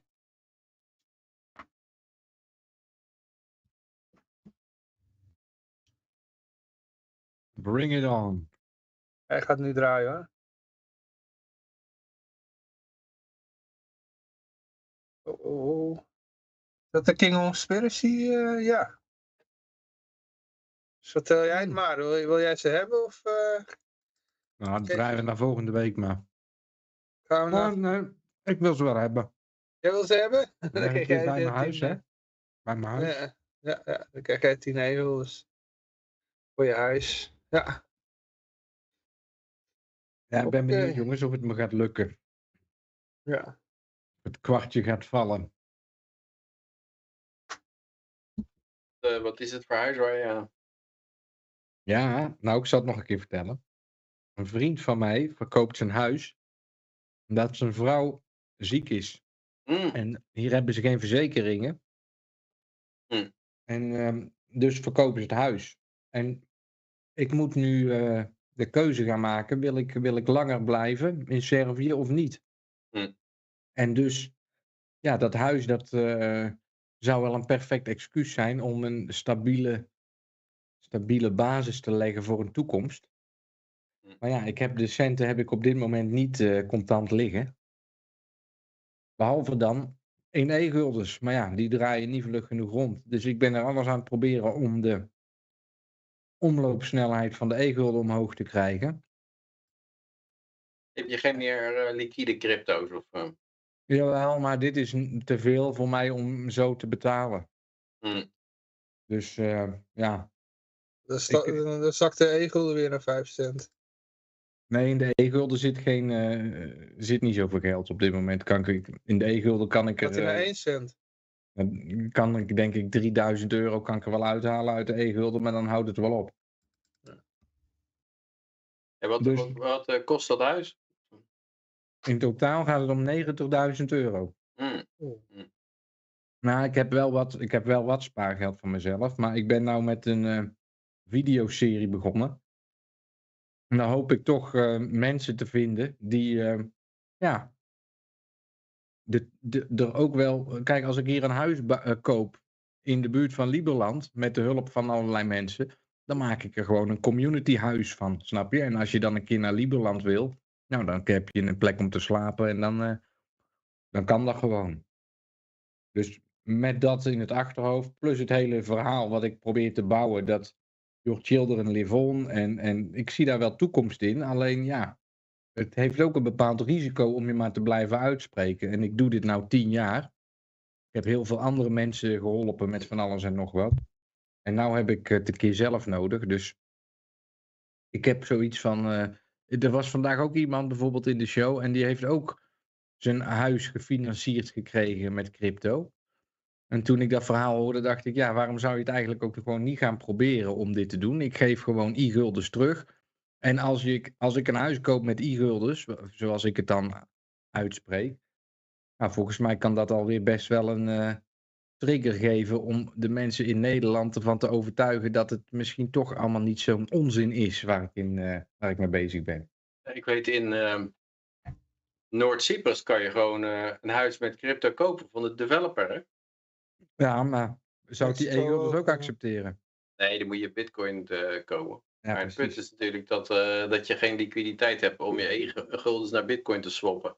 Ja, maar er zit ongeveer 3000 euro nu in de markt. Die kan ik eruit halen. Er draait in de e-gulden ongeveer 100 euro rond. Maar ja, ik kan niet zo ineens 90.000 euro toveren. Snap je? Dus dat is gewoon lastig. Maar ja, goed, het is een uitdaging. En een uitdaging is op zich niet verkeerd. En wil je het eventueel ook lenen? Of, dat geld? Is daar helemaal geen markt voor een lening daar? Nou ja, ik denk niet dat ze mij geld gaan lenen. En ik heb eigenlijk ook niet zo'n behoefte om een lening af te sluiten. Weet je wel, als het niet lukt. Ik heb bijvoorbeeld wel genoeg geld om een ander huis te kopen. Maar dan hang ik er wel een soort van conclusie aan van, nou, ik ben nou al 10 jaar bezig. Er zit totaal geen... ik noem het zelf proof of community, snap je? Er moet op een gegeven moment... Moeten er ook mensen zijn die het ondersteunen. Ik kan het niet allemaal in mijn eentje doen. Dus als ik een huis ga kopen van mijn contante geld, ja, waarom zou ik dan nog iedere week... Maar heb je geen liquide crypto waar je het van kan doen? Of? Ja, nou, maar dan moet ik een ander huis kopen. Ik heb niet zoveel geld dat ik dat huis kan kopen. Dus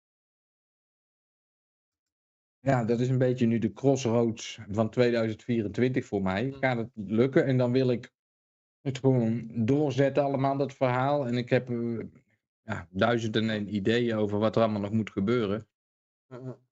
Maar het is ook wel zo, je wil natuurlijk ook niet dat je een huis moet kopen en dat je daarna weer moet gaan werken. Omdat je dan ik ook nog, werk crypto, met... omdat je niet meer genoeg crypto hebt om werkeloos te zijn. Ik werk ja, nou in zekere zin. Ik werk, ik zie wat ik doe als werk, snap je? Ja, en de punt is ook een beetje van...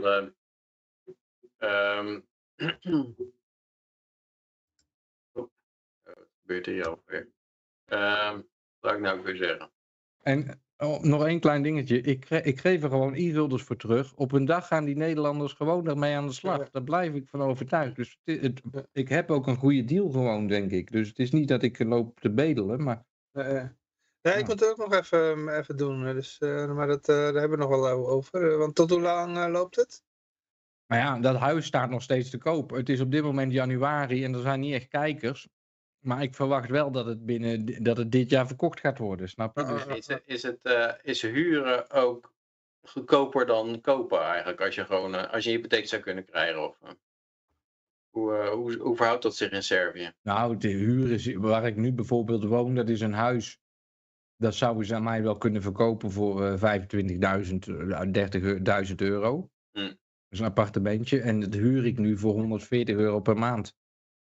Dus ja, dan moet je zelf even die berekening maken. Op dit moment ben ik blij dat ik mijn centen altijd nog in de crypto heb gehouden. Ja. Maar ik denk wel dat als het dit jaar omhoog gaat, dan verkoop ik een groot deel van mijn crypto. En dan ga ik een lekker moestuintje aanleggen. En dan ben ik aan het werk op mijn eigen land. In plaats van dat ik hele dagen loop te vertellen over hoe dat ik denk dat de wereld eruit moet zien.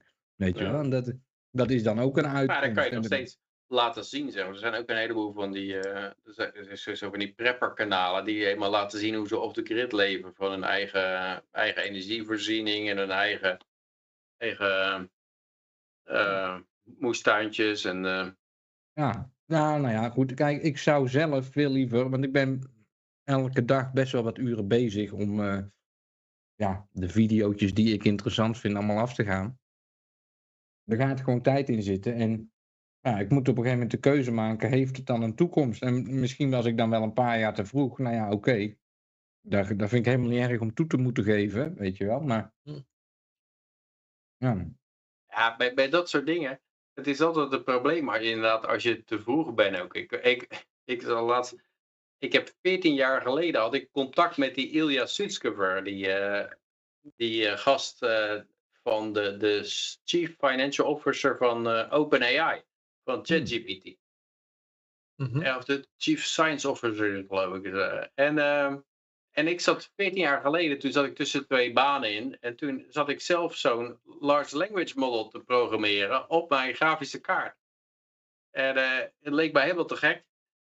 En ik zat een beetje te onderzoeken wie daar nou mee bezig was in de wereld. En dan kwam ik in contact met hem. En 14 jaar geleden dus wij lopen e-mailen erover. En hij heeft natuurlijk 14 jaar lang doorgebuffeld met zijn implementatie.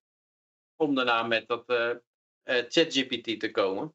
Nou. Maar eigenlijk ben je 14 jaar te vroeg voor dat zoiets doorbrengen. En dat is denk ik met veel crypto toestanden ook zo. En goud. En er zijn natuurlijk een heleboel dingen waarvan iemand die gewoon logisch nadenkt. Die denkt van oké, uiteindelijk gaat het mis.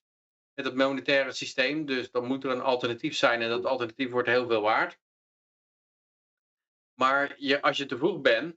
Dan zit je met het probleem. Zeg maar, als je in het Romeinse Rijk had gezegd van toen Caesar crossed the Rubicon. Zeg maar over de Rubicon. En niet demobiliseerde.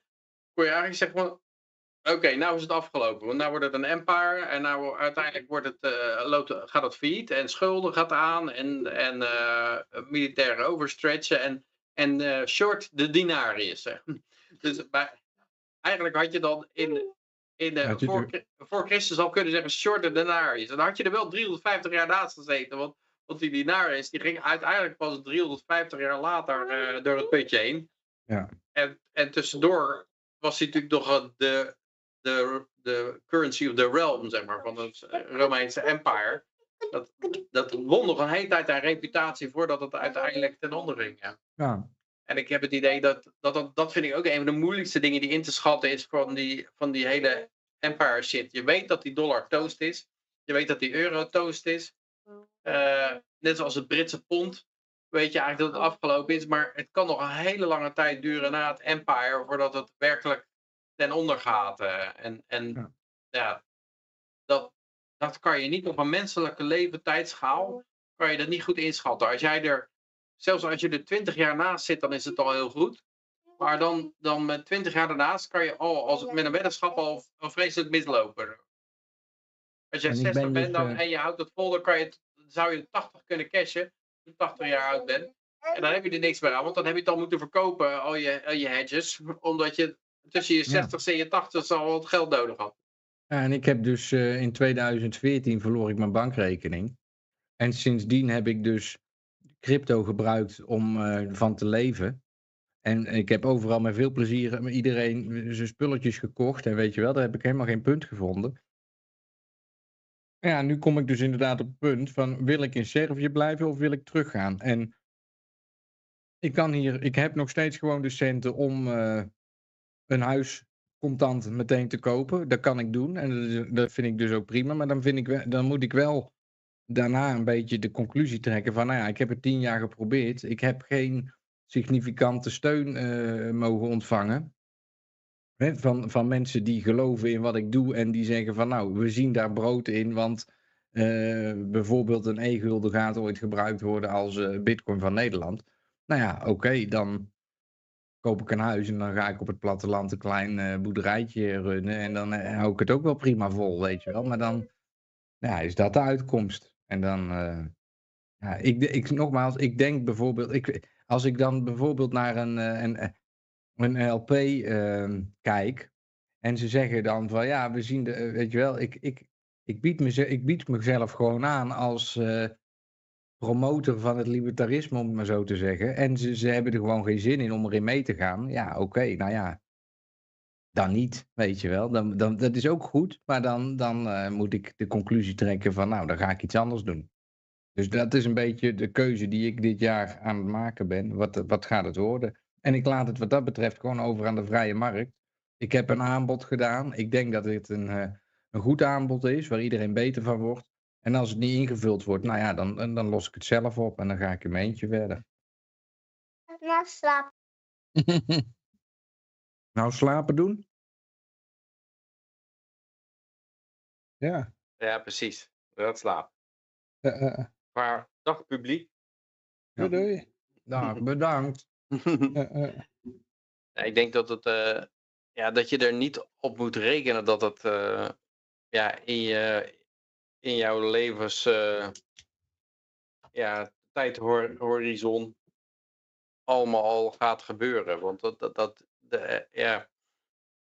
Nou, maar wacht even, Peter. 5 jaar geleden was het al zover. Hè? Toen ik op het podium stond bij Liberland, heb ik die keuze gemaakt om er niet in mee te gaan. En ik denk nog steeds dat ik daar een goede keuze in heb gemaakt, omdat ik er dus niet sterk genoeg was om daar tegenkracht op te geven. Dan was ik gewoon een puppet geworden, om het maar zo te zeggen. Dus ik heb die kans wel degelijk gekregen en gehad. En hoe bedoel je die kans? Nou, ik ben toen een keer op televisie geweest. En dan moet je die documentaire even terugkijken. En dan moet jij je voorstellen dat ik op dat moment 1 miljoen e-guldens naar Liberland overmaak.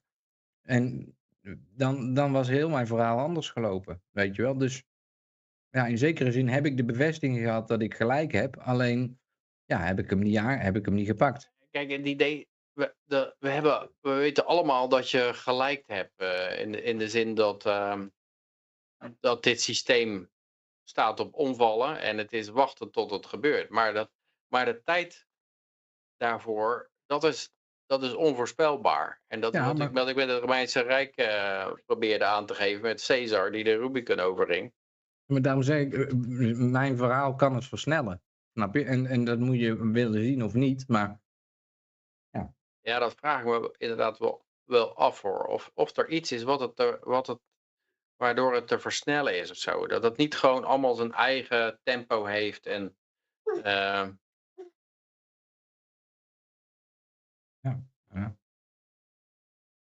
Want En dat wordt, ik denk dat ook veel mensen dat met een oorlog denken. Dat zo'n Poetin denkt bijvoorbeeld van nou, weet je wat, ik kan ze nu, ze zijn verzwakt, ik kan ze een flinke klap uitdelen. En dan dan vallen ze sneller. En ik vraag me af of dat nou werkelijk sneller gaat. Maar, Ja, maar ik geloof heel die oorlog al niet.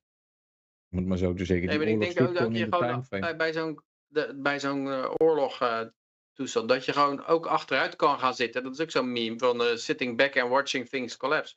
Want intern is het doorgerold. En als jij van buitenaf druk aanbrengt, dan hou je het alleen maar beter bij elkaar, laat ik het zo zeggen. Terwijl als je het laat rotten, dan gaat het alleen maar harder. Het is zelfs een argument te zeggen dat zo'n aanslag op Israël, dat de zaak langer bij elkaar houdt dan het bij elkaar zou zijn gebleven zonder zo'n aanslag. Ja, Omdat nee, het al precies. op instorten stond. En nou opeens krijg je weer solidariteit en iedereen die bij elkaar trekt om... Nee, maar dat is dus precies mijn punt. Want zolang dat je dus maar mee blijft doen in het verhaal wat ze jou aanbieden, ja, dan kunnen ze dat verhaal blijven vertellen. Maar je moet zelf een verhaal maken. Je moet er zelf iets mee maken en dan maak je een kortsluiting die niet gepland was. En daarom ben ik dus ook blij dat ik 5 jaar geleden nee heb gezegd. Want dat verhaal was al helemaal ingecalculeerd. Zij wisten al precies hoe dat zij mij in de teugels konden houden. Snap je? Dus, ja, maar ja, goed. Je zal het nooit weten. Want het is gelopen zoals het is gelopen. Maar ik sta wel een beetje op het punt om te zeggen van, nou ja, er komt zoveel bij kijken om dit te doen. En het is best wel een risico wat je neemt. Dus ja, waarom ik? Waarom zou ik het dan doen? Dan laat iemand anders het maar doen. Dan ga ik inderdaad gewoon lekker naar achter zitten. En dan hoef ik niet te vertellen welk cryptomuntje ik nou weer mee bezig ben. Of ja. Dus ja, dat is een beetje. Ik heb het 10 jaar geprobeerd. Ik heb geen familie op bijvoorbeeld, daardoor. In zekere hoogte, maar ik heb altijd alles niet aan me voorbij laten gaan, maar gewoon gezegd, ik heb iets anders te doen dan een gezinnetje maken. Ik ga hiervoor. Nou, en nu heb ik dus zoiets van, nou ja, als het nou niet eruit komt, op de een of andere manier, ja, dan zie ik het wel. Dan ga ik inderdaad, en koop ik een klein huisje op het platteland en dan heb ik een koe en een paar beetje groenten en dan zit ik hier wel prima. Ja, nee. Ja, ik zou zeggen, volgens mij is het nog de beste manier om te vechten tegen die hele empire corruptie is inderdaad dat te doen. Gewoon zelfstandig worden en niet het preken of het promoten van dingen of zo, maar gewoon... ik weet nog wel dat ik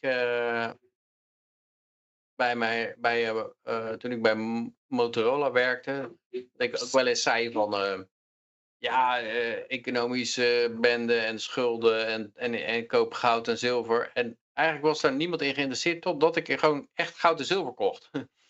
En toen was het over, wacht even, het is niet alleen maar bullshit wat die anderen probeert te doen geloven, zeg maar het is iets waar hij nou echt op handelt.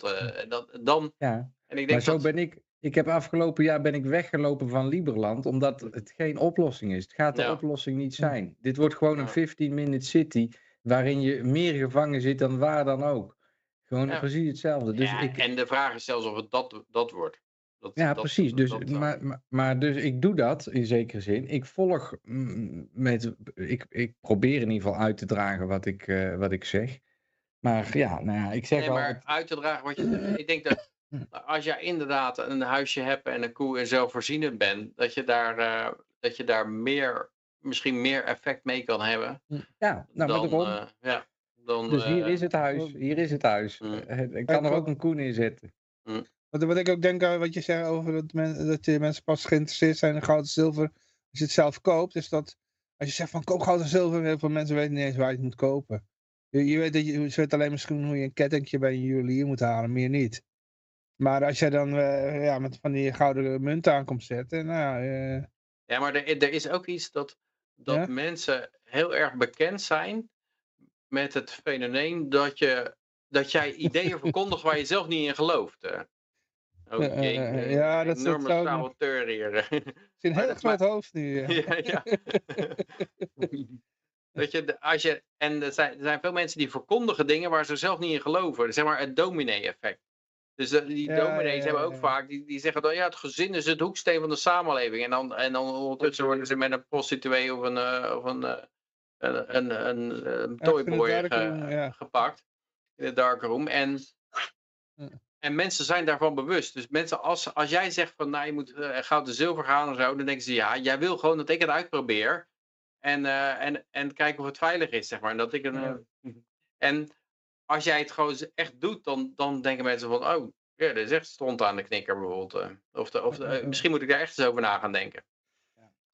Nou ja, ik geef je daarin gelijk. Maar daarom denk ik dat het een goede vervolgstap is die ik heb bedacht, zeg maar. En dat het gewoon, weet je, mijn leven is wat dat betreft van toevalligheden hangt het aan elkaar. En bijvoorbeeld een bitcoin begint precies op het moment dat ik op zoek ben naar een nieuwe baan, weet je wel. Dan val ik in zo'n bitcoin. Of een Liberland, die valt precies op het moment dat ik mijn bankrekening verlies en op zoek ga naar een plek waar ze geen centrale bank hebben.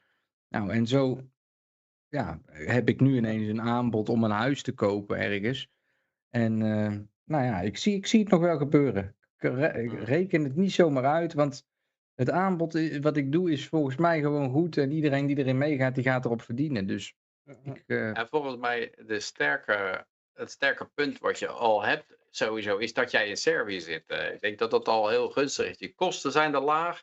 Het is heel decentraal. Ze zijn niet afhankelijk van enorme internationale stromen van kapitaal en goederen en zo. Waardoor je eigenlijk, als de shit uitbreekt en het hele Suezkanaal gaat dicht, dan eigenlijk zit je dan met je koe en je huis, zit je dan gewoon, wat is de probleem? Ik zit hier tussen de boeren en de vissers, dus het zal mij inderdaad, ik ga ook een huis kopen dit jaar. Het is alleen de vraag welk huis ga ik kopen en wat ga ik daarna doen. En dat is een beetje wat veel mensen niet goed zien. Die denken, oh ja, Joosje loopt de bedelen om geld. Nee, ik heb mijn investeringen allemaal gedaan. Ik kan gewoon, hoeveel mensen kopen er met cash in huis, Peter? Helemaal niemand. Nou, dat heb ik dan toch mooi voor elkaar. Het is alleen de vraag, ga ik daarna nog steeds een clownspruik opzetten om iedereen te vertellen hoe de wereld volgens mij eruit moet zien? Of ga ik gewoon mijn eigen leven een beetje leiden en in alle rust ervan genieten wat ik al bereikt heb? Dus ja, ik zou graag die clownspruik op blijven zetten, snap je? Want ik denk dat daar in dat verhaal dat er heel veel mensen voordeel bij gaan hebben als dat verhaal verteld wordt. Maar heb jij ook nooit het idee van, in het begin had ik iets van, je moet die mensen redden en je moet ze proberen te overtuigen wat er voor gevaar aan zit komen. Je zit allemaal op de Titanic en je zegt eigenlijk allemaal, jongens, je moet bij die reddingsboot in de buurt blijven, want dit gaat mis. Dat ding daar is een ijsberg. Maar als je dat 3 jaar lang achter elkaar probeert te vertalen en ze zeggen gewoon allemaal van, jij bent een knettergekke wappie en een complotdenker en je snapt er helemaal niks van en wij follow the science en we weten het allemaal veel beter. Ja. Dat je dan denkt van, nou ja, misschien is mijn missie om de mensheid te redden is wel een beetje de zinloze verspilling van energie. Omdat die mensen willen helemaal niet gered worden. Die mensen die willen gewoon blijven geloven dat hun instituten betrouwbaar zijn. Dat de data die ze krijgen klopt. Dat hun medicijnen veilig zijn. De kapitein van de Titanic heeft ervoor gestudeerd. Tegen inflatie beschermd maar wordt. in die analogie is het meer de vraag, ga ik met mijn bootje wat ik al heb, dat reddingsbootje wat ik voor mezelf al lang gebouwd heb, waar ik al 10 jaar naast die Titanic loop te varen, ga ik nog steeds achter die Titanic aanvaren of ga ik iets anders doen? Nou, en dat kan allebei. Het is wat dat betreft, de ene vind ik niet anders dan het andere. Ja, en ze mogen mij zo'n wappie noemen wat ze willen. Het is een moeilijke beslissing, want en je denkt van, ik weet niet of je het verhaal uit de Bijbel kent van Sodom en Gomorra. Dat God die zei van, nou, deze stad is een enorme morele bende geworden. En ik ga hem vernietigen. En dat, ik weet niet meer precies wie dat nou was. Maar die Bijbelse figuur die zei dan, die dan het directe lijntje met God had, zal ik maar zeggen. Die Ja, zei maar, ja, Abraham, maar dat kan je toch... Abraham, Was dat Abraham? ja, God stond voor Abraham. Ja. Ja, dan moet je, ja, oké, ja, maar in ieder inderdaad. geval, want die ging, hij ging onderhandelen. Hij ging onderhandelen over, ja, maar wat is er nou 10 zondaars in zitten? Of nee, 10 rechtvaardigen in zitten. Ja, we begonnen veel hoger, geloof ik. Hè? Begon zoals er 1000 rechtvaardigen te vinden zijn. Ja, maar die zijn niet te vinden. En oké, nou 100 dan. Oké, nou, nee, de 100 dan vernietig ik het niet. Als het er nou 10 zijn of zo. Nee, aan. Als het er nou 10 zijn. En uiteindelijk was gewoon het kleinste aantal zelfs niet te vinden. Nou, dat was een neefje, Lot, die moest toen gered worden. Ja, en toen liepen ze, toen gingen ze toch maar weg, omdat het vernietigd zou worden. En dan mocht je niet achterom kijken. En zijn vrouw die keek toen alsnog achterom en die veranderde in een zoutpilaar. Zo, dat was het verhaal. Dus uiteindelijk wist hij, hij wilde graag die hele community redden. Uiteindelijk waren er gewoon geen rechtvaardige mensen die te redden vielen. En uiteindelijk bleek ze eigenlijk zelfs zijn eigen vrouw niet te redden. Ja, van Lot dan, hè? Van zijn neef. Oh, was van zijn neef. Ja, jij kent de Bijbel beter dan ik. Ik ben het ik heb verhaal ook, een beetje kwijtgeraakt. Ja, nu je het zegt, komt het weer naar boven. Ik heb dat als kind inderdaad al meegekregen, ja. Maar het vermogen om andere mensen te redden, of om een samenleving te redden, of om om te draaien en op het rechte pad te zetten. Als je ziet dat, en voor jouw gevoel is het overduidelijk dat het misgaat. Je vermogen is heel gering om werkelijke verandering in zo'n hele club mensen. Het is een olietanker, hè? En het is een olietanker van mensen die allemaal geïndoctrineerd worden de hele tijd. En dan ga jij tegen vechten. En je moet... Johan, of Peter, nog een keer, kijk die documentaire van 5 jaar geleden nog eens terug. En bedenk je dan, wat zou er zijn gebeurd als Yoshi wel die miljoen had overgemaakt? Nee, ik denk dat het nog slechter was geweest, ja. Dan had ik er echt heel slecht voor gestaan. Maar dan was er wel op dat moment een bepaalde... Ja, nou ja, goed. Wat ik nu weet, als ik dat toen had geweten, ja, dan was het heel anders gelopen, snap je? Dus het is een heel moeilijk verhaal inderdaad. En ofwel was ik er helemaal zelf aan onderdoor gegaan, of kom ik er nu achter, gaat iedereen kapot en red ik alleen mezelf. Ja, volgens mij, als we het willen, dan kan het gewoon ook nu gewoon nog gebeuren. Het moet alleen genoeg mensen moeten het willen. En dan is hetzelfde als met Bitcoin. Snap je? Ook Bitcoin is vanuit niks gekomen. En omdat mensen het willen, is het ontstaan. Snap je? Dus Ja, maar ik denk dat het is misschien een reddingsboei voor de paar rechtvaardigen in de samenleving. Maar het gaat de samenleving niet omkeren, denk ik. Dat hele verhaal waar Bitcoin wil fix this en iedereen gaat Bitcoin gebruiken en dan stort de hele helse kabaal in elkaar. Ik denk niet dat dat gaat gebeuren. Nou, als we nu na 10 jaar op een ETF zitten te wachten, dan hebben we er inderdaad niks aan gehad. Behalve de paar mensen die er vroeg in zijn gestapt die het kunnen verkopen. Aan de pensioenfondsen die daarna failliet gaan. Dat is wel een goede opmerking van Joel Venezuela. Die zei van ja, in de vroege jaren van Bitcoin had je allemaal van die Bitcoin Jesus figuren, zoals Roger Ver. En die liepen het echt te promoten. En die gaven ook gewoon Bitcoin weg. En jij had het nu net over dat goud. En dat mensen in één keer geïnteresseerd raakten toen je zelf goud gekocht. Nou, die had toen die Bitcoin enthousiastelingen. Die gaven het gewoon weg. Die zeiden, ja, hier zo installeer je een wallet. En dan maak ik wat naar je over. En dan heb je Bitcoin, weet je wel. Dat was hoe ze het in de begindagen deden. En toen kon je het rondsturen. En hij is zelfs op de Nederlandse tv geweest. Roger Ver. En toen ging hij ook een demonstratie geven van hoe je via de televisie, dan liet hij op de televisie dan de QR-code zien en iedereen de eerste die hem scande, als hij de docu zag, die kreeg hem, weet je wel. Dat is wat je toen de tijd, hadden we die bank-apps nog niet eens. Maar je had wel die crypto-apps. En dan nu hebben we overal, je hebt je ABN en je ING-app op je telefoon. Dat hadden we toen nog niet, hè. Dus dat was toen heel revolutionair. Maar nu kun je helemaal niks meer met die Bitcoin, weet je wel. Maar wat Joel toen zei, van misschien moeten we weer dat enthousiasme van van de eerste generatie Bitcoiners weer terugbrengen in de crypto community. Maar dan met Dash. Want ja, met Dash kun je gewoon heel snel dingen overmaken. En met Bitcoin Cash ook. En met al die andere coins. Hij was zelf van mening dat Dash het nu het beste is. Maar hij zit ook weer terug als Dash promotor. Maar het is, je moet gewoon dat enthousiasme weer terugbrengen. Ja, en ik weet gewoon niet weer... of je dat nog terugkrijgt, want als het groter wordt, dan krijg je er van nature gewoon steeds meer gelukzoekers en get rich quick. Ik vond die uitspraak van Bitcoin is een revolution disguised as a get rich quick scheme. Dus het is eigenlijk een revolutie, maar de mensen die daar mee helpen, die denken eigenlijk voornamelijk dat ze snel rijk worden. Zonder het door te hebben werken ze mee in een revolutie. En ik denk niet dat het per se nodig is. Ik denk wel zo dat het, wat je nou ziet bijvoorbeeld bij decentralisatie, dat die eerste generatie enthousiastelingen en idealisten, die vonden decentralisatie heel erg belangrijk, omdat het dan niet aangevallen kan worden. Want ze hadden al gezien dat er eerdere digitale munten waren en die hadden een centrale computer met een database erop. En die digital dollars en zo. En die vent werd gewoon, baron van was het van Nothouse of zo? Of die werd gewoon, de Liberty dollars of zo, die werd gewoon gearresteerd en in de slammer gegooid. In de werkwassement.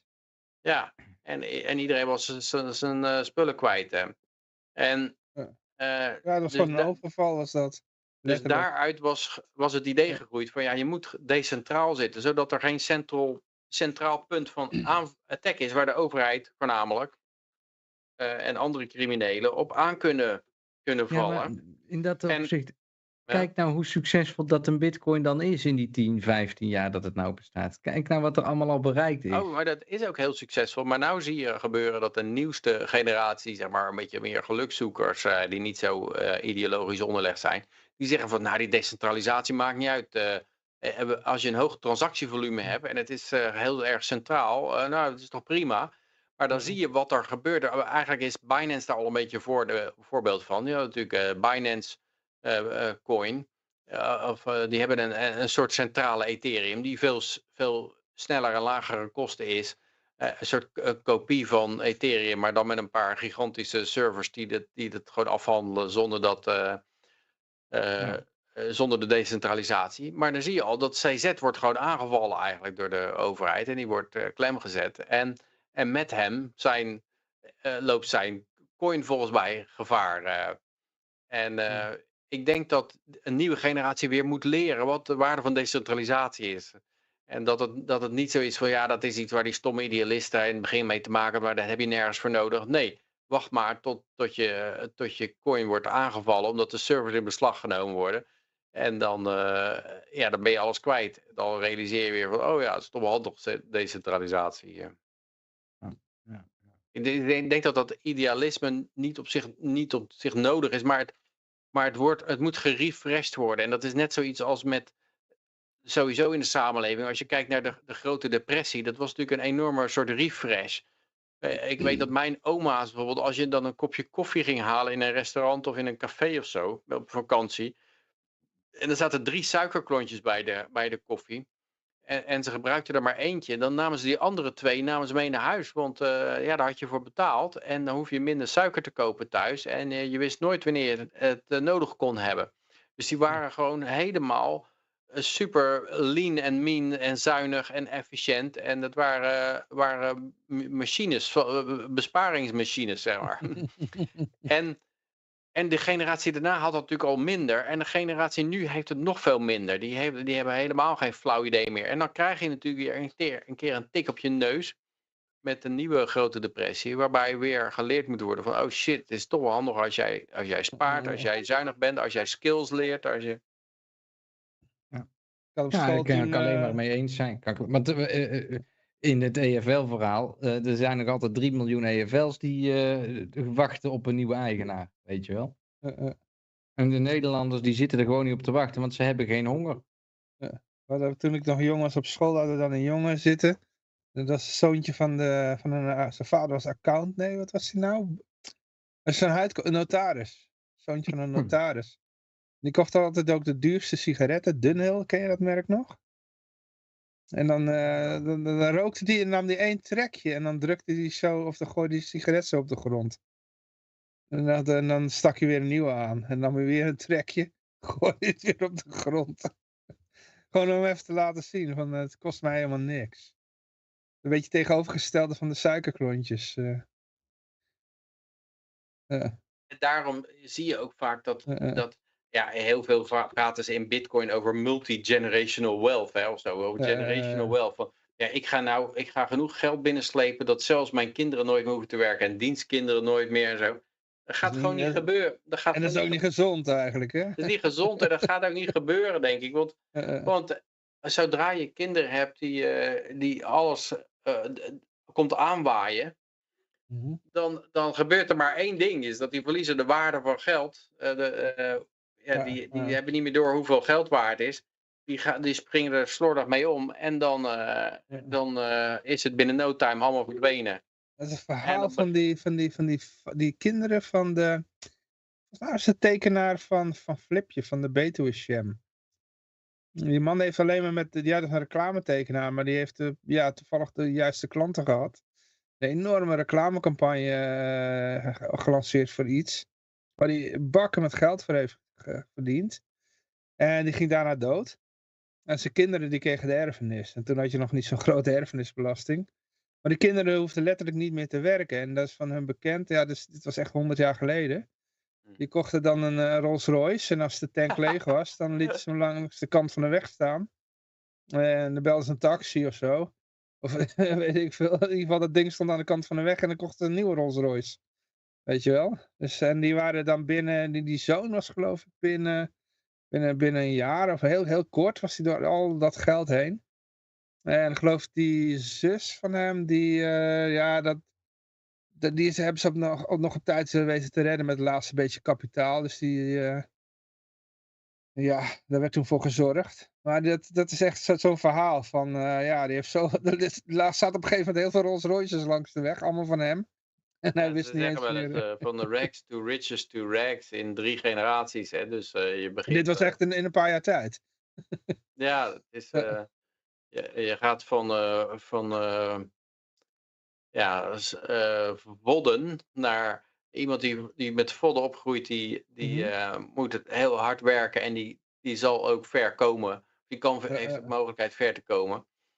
En die gaat zijn kinderen alles geven en die komen weer uiteindelijk in de vodden terecht, omdat ze alles verspillen. En dat is een heel gebruikelijk perspectief. En het is raar, is ook soms veel linkse mensen die zeggen dan van, maak mij maar eens wijs dat iemand die in dit huis opgroeide, en laat ze een enorm mensje zien, dezelfde kans heeft als iemand die in dit huis opgroeide, een trailerpark.